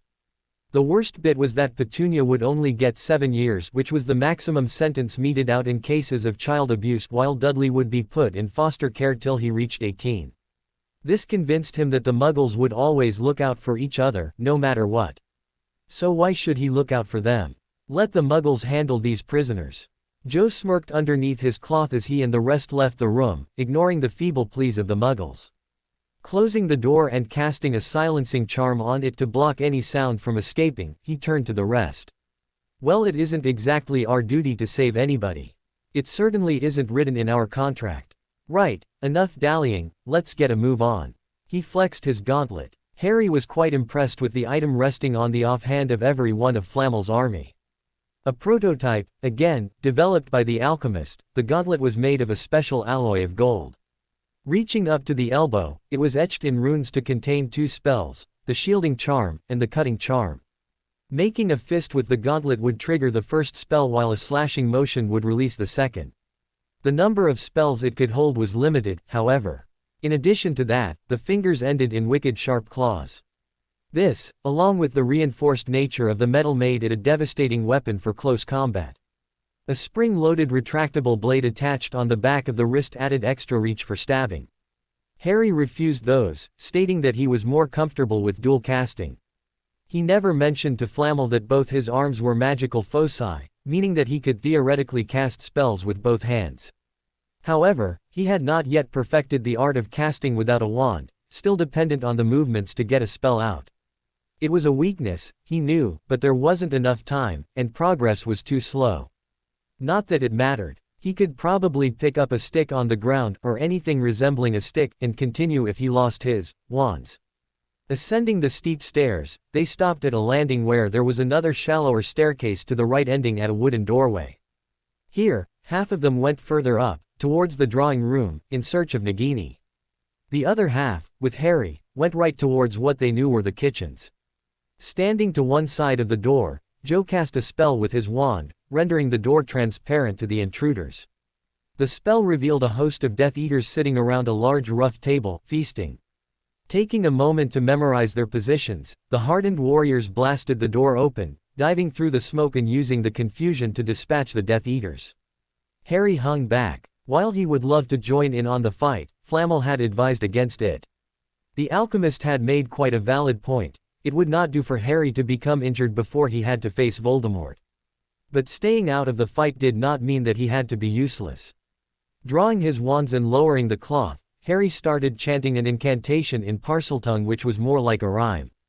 "Death to life, life to slaughter. Arise, arise beasts of the forests. Arise, arise beasts of the fields. Forget your natures and become the wolf. To kill a wolf." At once, all the meat that was set on the table came to life. The bird staggered up on bony legs while the centerpiece, a large boar, spit out the apple in its mouth as its crackling legs took its weight once more. The dead creatures then fell upon the Death Eaters, using bones taken from their own bodies as weapons. Harry watched with interest as a Death Eater was stabbed in the neck by 2 blackened ribs wielded by a pair of roasted chicken.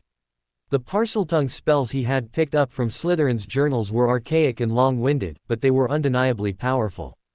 It would have taken many applications of modern animation charms to get such complex movement from inanimate objects. The fight lasted a few minutes. The Death Eaters, despite their superior numbers, were caught unawares twice over, giving the intruders the edge. 2 had been incapacitated, 4 were captured and the rest were dead. "Not bad, Potter," one of the soldiers, going by the name of Tegan, said as he looked at the animated food. "I see you still have some surprises up your sleeve. Though I think I am going to be vegetarian for a couple of weeks." He grimaced as a headless grilled quail waddled by. "If you don't mind," Joe growled as he and the rest approached the door. "There still is work to do." Voldemort was about to put a forkful of food into his mouth when he heard the noises coming from the kitchens. Narrowing his red eyes, he and the other Death Eaters slowly turned to look at the door leading towards the room. With the exception of the Malfoys, everybody's hand now gripped a wand as they all got onto their feet. The sounds of what was unmistakably a battle were now accompanied by screams of terror which were almost immediately cut off. In the silence that followed, Voldemort jerked his head towards the door and said in a low voice, "Selwyn." Keeping his wand steady, the Death Eater made his way forward. As he neared the door, Voldemort and the others raised their wands in preparation as they moved away from the table and got into a loose formation. Nobody noticed the Malfoys inching towards the back. Selwyn was inches away from the door when it blew open, smacking him to the side. Voldemort's eyes widened in surprise as a group of hooded masked individuals dove into the room, firing spells left and right. A part of him was intrigued at the golden gauntlets that allowed them to fire off spells. Though from what he observed as his Death Eaters fought them, the spells were limited. Red eyes narrowing, Voldemort caressed his wand. He had a very strong suspicion about how these people had managed to gain entrance. He cast his eyes at the blonde family standing behind him as he casually raised a shield that blocked a stray curse. Then again, if the Malfoys truly had a hand in this, the invading force would have been much larger. However, these people were pretty good. Despite being outnumbered 2-1, they were holding their ground.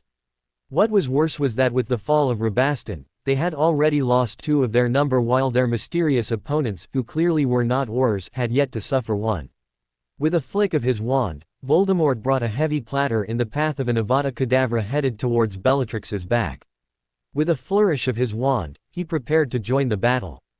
He was prevented from engaging the person who tried to kill Bellatrix when with a clatter of hooves, a roast boar followed by a myriad of dead birds rushed in and attacked him.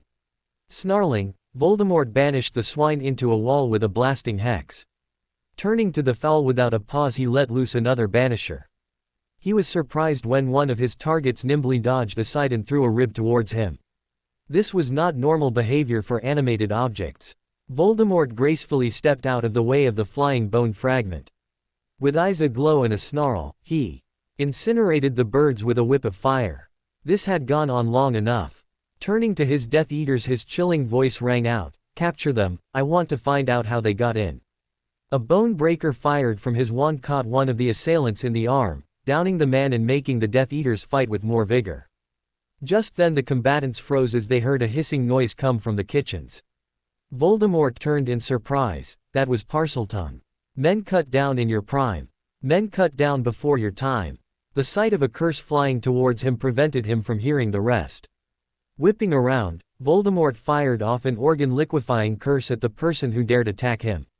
He snarled when his opponent gracefully moved out of the way, causing the curse to splash against the far wall. A hail of curses brought Voldemort's attention back to the entrance to the kitchen.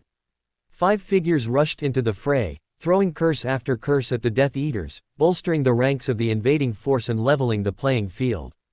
The newcomers fought as if they were unafraid of dying. It did not take long for all involved to notice the unseeing eyes, the pale skin or the gaping wounds that did not bleed to realize that these reinforcements were actually dead. "What magic is this?" Voldemort exclaimed as he banished one of the corpses only for it to spring back and resume cursing, jets of light pouring out of his wand. These were not Inferi. Inferi did not move this quickly, and it took days to create one. And most importantly, Inferi could not cast spells. Even if those spells were weak. Harry stared from his position just inside the kitchens. He knew that this level of necromancy would not be possible if it weren't for the Hallows. Using Parseltongue to power the spell only felt right.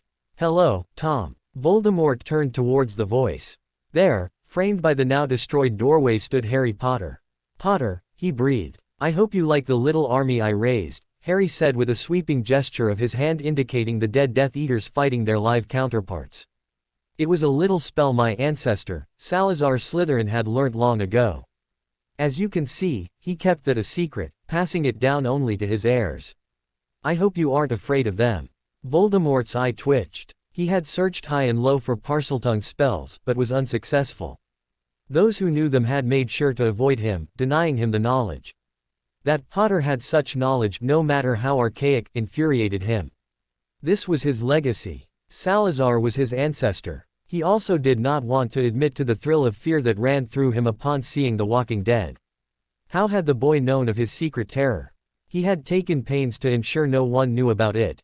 Unless, the old man has been teaching you about me, has he? Voldemort laughed coldly. Swiftly turning around, he obliterated the two corpses that were sneaking up on him. Whirling back, he said, "Let's see how much he has really taught you." With that, he slashed his wand at the boy. The only indication of the spell's passing was the rippling of air in front of Voldemort as a wave of destructive magic designed to cleave living things in twain headed towards his lone opponent. The beauty of the curse was that physical shields could not stop it, while it took a lot of power to get a decent enough magical shield that could withstand the curse. Harry leapt towards the high ceiling, sailing over Voldemort and raining down curses as he passed by. Voldemort sidestepped, blocked, and parried the curses with ease, turning around to face his opponent with a bored expression on his face. The spells were quite elementary, after all. He was therefore quite surprised at the high-powered piercing curse that rocketed out of the boy's wand with speed. Calling up an advanced shield, Voldemort deflected the curse away from him, causing the spell to punch a hole right through the body of one of Potter's allies. "Not bad, Harry," Voldemort said mockingly. "The old man has taught you quite a bit. Too bad he couldn't teach you one important thing, that I am immortal." Harry inexplicably smiled. "Would you be talking about those Horcruxes of yours? Or was it something else?" "What?" Voldemort snapped, shocked. Another thrill of fear passed through him. The old man had somehow discovered another of his secrets. Though he had a good feeling as to how that happened. His burning red eyes went straight to Lucius Malfoy, who was cowering with his wife and son. "You and I are going to have a discussion after I put down this whelp, Lucius," Voldemort said malevolently. Turning back to Harry, he snarled. "So you found out the secret of my immortality, Potter. So what of it? I doubt you know how far I have gone, or where those items are, much less what they are."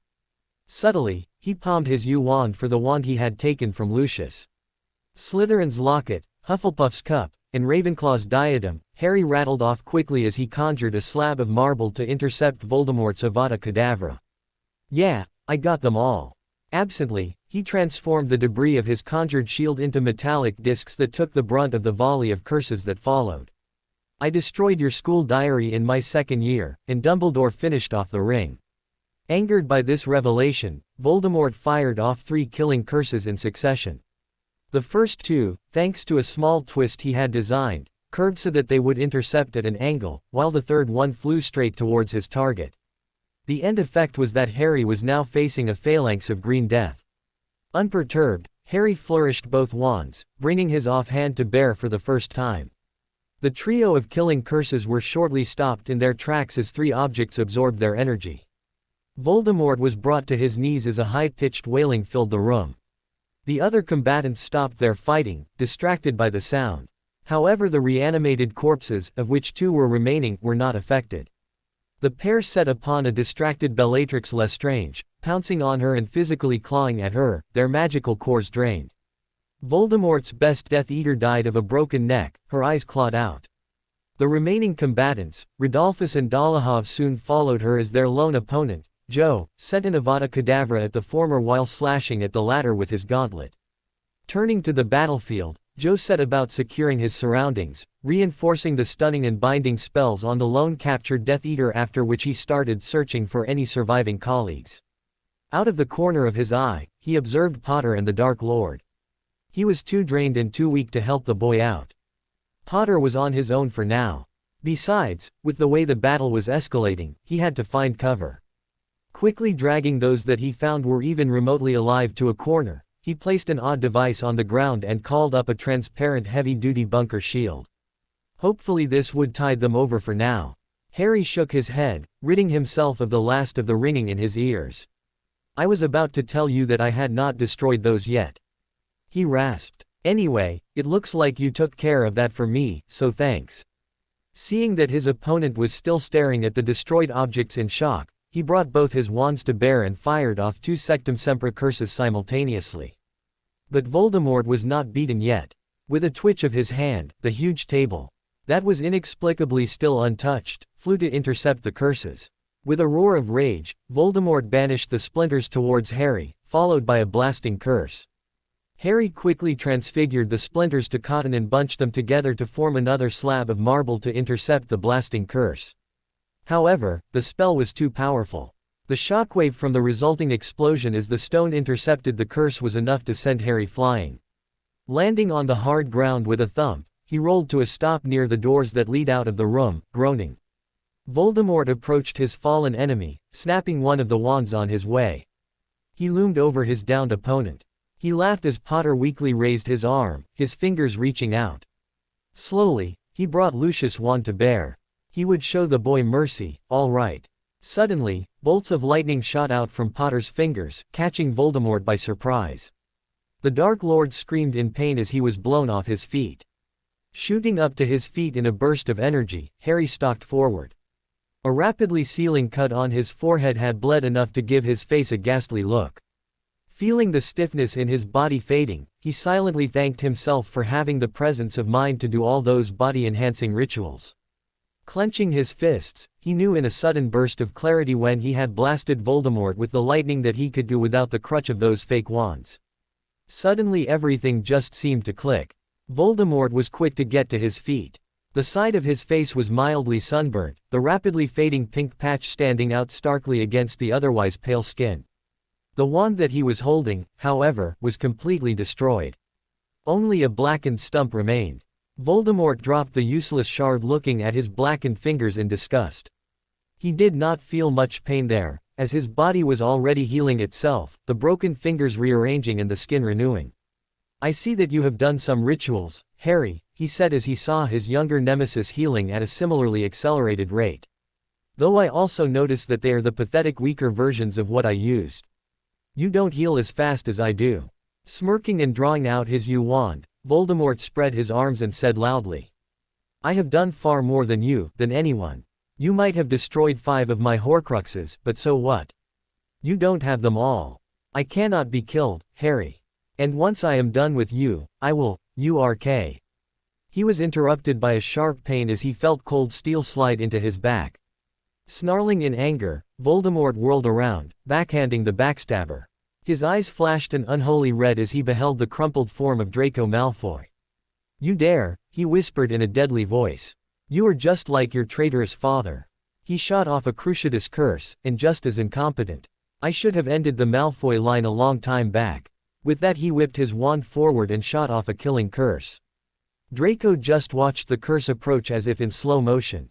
He knew there was no way that he could move out in time. He closed his eyes, waiting for the curse to claim his life. Only to open them when he heard the sound of a body falling. Looking around, he saw the lifeless eyes of his father. Lucius Malfoy, in one desperate act to save his son and heir, had sacrificed himself. Harry watched the scene in shock and disbelief. It was true that he had given Draco the knife when he had met the blonde, but he did not expect something so brazen. Nor had he expected Lucius to do something so self-sacrificing. The Dark Lord snorted as he looked at the fallen form of his greatest benefactor and principal financer.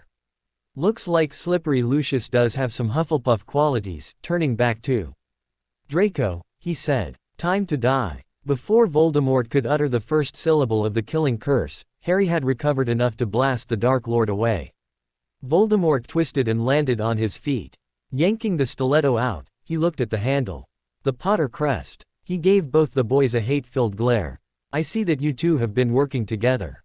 No matter, discarding the dagger carelessly, he brought his wand to bear and shot off a multitude of curses. Draco could only watch as the two wizards fought each other. The Dark Lord was a terrible sight to behold as he cast curse after curse in rapid succession. Blocking, parrying and dodging at the same time with ease and lightning speed. He made Bellatrix Lestrange look like a slow-moving, graceless first year. Harry was no slouch either. Mainly using transfiguration and charms, he weaved magic around him as if he was born to do so. What was even more surprising was that he was not using any wands.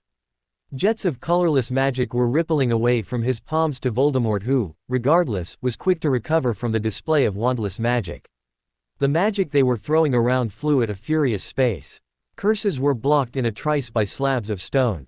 The shards that formed were transformed to spinning knives in a breath. Those, in turn, were burnt into a cinder in the next breath. The flames then took on demonic shapes only to be doused by water which was frozen into an icicle in return. The combatants did not stay still either. Both of them were moving, using their environment to their advantage. Wood, stone and even corpses and viscera were used in the furious battle that waged. All Draco could do was find shelter and cower with his mother. But in the end, Harry's inexperience was to be his undoing. Voldemort crowed in triumph as he caught the boy with a banishing charm. Capitalizing on this, he sent a cruciatus curse at the boy. "How many times do I have to tell you, boy," he said as he walked to the panting figure in front of him. "I cannot be killed." He punctuated each word with a short dose of the cruciatus as he neared.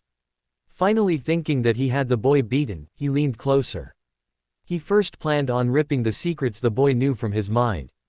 To be able to cast such awesome Parseltongue spells, and that too without the aid of a wand, was great power. The knowledge would make him unbeatable. Then he would make the boy scream.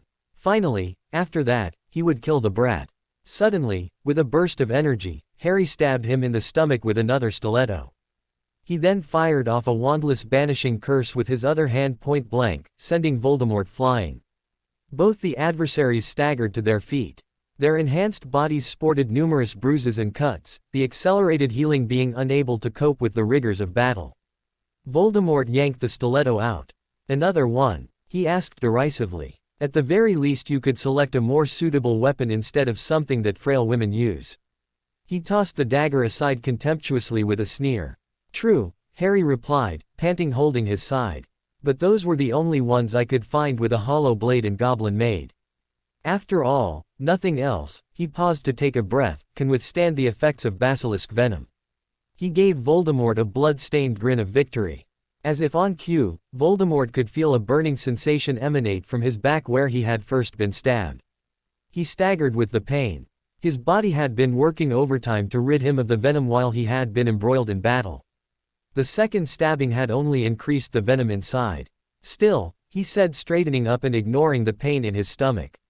"That makes no difference. I cannot be killed, Potter." The two combatants then started circling around, waiting for the other to make the next move.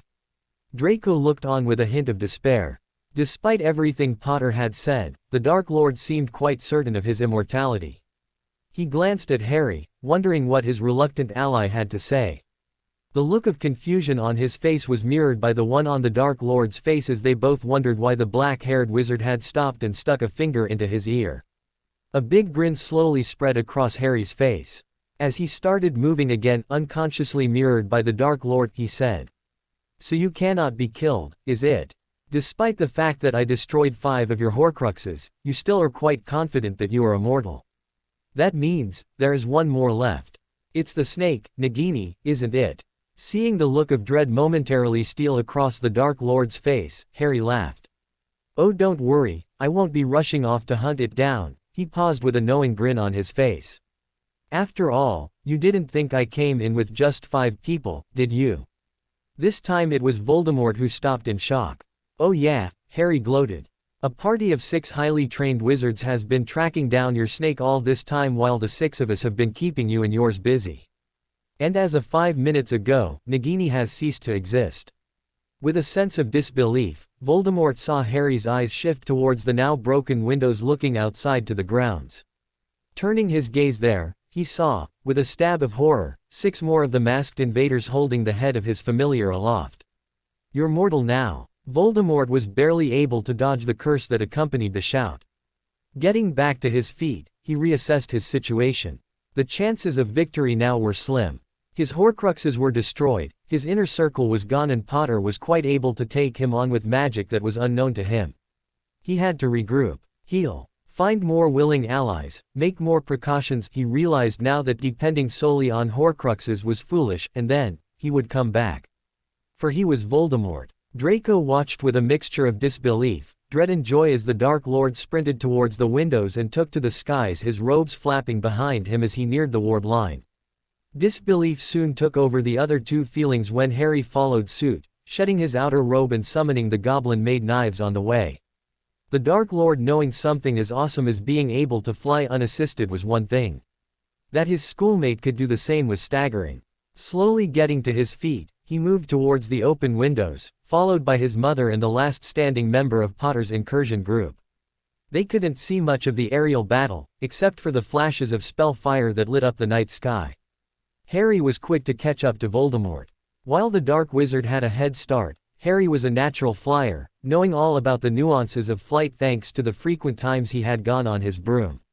He also was not hampered by the drag caused by bulky flapping robes as his armor was form-fitting. Grabbing an ankle, Harry swung the surprised older man down and away from the boundary of the anti-apparitions set up around the grounds. Voldemort's eyes widened in further surprise when he saw that Potter too could fly. Cornered, he brought his wand to bear and started firing curses indiscriminately, hoping to drive the boy far enough away so that he could escape. Hopefully he would be able to kill the brat. To conserve his waning strength, he stuck with cutting and banishing curses. However, Harry was not content to just hover. Twirling, twisting and diving, he dodged each and every curse while making sure that Voldemort could not escape. Using skills that proved why he was the youngest Hogwarts seeker in 100 years and the best the school had to offer, he circled Voldemort, slashing at the Dark Wizard with the poisoned knives as he passed the man by leaving behind an ever-growing number of small cuts and nicks. Soon, the poison from number of scratches and cuts dealt by the poisoned blades became too much for Voldemort to fight off. Defeated, the Dark Lord's body started shutting down, much to his terror. Seeing his enemy sufficiently weakened, Harry went in for the kill. With both his hands, he cast a powerful banisher, putting as much of his strength as possible. The force of the spell was enough to blast both the combatants in opposite directions. Draco and the other spectators scattered as they noticed a figure come hurtling towards them. The body impacted the ground forcefully, sending out a large plume of dust. Moments later, the dust was cleared away by someone, revealing the figure of Harry Potter slowly descending. It was then that they realized that Voldemort was finally defeated. The venom finally got to him, Harry said. He's one tough old sod. Slowly walking to the fallen form, Harry made a slashing gesture, separating the head from the rest of the body. Once that was done, the boy who lived, and whatever ridiculous title the populace were sure to give him now, fainted next to the headless corpse of the darkest Dark Lord in modern history. All over the nation, Death Eaters were looking in shock at their dark marks which, unlike before, did not fade, but disappeared altogether. People started snapping out of trances and the imperious curses placed on many ministry officials fell. By the time the sun rose a few hours later, word had spread, Voldemort was defeated. He met his match once more at the hands of Harry Potter. And this time he was gone for good. Vernon Dursley was rudely jerked awake. One look at his surroundings gave credence to the living nightmare he found himself in. It had been 2 whole weeks since those people had come barging into their house. The 3 of them did not have much of a chance to react before they were shackled and taken to an unknown place. From there, they were separated. Vernon had yet to see his wife and son. All he could see were the unfriendly faces of his guards who sneered at him, refusing to use his name and instead just calling him "On your feet, Muggle." Vernon did not even need the threat of a spell as the wand was enough to get him scrambling up. The last time he had tried being defiant had led to some painful results. He had spent a whole hour demanding a lawyer and his release before the guard poked a wand at him, freezing him in place. He had felt each and every moment of the next few hours locked in position as the red-robed man leered at him. As soon as Vernon was on his feet, the guard walked through the barred door. This unnerved him. It was not normal. Nothing about this place was normal. As soon as the jailer got near him, Vernon saw his chance. Lunging forward, he brought his hands up to strangle the man. Hopefully he would be able to wrest the wand away from the freak and escape this hellhole. He was a subject of the crown, damn it.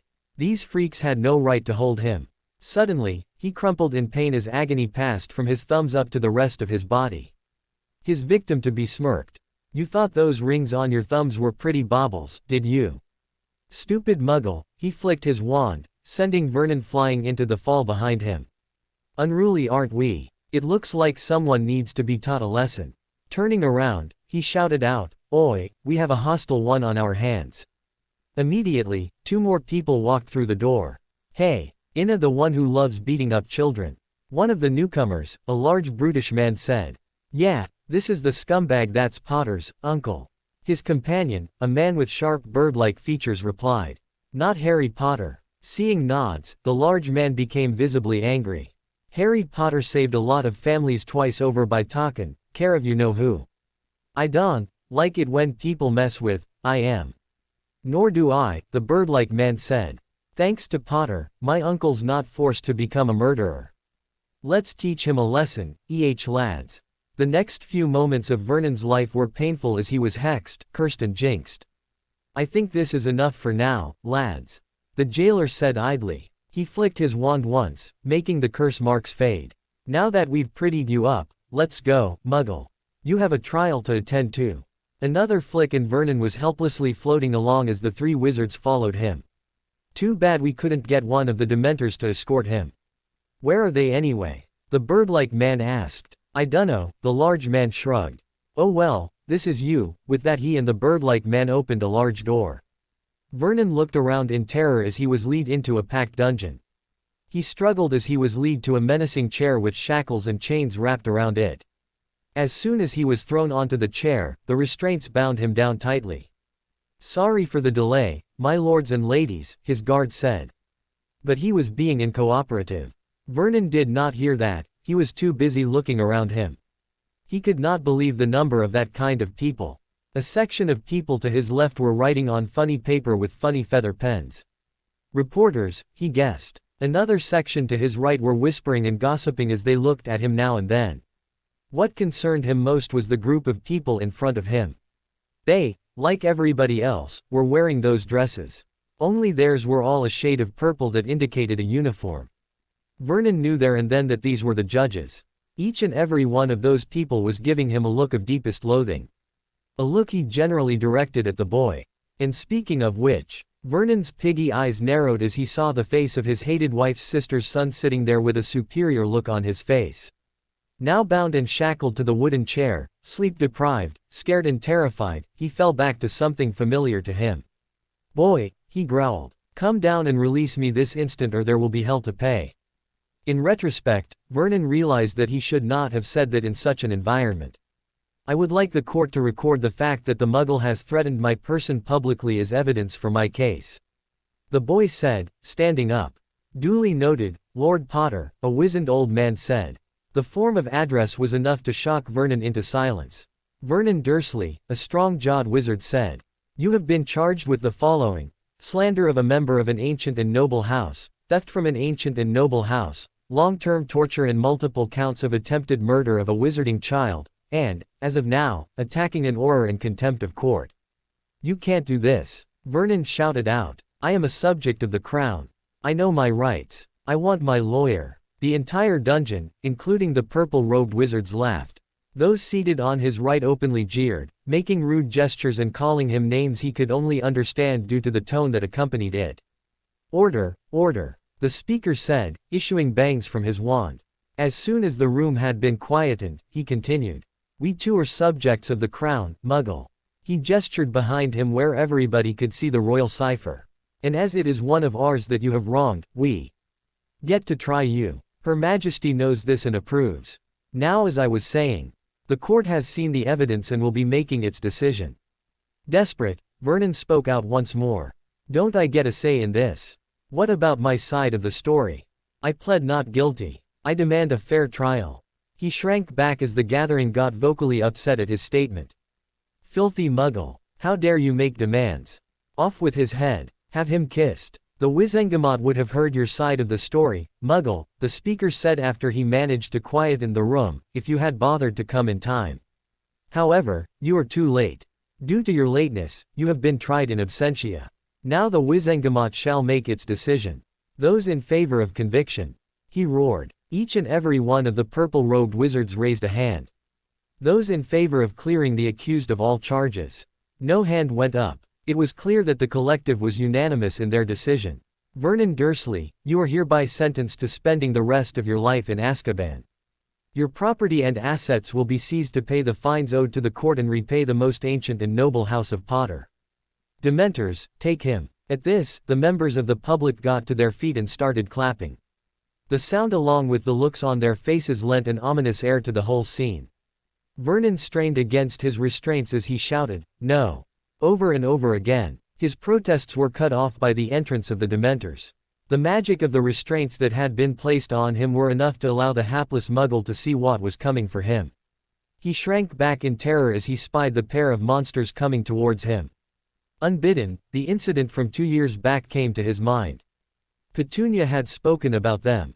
They were the prison guards. The prison he was going to be spending the rest of his life in. Nicholas Flamel smirked from his place in the Wizengamot.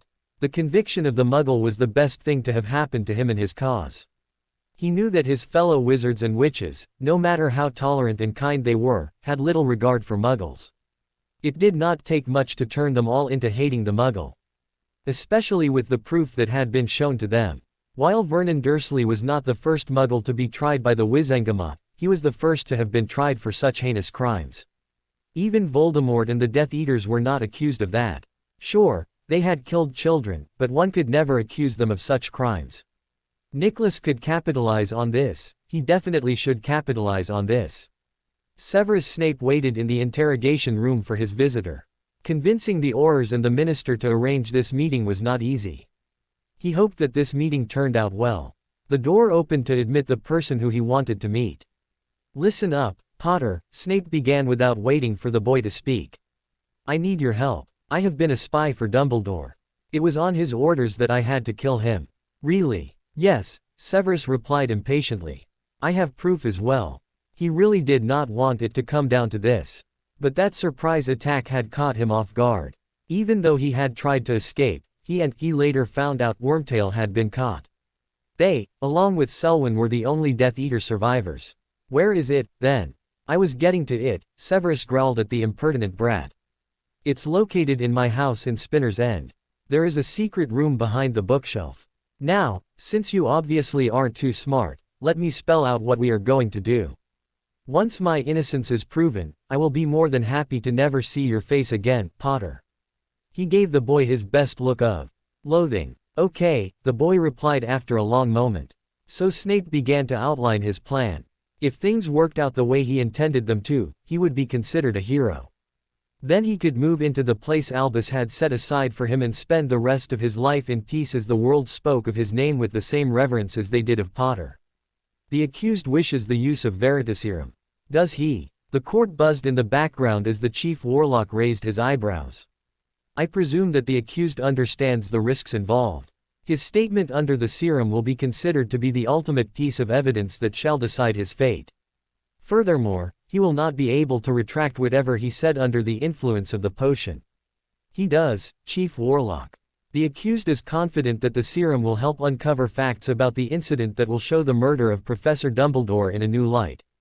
"Very well, does the accused wish to nominate his interrogator or shall the Wizengamot decide?" "The accused wishes to nominate Harry Potter."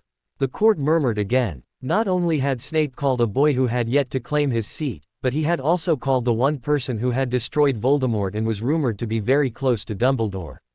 Snape calmly let the Auror administer 3 drops of the potion. The proof Dumbledore had arranged for him, regrettably, was inadmissible in the Wizengamot. But it was enough to convince the child. Dumbledore had assured him that Potter would do what was right, and that the prestige and influence he would wield would be enough to keep the former potion's master out of jail. As soon as the last drop of the liquid disappeared in the man's throat, Harry began. "What is your name?" "Severus Tobias Snape." "Did you bear the dark mark?" "Yes." "Did you serve the dark wizard known as Lord Voldemort at any point in your life?" "Yes." "Were you the one who cast the Avada Kedavra at the wizard known as Albus Percival Wulfric Brian Dumbledore?" "Yes." "And this was after you heard that the Dark Lord Voldemort had ordered the death of the aforementioned wizard?" "Yes." The court erupted in anger. Dumbledore clearly had many supporters and well-wishers in the long time he had lived. "Describe that night for me."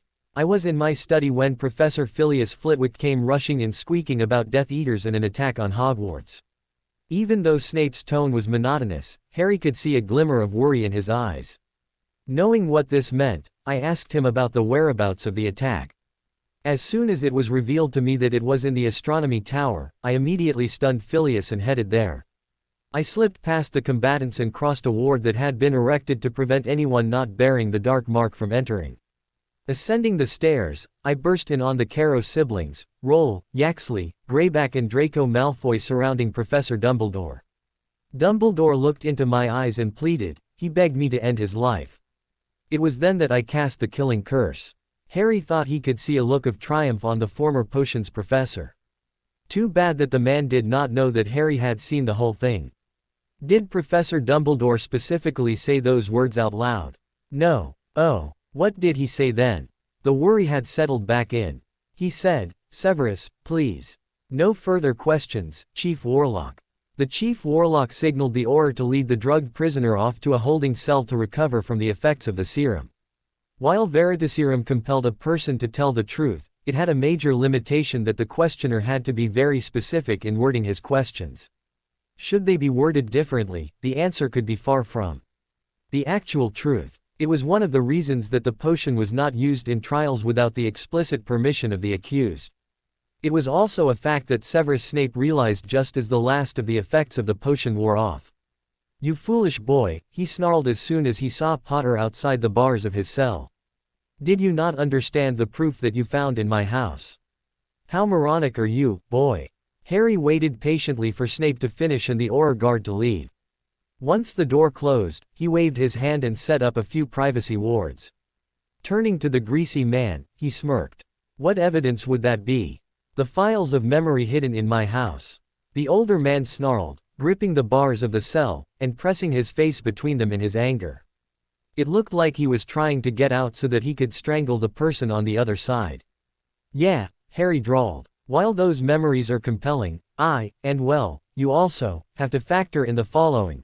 1. You are an Occlumens, and therefore, capable of modifying those memories. 2. Even if those memories aren't yours, there is no proof that they were Albus Dumbledore's either. So they aren't really admissible as evidence. Especially seeing as I destroyed them. 3. Even if I agree with that evidence, and I actually do, it does not necessarily mean that I will help you. He smiled mockingly at the expression on the man's face. After all that crap you put me through for all those years, you really think that I would actually help keep you out of prison or prove your innocence? That I would, despite knowing the truth, help you? He snorted. Wow, those potion fumes must have really messed with your mind. Harry gave the man a look of deepest loathing. What? Nothing to say. He mocked. I am yet to hear one single comparison about how much like my father I am. That generally is your backup material when you don't have any other way to insult me. Kneazle got your tongue. As Severus looked at the young man standing in front of him, an epiphany hit him. No, he finally said. No, you aren't like your father at all. Looking at surprised expression of the person standing opposite him, he was even surer of his statement. James Potter would not have done something so underhanded. He would not have been as petty and vengeful as, he paused. In his mind, the words, as me, rang out. For the first time, Snape realized that he was wrong to have held on to the past and been so petty and vengeful. That judging Harry Potter based on his memories of James Potter who was long dead, and vocally comparing the son to a dead man, sometimes even going to the extent of taunting and belittling that memory, was not right. Severus closed his eyes as he realized that his behavior towards Harry Potter could be compared to the way James Potter and friends had treated him.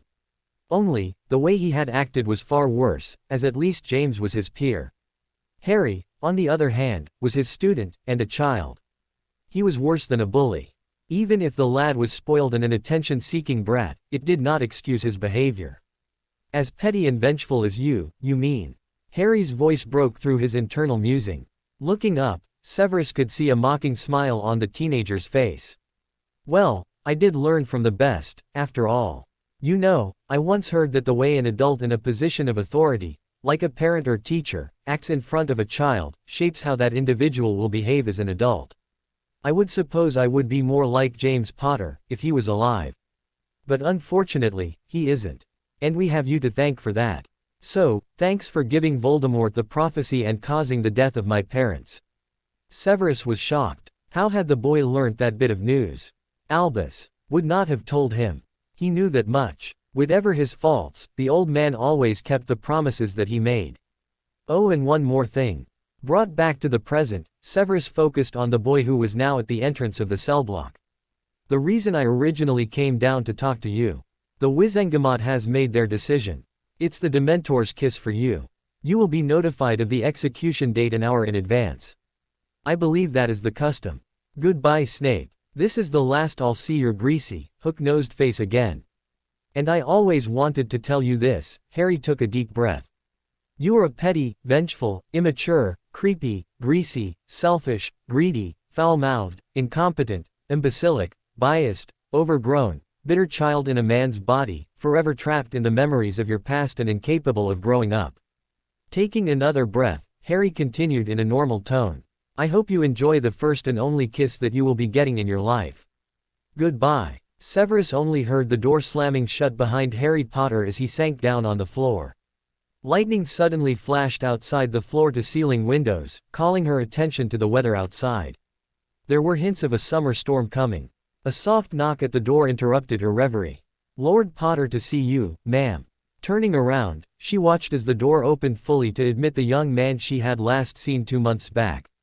The teenager had changed in that short amount of time. He seemed to fill the room with his presence, power just oozing off him. His eyes, once a vibrant green, were now even brighter, positively glowing with power. The effect was rather eerie. "I have a question to ask your majesty, if I may be so forward," he said after protocol was followed, and pleasantries exchanged. "And what would that be, Lord Potter? Is there any reason for the increased security? I must admit to finding myself rather disconcerted at seeing so many men facing me with assault rifles and wands in hand as one of them demanded that I hand my wand in." The Queen's mouth gave an imperceptible twitch. "It is a security measure, Lord Potter. The first time you came to see me you were accompanied by the Minister of Magic. This is the first time we are alone. As you have yet to swear fealty to us, we must make sure that no harm comes to our person. But not to worry," she continued. "It is something all wizards and witches who meet us are subject to. Those who hold a post in the magical government, or have been inducted into the Order of Merlin, or have a seat in your court or your legislative body are exempt from this as they have already made their oath of fealty. Now, to business. I have received a recommendation from the Minister of Magic for your induction to the Order of Merlin, first class for your services towards the country by destroying the terrorist styling himself as Lord Voldemort. I would very much like to hear your account of how that came to be." Harry repeated the cover story that he and Draco had concocted for Madame Bones. The story was that Draco had been captured by Severus Snape and the other Death Eaters who had invaded Hogwarts under the orders of Voldemort, as he was not happy with Lucius Malfoy. The Dark Lord, meanwhile, had placed Narcissa Malfoy under the Imperius and made Malfoy Manor his base of operations. During his time of capture, Draco had somehow managed to get a message out to Harry. Harry then visited Malfoy Manor with a group of other wizards where they had taken care of Voldemort. The official, legal line was that Harry and a few friends had gone to visit his cousin, Draco Malfoy, where they stumbled across Voldemort. What happened in Malfoy Manor was described as self-defense, neatly taking care of any dissenters who would have tried to say anything. As Joe, the leader of Flamel's private army, had died shortly after the battle with Voldemort, the only real witness to Harry's impressive display of wandless magic was Draco. Narcissa had been too traumatized with Lucius to notice, and the other survivors who had gone hunting for Nagini only saw Harry burst out into the sky in chase of Voldemort. Harry really had no qualms about modifying the Bee-Own's memory. They may no longer be enemies, but that didn't change the fact that Draco was a git. Besides, doing that made sure that no one knew anything about his abilities. "That was very impressive, Lord Potter," the Queen said after Harry finished recounting his story. "You do lead an interesting life. I wouldn't mind if the rest of the days of my life end up being dull and boring," Harry said with a modest smile. The Queen smiled blandly. "The ceremony for the Order of Merlin will be held shortly. Someone from my office shall tell you the details later. You have studied the oath that you are to give, I trust." Seeing Harry nod, she stood up, swiftly followed by the young man. Very well, I shall see you a few days later. She extended her hand imperiously. Gently clasping it and inclining his head, Harry took a step backward. Not bothering to see him leave, the Queen turned around and headed towards her desk. Your Majesty. The Queen turned around to face him upon hearing his hesitant voice. Yes, Imperio. The group of 7th years stood in front of the Hogwarts Express, a nostalgic smile on their faces. This will be the last time we will be boarding the train to start a year at school, Neville commented wistfully.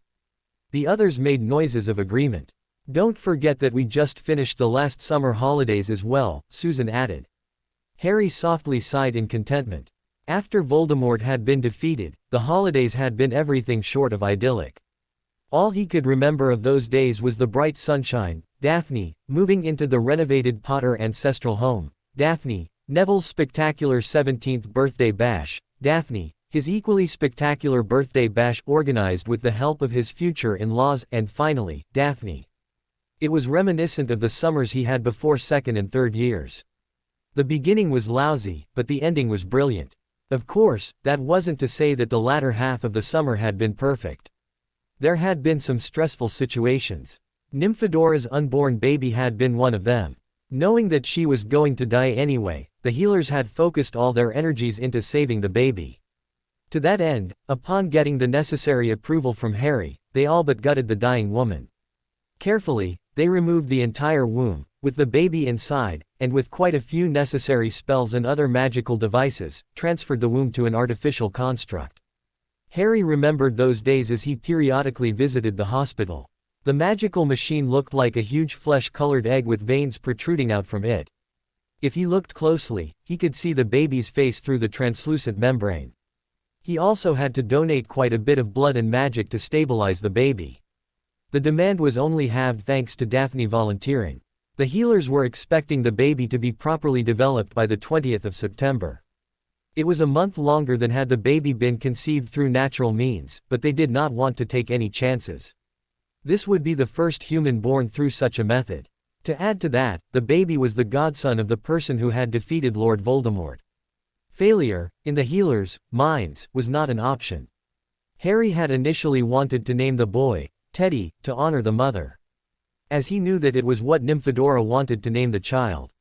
However, Daphne, who had taken quite a shine to the baby, put her foot down. She contended that a person who was born from such unique circumstances did not deserve what she called a painfully common name. The young couple had a small fight over it before Daphne's mother, Alana, suggested a compromise.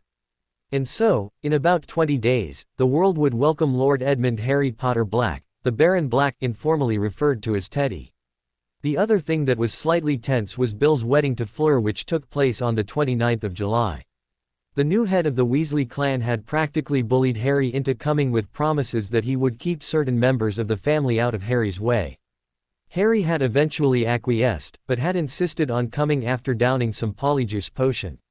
The one bright thing about that wedding, other than the anonymity and the happiness he felt at seeing two people he deeply cared about joined in matrimony, was that he had found out that Charlie, Fred and George were just as confused and horrified that their mother and younger brother would do something like that.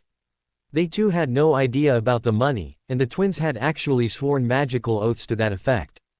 It had gone a long way in helping Harry overcome the melancholy he felt. He did not know, nor care, about Percy, since he had not bothered to attend the wedding. Bill had immediately left for Egypt with his new wife, now that there were no pressing issues to keep him in Britain. Harry suspected that it was also partly because he wanted to be as far away from his mother. The last he knew, Fred and George too had been keeping minimal contact with the woman lately.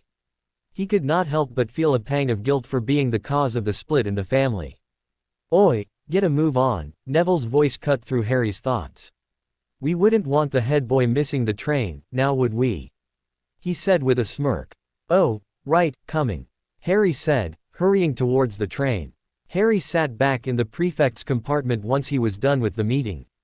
He and the head girl, Padma Patil, had met Professor McGonagall over the summer to discuss their responsibilities and the responsibilities of the new prefects as well as the house captains. That is, after he had handed control of the wards back to her. Getting up, he followed Neville out of the prefect's compartment. Neville's appointment had been one of the many changes the new headmistress had hinted at. It had seemed that the former Transfiguration teacher had had enough of Weasley's shenanigans. It was to the point that she was seriously considering having Seamus Finnegan as the replacement. Upon Harry's recommendation, she appointed Neville Longbottom. On the way to his friends, Harry stopped to check in on Mark Evans. Mark's situation had been one other black spot in Harry's post-Voldemort summer. Harry had been quite surprised to receive an L from one of the first years in his house, one fine day in the middle of August. Opening the letter and going through its contents, Harry felt a surge of anger. It appeared that Mark's parents had decided, over the course of Mark's first year, that the boy not be allowed to learn more of this magic nonsense. Mark had not been happy about their decision and had vehemently argued against it.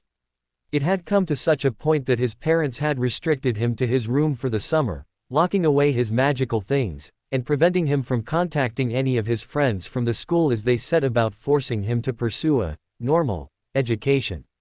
Unable to contact anybody in the magical world, Mark finally caught a break when he managed to telephone one of his half-blood friends, Callan. Callan had subsequently sent an L to the one person he felt would be able to help out here. Harry was close enough in age to the younger boy, and also a hero according to the paper. Harry was grimly surprised to find himself apparating to little whinging. He had wondered why Mark Evans was so familiar. Who would have thought that he was the same Mark Evans that he had saved from Dudley and his gang the previous summer? He had appeared just in time, too. As he approached the house, he could hear shouting. This was shortly followed by screaming and the sound of someone falling downstairs. Not bothering to knock, Harry blew the door open. Inside, the first thing he saw was the 12-year-old Ning at the foot of the stairs. Harry saw red. That scene reminded him of his time with the Dursleys. Keeping his cool, he got the boy out of the house and out of earshot. Then he turned to the parents, a murderous look in his eerily glowing backlit eyes. He did not bother to listen to the terrified Muggles' protests as he forced them to sign over all rights to him in a handwritten letter. He had heard the same excuses from the Dursleys every time someone asked questions. Once he had their consent, he erased their memories and magically induced them to pack their bags and leave the country. Smiling at the second year and his friends, Harry moved on. The incident with the Evans family had given him an idea to present to Nicholas while also reminding him what he had discussed with Draco Malfoy all those months back when their rivalry had died. It had also given him a goal to pursue in the long run. His work wasn't done yet. The magical world still was not safe. It fell to him to ensure its safety. Voldemort was only one problem. The root cause was still out there. Harry did not know it, and he never would, but Dumbledore's intentions for him, when he reluctantly started to implement his plans to prepare the boy for the inevitable final confrontation with Voldemort, had led to this situation. Harry Potter would not have come to this point if it was not for Dumbledore. It did not take long for the returning students to realize the changes that had taken place thanks to Professor McGonagall's appointment as headmaster.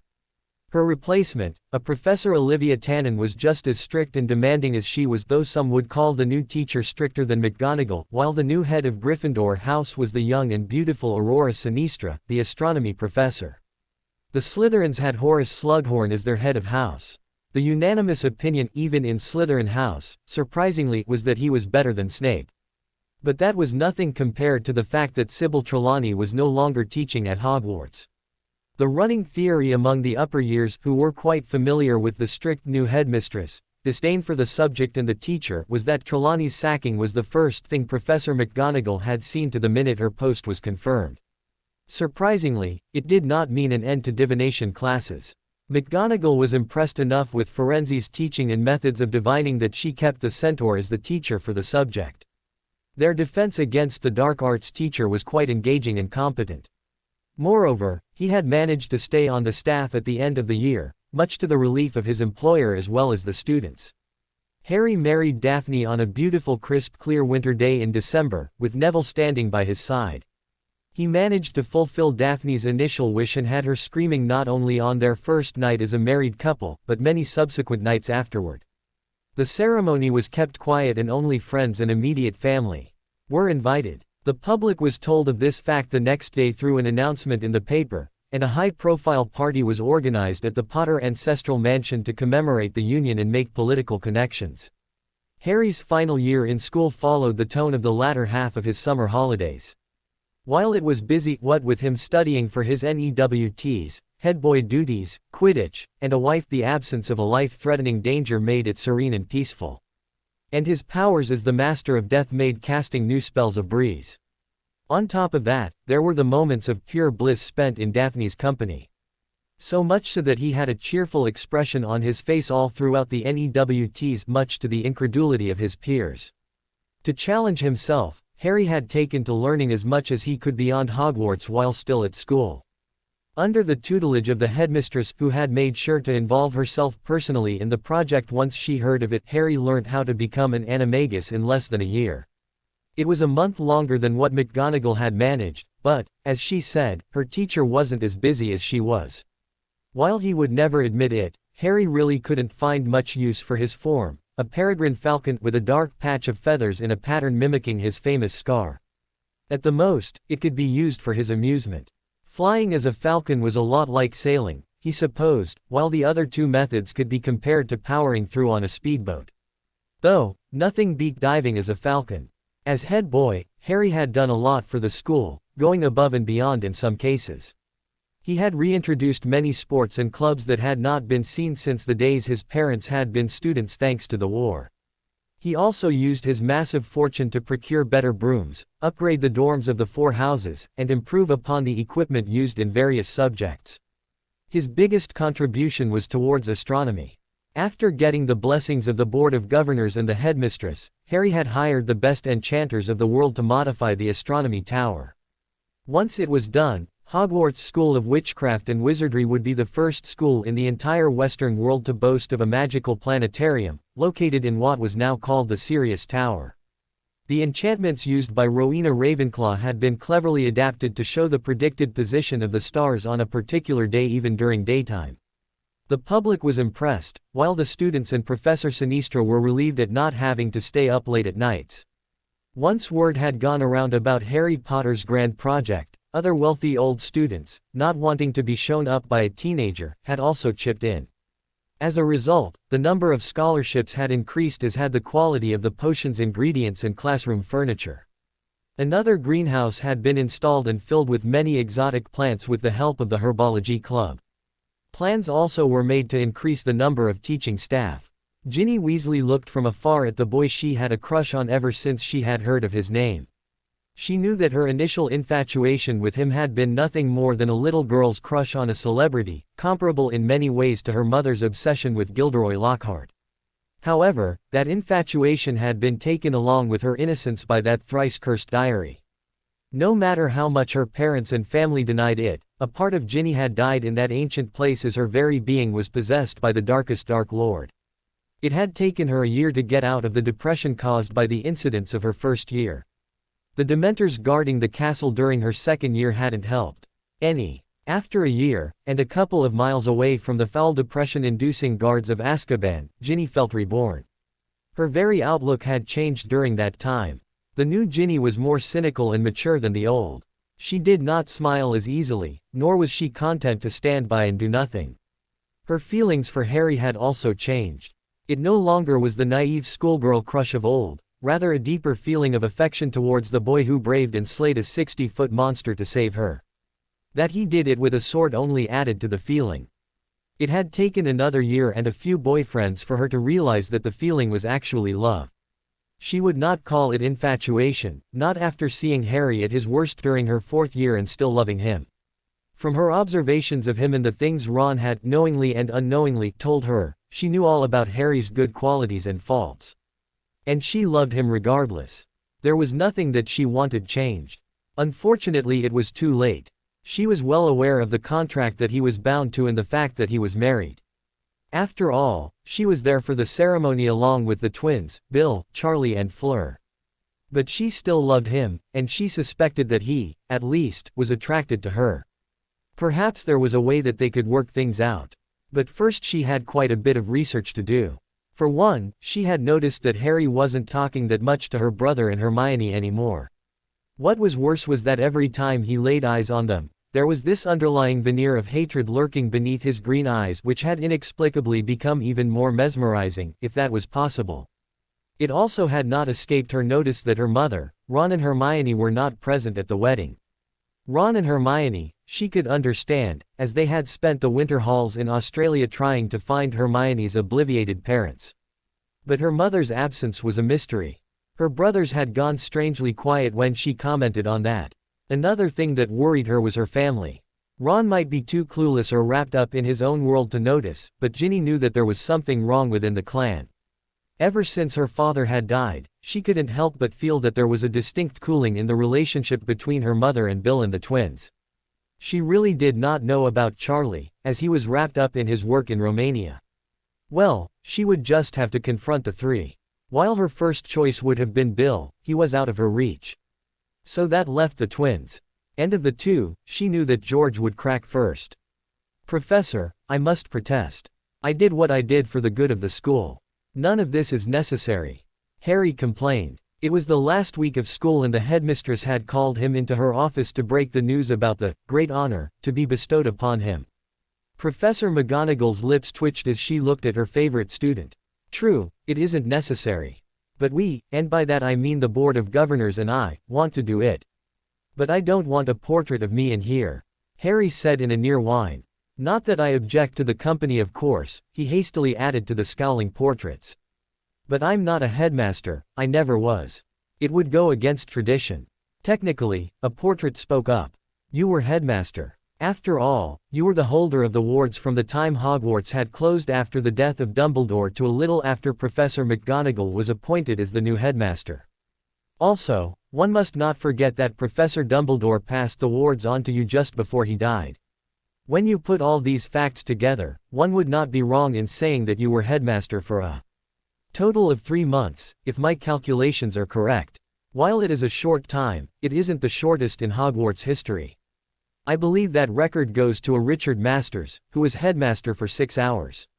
Of course that was just a bit after the founders' time, as you know." "Oh please," a portrait of a woman spoke up snidely. "Only you would bring up that time period. And what is that supposed to mean?" The first portrait challenged. "Headmasters during the century of the 300 headmasters do not count." The woman primly replied, turning her nose up. Any response to that was cut off by a silencing spell sent their way from the current headmistress. Not that the portraits noticed. "See," Professor McGonagall said a tad triumphantly. "It's settled then. As for the bust, well, that is a requirement for all major donors.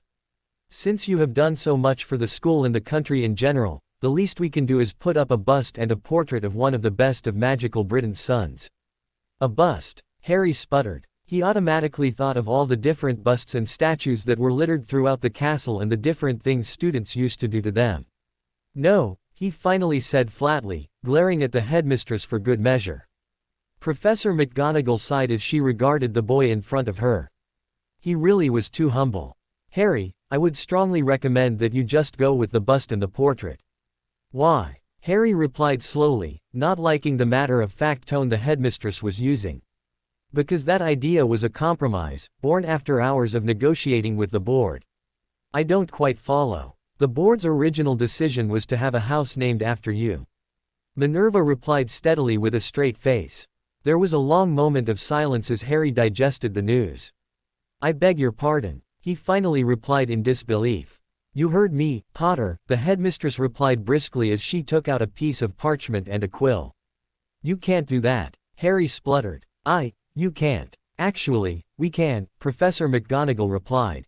"So, pick 2 colors and an animal. We won't ask for your family crest as it isn't as simple as that of the other houses, so it won't be as uniform." Looking thoughtful, she added, "and it would be a bit awkward as well." Focusing back on him, she gazed at him expectantly, the quill hovering over the parchment. "Well, I won't allow it." "That doesn't make a difference," Professor McGonagall shot back, putting the quill down. "Of course it does. I hold the Slytherin and Gryffindor titles. But you are not on the Board of Governors." Professor McGonagall countered smoothly. "And you have yet to claim your Wizengamot seat. So," she picked the quill back up. "What qualities do you cherish the most? We will have to inform the Sorting Hat so it knows what to look for." And the hat would also appreciate having some time to work in the new fifth house of Hogwarts into his yearly song. Student and teacher stared at each other for a long moment. If you don't pick a color and animal, Potter, I will. Professor McGonagall threatened. And it probably will be a fluffy kitten. She added with a smirk that Harry thought was purely evil. Harry took a long horror-filled moment to digest this. Finally, he sighed in defeat. Fine, I agree to the portrait. And the bust. Harry could not help but note the hint of triumph in the old woman's voice. Harry gave another sigh, and the bust.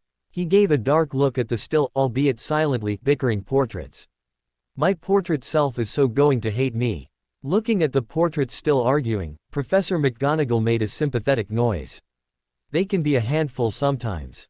She conceded. Well, off with you then. Potter. I shall call you when the artist reaches the school. Watching the boy leave, Minerva McGonagall reclined back in her seat, allowing a satisfied smile to break out. She always prided herself in getting her way. And she did not consider this a bad thing, not here at least. After all, it wasn't doing the boy any harm. 2010. Harry's eyes jerked open. Blinking, he slowly took in his surroundings. The glass in his hand was long gone, no doubt removed by an elf once he had fallen asleep. He blearily turned his attention to the thing he had immediately noticed as soon as he woke up. The sleeping form of a small boy curled up on his lap.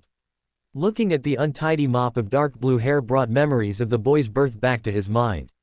After a long and perilous journey, Edmund, Teddy, Harry Potter Black took his first breath of free air in St. Mungo's on the 20th of September 2004. However, the healers had kept him under observation for a month before releasing him to the Greengrasses, who had enthusiastically insisted on taking care of the boy till Harry and Daphne were ready. Other than being restless on full moon nights, the baby showed no signs of his biological father's affliction. Instead, he had inherited his mother's inborn trait, something he was quite happy to show off to all around the minute he was born. They had quickly figured out that the newborn changed his hair color instinctively to match the brightest color that caught his attention. Harry still smiled when he thought of the games they used to play in getting Teddy to change his hair into as outrageous a color as possible. By the end of December, a week or so after they had been married, Daphne had become pregnant. While she had managed to finish her exams without any difficulty, a problem arose near the end of the year when Daphne insisted that they continue as planned and go on the customary world tour. Naturally, Harry and his new in-laws were against the idea, thinking that Daphne was insane for considering the possibility. But the girl put her foot down.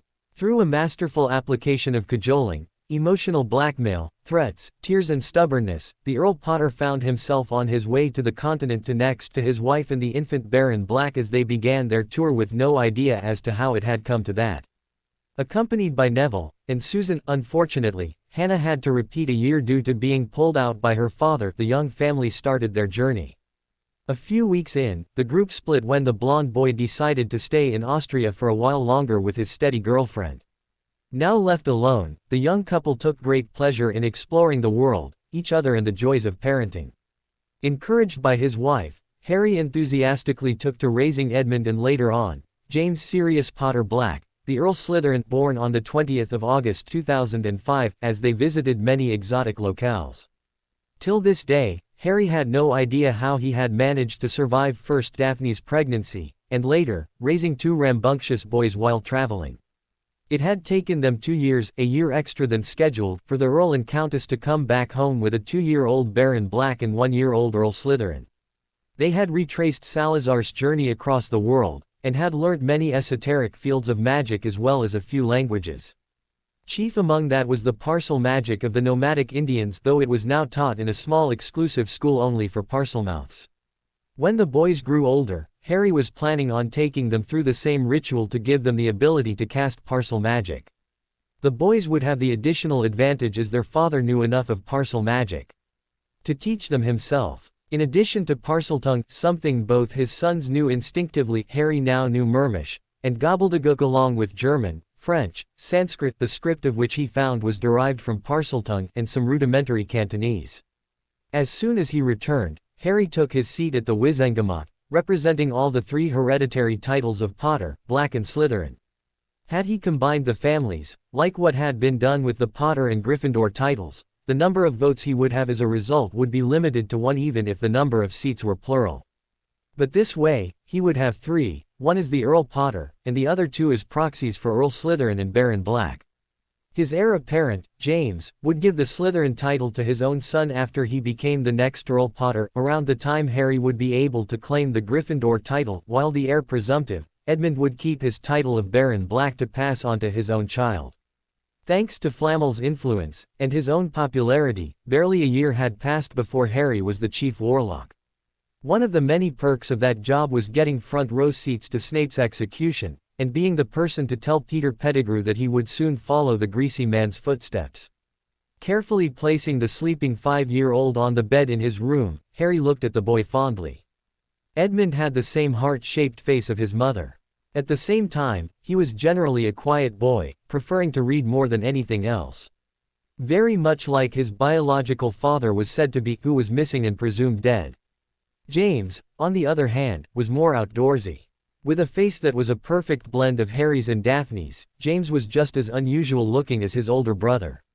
What made the 4-year-old boy unique were his eyes.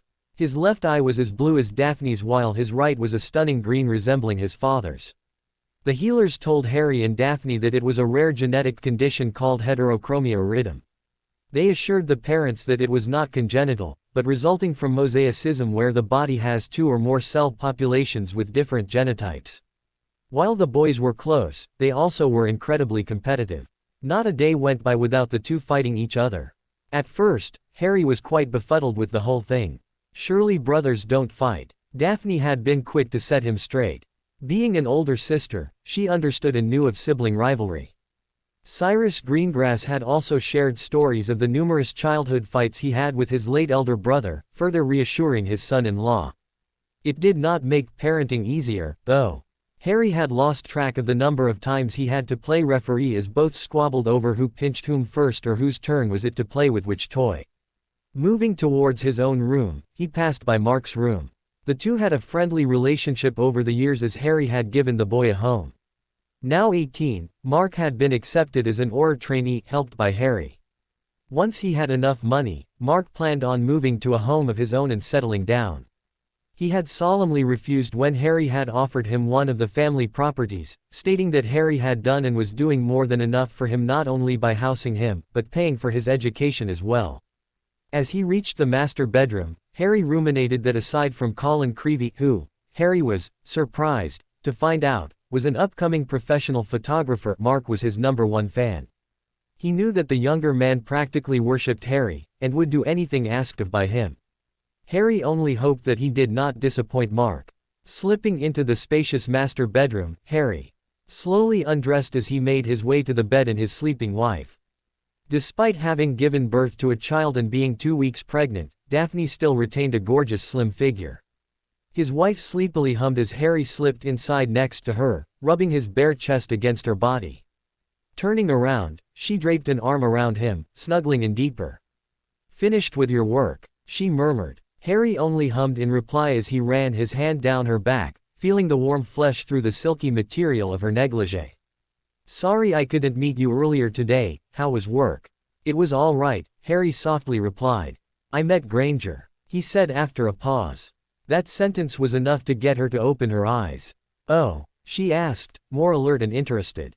"And?" Harry chuckled lowly. "Apparently she's the new head of the DMLEE." He frowned. "That is a bit sudden. The last I checked, she was only a regular barrister." His expression clearing, he continued in an eager voice. "She had her knickers in a right twist once she found out about the new act. It made for a hell of an introduction. Daphne Mo.net as his hands kneaded her backside. "I heard about something else you said," she commented. "Ah, the Ginny and Gabrielle debacle," Harry said dismissively. "You should have seen her face when I mentioned that. She was fit to be tied." He started trailing kisses down her neck. Even though her eyes fluttered shut at Harry's ministrations, Daphne continued speaking. "So what have you thought about their proposals?" "There is only one person for me, and that is you, Daphne." Harry growled possessively as he rolled on top of her. Daphne Mo.net with passion at the sound of his voice. She gasped when she felt the heat of his length pressing against her. No matter how many times he did it, she was always surprised at the way he managed to get his and her clothes off with just a thought. It always took her time to realize that she was Starker's. Ever since they had been married, she had noticed an absence of a lifeline in her palms. She did not know if that meant immortality, even after Harry had explained the whole Master of Death thing to her when he had fully come clean to her the day after he had recovered from his fight with Voldemort, but she would not mind an eternity of this. As Harry touched a rather sensitive spot, she wondered what new exciting thing Harry was planning on trying. Harry smirked as he felt her respond. Unknown to his wife, he had bought the original copies of the magical version of the Kama Sutra when they were in India. Now occupying a secret place in his study, Harry used those to add in some more variety to their time in bed and further enhance his expertise. Just then Daphne remembered something. "Today is a full moon," she gasped. Harry, whose head was somewhere near her belly button, peeked out from the blanket. "So?" he asked. "Teddy," she hissed as if that explained everything, which it should, she thought irritably. Harry snorted. "Please, I found him fast asleep on my lap when I woke up in my study. I even put him to bed. He'll probably sleep through full moon nights from tonight." Daphne raised an eyebrow. "I recall you saying the same thing the last time," she said flatly. "This time it will be different," Harry protested. Without waiting for her reply, he disappeared back under the covers. "And that was the second line you said the last time, word for word." Daphne practically purred. Words fled her mind as she succumbed to Harry's expertise and her passion. The couple froze when they heard the patter of small feet on the marble floor outside their room. With a muted curse, Harry rolled off Daphne, magically restoring her negligee and his boxers as he did so. Not a moment later, the door opened and a small form shuffled in. With eyes still closed, Edmund crawled onto the bed between his parents. Snuggling in, he cuddled up to Harry and promptly started snoring softly, his right thumb drifting to his mouth. "Daddy's little boy," Daphne softly teased, a smirk on her face. "He just can't get to sleep on full moon nights without his father. It's almost as if he is magnetically attracted to you. Did you see how he just wandered in without opening his eyes?" Harry snorted. "I don't know what he's going to do when he has to go to school." Gently, he removed the thumb.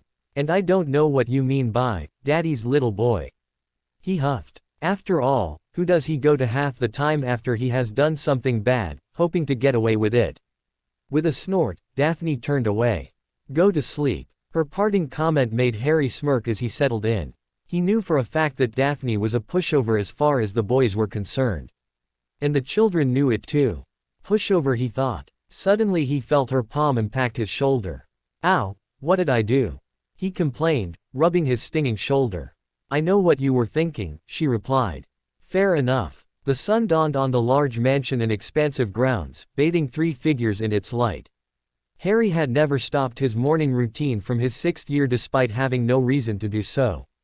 He had even added weights to his routine ever since he had turned 18. Edmund added an extra dimension to those workouts ever since his 5th birthday. James, unwilling to be left out, had joined in the next day. They had enough energy to be up every morning at the crack of dawn like their father without being woken up. Jogging was no longer a chore done to keep fit for Harry, but a game of running and catching as the screaming kids darted to and fro, sometimes demanding piggyback rides. Harry had also shamelessly used the boys as weights, not that they minded. They found it thrilling to be lifted by their father as he exercised his biceps and sitting on Harry's back as he did push-ups. At least it ensured that they went to sleep on time. Harry was quite thankful that he had learnt swimming properly by age 20 from his father-in-law. This way, he could pass on the same skill to his children in the indoor heated pool he was planning on installing. Walking into the kitchen after the two still excited children, a sweaty Harry greeted his wife with a kiss. Sending the boys to their rooms to have their bath, he dragged Daphne with him to do the same, bringing up a topic that had been touched upon last night. Later, with the children occupied by their governess and lessons, Daphne brought up another subject from last night. "So, what do you have to say about Ginny Weasley and that Delacour girl?" Harry grimaced as he recalled the separate marriage proposals. Ginny was the first to make her move. Near the end of his 7th year, the girl had approached them both with a passionate declaration of love for Harry. Done with her declaration, Ginny then proposed a union in marriage, mentioning an old law that was still in effect even if it had not been used for nearly 200 years. She did not make it official, as traditionally only the head of a family could do so, but stated orally that she loved Harry enough that she was actually willing to share. Harry's first instinct was to say no. He still felt the thrill of fire that coursed through his veins whenever he looked at the girl. It was partly the reason why he had been avoiding her like the plague throughout the year. He had got himself checked for enchantments and potions so many times over the year that even Madame Pomfrey, an overprotective paranoid person herself, had become fed up. But before he could vocalize it, Daphne replied that they would think about it. She later explained to her befuddled husband that there were some advantages to taking the redhead as a second wife. She then went on to say that the final decision was Harry's, and after thinking on it for a few years, he would come to the right answer. Harry was confused. He knew by then that he loved Daphne. His love for her was clear, beautiful, and like an eternal cold fire that steadily burned within him every time he saw her. But then there was Ginny. His feelings for her were intense, hotter than a summer afternoon in the Sahara.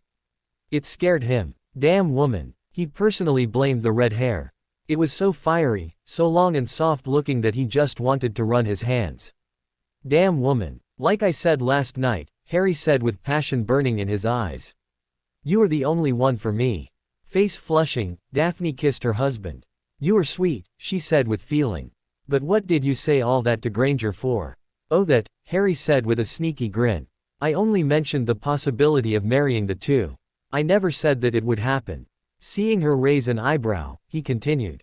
Knowing her, now that she knows of an archaic law that hasn't been removed, amended or otherwise edited, she will make it her priority to change that law. Something that I am quite sure she will fail at. In other words, she will be too distracted by that to concentrate on the magical Child Protection Act. If you are sure, dear, Daphne conceded. But what about the Delacours? Harry sighed. The Delacours were a complication. Fleur and Gabrielle's father, Jean-Sébastien, was a powerful man in France with an ancestry and connections that fit very well with Harry's plans. In order to secure an alliance with Harry, and by extension, Great Britain, the man had proposed his youngest daughter's hand in marriage, stating the same law which was also in effect in France. At least the French and English agreed on one thing. To further compound things, Gabrielle herself wasn't averse to the idea of being engaged to an older man. And that age difference wasn't as great as Harry thought initially. What he had taken to be a 9-year-old girl in his 4th year was actually 12 years old. He was lucky that he had not mentioned it aloud. He suspected that Gabrielle would have been quite upset if he had. This alliance was something that Daphne had no problems about and actually encouraged. The problem was that Harry couldn't accept one proposal and decline the other. It just did not feel right. Daphne mentally rolled her eyes. It was sweet that her husband only cared about her and wasn't willing to marry another woman. Truth be told, she felt the same. There was no way that she was going to let him be with another woman. He was hers. If she could get away with it, she would even have written her name on his beak. But at the same time, an alliance with the Delacours would help her husband's and Flamel's plans, even though both men had not mentioned it to her. She also knew that the Weasley girl had intense feelings towards Harry. And it wasn't something that she felt threatened by. She fully intended on making sure that they would remain tertiary wives. It was the reason why she had made it a point to get to know the both of them. It would help manipulate them better. I wouldn't mind if you go with it, she said with a smile. I know that marrying Gabrielle would help your plans, and also that you feel a certain attraction to Ginny. But most importantly, I know that you love me as much, if not more, than how much I love you. She gave him a look conveying her support. I am behind you all the way. Harry looked at her for a long time. Very well, he finally said. I will agree. But I will make it clear that it is to happen with the consent of both women, and we shall only marry much later. Probably when I am, he shrugged. 30. Daphne hummed in response. In magical society, a majority of the couples married in their late 30s to early 40s. It was true that the past few generations married young, but that was mainly because of the wars. Mortality does wonders in speeding up the time in which you think about wanting a family. Kissing Daphne goodbye, Harry stepped into the large fireplace in their drawing room. In a flash of emerald fire, he was off. There was an important meeting that would help further the cause of the wizarding world. Hermione Granger Weasley apparated to the backyard of the burrow, exhausted. The first day of her new job had been extremely stressful. Only recently promoted to the head of the Department of Magical Law Enforcement, and that too in a very short time, she had received a nasty surprise in the form of a new law that was to be passed. The Harry Potter Magical Child Protection Act had truly shocked her to her core. She knew they had slowly started drifting apart. She did not know when exactly that had started. It was almost as if one day they were the best of friends and the next, complete strangers. "Hey there, beautiful." Hermione only sent a wan smile to her husband in reply to his greeting as she ungracefully fell into one of the chairs at the kitchen table. "Rough day," Ron said as he kneaded her shoulders. "You have no idea," Hermione groaned as she closed her eyes and gave in to her husband's ministrations. "I made you your favorite in celebration of your new job." Ron levitated a plate in front of her without moving from his spot behind her, his left hand still massaging a shoulder. "Chicken cordon bleu," he proclaimed grandly as she removed the cloche. "Thanks," Hermione said as she dug in. Ron's culinary skills had been quite a surprise. Hermione knew for a fact that he was quite a voracious eater. Never in her wildest dreams did she imagine that Ron actually had a passion for food beyond eating. He had taken to cooking like duck to water. It had taken just one Muggle show on cooking while they were in Australia, and the rest, as the expression goes, was history. She still remembered the day that she had heard about Voldemort's defeat. A scant day after she had returned home from Hogwarts, she had erased her parents' memories, sending them off to Australia. To further ensure that they could not be traced, she had also got them to sell their private dental practice, liquidate all their assets, and transfer everything to a bank in Perth. Once they were gone, she packed all her possessions, and moved to the burrow, where she was welcomed with open arms. She did not feel guilty about keeping some of her parents' money. The times were dire, and the Weasleys weren't exactly well off. No sooner had she moved in, that the situation started to get steadily worse. A week after she had relocated to the burrow, the Death Eaters had terrorized the residents of Diagon Alley. Worse than the property loss and extensive damage done was the loss of 3 people who had stayed back to help the fleeing wizards and witches. All of them had been Order members, and of them was the loss of Arthur Weasley. His death had seemed to hit the family hard. Mrs. Weasley had been unable to stop crying for 3 days, while Bill and the twins had become closed off. Over time, the 3 Weasleys had become just as distant as Percy, who still was yet to contact the family. Then the unthinkable happened. One night, 2 days after Mr. Weasley's death, Mad-Eye Moody had come to the burrow with grave news: Harry had disappeared from his relative's house. Despite the Muggles all having been arrested by the Ministry, it was decided that Harry would stay in Privet Drive under guard till he turned 17. An analysis of the property showed that the wards Dumbledore had made still held. It would give them enough time to fully upgrade the burrow's defenses. So it was shocking that Harry Potter had simply vanished without a trace. Hermione remembered sitting up the whole night as she tried not to think of the number of terrible things that could have happened to her friend as Moody and the rest went around in search of the boy. They had finally fallen asleep in the living room at around 2 in the morning. When they next woke up, it was to a major surprise. The occupants of the household did not know what to say to the headlines on the Daily Prophet that claimed that the Dark Lord Voldemort was finally defeated, and that too at the hands of the person who they all had been worrying about. Any doubts they had on the veracity of the headlines were dashed by the picture of a tired-looking but still triumphant Harry posing next to what could only be Voldemort's corpse strapped to a table. The feelings of joy and relief that succeeded the initial shock and incredulity of what they had seen did not last long and were soon replaced by indignation, anger and a bit of hurt. Why hadn't Harry told them anything? And how had he managed to get all the Horcruxes so quickly? But Harry wasn't there to answer any questions. After defeating Voldemort, the teen had disappeared from public eye, to a house that belonged to the Potter family, saying that he was resting. The Weasleys didn't have much time to worry about that as Bill's wedding was scheduled to happen in the next 24 hours. They were extremely fortunate to have booked everything before the announcement of Voldemort's death, as it meant that they had managed to make a killing of a deal for things that would normally be far above their budget. Voldemort's death also meant that everyone in the guest list had decided to attend, and they brought their friends as well. Hermione and Ron couldn't find Harry anywhere on that day. Not that they were too surprised or worried by that fact, as the place was quite jam-packed. Knowing Harry's aversion to the public eye, they were sure that he had come under disguise.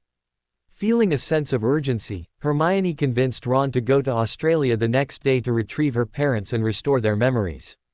It was very fortunate that nobody had yet bought the house, so it could be taken off the market. But they were unsuccessful in locating her parents in the island continent. Hermione had searched till the 23rd of August before Ron had finally convinced her to come back and finish her final year of school. They had tried again during the winter halls. Nothing had changed success-wise, but Ron and Hermione did manage to become closer. They had finally realized and admitted their feelings for each other. From there, their relationship developed quickly. It wasn't long before the both of them had lost their virginity to each other. But that was the last time they got the opportunity to go to Australia. Hermione realized that she was pregnant on the first week back at school. Cursing herself at her stupidity, she told Ron the news, fearing his rejection.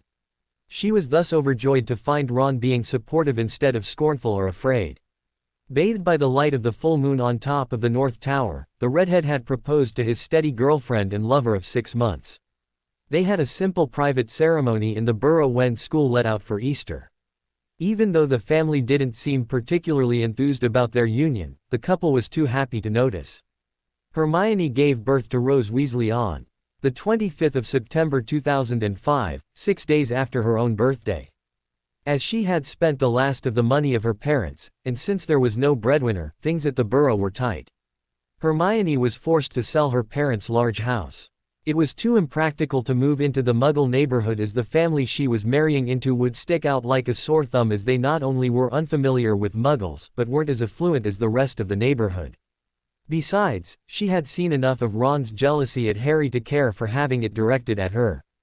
Thankfully, Fred and George had volunteered to pay for Ginny's education, easing things up significantly. Hermione's NEWT marks were great enough for her to gain an internship at the Department of Magical Law Enforcement. She had worked really long hours for a year before being given full employment. But at the same time, things were still tight.